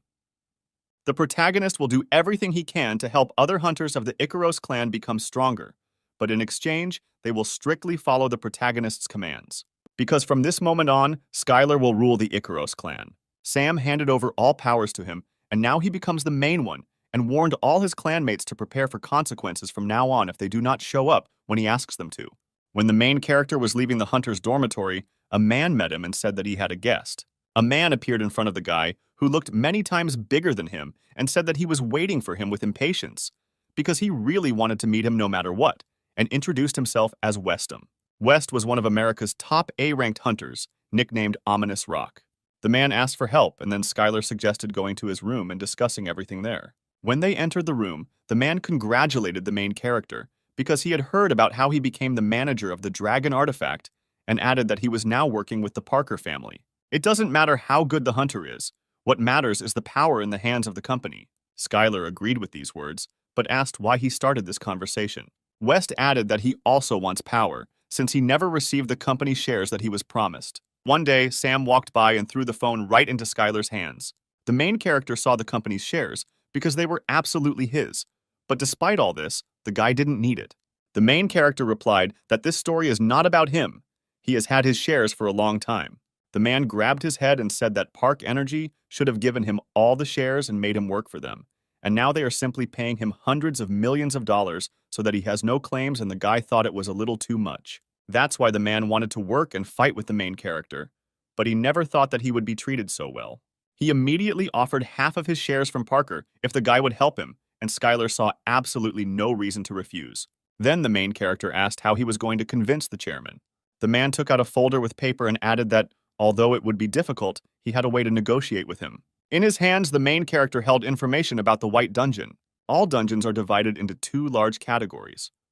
Red dungeons have restrictions on the number of people and time, and white dungeons, which are much safer due to the absence of any restrictions or prohibitions. It was clear that the white dungeons were especially valuable, as they allowed one to hunt monsters without any time limits or clearing the dungeon. This dungeon was ranked B and meant almost an endless golden duck. Parker's company illegally acquired this dungeon and uses it to finance its own factories. West decided to go after him to negotiate with him, since they had already gotten their hands dirty and he was sure that they would try to hush up the problem quietly. But the problem was that this dungeon was guarded by an A-rank hunter, and even for a man it was difficult, and so he decided to ask for help from an expert in the fight against people, and then the guy asked if he knew what kind of hunter he was. And this hunter's name was Jane, who was from Korea. The protagonist could not understand that it was she who guarded the Parker family's white dungeon. Then the main character replied that he could not interfere with her work, asked for an apology, but the man would have to forget that he had even started such a conversation. The man made an additional offer and asked to think about it again, because he could include Jane in the share, and then all the shares could be divided between the three. In any case, it made little difference whether they were divided between 2 or 3, since there was a lot of money at stake. Then Skylar told the man not to have high hopes, because even if she refused to join them, their chances of success would not increase much, and the idea could be forgotten. The protagonist dialed Jane's phone and approached her with a proposal to work together on one small matter. The girl didn't have time to listen to the guy's proposal. She already agreed, no matter what it was, and shouted that she would come right now. Let him just wait. The main character was shocked that the girl didn't even listen to him and immediately agreed. This was a great time for Jane to show Skylar her abilities, which was bound to make a good impression. When the girl arrived at the office, Skylar immediately told everyone about the approximate plan. She replied that the plan was really cool and was looking forward to its implementation. The main character didn't mind if she didn't want to go with them, just let her know about it. But with 10% of the Energy Park shares at stake, worth at least a couple of $1 billion, it was a much better deal to be involved. Then Jane immediately picked up the phone and decided to break the contract with the Parkers that very second. That same night, the guys decided to enter the territory, but 2 guards stood in their way. But Jane offered an alternative and said that they could just walk in and showed her ID. After security confirmed her identity, she and 2 other visitors successfully entered. The guys couldn't believe that everything was so simple, and it seemed that these people hadn't yet been told about her termination of the contract with the company. When they walked through the plant's territory, the guy realized where the materials from the White Dungeon were being processed. And the most surprising thing was that the dungeon was located right at this plant. Jane warned that the dungeon could appear anywhere, even on the wall of a house. When the guys went upstairs, The girl was greeted by a security guard and asked where the director of the laboratory lock was now, and the man replied that he was talking to the CEO right now. Then Skylar asked if by CEO they really meant the first son of the Parker family, and that it was all just like that, and quite unexpected to come here so suddenly. The protagonist couldn't understand why this was so important, because they could just knock everyone out and take everything they needed. But if they did that, they would raise a lot of suspicion. Then Jane made the guys happy by saying that this plant was illegal, and they would get absolutely no punishment for it. When they went towards the meeting room, a security guard met them and ordered them to stop, because a meeting was taking place there right now, and entry was prohibited. But this didn't stop the girl much, and she immediately started fighting with the guards. After that, they kicked down the doors, burst in, and ordered everyone there not to move and to stay where they were.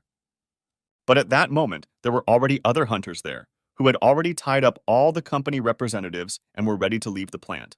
One of the hunters immediately began to attack, and the man immediately built a defensive wall for protection. And then the guys realized that these were not ordinary guards, and they needed to take them as quickly as possible and run away from here.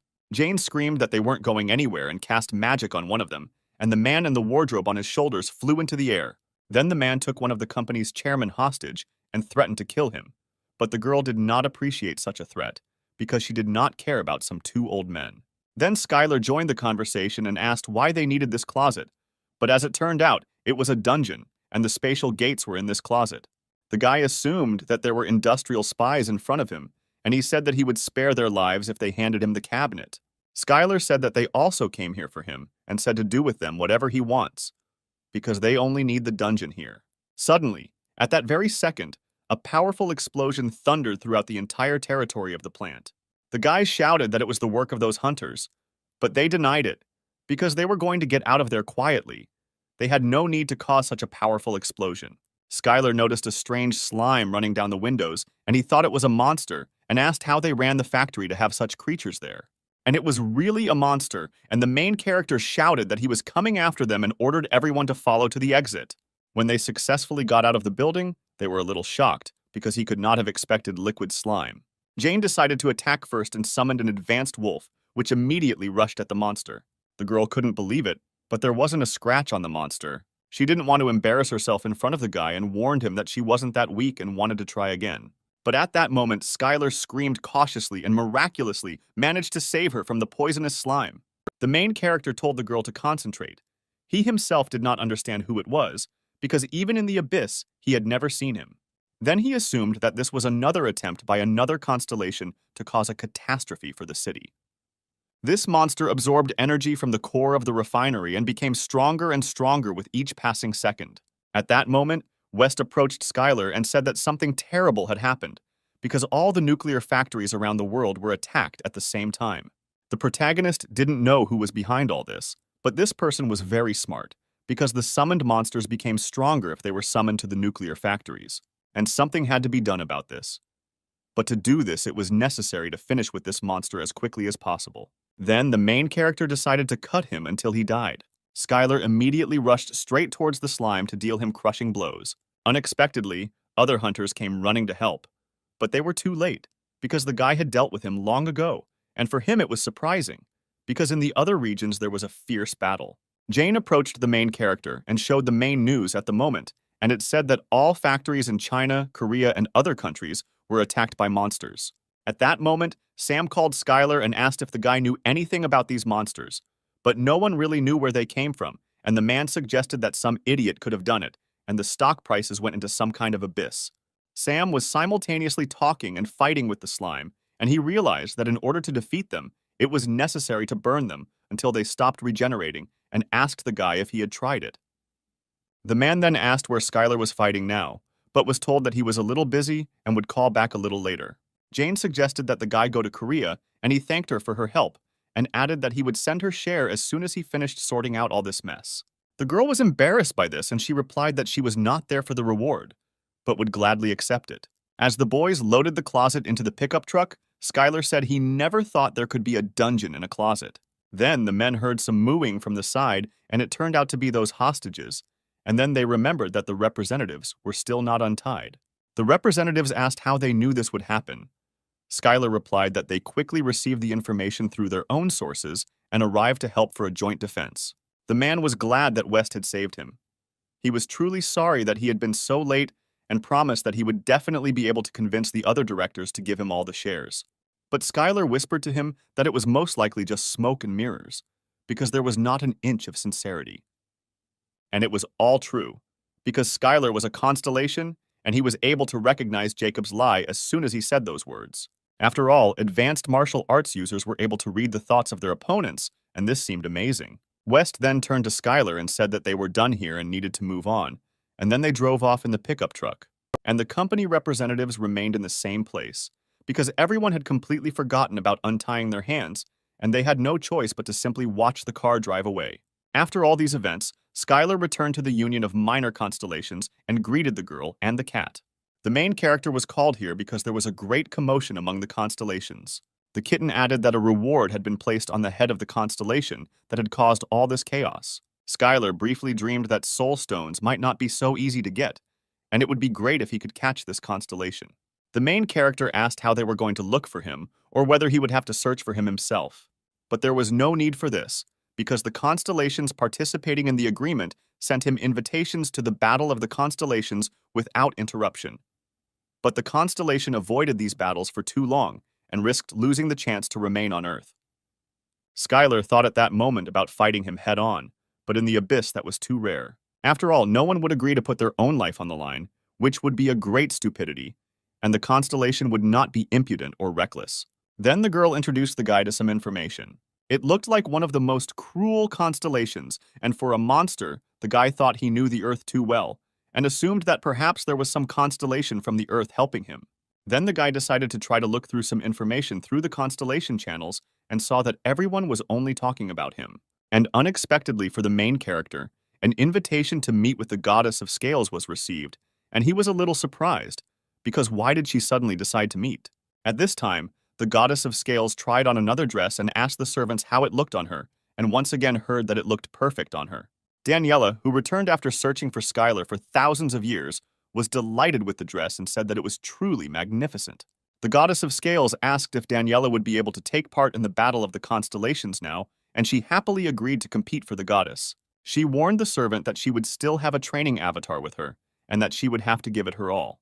The angel asked her if she still wanted this servant so much, but she pretended not to understand, because she didn't feel anything special for him. When Skylar first saw Daniela, the goddess of sloth was very surprised, because she had never seen such strong servants.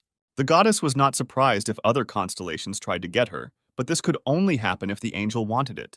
When Skylar saw the goddess, he thought that she looked different from before, but she still had a powerful existential force. The protagonist greeted the goddess and said that it was a great honor for him to meet her again. The goddess said that she called him in order to resolve the issue with the formless perceiver, because the constellations are hunting for him, and not many risk challenging him to the battle of the constellations, because they do not really know anything about him. But since the reward offered was quite substantial, it would only be better for them if they won. So the goddess suggested that they join hands to participate together in the Battle of the Constellations. But of course, first, she needed permission from the constellation Skylar. The kitten warned the protagonist that it could be a trap, but the guy felt that the goddess was being slightly underestimated, and it was not her style to do something like that. Skylar said that he would ask his own constellation about this, and the goddess was happy about it, and the guy added that most likely he would agree. The goddess also added that the shapeless constellation accepted the challenge to battle, and asked the protagonist if he knew in what format all this would take place. It was a sport in which hunters fought in a 6-on-6 format and was also a form of constellation battle. But since the entire Korean team was defeated, the guy was not very familiar with this sport. Then the goddess offered to take part in a training match so that Skylar would understand what it was like, since he had not been on Earth for 30 years. As the protagonist walked towards the training grounds, he noticed that there were more cool-looking buildings and strong servants, slightly different from what he saw last time. Upon arrival, the guy saw Daniela, who told him that she had been waiting for him. The girl was very happy when she saw the main character, because she was happy that she met him. After all this time she really wanted to meet him. It was a journey that lasted for centuries. The guys immediately began to play a training match. But not all skills were allowed, and there were also restrictions on statistics. This field was divided by 3 lines, namely the upper, middle, and lower. The restrictions will be gradually lifted after killing monsters and leveling up. But after pumping in this way, someone attacks the enemy base and the first team to destroy the constellation sanctuary wins. Skylar immediately understood the essence of the training, that he needed to kill monsters, level up and destroy everything. After that, the main character chose the desired skill, namely the Heavenly Strike, and prepared for the start of the match. The guy's energy dropped sharply, all the effects were greatly reduced, and it felt amazing to him, as if he had become an E-rank hunter again. The girl reminded that the guy should just take the top lane. She wanted to give some advice, but Skylar quickly rushed to the line, and since this was a practice match, it might be better for him to feel everything on his own skin. First of all, the main character met ghouls, which were used to level up, since he needed to conserve internal energy. He decided not to waste skills on these monsters, and decided to rely only on the muscle memory of the body. It seemed that Skylar had finished with the entire camp, when suddenly another one appeared from behind him and sharply attacked him. But the tower, which looked like a street lamp, helped the guy and destroyed the ghoul, thereby saving him from harm. The evil ghouls continued to come to the main character, and he defeated them each time.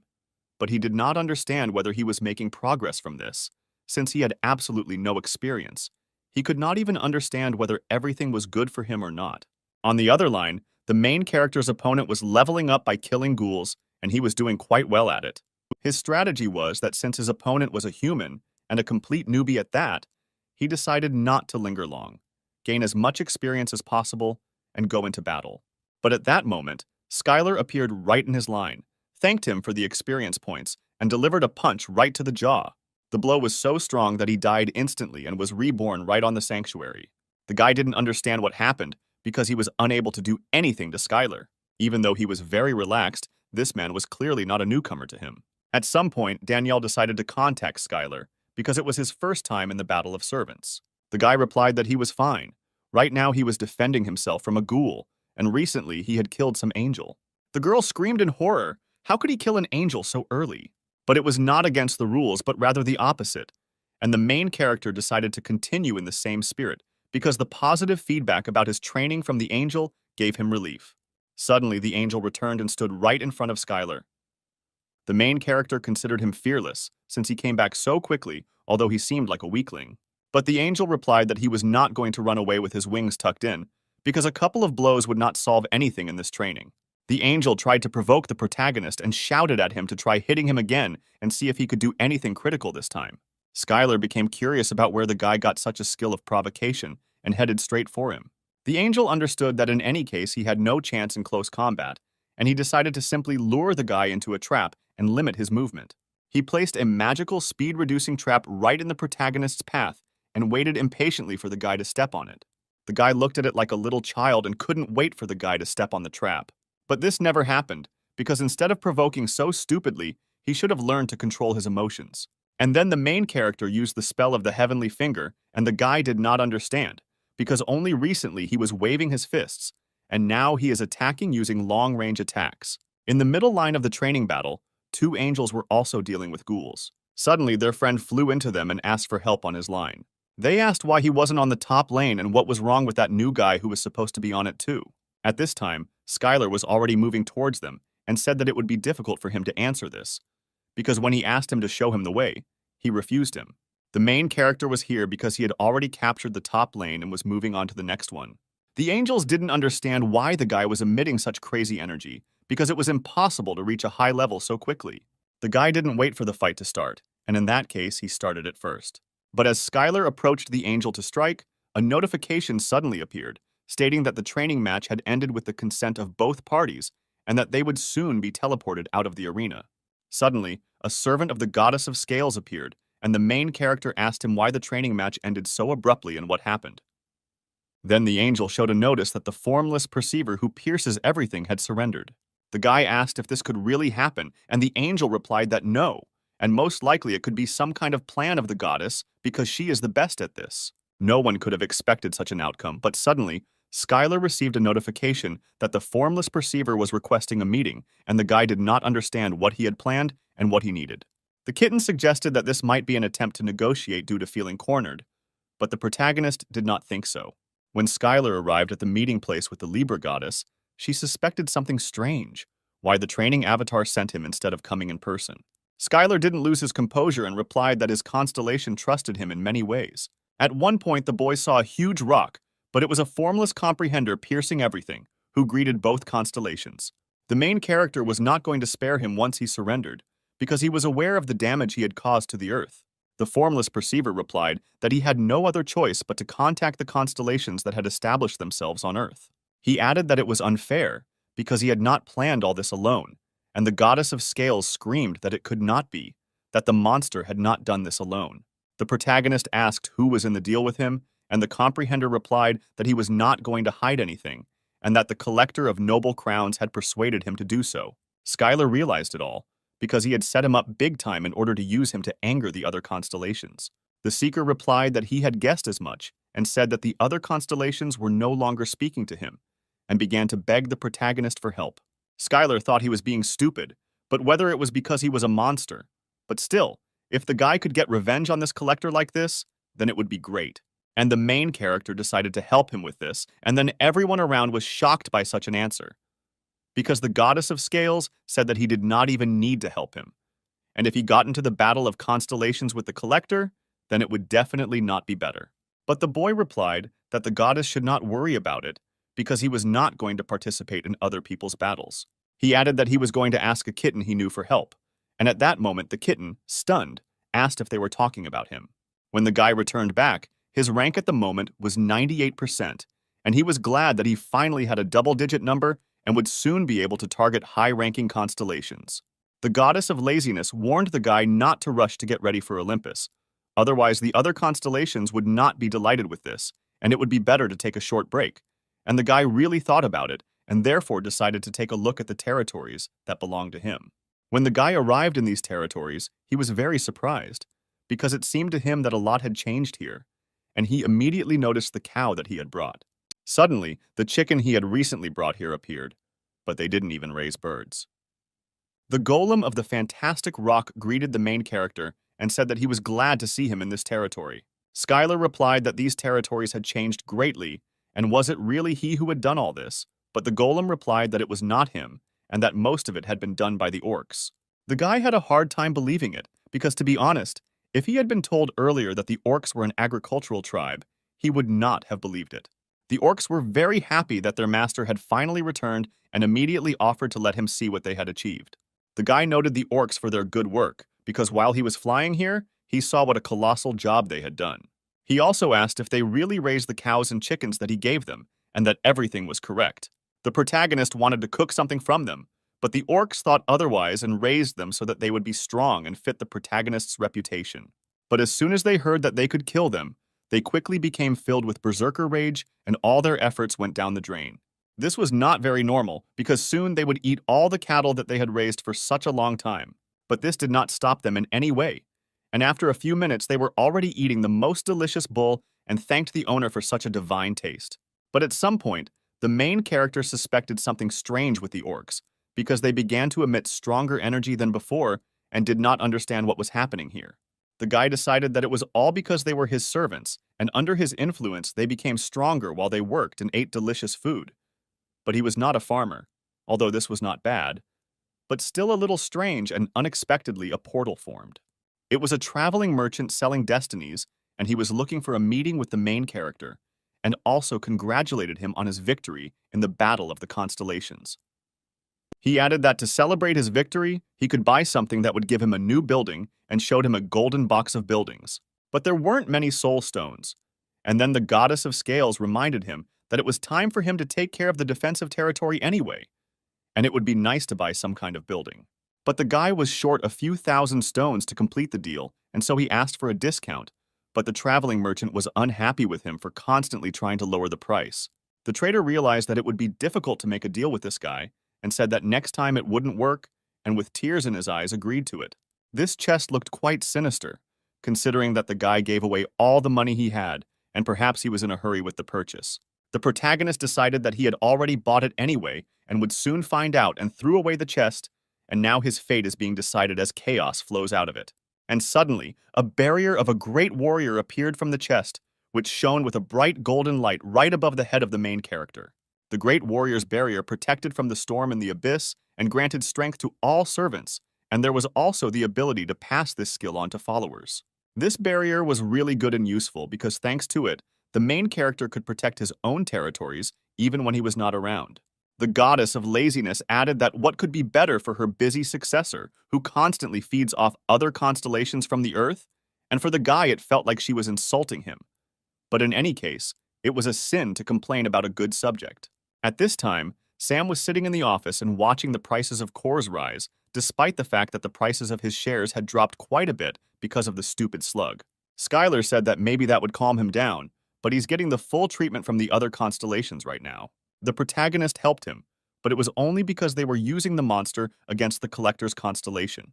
The kitten, in shock, asked if the guy really thought he was spreading these rumors. But the protagonist replied that the surprise attack on the core factory had harmed not only the good constellations, but also the demon god's constellation. So if rumors spread that the collector's constellation is behind all this, his position will definitely be shaken. And it all sounded like a great plan, but the kitten said he got the gist of it, but he didn't understand why he had to do it. But Skylar said that it was because the kitten was an expert at gossip and he left it to him. The news reported breaking news that A-rank hunter Joseph Grant had announced a moment earlier that he would be participating in the expedition to the Abyss Gate. When Sam heard what this guy said, he was very indignant, and the two of them started watching the news. At this time, in the conference room, a man was talking about how humanity had been under the control of the Abyss constellations for too long, and was constantly being attacked by monsters.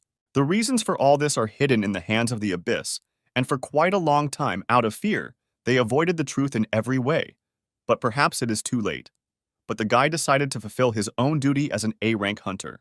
At this conference, Joseph Grant stated that he was going to the gate, and of course he would not be able to do it alone, and therefore would need help from other hunters. He will fight alongside other A-rank and above hunters, while the rest will be responsible for support. The man added that if anyone had a sense of duty as a hunter, no matter what rank he was, he asked them to join him and liberate the land together. The guys replied that the guy was really hot, and Skylar didn't understand what the problem was, and Sam replied that he always thought about something like that, but it was all a problem. The costs of all this were simply astronomical. It was necessary to hire civilian technicians to install the main objects in the Abyss and people for their screen, and there were just a lot of problems. But the biggest problem was that Joseph Grant was not the type of A-rank hunter who would take care of civilians or low-rank hunters. In fact, he would rather use them as bait to achieve his own personal goals. And Sam advised not to get involved in this matter, but the guy's eyes were already shining, and it seemed that he was already going to do whatever came into his head. The guy thought that although Joseph was an unpleasantly nasty person, his success would be beneficial to absolutely everyone. Skylar reassured Sam by telling him not to worry, and that he would take care of him if the man tried to do something stupid. Joseph is driven by his personal goals, and the fact that he decided to take action only meant that he was confident in this. All this was exactly so, but there had to be a reason for this confidence. At this time, at the Parker Group headquarters, Joseph Grant was being thanked for a good speech because he had blown up the press with it. But it turned out that some countries were unhappy that he would be the leader. But for the guy, it seemed completely unimportant, because he was not going to take command of foreign hunters. The only thing that was important to him was that they join the raid and distract the enemies. And while they are busy with this, his master, the General of Iron Blood, and he will carry out the planned plan. Parker Group Chairman Alex Parker said no investor would pass up the opportunity. And in return, if there is anything valuable in the raid, then its owner will share everything with Alex. The man called his son and asked Jacob to take on support this time and not think of it as a simple raid, because this battle would go down in history, and the boy replied that he would not let his father down. But while they are hanging around there, the man will think about what to do with that land and slowly make plans for it. At this time, the headquarters of the leadership was located near the gates of the Abyss. The protagonist said that he would not look after the Master Clan at all. But the Master shouted in one voice that none of this mattered, because wherever they went, they would fearlessly follow Skylar. The guy was satisfied with this answer, and then he decided to go there as a small group of elite hunters. And they went straight to the center of the portal to conquer the Abyss. The man at the entrance confirmed Skylar's identity and the team of craftsmen and said they could enter. When they entered, they saw the first kingdom of the Abyss, where there was no maximum number of participants and no time left. Skylar told the boys not to worry, since they trusted him and followed him. He would do everything to protect them. Not far from the entrance, the guys saw the Icarus base, which was built by Sam's company. The protagonist was glad that the team of masters had a place to gather and ordered everyone to go with him for training. At this time, at the command base of the American expedition, Joseph was asked when the expedition would begin. The man asked everyone to wait because the time had not yet come. There were a lot more other expeditions here than they expected, which meant there would be a lot of people he couldn't control, and it was better to let them act on their own. They can take care of the orc forts in the vicinity, and once all the obstacles in their path are gone, that's where they will appear. At this time, at the dragon base, Skylar watched the hunters from other countries who showed strength better than he thought. The Icaros clan joined Skylar a little later, and they immediately asked if it was okay for them to just be there doing nothing, because there were some useful items in this location, and it would be too late if everything was snatched up before them. But the guy didn't think there would be anything valuable in the orc forts. The main character had a plan, and he wanted to watch it a little and wait. Sam and he decided that it would be best to covertly observe what Joseph was doing and then use it against him, as this way they could reduce the number of victims, even though it seemed mean. Skylar said that in any case, it would be better to wait for now, and if anyone heard anything about the Korean expedition, they should report it to him immediately. Suddenly, the system sounded the alarm. It turned out that the monsters had united and were heading straight for the hunters. Skylar couldn't just watch all this and ordered them to get ready to leave, because in times like these, they should help each other. When the hunters saw the horde of orcs, they shouted that all this was expected and everyone should get into line and not panic. To begin with, they activated protective magic, and if the orcs get here, then nothing will remain of their base. But even though this was indeed expected, there were too many of them and the hunters were still in a panic and did not know what to do in such a situation. And then Skylar showed up and said that the team of masters would be busy maintaining the formation, because the monsters on the other side were too weak to break through their defense. Meanwhile, Skylar said that he would take care of their leader, and if the man wanted to fight with him, then let him stand in line and continue to support the magic. It was easier for the guy to go alone, and for a man it turned out to be complete madness, but Skylar didn't see any point in delaying it, and the main character found himself right in the epicenter of the battle. And after he had scattered several orcs, he menacingly asked where their leader was. But the orcs did not listen to him, and then the guy decided to deal with them and used the heavenly finger. The guy decided to continue in the same spirit and drive them into a corner and eventually find their leader. The warrior of madness and blood was impressed by how he dealt with his army.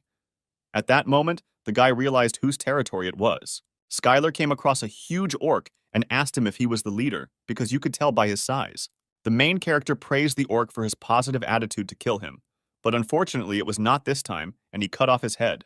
When 100 orcs saw their leader fall, they immediately started running away from the guy, and only a column of smoke was visible from them. Skylar decided that that was it, and after that, the others should take care of the others. And in that case, he decided to take a look at the site of the Korean headquarters, where large-scale battles also took place. One of Korea's A-rank hunters had already personally slaughtered 100 enemies and didn't even have time to rest. At that moment, a huge orc with a powerful axe suddenly attacked him from behind, and he barely managed to block the blow. The man realized that since he was definitely stronger than the other monsters, he was their leader. The enraged orc screamed that he would kill him right now and raised his axe straight above his head. He barely had time to take a few steps when Skylar's sharp sword struck him right from behind and killed him instantly.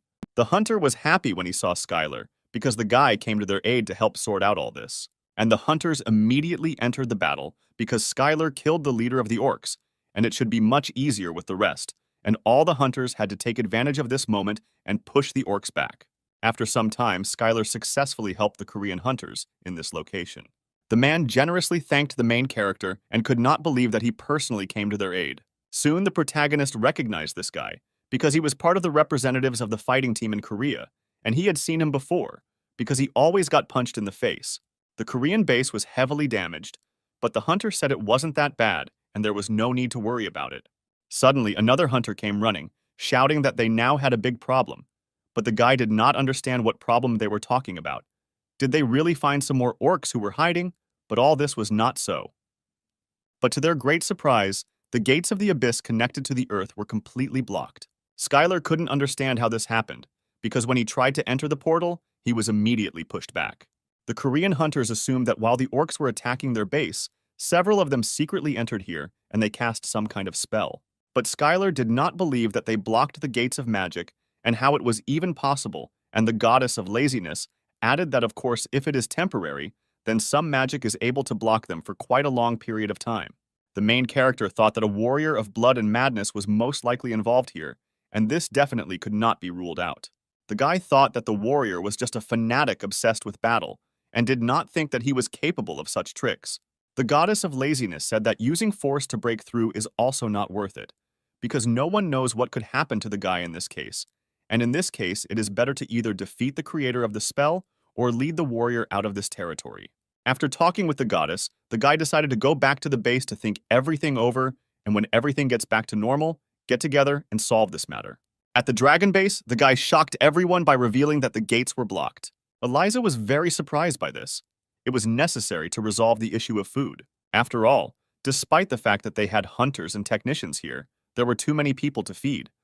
But the guy asked her not to worry about this, because since he was here, he was responsible for everything as a leader, and would not allow his comrades to go hungry. And with the help of the portal, a mountain of provisions appeared in a second. The girl was shocked that he had been wearing it all this time, but the guy replied that cooking was his hobby, but carrying so many things for some hobby was a little strange. Skylar ordered the hunters, who had nothing better to do, to move everything inside, and the technicians to start repairing the base. He also asked Eliza to warn the Korean Expeditionary Force and tell them that they could use their base while they repaired their own. But the girl did not understand why they needed this. But the guy reminded that the Korean squad suffered the most from the attack, and since they were fighting together, they should help each other because they were neighbors. The main character added that he knows that they won't do it, but if anyone dares to humiliate Koreans or bully them, he will perceive it as disrespect for him because he is also a Korean. But none of the hunters were going to discriminate against them and were willing to welcome them with open arms, and there was no need to worry so much. When the Korean hunters arrived at their headquarters, they were greeted as expected with balloons and a huge banner, and everyone hoped that they would get along until their base was restored. The hunters began to kindly offer fried rice with kimchi, packaged for consumption in the dungeons, and the hunters did not understand what all these joyful greetings were for, and sincerely thanked them for everything. They didn't understand why the Americans greeted them so well, but in any case, they needed to rest and inspect the entire base. The man was interested in how well everything was arranged here, so that they were able to receive hunters from other countries, and this place was really gigantic, because he wandered around it quite a bit, and there was still no end to it. Suddenly, the man reached what he thought was the training center. Suddenly, Skylar appeared, who was happy about such a meeting and did not expect to meet him here. The man thanked them for the invitation, as he should have gone to greet him as soon as they arrived here. But Skylar told him not to take it to his head, because they only invited them to share resources and asked them not to worry about it, and added, "Did he really come here to train?" But the hunter replied that he had wandered there by mistake, and that he was not one to train much. Skylar didn't understand what the guy meant and why he wasn't training. As it turned out, he was already quite strong, even without additional training. Then, the main character said that he always wondered why their squad was constantly failing, and why people criticized him, and it was all because of people like him. The guy grabbed the hunter by the clothes and said that he would go and train with him right now and would stop only when he allowed him to.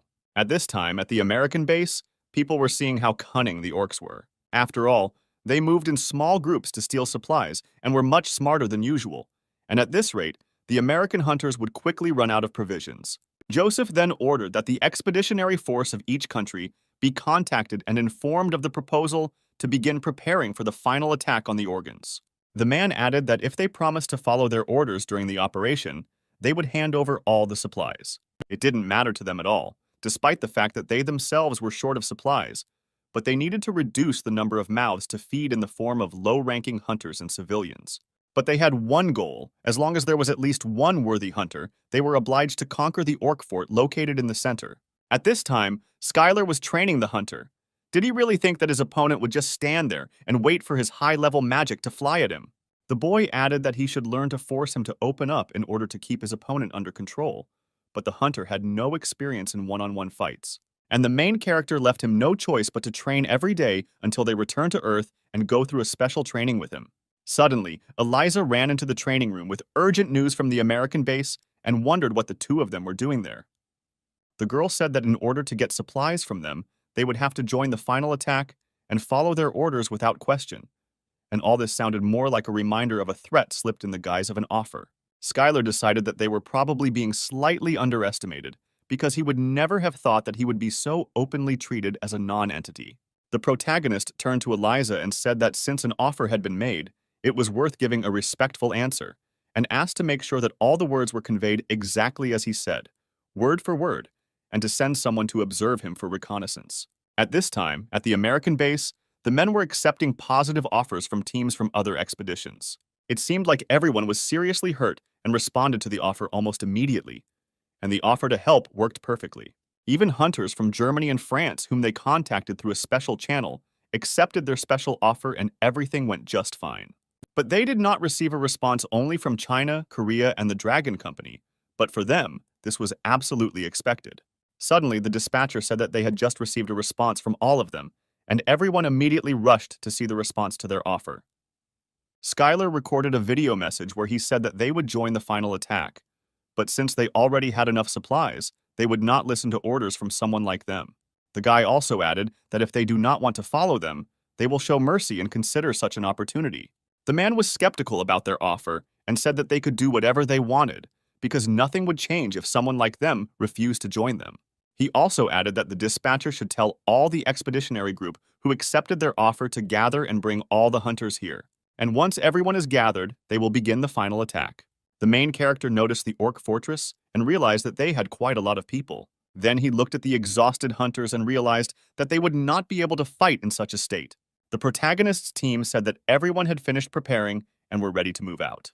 The protagonist asked Eliza if there was any more news from intelligence. And at that moment, a powerful explosion thundered. This sound came from the great fortress. One of the hunters ran up to Schuyler and said that the Expedition Alliance had begun their operation.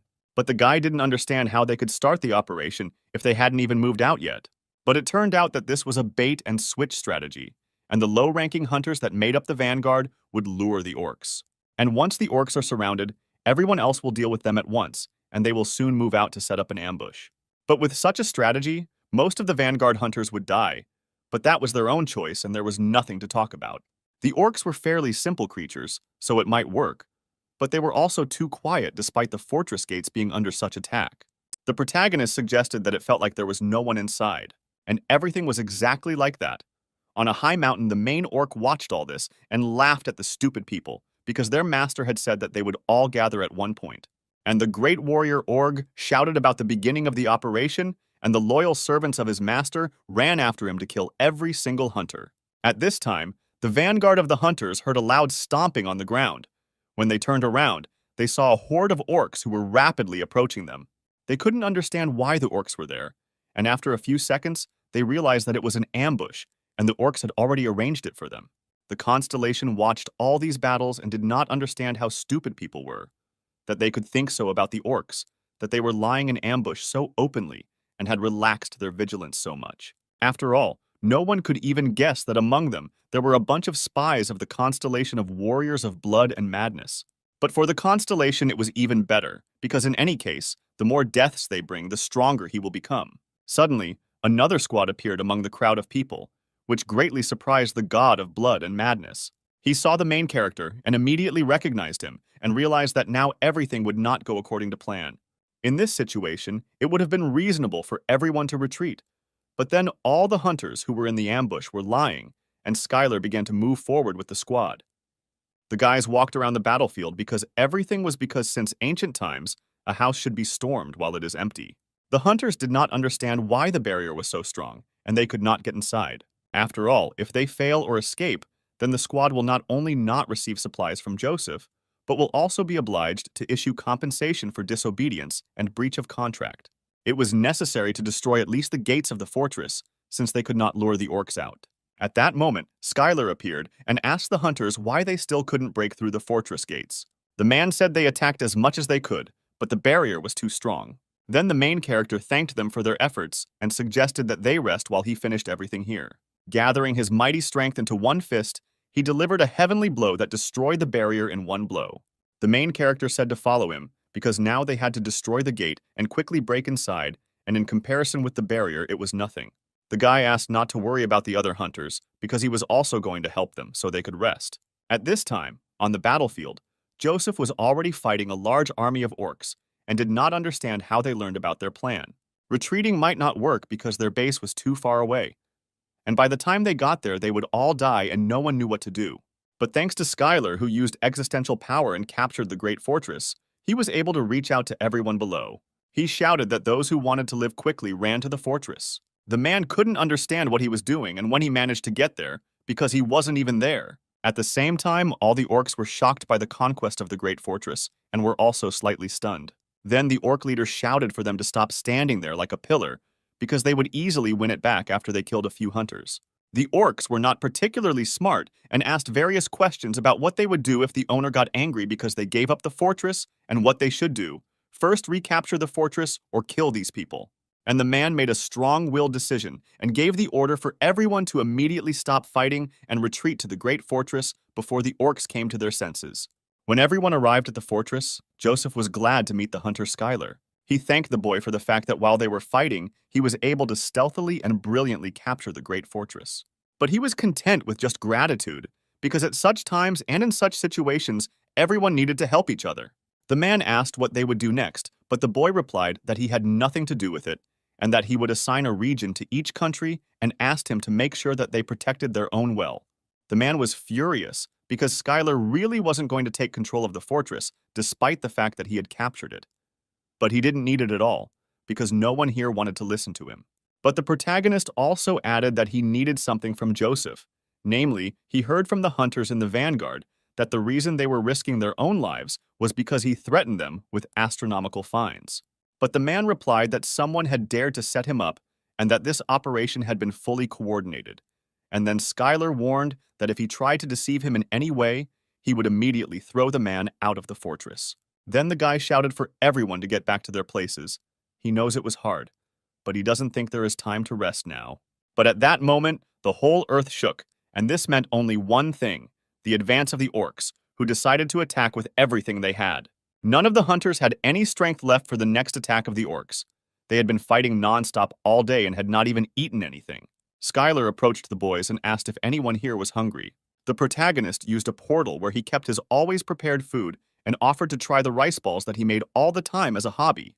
The hunters were surprised that the guy had done so much for a simple hobby, and the rice in these balls was special because it restored mana. One of the hunters could not understand why the guy was sharing something so valuable and why he needed it, which the main character was very surprised at. But the guy had already said this several times, that at such moments they should all help each other. Joseph and his partner watched all this from the side, and he didn't like that this hypocritical guy was playing some kind of holy man. It seemed to them that he had already lured people to his side. But for them, everything went as it should. It was better while all the attention of the hunters was focused on him. The man decided to quietly approach the other hunters with whom he had previously made a deal for priority in receiving the reward in the dungeon and carry out the plan. Meanwhile, a huge crowd of orcs was still trying to break through to the fortress. Due to the great pressure, the barrier slowly began to fall, and the command was given to everyone to focus. Anyone who could use protective magic had to go forward and do everything as Skylar said, and now they needed to help each other, because everything would be over for them if the orcs broke into the fortress. The orcs were too fierce for the guys, and looking at how excited they were, one could think that they wanted to end everything with one blow, because for them they were like rats driven into a corner. But the guys were worried about the fact that all the orcs were moving too coordinated, although they never listened to anyone. The protagonist assumed that behind all this there was a warrior of madness and blood, and in a special tent behind the army, there was a boss who received instructions from him. There was a constellation behind all this, and it was really hard to get out of this mess, but Skylar decided to personally go and finish it off. Eliza thought it was stupid because how could you go and kill the boss on your own? But the guy replied that it would be even better if he went alone. At that moment, the guy noticed how Joseph and the other hunters ran out of the fortress, and it seemed to him that they were up to something again. At this time, the great leader of the orcs, Igor, rejoiced at how stupid humans fought with them, because he understood that soon they would still dance to the tune of his master. After all, as soon as they give up, he will personally burst into the fortress and crush their heads. And thanks to this, he will increase the reputation of his master. When the constellation heard these words, it was convinced once again that making him the boss was a great decision. The constellation waited impatiently for the common people to be completely and accurately defeated. At this time, Joseph was watching all this and saw how the orcs relaxed, just as one person had said. The man asked the hunters from France, Adeline, and Germany, Ben, if they were ready to attack. And everyone was extremely prepared, and then they decided to run through the plan one last time. As soon as the man gives the signal, Adeline, who is proficient in ranged magic, attacks the guards near the orc boss. After this, Ben, a melee fighter, quickly approaches him and uses force to stop him. And finally, Joseph will follow Ben and use the artifact given to him by his master and having an instant kill effect, he uses the poison of extinction to suck the life out of him. Ben asked if one blow would be enough to kill, and the man replied that of course it was, because this dagger was the same as the cloaks they received from the owner. It was a special cloak that allowed them to feel incredible strength, and the stealth skill of this cloak was simply amazing. After all, thanks to him, they were able to make this entire journey without using magic and were as if invisible. This artifact was impossible to reveal unless there was a constellation nearby, and the man was calm that the orc boss was definitely not him. This entire dialogue was overheard by Skylar, who was standing in a tall tree right above them. The main character didn't think that Sam's plan would work, and he couldn't have expected this even in his own dreams. The man reminded the other hunters that if the boss had the blessing of the constellation, he would see them if they approached him too quickly. If they screw up because of this, his security is increased, then they will no longer have a chance to kill him, and the operation should be successful on the first try. And then they started the operation, and Adeline started the attack according to the plan with ranged magic. The orc boss was furious and didn't understand what was happening here. He was informed that the people decided to attack them from behind. The next stage of the operation was already Ben's, who used a rocket dash and got close to the boss. When the guy approached him, a fight immediately began. He turned to the orc and said that he was wondering if he was really that strong, and that was why he was here. The orc boss was shocked that such a vile rat began to compete with him in strength and said that the man had no limits to arrogance and immediately began to surpass him. At that moment, Ben realized that despite the fact that he was under numerous magical enhancements, the orc was much stronger than he expected, and if he did not end this now, it would be very dangerous later. And to his great happiness, Joseph jumped out from behind with a powerful blade, which was ready to attack the orc at that very second. When he plunged the blade straight into his back, the orc's strength began to slowly leave him. This meant that the poison had entered the body, and now he just had to wait for it to spread throughout him. When the constellation observed all this and saw the blade, it suspected that it was covered in a disgusting existential force and must have belonged to the General of Blood and Steel. In the entire abyss, it was difficult to find a monster that could withstand such poison, and most likely they could be counted on the fingers of one hand. It was surprising to him that a powerful constellation would give such a valuable item to an ordinary person. Could it be that this time the general decided to go all out? But only the constellation knew that Igor was the strongest of that handful of monsters, and he was a warrior with the strongest life force. The orc grabbed Joseph by the throat and began to hold him in front of him and shouted that he was a servant of the warrior of madness and blood and would never lose until he died. He threw Joseph towards the hunters, and they couldn't believe it because they were sure of victory, since the man said that he would die from one blow. Then why was this monster still alive and full of energy? But this is what his master told him. Even for him, it was a great surprise, and he suggested that it would be better to run away from there. The orc boss Igor said that if this was the case, it was time to pay for their stupidity, and now he would unleash even greater force on them and finish them all off. The mad orc ran towards them, and in gratitude for the blessing that his master had bestowed upon him, he would cut off the heads of these rats and present them as an offering. And at that moment, the hunters realized that they had no choice but to simply start running away from here. But suddenly Skylar appeared and asked the orc, because it was he who said that he would not lose until he died. He imagined the sword right at the orc's neck and added that now he could fall with peace of mind. And for the orc, this was a great surprise, because the guy ended up behind him and he didn't even feel it. And in an instant, the main character cut off the head of the orc boss, which flew straight towards the fleeing hunters. Joseph, just like the constellations, were furious and did not understand why Skylar was here again and defeated this orc with ease. The great leader of the orcs, Igor, fell. The warrior of madness and blood lost this battle, and the first kingdom of the abyss became the territory of the earth. For the constellation, this was impossible, because all the orcs were expelled from this territory, and at that very moment, this meant only victory for the people. At that moment, the orcs, one after another, began to disappear and vanish from this land. But Joseph wasn't very happy with this turn of events. He didn't understand how Skylar got here. The guy replied that apparently they were both thinking the same thing, and thanks to his distraction, it was much easier for him to convince him. But the man didn't want to admit it, because according to him, he simply snuck in and took all the cream. Joseph couldn't let the protagonist take the title of clearing the first territory of the abyss alone. After all, this meant only one thing: to give up the rights to all the resources of this territory. The man had only one plan left: to intimidate him with their force in order to share these rights, since he was here completely alone. But none of the other hunters shared this point of view, and besides, They had no complaints about the main character.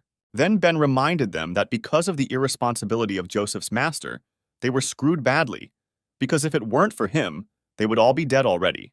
The hunters disagreed that the protagonist had taken all the credit and said that Joseph was completely ungrateful. Ben turned to Skylar and apologized for being a little late with his gratitude, and that this was not the first time he had found himself in his debt.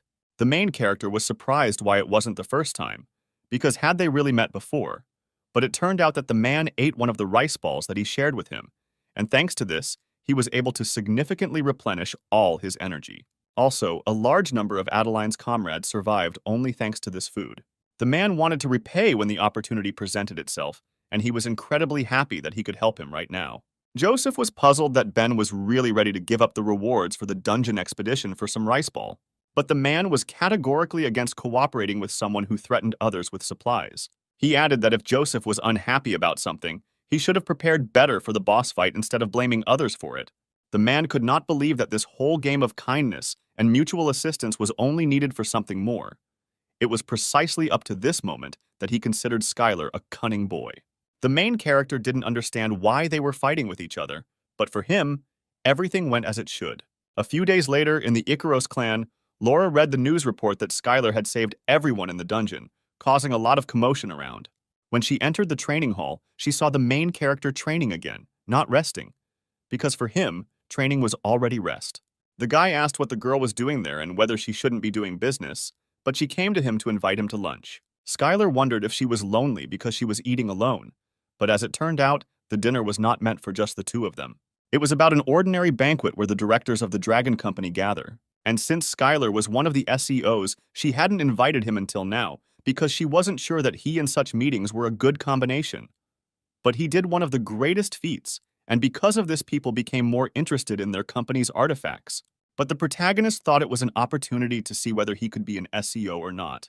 The girl warned that as soon as he sat down, a bunch of aggressive questions would fly at him, and she tried to refuse until the very end.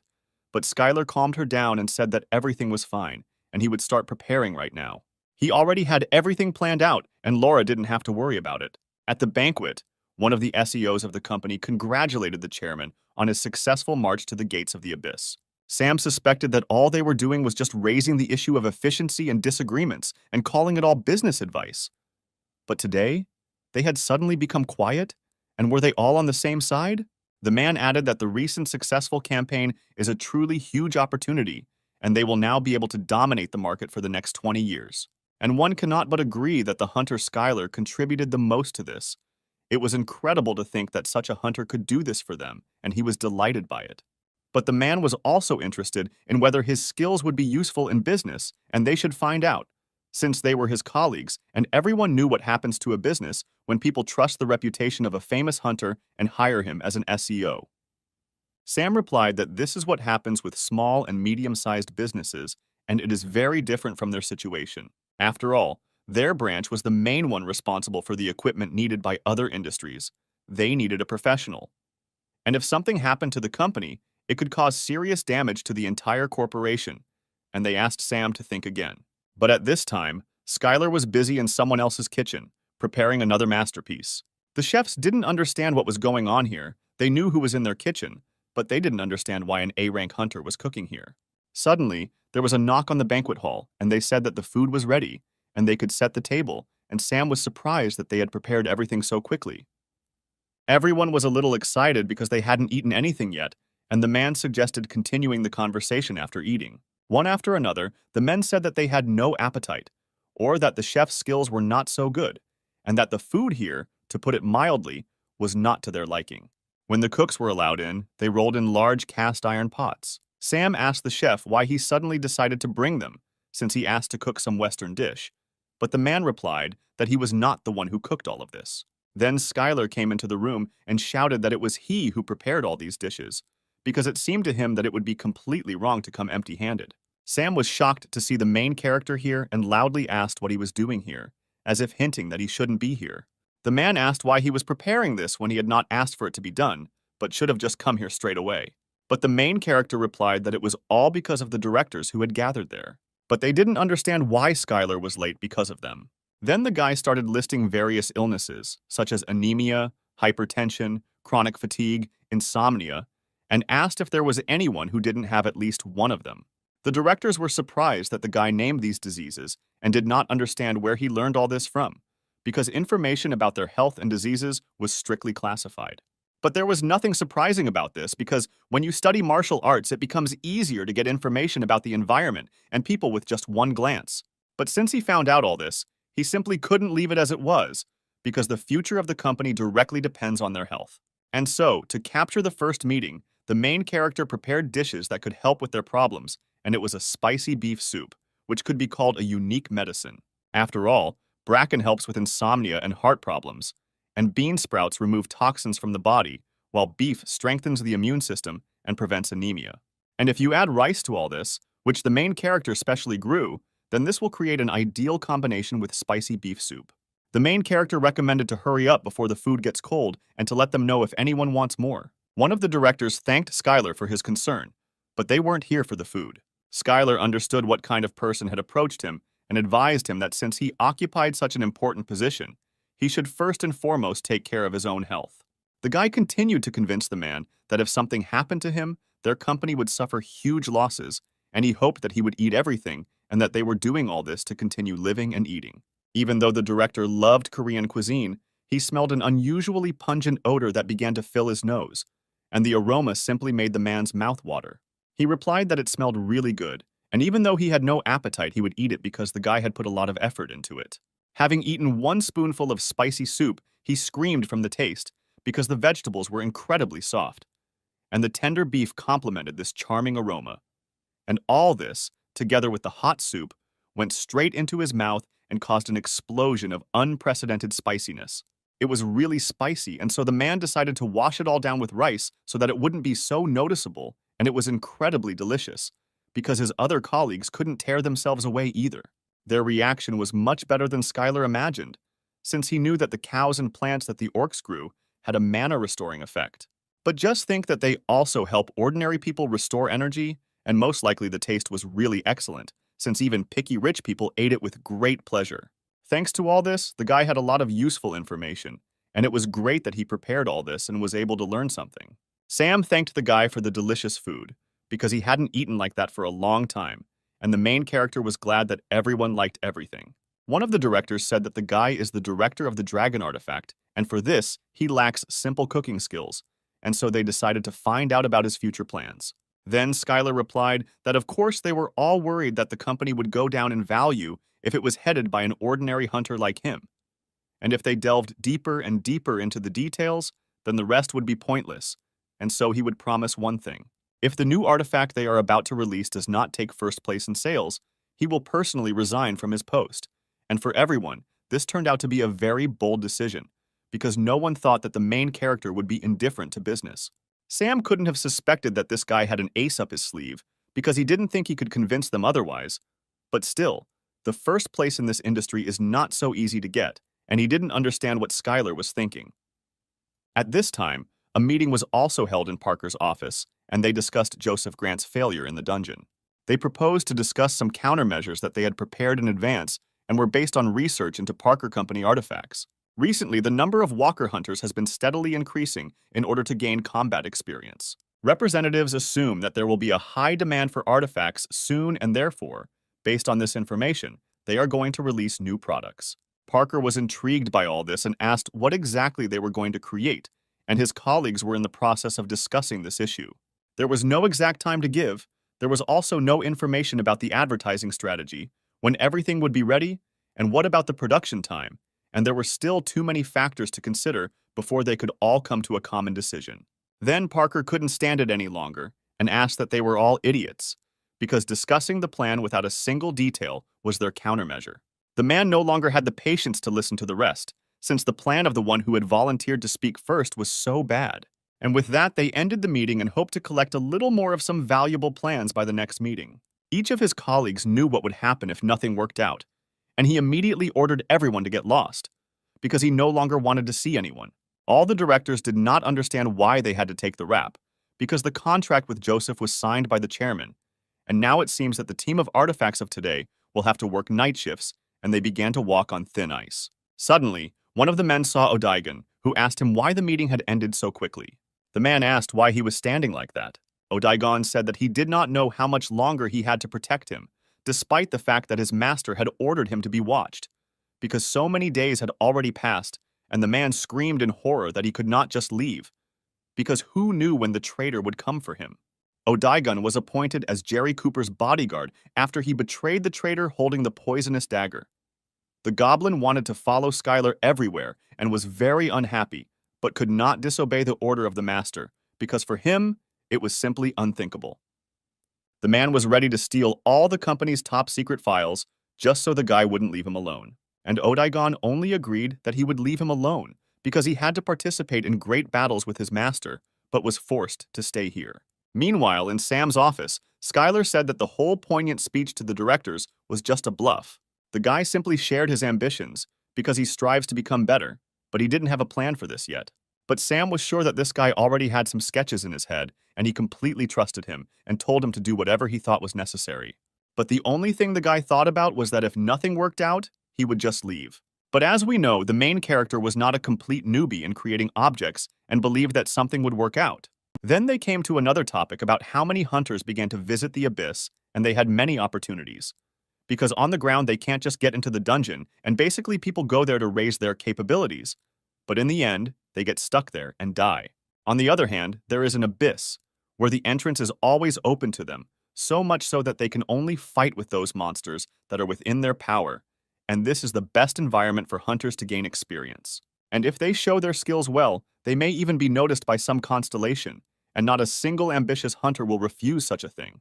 The guy didn't understand that they shouldn't stop them, because underestimating the abyss wasn't a very good idea. Sam replied that he had never seen hunters take counsel, and so he suggested sending their hunters there to gain combat experience. And he offered to go with them and said that Skylar didn't have to worry about finances, and it sounded really tempting to him.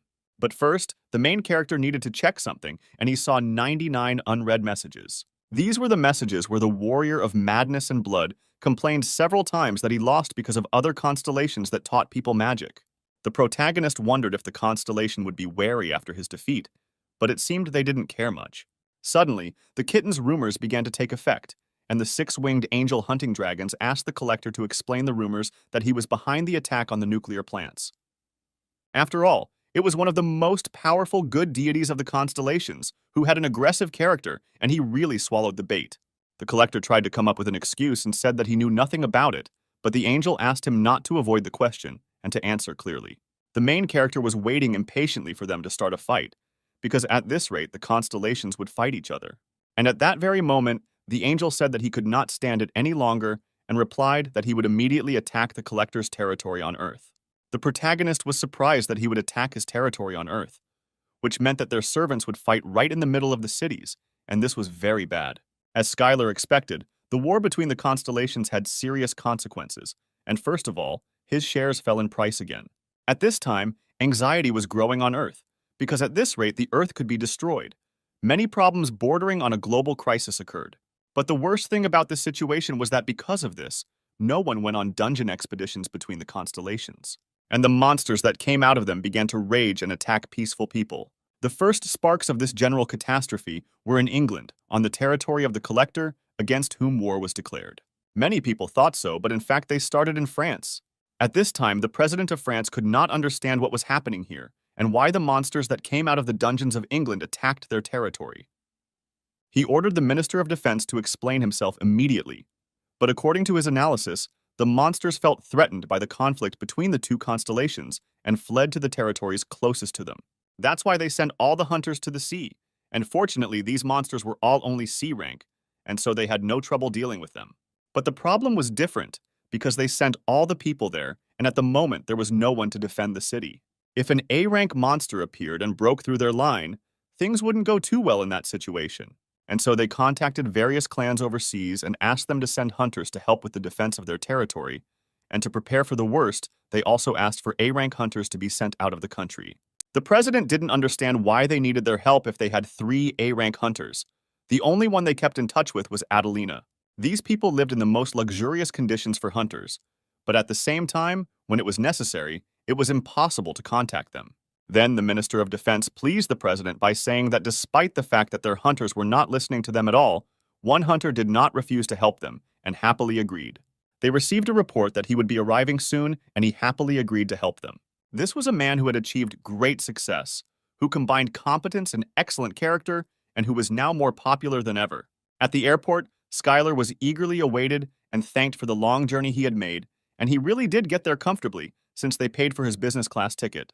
The protagonist immediately apologized for not being able to take his clanmates, but they were too busy in the Abyss territory, and so he had to go alone. But the guys were still incredibly happy that a hunter like him had come to their aid, and to begin with, they suggested stopping by the hotel that they had prepared especially for him. The guy didn't understand why he would go to the hotel if there was only going to be a strategy meeting there, because it seemed to him that he was required to destroy monsters. When the main character arrived at the hotel, he saw this mess, because all the hunters were relaxing and drinking alcohol, and he did not understand that they were not being paid for their help. Why were they all having fun and not working? Suddenly, Skylar saw a second acquaintance, who also recognized him and greeted him, and could not have imagined meeting him here. The guy suggested having a couple of drinks and talking about life, but Skylar wasn't interested in drinking and wanted to ask one more question. Why don't they all kill the monsters? But the guy replied that they are the saviors of this country that made a great decision to help them. And if it were about special monsters from which they can get excellent materials, then that would be a different matter. But France can take care of weak C-rank monsters on its own. Therefore, they are left to kill only those who penetrate the city. The French government will be furious when they find out about this, and it won't end that easily. Suddenly, a monster appeared in the sky on the streets of France, and numerous portals formed next to it. From these portals, dead people began to appear, entering this world, and it turned out to be an ambush. After all, the collector's servant Markle appeared before them and asked where their king was now. The president concluded that they were able to get support from foreign hunters, and he also has one A-rank hunter. They thought that they had taken care of all the pressing issues and that everything would be fine now, and there was no need to discuss anything else.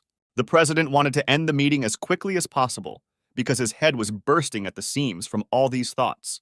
But suddenly, a portal appeared right behind him, and his colleagues shouted at him to be careful. A huge and powerful shot flew towards him, which destroyed half of the building, and the Minister of Defense miraculously saved the president from death.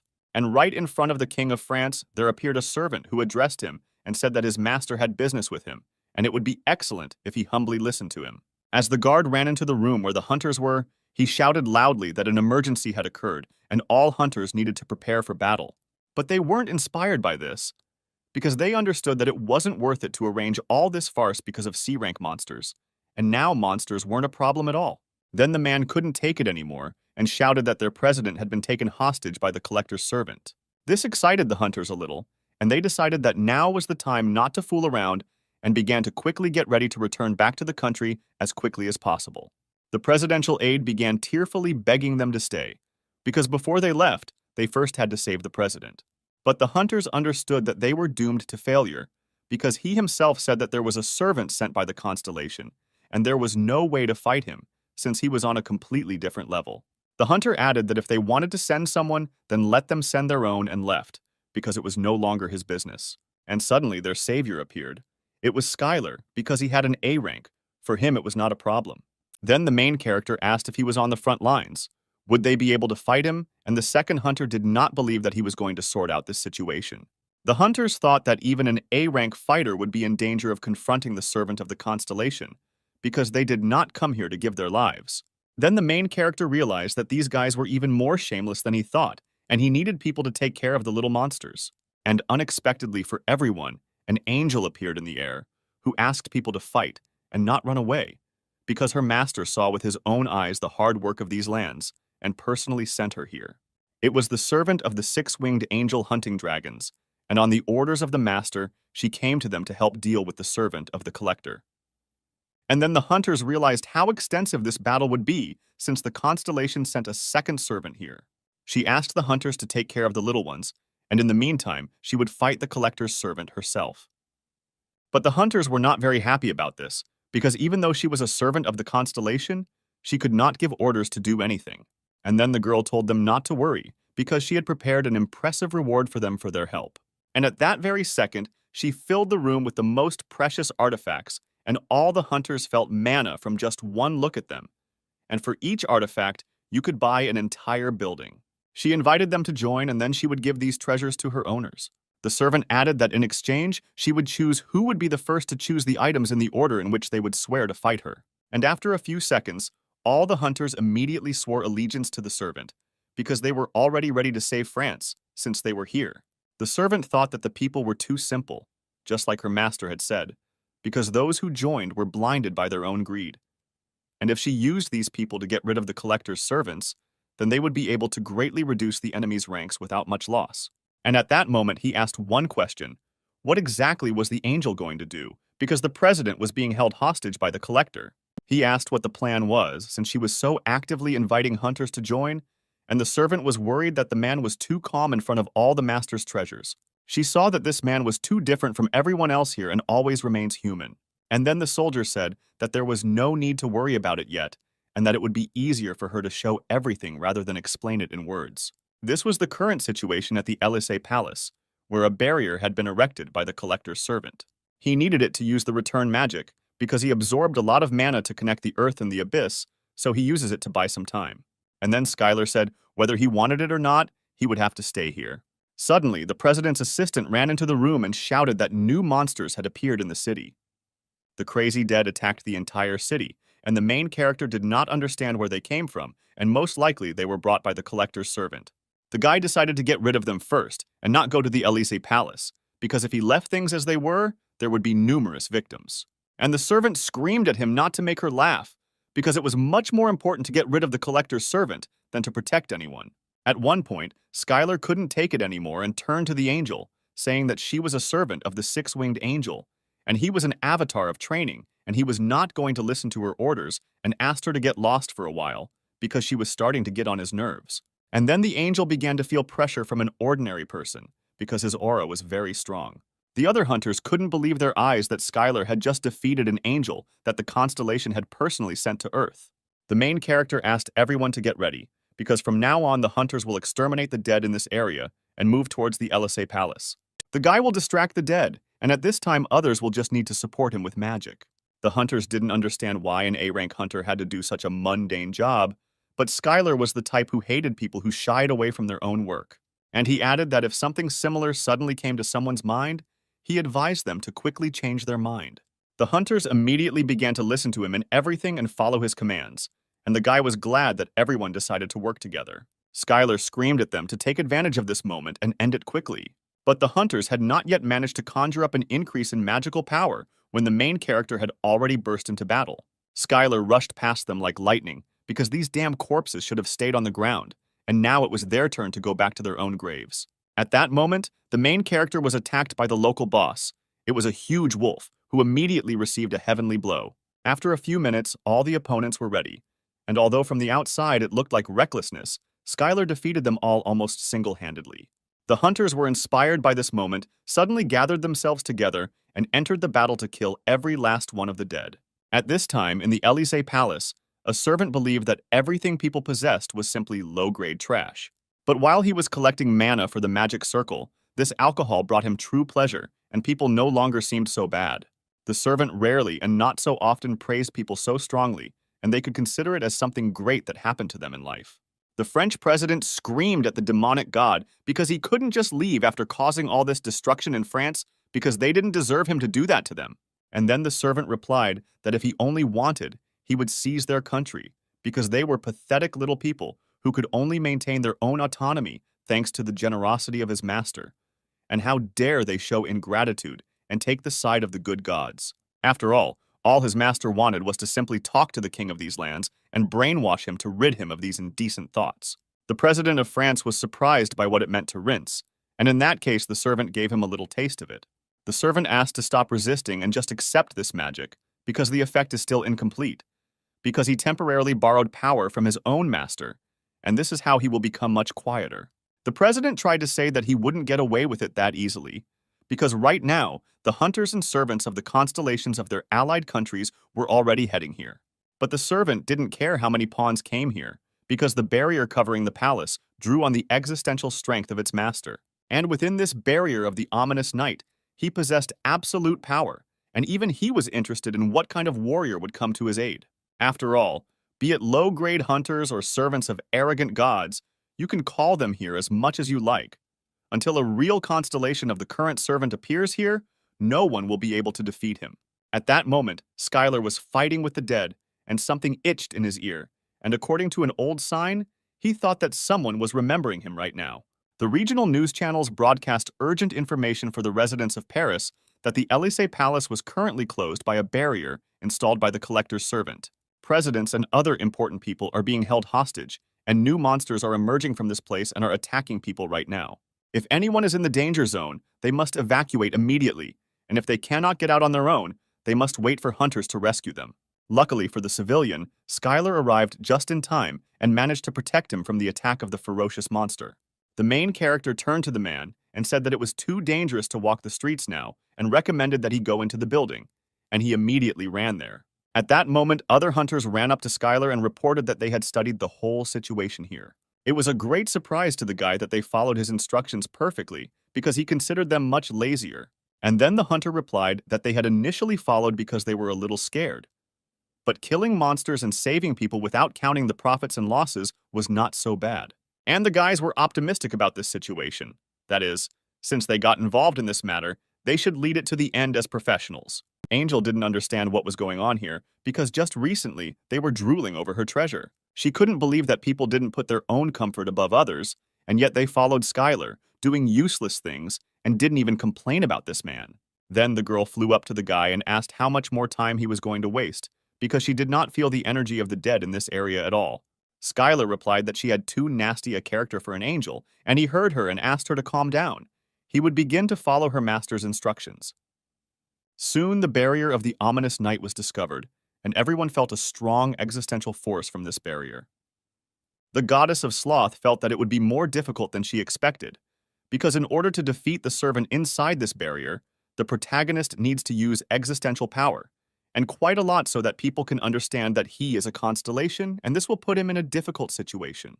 The barrier was so powerful that it seemed to block the sight of the constellations from the outside, except for the collector. And she figured that if the guy used the power inside, the other constellations wouldn't know about it. But he would need to avoid being seen by that angel. And just at that time, this angel found Skylar and asked why he was standing there doing nothing. At one point, the guy just wanted to gouge out her eyes, but unfortunately, that was not possible. And since there was no more time to lose, the guy decided to enter the barrier. The servant immediately sensed a new guest, and he was wondering, since he was the new owner of this place, whether he should observe all the formalities and meet him personally. At this time, the bewitched president sat in place and asked the owner to be extremely careful. When Skylar walked inside, he was surprised that it was much quieter than he expected, which made him suspect that there might be some kind of trap here. But the angel screamed that there were no traps here, and she would now simply go to the servant and ask the guy to follow her and cover her.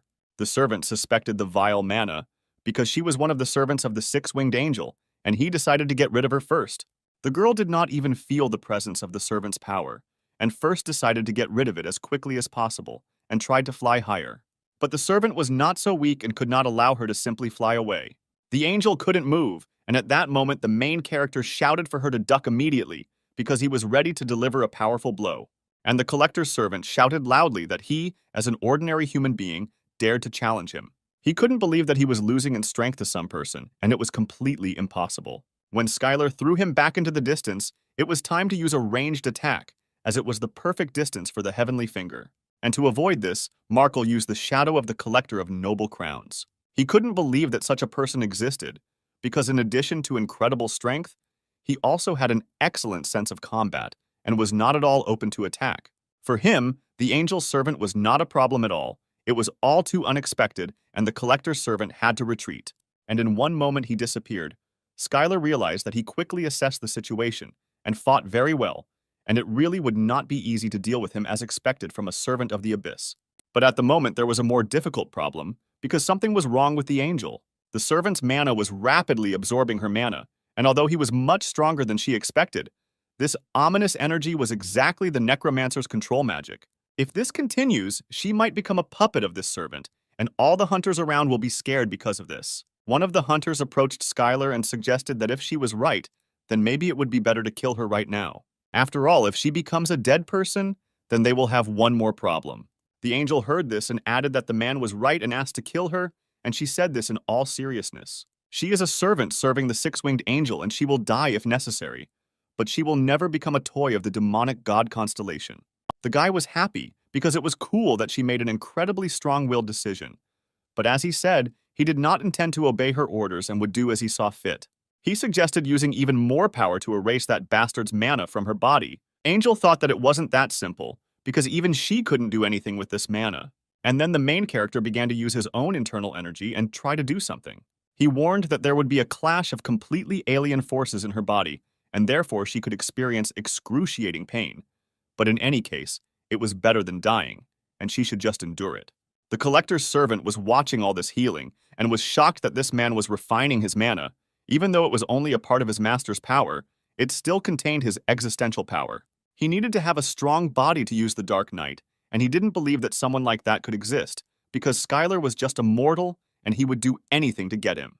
After some time, the main character was able to heal the angel, although it turned out to be incredibly difficult, and she was infinitely grateful to him for this. After all this, the girl promised that she would listen to him in everything and asked what he was going to do next. The main character replied that since their goal was initially to free the hostages, they would simply break into the central area where this bastard was located. And at that moment, Skylar felt strong magic behind his back. It was a servant who thanked the people for the journey they had made, and now he wants to make them a very tempting offer. The servant said that since they were here to save the king and his subjects whom he had captured, he would release them right now so that they would not risk their own lives. But for this, he will have one special condition. He wants them to sacrifice the person who just fought him, and that was Skylar. For if they give him up, he swears by the name of his own master that he will return the hostages and all the others back safely, and then everyone will become heroes who saved the king of these lands. The servant was pleased to see the shocked face of the protagonist, because this was his perfect strategy for defeating people using their own ambitions. And now he was waiting for his comrades to grab him and throw him into the terrifying hell as a living sacrifice. And the servant will simply have to look down on all this and wait impatiently for victory. But everyone unanimously said that this was nonsense and that he would not receive any consent because it was too brazen to exchange politicians from another country for a rank a hunter. Even a truckload of these politicians wouldn't be enough to buy even one fingernail from Hunter Skylar. He couldn't believe that the king was completely unimportant to them and that Skylar was a being superior even to the king. The hunters immediately began to discuss the fact that, frankly speaking, their president is a real bastard, and someone heard that half of France can't stand him. It has reached the point where it might be easier and better for the French to elect a new president. But all this time, Skylar carefully analyzed and came to the conclusion that he agreed and he was ready to go along with the servant's offer. The angel screamed that this was nonsense and that he would fall right into his trap this way. But for the guy, it seemed like an excellent solution to end it all at once. It was too dangerous for the protagonist because he was an unusual servant, and even he would have problems. He asked the girl not to worry too much because he had a plan, but she wasn't worried and didn't want to show that she would worry about some person. Then the servant turned to him and said that he had noticed a faithful man and he had impressed him very much because this is how heroes should sacrifice to save the king. He hoped that he and Skylar could create a truly strong relationship and told him to enroll in one of the symbols in the center, and after that, he would meet him right away. And he immediately, as he had promised, freed the king of these lands and his subordinates. The main character didn't think long and stepped onto the circle, and the servant liked how quickly he acted. The main character turned back and confidently said that he would definitely return and that they shouldn't even worry. And so Skylar appeared inside the barrier core, and although he expected it to exude darkness, it was not that dark. Right behind him was a servant who turned to him and said that it was a little sad to hear him say that, because he had put a lot of effort into decorating this place. It seemed to him that despite the main character's fighting skills, he was lacking in the body. But it didn't matter, because once he made him a Death Knight, everything would be perfect. The guy was surprised that he was trying to turn him into a dead man, and that was exactly why he brought him here, because initially the servant did not plan to turn people into Death Knights. But it was all because Skylar was able to surpass even the warriors of the Abyss, and it was from that moment that his power attracted him so much, and because of this he decided to free the hostages just to transfer him here. The servant hoped that the guy without tricks would become his soldier, because although he promised to free all the hostages, no one said that he could not capture them again. Then the guy asked what would happen if he refused, and the servant was very amused by this and his audacity, because of course he could refuse. But this place was created thanks to all the power given to him by the master, and it was created especially for him. because even the constellations cannot look here, and the guy is completely isolated here, and he will have no choice. He ordered to silently give his own body to Skylar and accept all the conditions. But the main character liked the fact that this surrounding world was completely isolated, and for him, it was just great news. And then he used all the existential power he had, and the servant could not believe that he had removed all the shadows created by the power of his master. The main character wasn't going to explain to him where a simple man got so much existential strength from, because he was going to die soon anyway. Without the servant, things were not going as he had expected, and he decided it was time to retreat. But Skylar was so fast that even shadow teleportation couldn't allow him to escape. And then the guy struck a mighty blow, and in that moment he realized that he had used too much existential force after a long break. And the servant was still intact after all this, and then the guy decided to finish him off with the next attack. The servant's thoughts were that he could not cope with this hunter, and he could not even stop him. But there was only one way left among the shadows that he could summon, and that was the strongest shield that would stop him. The main character was surprised by this magic. He did not understand what the servant had rolled out this time. It seemed to him that he still had one more trump card up his sleeve. And this trump card was an angel who suddenly appeared from the portal and began to scream in horror about what was happening here. The girl couldn't understand how it all happened, but the guys really underestimated the servant's strength. But as it turned out, anyone who has ever touched his shadow will not be able to escape his control. And the servant turned to the guy and told him to get out of here as quickly as possible. Otherwise, it would be the end of his partner. Then the angel screamed loudly that Skylar should never listen to him because he already knew everything, because she was ready to die for the sake of her master. And the main character is already very bored with these words because she has been dying like this for the whole day. Then Skylar shouted that he understood her and would do everything in the best possible way. The guy quickly pounced on the angel to punch her right in the face, but at one point his fist stopped right in front of her eyes. The servant laughed loudly because he knew that the guy was just pretending to be tough, but in reality, he was a simple and weak person who controlled the affection for his allies. And the demon again announced that he could still become his soldier, along with his partner. The guy turned to the angel and told her to hold on a little, because it was going to hurt a little now. The main character began to use the heavenly finger directly on his partner, and energy absorption occurred. And in addition, not only mana was depleted, but also the power granted by his master. Skylar's energy was so powerful that it instantly absorbed all of his shadows, and the power of the Shadow Crown was also absorbed. And thanks to this, the guy was able to save the angel, and he also saw a message that he absorbed the enemy using the shadow, which has power, and the absorbed opponent becomes a devoted servant. And for this, the guy was very grateful to the demon for such a wonderful gift. But was it worth it now to give Skylar something in return for such a generous gift?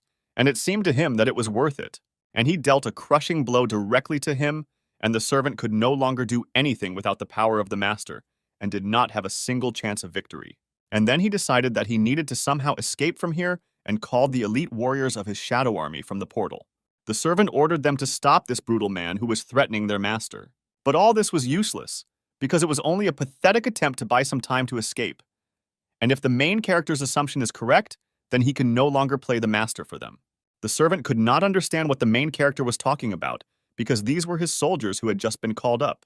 And at that very second, Skylar screamed for them to grab Markle, because he was the one threatening their lives at that very second. The servant could not understand what these scumbags were doing to him and tried to stop them in every way possible, but everything was absolutely useless, because they were no longer under his control. Apparently, he didn't fully understand the essence of his power given to him by his constellation, but everything was in the description, because when a skill is stolen, all subordinates also pass to the new owner. The protagonist asked Markle not to be too upset, because he didn't care much about his puppets, and he was just going to finish him off along with them. At this moment, he noticed that the angel was unconscious due to the absorption art, and therefore there was no need to worry too much and use all the existential power. Markle screamed in horror, who was in front of him, and even the Lord of the Abyss did not possess such power.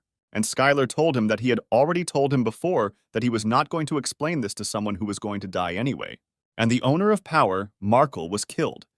And at that very moment, the whole city began to clear itself of dark and gloomy shadows. Following this, the barrier of the ominous night also began to disappear. All the servants and monsters began to evaporate right before the eyes of the people.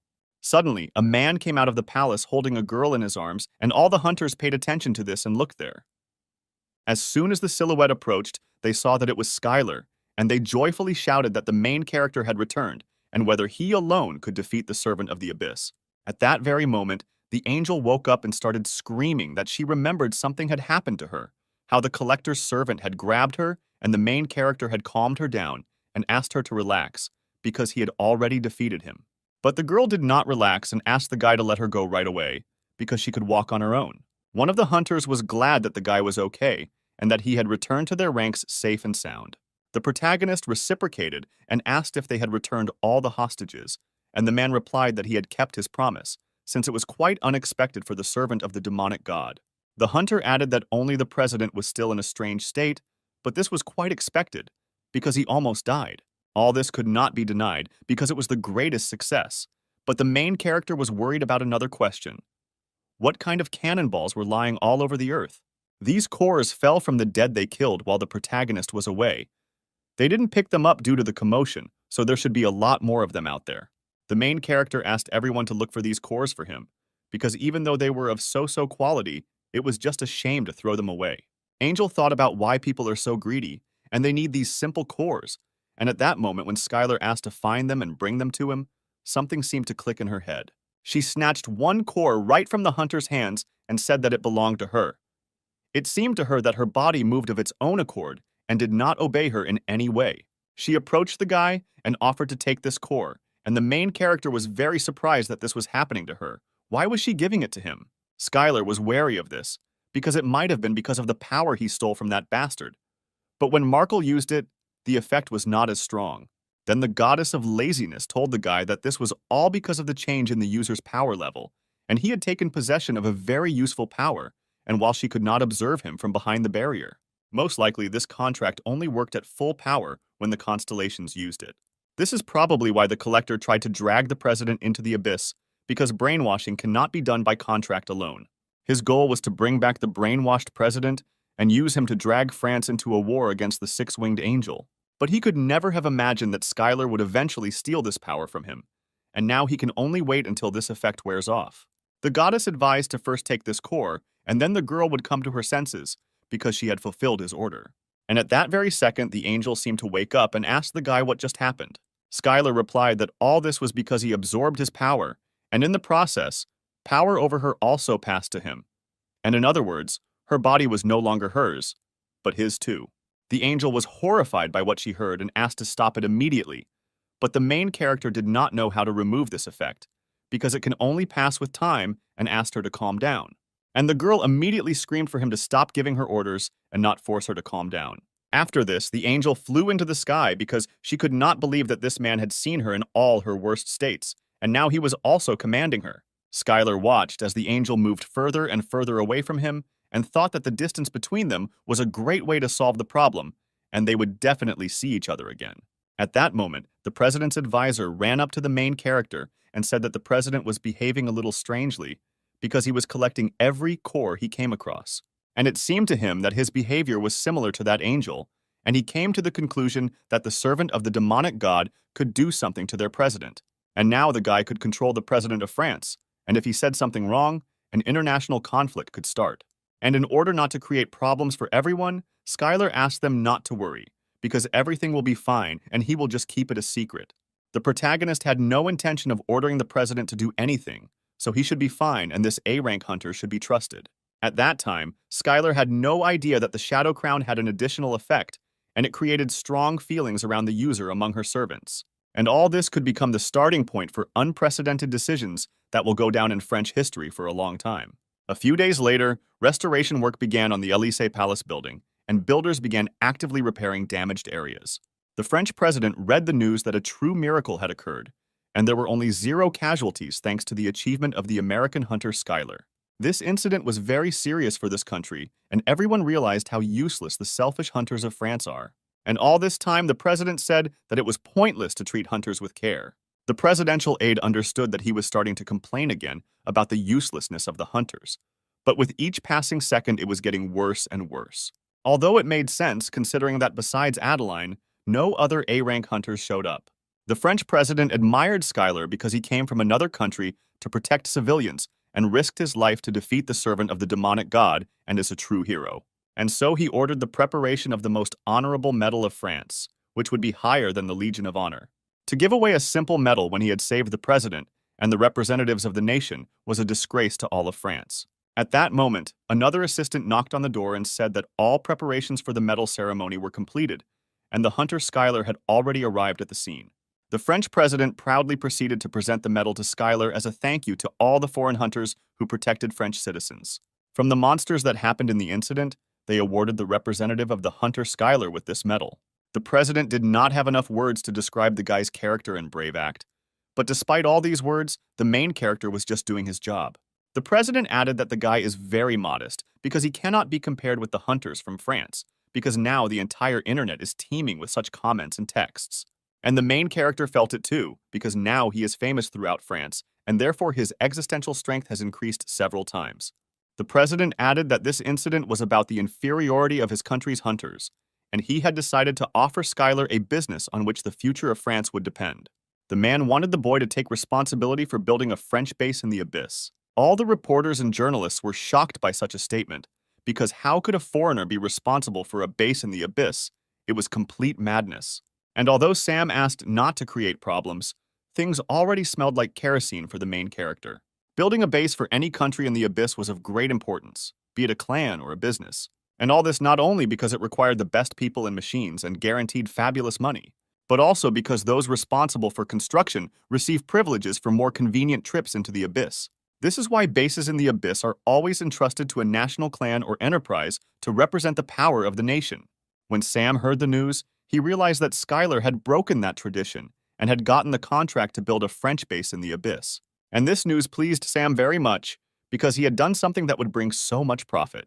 Thanks to his antics, several of their branches will not have to do anything at all to survive due to the amount of money. Then the main character added that perhaps he should have refused some of the gifts, because the offers were too strange. After all, the president took him to the museum and took out several things and gave them to the guy. These were artifacts of Korea's cultural heritage that France did not allow anyone to approach. Sam couldn't believe that the guy had succeeded, because France considered any cultural value to be their property. In France, at the Louvre Museum, the museum director begged the president to leave treasures of immeasurable historical value. But the president believed that these were the treasures of Korea, and the only right decision would be to give them to a Korean hero. Even though Schuyler was an American, he simply remained silent about it. When Sam began to look at the jewelry, his passion as a collector made his heart beat faster. And at that moment, the guy immediately stopped him, because he was going to return them to Korea to their rightful owner. And then Schuyler had a great idea about what he could do with them. The main character decided to restore the image of the Korean fighting team, because it was not so good, and as soon as the match begins, he will definitely be criticized by Korean citizens.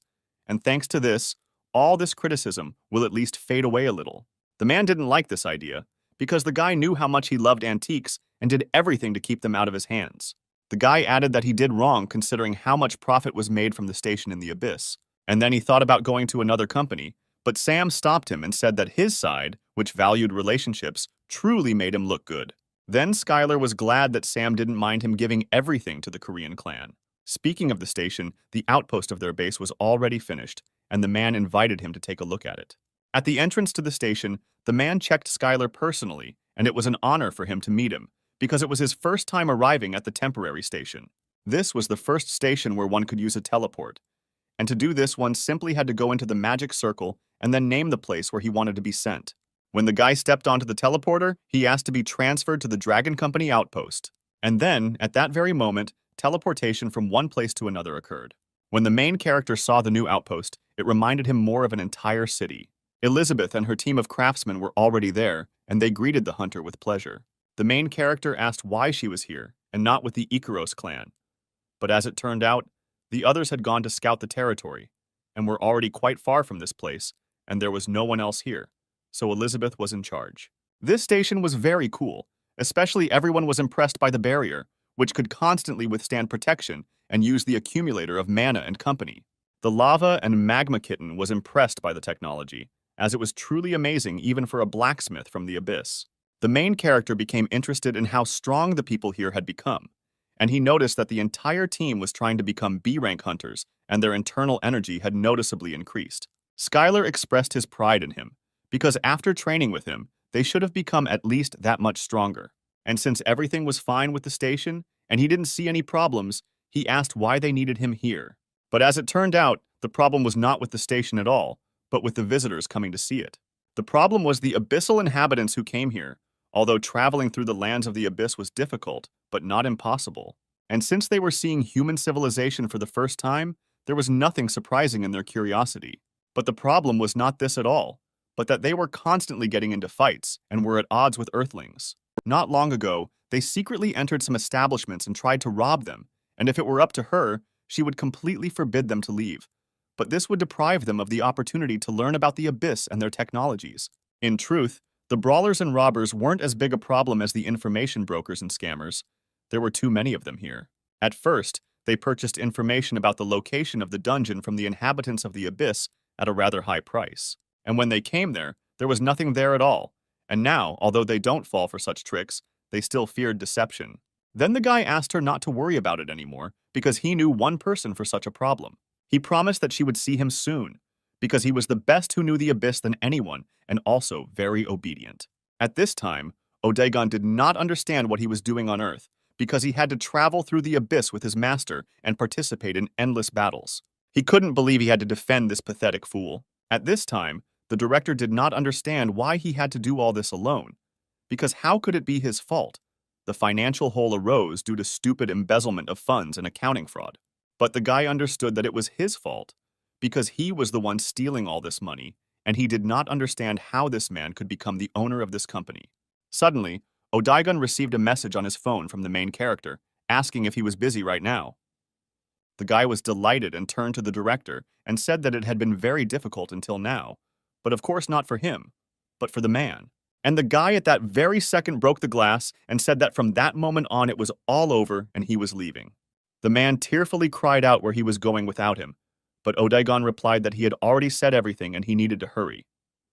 He showed the phone with the message and said that he was returning to the abyss to his owner, or rather to the hunter Skylar, who was waiting for him for the great battle. The president did not want to let the boy go, because he could not do this to him, but Odaigon shouted at him that he could continue to steal money just as he had been stealing before. Then the man asked if Skylar, whom he loved so much, hadn't told him to protect him, and how could he so irresponsibly abandon such a mission? The director added that if he really needed to go, he would go with him. The guy didn't understand how a Parker Group board member could go to someone else's outpost, since he could be caught there, but the director added that the guy shouldn't worry, since he could brush it off as a business trip. Odaigon underestimated him, because he was really cunning, and dragging him there in any case was not so difficult, and it was quite possible to do so. And then, at any moment, at the command of the owner, he will be able to get rid of it, and perhaps he will finally be able to get rid of this burden. Odaigon decided that the man would go with him, but he would keep a low profile, and most importantly, if he dared to stand out in front of the hunter Skylar, he would be punished. The director replied that he didn't want to attract attention at all, and the guy didn't even have to worry about it. At this time, Skylar was looking at information about the Parker Group company, and he could not believe that there was manipulation of financial statements, theft of funds, and all the stolen money went into shares of other companies. He approached the director and said that he was much more talented than he thought, but in any case, he thanked Cooper for coming to him, because now he would provide him with housing and security and offered to stay here as long as he wanted. Cooper thanked the guy for the opportunity and said he would go get some fresh air and think about a couple more ideas. Odaigon turned to the owner and asked if maybe he should just throw him out, but the guy didn't think so, because he was spying for their competitors. And then Skylar said that enough was enough about this, and it was time to get down to real business. Odaigon was very happy about this, and began to list what they could do. Perhaps it was a trip to an unknown dungeon, or maybe a raid on a super powerful boss. No matter what it was, his servant was ready to give his life for him. It was all too encouraging, and the guy was the only one he could tell it to, and it was an incredibly important mission, the outcome of which could determine the future of their station. Odaigon could not believe that the main character was entrusting such an important mission to him. The guy replied that his master could trust him with any task, and he would do absolutely everything, and Skylar ordered him to get rid of the traitors. The next day, a line of traitors formed directly in front of Odaigon.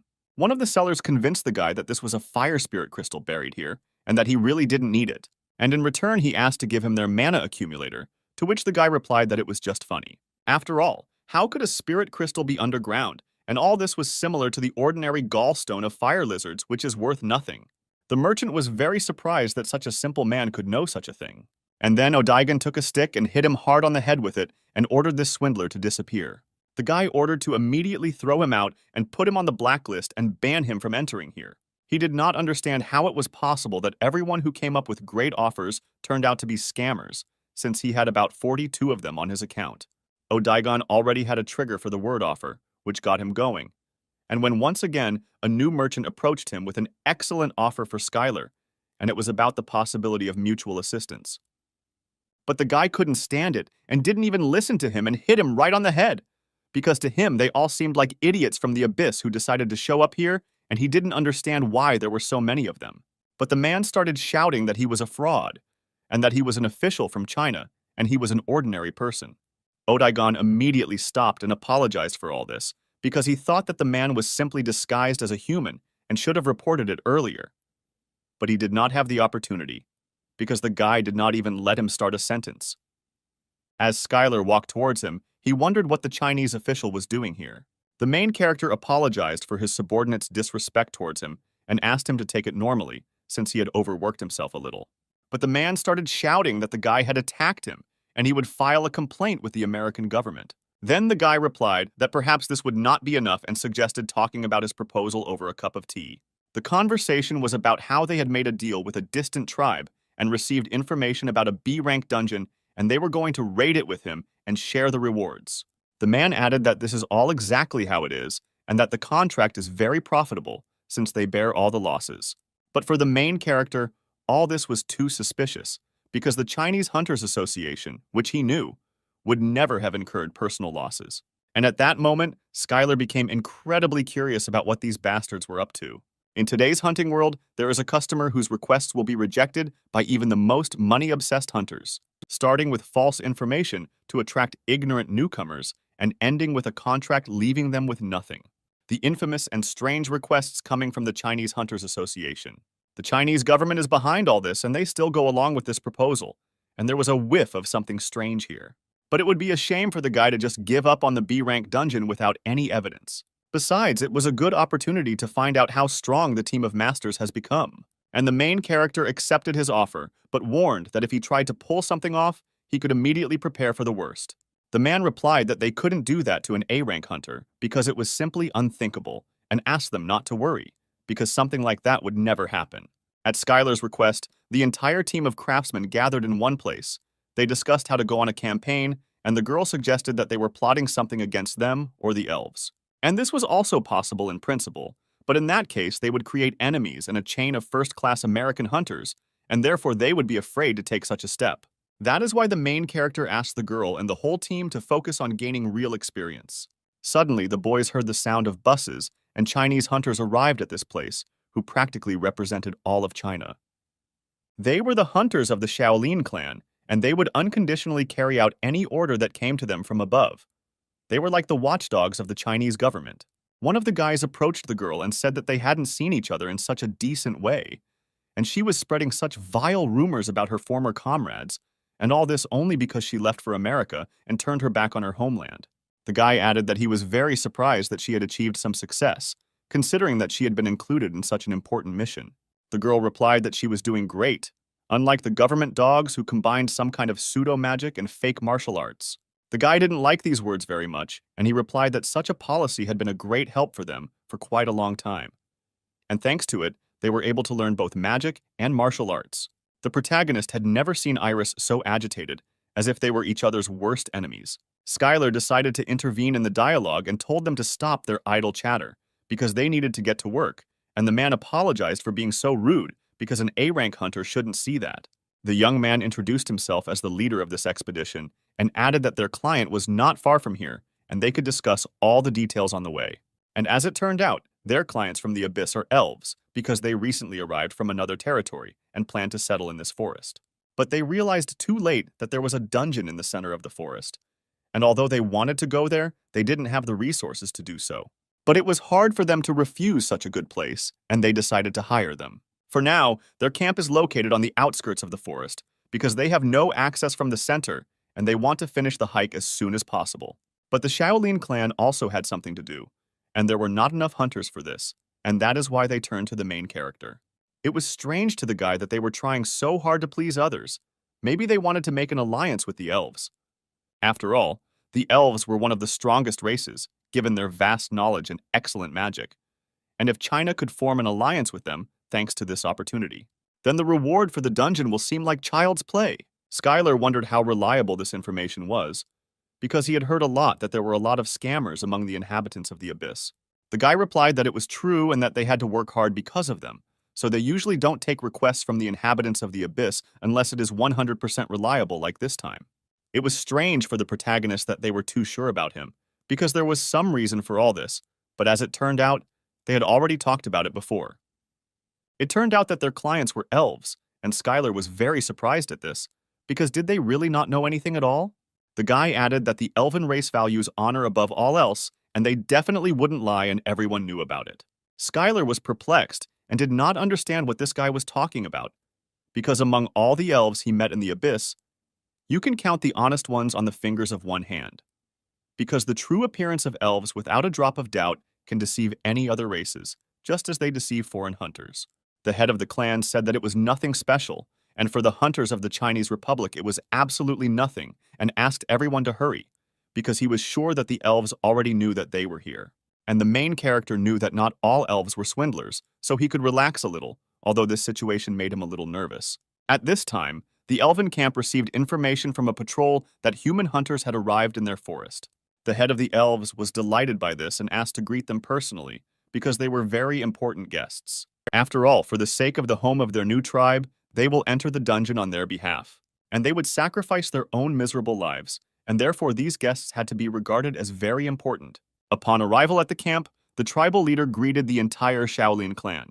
He asked to accept their gratitude for what they were doing for them, because it was difficult to express everything that he was experiencing, and for the Chinese hunters, it was nothing. The guy asked before going into the dungeon whether he would keep his promise regarding the rewards, and everything was exactly as they had agreed earlier, if they cleared it successfully.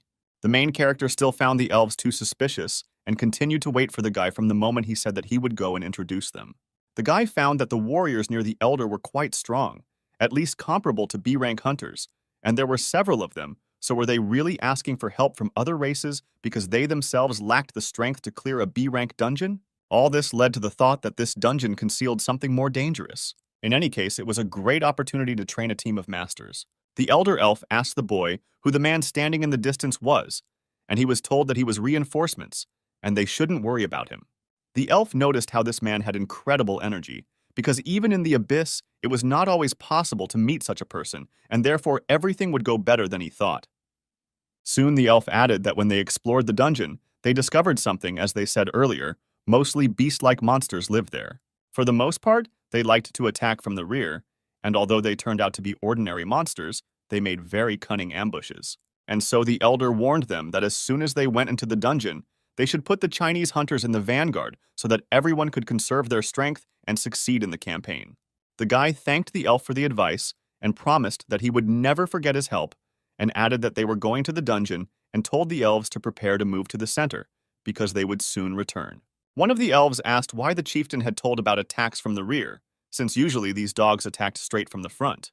But the reason was that the weaklings in front would become bait, and this was precisely the Shaolin clan. The main character did not understand why there was such a rush, and the clan quickly ran forward. Skylar didn't like this, and he turned to them again and shouted why they had moved so far away from them. Then the guy shouted that they shouldn't shout so loudly because the monsters might hear them. The main character replied that he shouldn't worry because he would take care of everything, and asked again why they were so far ahead. The guy decided to answer that since they were the main team on the expedition, they should be the ones taking the main risks. Skylar was surprised that it was a sense of responsibility, but the girl added that it was definitely not, because they had no place for such sentimentality, and she was sure that the clan was up to something, and there was an ambush somewhere at the end of the path. The main character understood that it was impossible to fall behind any longer, because it would be much more difficult to cope with dangerous situations. Skylar yelled at the clan to stop this and come back to maintain formation, but the boy yelled at the hunter not to cross the line, since he had no right to order them around. It seemed to him that since they had proposed this expedition, they would be the ones to command it. The main character couldn't believe that he was reacting like that when he simply suggested slowing down, and he no longer had the strength to argue with it, and he decided to let the clan do what it wanted. At one point, Skylar noticed that there was something strange underneath them and asked him to listen and come back. But the guy stood his ground and shouted that he would be the only one giving orders here, and he was not going to repeat it again. After these words, the main character could not stand it and began to run straight towards him. The guy was surprised, because despite the fact that the hunter had rank A, he couldn't even keep up with him with his own eyesight. But all was not lost yet, because his clothes had high-ranking spell protection, and therefore he could withstand one blow with ease. But how sad it was to realize that everything didn't work out the way he planned, and he received a powerful blow to the stomach, and his plan didn't work. The Shaolin clan hunters were surprised how their captain could lose so quickly, since he had expensive artifacts on him. And at that moment, Skylar said that he would give orders to them all. And he immediately ordered everyone to return back immediately if they did not want to die. But suddenly, numerous tree roots appeared from under the ground, which immediately tied up all the hunters. Skylar realized that he was already too late, because he knew that the elves were really hiding something. After all, right in front of him was an A-rank monster called a carnivorous tree. This monster had combat abilities around rank B+, but its marching class was raised to A, and one of its abilities allowed it to steal the energy of living organisms that come into contact with it, after which it began to regenerate. When the tree grabbed all the hunters from the Shaolin clan, it immediately absorbed all their energy. The main character could not understand why the elves hid such information, because were they really afraid that China would not take on such a task because of its complexity? At this time, the goddess suggested that most likely they needed bait. Although the carnivorous tree was a monster, it was surprisingly quite cautious and would never appear in front of an enemy who was stronger than it. If the elves had revealed the true level of the dungeon, then an A-rank squad might have come to this place, and the carnivorous tree would not even have shown itself, and this expedition would have made no sense. Most likely they walked ahead precisely because the elf told them to, since the elves had planned to use them from the very beginning. One hunter from the Shaolin clan shouted for everyone to prepare for a general attack and destroy this vile tree. They activated the summoning of sword and fire and immediately pounced on the monster. The protagonist became curious about what they meant by combining magic and fire. Although it looked bizarre, their martial arts were garbage, because they moved along a straight and predictable territory. The entire clan ran straight towards the enemy as he attacked from underground. At that moment, Skylar's students ran up to him and thanked him for the training in energy detection and footwork, because thanks to it, they were able to avoid death. Then the guy suggested showing what they had learned over such a short period of time and taking it all as real training. They decided to show these pseudo-free people what real martial arts are like. The hunters no longer had any strength left, and the strong branches hid their throats and exhausted them with every second. And then they saw how Skylar and her squad ran to save them. The guy shouted that in order to defeat the tree, it was necessary to deprive it of the ability to use energy absorption. Otherwise, it would simply regenerate endlessly. In other words, they had to first cut off the branches with the Shaolin fighters and only then the roots that absorbed energy from underground, and only after that killed the tree. The protagonist ordered that as soon as they saved them, they waited for his signal, and the squad immediately made a jade sword formation and increased the user's internal energy several times. The fighters were too fast and unpredictable, and such attacks from the tree could only work on the Shaolin fools who couldn't even use their legs. In just a moment, everyone from the Shaolin clan was saved by a team of masters, and the girl screamed that the attack could begin. And Skylar began the fight with the sword's energy boosted and headed straight for the decrepit tree. But the combination did not end there, and the next blow was a heavenly fist, with which he tore the tree from its roots and it flew into the air. The guy immediately ordered everyone to finish him off as quickly as possible, because if he fell to the ground and took root, he would quickly regain his health, and before that happened, he needed to be chopped into pieces. And Skylar's clan successfully accomplished this task, and this is what was called real martial arts. For the Shaolin clan, Skylar's team of masters was incredibly strong. They no longer believed that they would allow these traitors from the master team to take all the credit, and if their association found out about it, then they would all be finished, and the guys didn't know what to do, and everything would be fine. But in such situations, the leader should always take responsibility. But their leader was lying unconscious. None of the master's team were hurt in this fight. Everyone was ready for the next training session, and they collected all the trees they could and loaded them on their backs. At this point, they began to make their way back to their precious client, who had a lot of explaining to do. Upon entering the camp, the elf greeted them joyfully and was glad that their heroes had returned safe and sound, and apparently his prayers had reached the heavens. But unfortunately, one of the main hunters of the Shaolin clan was not in the best shape, but he still thanked the heroes for their help. The fighters did not understand this, because they were the ones trying to deceive them.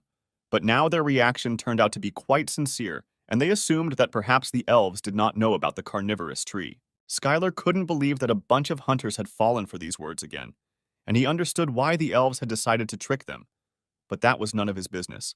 The guy thanked the elder for such an emotional greeting and added that he would like to discuss the distribution of awards with him personally. He said that there were several amazing items of approximately S rank, and there were too many ears around to reveal such information about it, and he suggested that they and several members of the clan move somewhere more secluded. And then everyone moved to the elder's tent, because it had been cast with isolation magic, and there was no better place to be found here.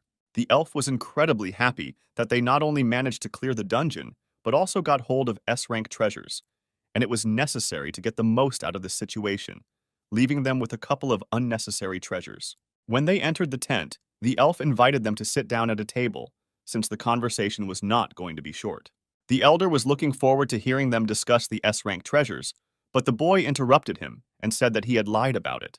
The protagonist immediately slammed the elf's head against the table and said that it was all a lie, just like the information about the dungeon that they had given them. Skylar knew that the elves knew that there would be a carnivorous tree in the dungeon and therefore used them as bait and asked the elf to stop lying, because the slightest trick and he could say goodbye to his head. To which the elf replied that they knew about the existence of the carnivorous tree, but they used a Chinese hunter as bait, so he told them to go in the vanguard so that he could finish the campaign in peace. But the main character continued to be tormented by the question of how the elf had the courage to commit such a deception, because if the Chinese Association found out about this, they would definitely take revenge on him. But the elder was sure that they would not dare to break in here, because their warriors would quickly stop them using the advantages of the terrain. People are not adapted to moving through the forest, and they were confident that they would be able to stop them no matter how many hunters came. But apparently the elf was not aware of the number of fighters in question, because he suspected that China was a fairly large country and assumed that a couple of juicy fighters, or, in the worst case, 2,000. Then Skylar said that if it were some tribe from the abyss, then it is unlikely that a couple of thousand warriors would come for their heads. But the population density on Earth was completely different, and especially in China, and amounted to more than 1 billion. The main character warned that after this they would have to deal with about 1 million hunters, and this was not a joke at all. The elf screamed in horror that it was impossible to give birth to so many people, but Skylar replied that this was how people were. The elder began to think that even if they mobilized everyone they had, and if they only sent hunters here, his tribe would come to an end. And then Skylar offered to help them protect themselves from them, although his clan was against protecting such deceivers. But they could be used well.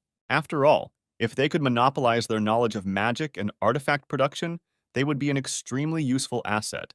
And since they had gone through so much trouble to cover up their lies, it was worth taking the reward, and it made sense. The elf was interested in this proposal, because if they protect them, they will share everything they have, and it seemed to him that this man is so strong that he can be used for personal purposes, and he will definitely become more useful than the Chinese hunters. But Skylar immediately warned him not to even think about being cunning, just because this is a contract with people, as he said earlier. If he dares to do something like that, then his head will say goodbye to his body. At this time, one of the Shaolin clan told the commander that while he was lying unconscious, everything ended. And as a result, all the honors for the campaign were taken by the hunter Skylar and a team of masters. And judging by the way Skylar spoke with the leader of the elves, it seemed to them that he was trying to monopolize the relationship with him. And then the guy screamed in horror for them to get out of here because they were stupid weaklings. They couldn't do anything about it. But all these were just his thoughts, and perhaps he wanted to say so, but it was better to refrain, because everything could turn against him. Then they decided to go back and think carefully about what to do, and then return to this issue. The guy didn't know what they were planning, but whatever they did would still remain in the palm of his hand, and for such situations he placed listening devices in their artifacts. He was sure that a lot would spill out before him, so it would be impossible to use it in the report, but he had to listen to everything. The guy couldn't believe that while he was unconscious, his guys had conspired against him and betrayed him. He was furious, and he decided to let them know that he was not some idiot, and soon there would be nothing left of them. At this time, Skylar was carefully studying the contract that he would have to conclude with the elf. Suddenly, the guys from the Shaolin clan burst into the tent and tearfully began to ask the main character to save them. Their commander demanded that they all take responsibility for the failure of the campaign and accused them of disobeying his orders during missions and leaving the battle. The guy asked why they couldn't just give up on it, since there were many of them and he was just one. But they were sure that their commander-in-chief had contacted the association and told them a couple of stories, and that they were already expected there for desertion. The girl added that this could have happened, because this guy was capable of this, because he was sucking up to his superiors quite a lot. The boys continued to ask him for help and talk to him, because they were on a hike together, because the association couldn't ignore an A-rank hunter. The guy couldn't believe these words when these guys actually betrayed him, but putting the responsibility for the expedition on them when they didn't make any decision was clearly too much, and he agreed to help them. The hunters were very grateful that the main character could help them and asked how much he would ask them for it. But Skylar had no self-interest and he would simply tell the truth as it is. Although he was certainly annoyed by all their antics, they were simply following his orders and also fighting this carnivorous tree to save their comrades. The main character didn't need anything because he would just tell the truth. And if the guys really wanted to repay him with something, they could help him at the station. The guy turned out to be some kind of holy man. Nothing was even needed in return. And at that moment, he saw a notification that he had received existential power. And so the march from the elf village came to an end, and Skylar acted as a witness and refuted the story of the Shaolin clan commander-in-chief, which he told to the Chinese association. The association was looking for someone to blame for everything, and made him a scapegoat and accused him of everything, and what happened to him later no one knows. After a few days, everything calmed down and a new legend began on Earth. At this time, in the laboratory of the Khan Energy headquarters, a man thanked the rather famous hunters for their time. There were indeed 2 highly renowned A-rank hunters who showed up for this meeting. They were invited here to test one of the artifacts. After all, the procedure was such that before putting an artifact on the market, the laboratory usually invited hunters to check it. Jane wondered why shouldn't the manufacturer check it, and why should they do this? But this was a different case. This company doesn't just have one main production facility, they also had a bunch of contracts where they were choosing and testing to get a better contract. Even though Jane was one of the successors to this company, she was not particularly interested in it, and only came here because of her grandfather's request. And the man announced that they could start the show, and this time their precedents would be these 2. He showed some artifacts from the Parker group, which were always good. One of the artifacts was a bracelet, and the other was completely new and was called the Dragon Artifact. The hunters were very surprised by this, because they knew that Skylar became the new director, which meant that this was the first artifact he made. The girl was glad that the Dragon Artifact won, because Skylar was now incredibly popular. But the man didn't want to rush and suggested just watching it, because this time, he would be tested to remain objective. This artifact was being tested for the first time, as ordinary people were unable to test its power. The products were selected by the candidates based on the technical specifications stated in their documents, and because they had the best contract terms. The man immediately put on one of the bracelets and decided to test its functions, which he was looking forward to. He was invited to go into the testing room, where dummies had already been prepared that had the same durability as Class B monsters, and they should be perfect for artifacts. And everyone else was supposed to watch from an observation post. First of all, the man started with an artifact that was created by the Parker group. This artifact was truly better than he expected, and it simply incinerated almost all of the mannequins that were right in front of them in literally an instant. Only the main targets were partially destroyed, but the rest of the dummies remained unharmed. Such power required a small amount of mana, and the skill activation process was quite stable, and it seemed to him that the Parker group had gone out of their way this time. The scientist added that this issue can now be considered resolved and noted that although this is Skylar, it will be difficult for him to show a better result. Skylar was truly an incredible person, but the creation of artifacts was a different matter. Jane, who was crazy about Skylar, couldn't help but agree that this artifact from the Parker group was truly magnificent, and she didn't understand how much money they poured into it. But despite all this, it was necessary to finish testing the weapon of Skylar's artifact. The girl screamed for the man not to be greedy and to use as much mana as possible and show all his strength. But no matter what she said, the man was decisive and fair. Suddenly, the man felt the power of some other dimension. It was a hurricane whirlwind that flew out of the sword and was directed towards the mannequin. The girl thanked the man for listening to her and using a lot of mana, but he replied that he did nothing of the sort and used the same amount of mana as in the previous artifact. All the laboratories were extremely surprised by this and thought that there was nothing more to discuss here, because this time they had to conclude a contract with the Dragon Artifact. And on that day, the company announced that it was entering into an exclusive agreement with Skylar's company. Afterwards, the two companies were able to successfully cooperate without any problems, and thanks to this, Skylar's artifact was successfully put into mass production. Soon, Skylar's magnificent work of hunting began to appear on the hunting market.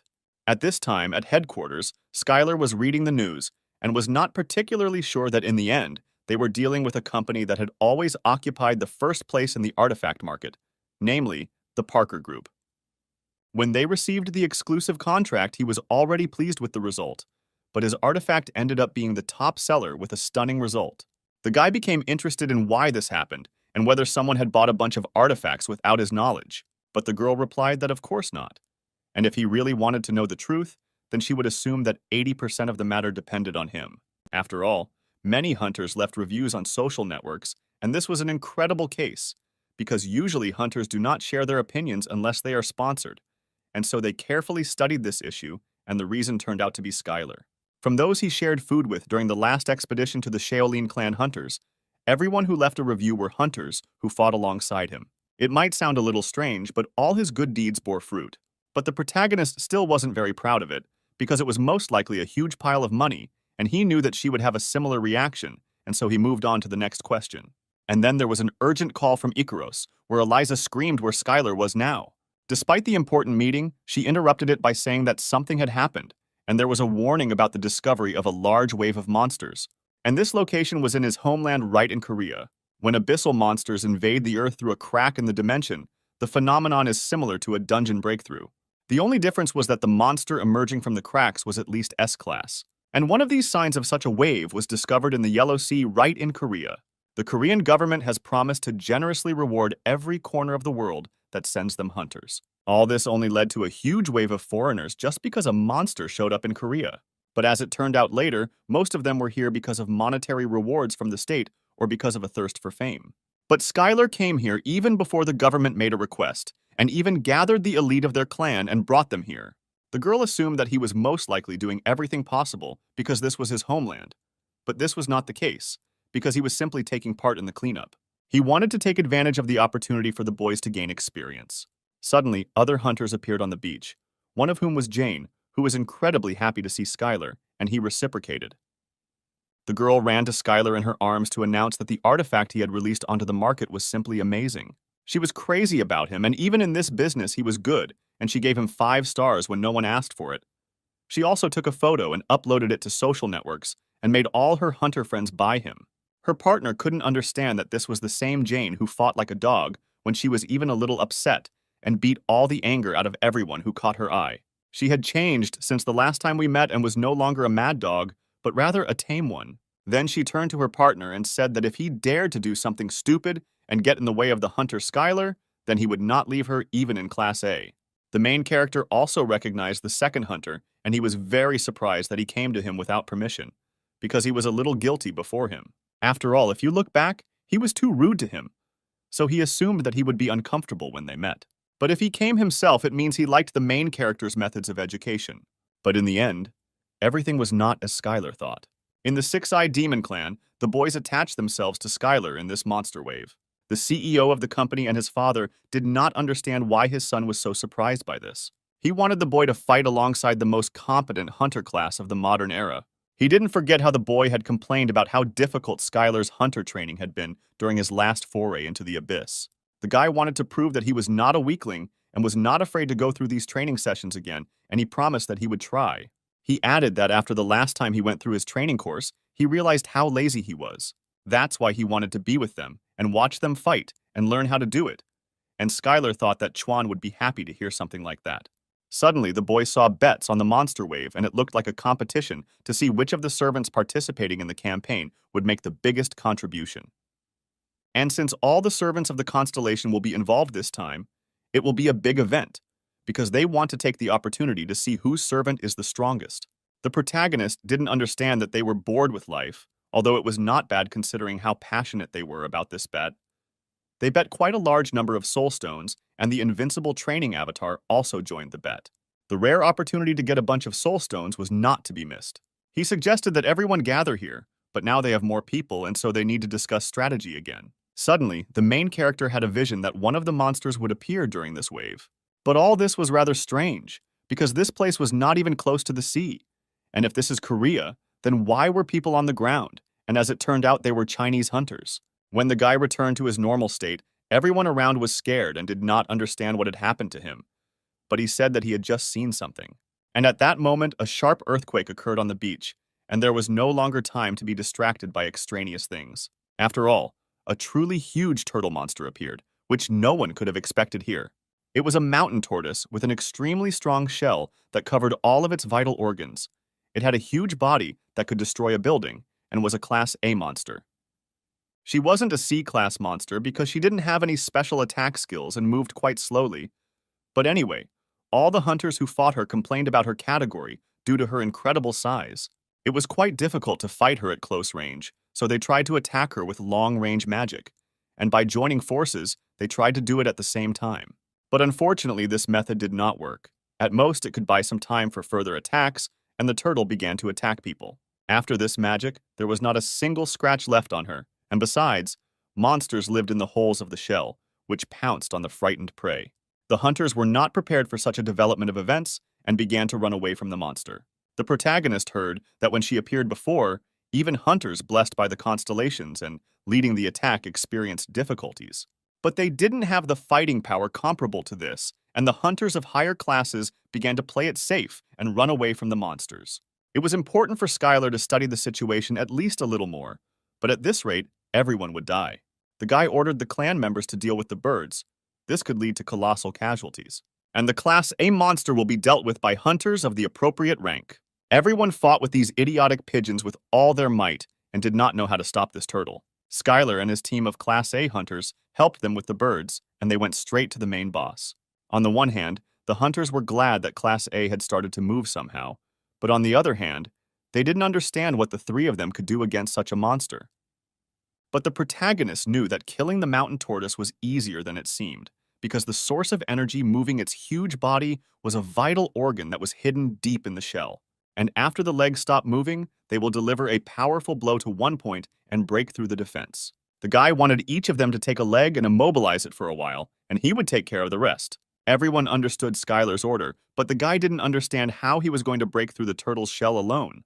Then Jay couldn't take it anymore and screamed that Skylar had a plan, and that the guy should stop complaining and do what he was told. The girl used the magic of the highest class Flame Wolf and immediately summoned him, while the guy was using the Dimension Sword art, and thanks to teamwork, they were able to inflict significant damage on the turtle's legs. Skylar used air steps to get right above the turtle, as climbing a mountain turtle was nothing new to him, because he had fought her so many times in the abyss, and now it was his turn to attack. Of course, he never had any difficulty fighting her, and by applying a little extra existential force, he became so strong that he could break the shell with one blow. This time, he used too much force, so he decided to combine it with his own martial arts and used energy arts to protect his body and infuse power into it. He increased his own body weight by increasing his mass and increased his falling speed several hundred times. Along the way, he knocked down annoying pigeons, and one could say that Skylar had already become a projectile that was rushing straight into the turtle's shell. The hunters watched all this. The guy single-handedly killed the turtle with one blow. The guy showed everyone what kind of power lies in martial arts. After this victory, the boy saw a message that his trust and faith in martial arts had increased significantly, and his existential strength had increased, and his current rank had become 61. Because of this, he received the martial arts territory, and from that moment on, any faith and trust in martial arts would be transformed into his power. The territory, the medium of which becomes the source of the power of the constellation. It can be a sword, a spear, or any other weapon, even something like magic or magical arts. What they have in common is that the more people believe in the power of the medium, the greater the power of the constellation he will possess. But the main character had no followers of martial arts or anyone interested in it, and therefore there was no territory for it. But this fight made a huge impression on everyone around, because they were filming it all on their phone cameras and admiring the martial arts. And judging by how the constellations were seething, the Abyss also became interested in martial arts, and it was very strange that even the warrior of madness and blood expressed respect to him, and for Skylar, everything was not so bad. After the battle, Jane couldn't contain her emotions and immediately ran up to the main character and shouted that it was incredibly cool. Skylar thanked the guys for following his instructions and doing a great job. The guy had no intention of going back because someone was still bothering him. Suddenly, Eliza came running to them, shouting that they had problems because she had just received a report. At this time, a wave of monsters was also discovered in China, which was larger than in Korea. Skylar didn't understand how this was possible, since the monsters had been here just recently. But the girl replied that there had been cases when breakthroughs had occurred in several places and that this shouldn't be particularly surprising. But this situation was unprecedented because there were two waves, one after the other. Surprisingly, the Chinese Hunters Association also sent out a request for help. The waves did not appear at the same time as she was discovered, and it seems that they wanted to study the situation better, and the hunters were doing the same. During the monster wave, there was a good opportunity to increase their own value. They knew that it would be hard for them to fight something like the mountain turtles several times in a row. Eliza added that what was worse was that the help was needed by a Chinese association that was known to exploit hunters unless they promised a really attractive reward. The Chinese association was not going to take the initiative, and he saw this introduction as only Chinese hunters were lying on the ground. And then the guys came to the decision that they should also wait and first deal with the monsters that came out with the turtle and take a short break. At that moment, the warrior of madness and blood made an offer and asked Skylar for a personal conversation, and the guy did not understand what was happening to the constellation of the demonic god. Considering that he didn't have a very positive attitude towards him after the last expedition into the abyss, he still needed something from him. The protagonist replied that he was very busy and did not understand what kind of trick he wanted to pull off again this time. But the constellation replied that there would be no games and that this offer would be as beneficial for him as for his master if he really did not trust him. And the warrior swore by his own real name that he would not cause him any harm. While it was normal for a constellation to break promises to people, a name oath was a completely different story. But it was a guarantee tied to their existence. If they broke the oath, they would lose a huge amount of existential power, and all this turned out to be serious. The warrior said that if the boy agreed, he would use his own existential power to invite him into his own territory. When the girls approached him and asked what was wrong with him, he turned away and said that everything was fine, and now it was time for a break and he needed to get some fresh air. After some time, Skylar found himself in the territory of the constellation to meet this madman. The demon god was quite pleased that they finally met him in person, because what he did last time was truly magnificent. But Skylar didn't have that much time for idle chatter, and he immediately asked what his proposal was. The warrior was surprised that the guy was on his territory, but he still remained arrogant and decided to get down to business. He proposed an alliance with his master, the invincible training avatar. His goal was that as long as he called it an alliance, they should just continue to punish the demon gods as before. After the Earth stole his territory, other constellations began to laugh at him. And the fact is that because of this, his followers on Earth began to go to other demonic gods. The constellation was furious that the cunning demon gods dared to steal his followers while he was in decline, and took the opportunity to throw him out as the strongest into the abyss. And then the constellation decided that even if he united with his past enemy, he would destroy all the demonic gods who dared to interfere with him and return his own followers. And at that moment, the constellation showed the main character the first gift. It was the second territory, which was connected to the Earth.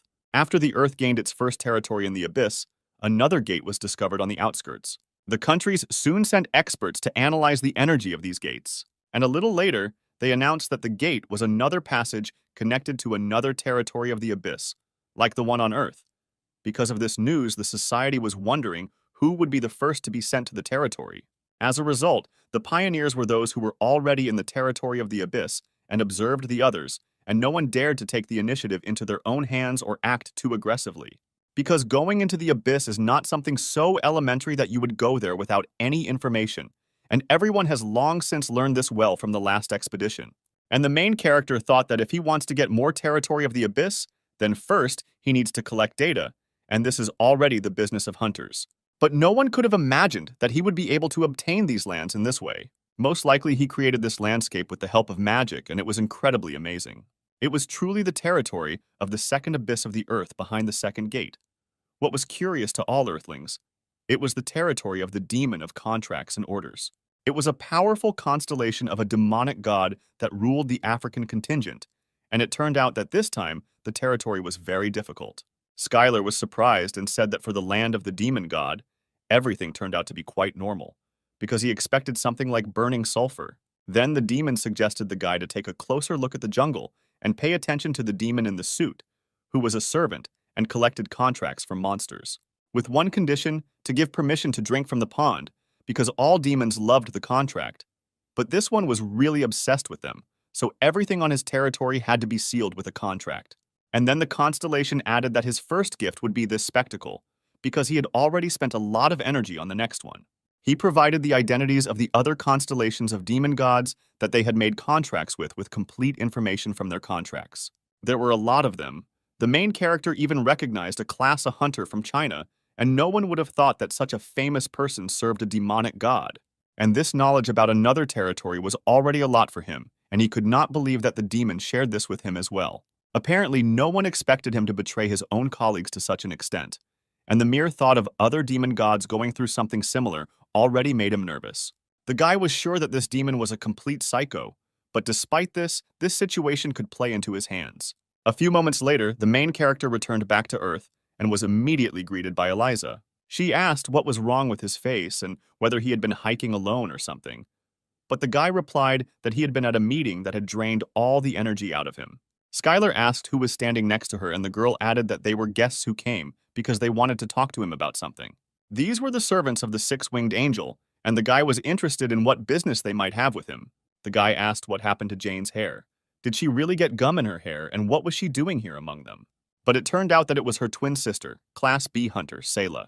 When the boy left, Jane was escorted out by hunters from the Korean government, who called in all Class A hunters. Then Skylar apologized for this misunderstanding, but the girl replied that everything was fine. This happens from time to time, and suggested to continue. They came here because their master wanted to form an alliance with him and thereby gain some points. But technically, they were still rivals. But the man explained that in situations like a monster wave, forming an alliance would be much more effective. Besides, now that he had single-handedly killed the mountain tortoise, it would be very difficult for them to take the lead.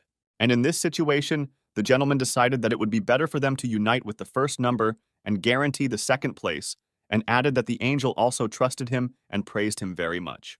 The main character was surprised that the cruel angel who took part in the French campaign suddenly praised him. She said that she wants and serves another master. She will gladly lend him her own shoulder in any battle. The boy then replied that since they needed all the help they could get, he believed that nothing bad would happen if they all united with the good God, and the man replied that this was truly a wise decision for a hunter.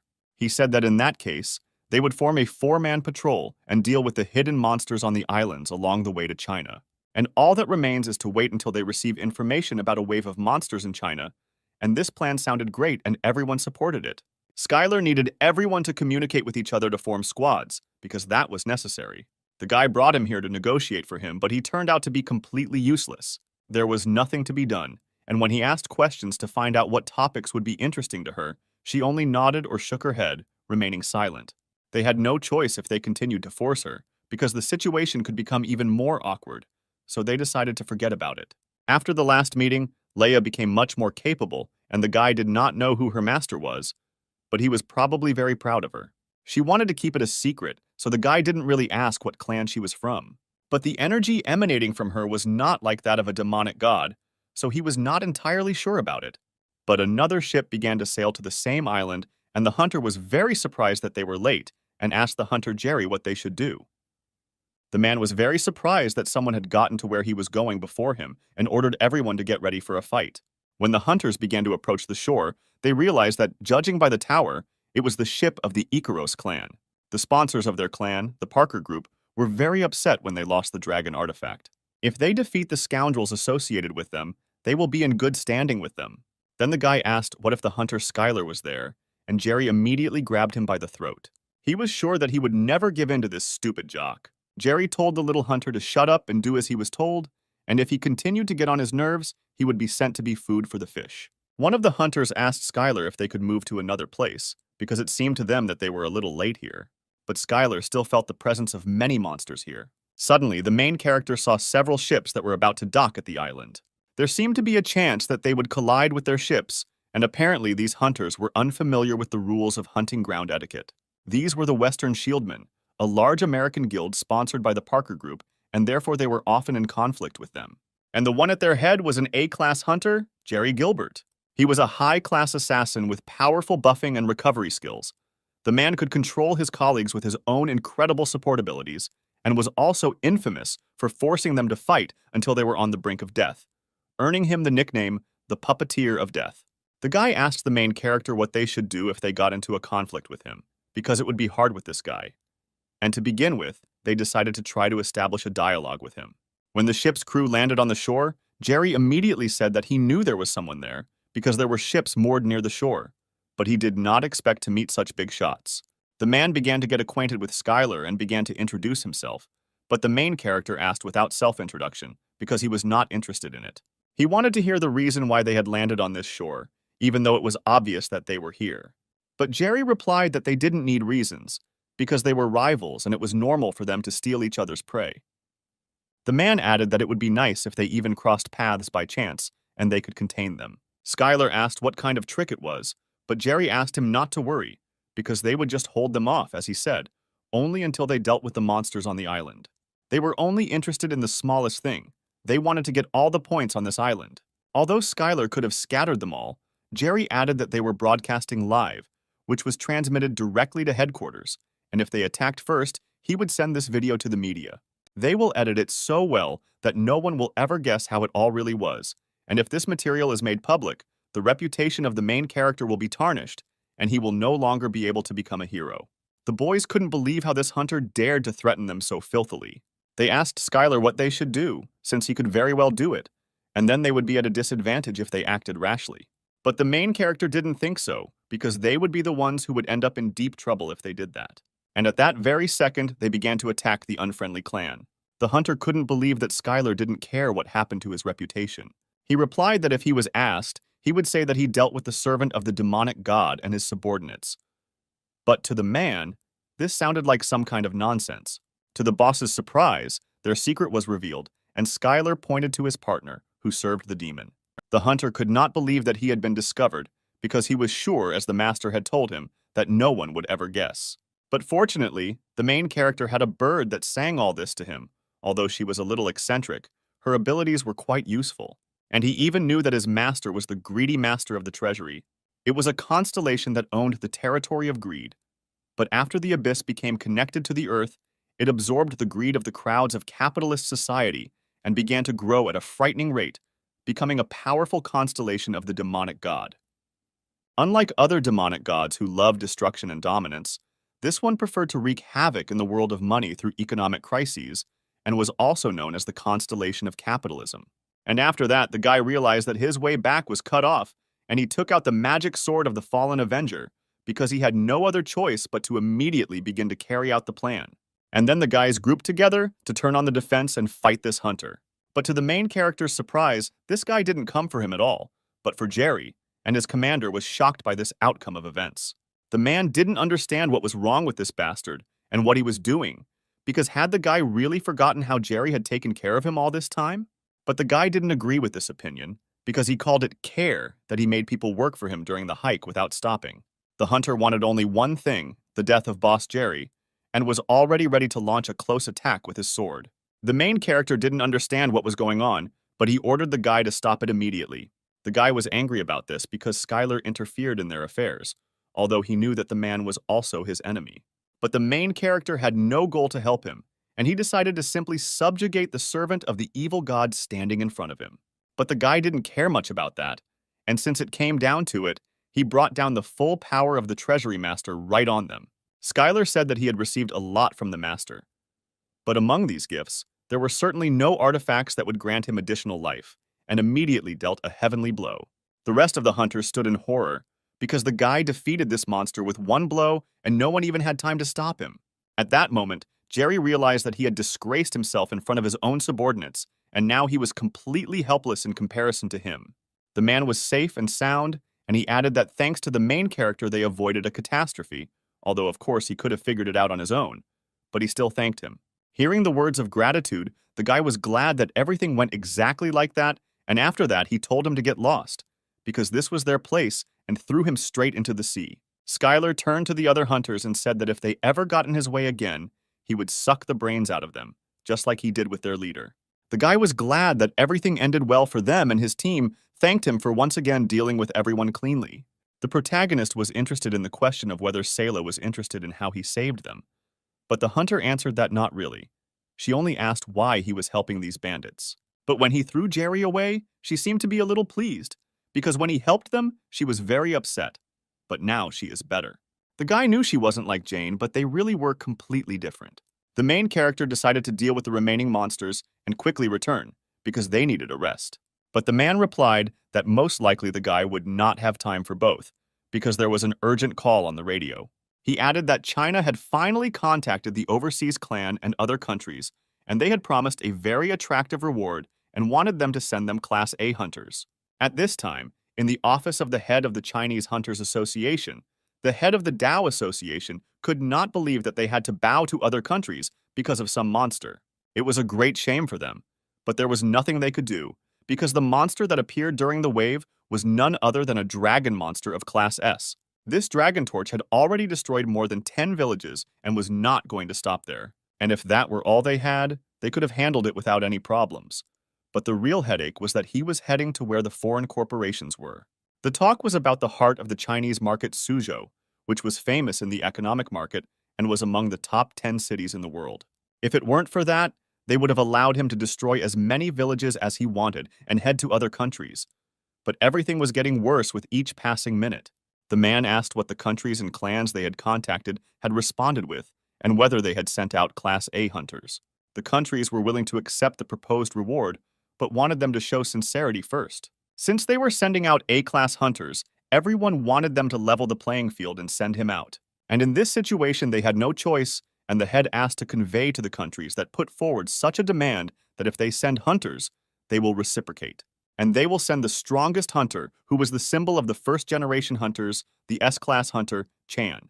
At this time, in the center of Suzhou City, there was a gathering point for overseas hunters. No one could have imagined that so many A-rank hunters would gather here, when usually there would be none. The guy thought it was normal, because in China they not only offer attractive compensation, but also the opportunity to meet with Chan.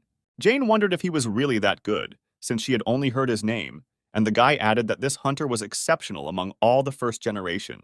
The boys were amazed at how Skylar praised this hunter, and he must really be incredible. But the main character heard that his whereabouts had been unknown for over 10 years, and the Hunters Association could simply be hiding him. But it was hard to imagine who the S-class hunter needed to be protected from. Suddenly, all the hunters turned their attention to the approaching motorcade. It seemed to them that it was precisely him. The long-awaited hunter of all times, Hunter Chan, stepped straight out of the car. It was indeed him, despite the fact that there were rumors that the man was dead, but he looked completely healthy. The protagonist couldn't believe that he was seeing the legend of the first-generation hunters with his own eyes, because frankly speaking, he considered him much weaker. But despite this, the huge amount of mana he emitted was like in his best years. And it was very strange for the guy that he used protection when he was so strong and there was possibly something they didn't know about. When the man came out, he immediately noticed the hunters and asked what they were doing there, because he had never seen them before. One of the hunters replied that they were sent here to help deal with the torch dragon monster. The hunter did not understand what they were talking about, and what kind of monster they were talking about. Then he began to look around and noticed that he was really in China. While he was speaking, a security guard was already running behind him, who kindly asked him to just be quiet and wait 1 minute. But there was a feeling that this great hunter was not here, and he immediately asked if anyone had any treats. S-class Hunter Chan had heightened senses so that no one could follow him, as well as a strong and modern body from endless training. On top of that, he had a noble heart and put life before other priorities, and some might say that all his stats reached the peak, but he remained a legendary first-generation hunter. The main character couldn't get his head around the fact that his idol had dementia and was not of sound mind. None of the guards understood what had happened to him, since everything had been fine in the morning, and why he had gone mad again. One of the guards couldn't stand it and yelled at him, reminding him that he had come to take part in a hunt for a monster on the orders of the Chinese Hunters Association. But these words made him very angry, because how dare he lie to him, because Chan didn't look like the type to listen to these rotten bastards. And now he understood everything. Why there were so many unfamiliar faces here. They must all be spies from the Hunters Association, sent to kidnap him. And the old hunter could not allow this to happen and longed for only one thing, for all the spies around to die and began to use magic against them. The main character did not understand what this crazy old man was doing because he was in a completely terrible state, but he could still move so perfectly, it seemed that this hunter was on a completely different level. But it was clear how strained his relationship with the hunting association was. And at this rate, all the hunters who had gathered with great difficulty could die at the hands of an S-class hunter, and not a monster. Skylar managed to slow him down a little and immediately asked Hunter Chan to calm down a little because they were not kidnappers from the Hunters Association. The guy added that they were rescuers from abroad who had come to get him out of here. The historian could not believe that they had come here for him. Skylar continued that he had taken out many hunters and there were many foreigners here, and if you looked closely, many had huge noses. He quietly whispered that they were under cover of the monster fighting squad and would take him back after the battle, and therefore asked him to cooperate with them, because they would not only save him, but also feed him delicious food. The old man liked this and said that first they would kill the torch dragon and then have a delicious dinner. The security couldn't understand what happened there and what the guy said to the hunter that made him calm down so quickly. Suddenly, one of the security guards received an urgent call from the department. He was told that the first Chinese detachment that was sent to stop the torch dragon had been defeated. The Chinese Hunters Association had developed a plan to defeat the dragon with a torch, which on paper was incredibly simple. They wanted to use world-class anti-aircraft weapons, and also gathering high-ranking hunters in China and beyond, who were divided into the first, second, and third squads for attacks. To gradually weaken him without leaving any chance, however, this plan failed even before the foreign hunters gathered together. After all, the first detachment that quickly set out on a journey with the aim of stopping the torch dragon was completely destroyed. The main character didn't know whether this was good or bad, because he thought that all the hunters were dead. But some of them were captured alive and held by some powerful magic called spatial confinement. It was one of the most powerful spells and captured the victim and absorbed their mana. No one could believe that the dragon was able to use it on multiple targets at once, and this monster was definitely on a completely different level. Skylar was asked what they should do, since there were so many hostages and the A-class hunters would not be able to attack, and China would not be able to use anti-aircraft weapons. And at that moment, the main character regretted 1,000 times that he took this hemorrhoid and probably should not have accepted their offer. As it turned out, an hour ago, the men from the Hunters Association ordered Skylar to take charge of the expedition to hunt the monster. It was certainly strange for a foreigner to command the operation, and it was truly unprecedented. But they had no other choice since the Chinese hunters had already been eliminated. And while they didn't know what to do, he was the only one who was able to keep Chan in check. That's why the Hunting Association in China decided that he was ideal for the task and asked him to take on the expedition. And the main character had no choice but to agree. And first of all, he said that they needed to free the hostages, and only then would they be able to focus on the dragon. First, they will get closer and remove the spell and deal with it all together. Hunter Chang was looking forward to this, because once they killed the worm, they would be able to get out of this damned country. At this point, Jane asked if they could handle it together, and Skylar asked her not to worry, because in such operations, when it is important to act quickly, the fewer people, the better. Anyone who could use flight magic had to catch the hostages. The two hunters went into battle using air steps and headed straight towards the dragon. And the monster immediately began to use a mass magical discharge, and the main character liked it, because this is exactly how a dragon should act. Skylar decided to strike back and use the divine finger, but Chan stopped him and said that he would handle it. The main character was impressed by this because Hunter Chan was simply incredible. And then he added that if the guy really wants to see something impressive, then it should at least be something like this. And he instantly used his own unique style to deliver a magical blow to the dragon and shouted for the guy to take the chance and get closer. The hostages could not believe that the great hunters had come to save them and that there were only two of them. Both hunters began to use divine finger magic and great mana chain, which allowed them to destroy the shackles and free the hunters. And as soon as they started to fall, they were immediately grabbed by Skylar's squad, and as a result, all the hunters were successfully caught and were safe. Then Hunter Chan used the most powerful magic and chained the earthworm. Right above the monster was Skylar, who was curious, because the turtle that appeared with him was knocked back by one heavenly blow, and would he be able to withstand it now?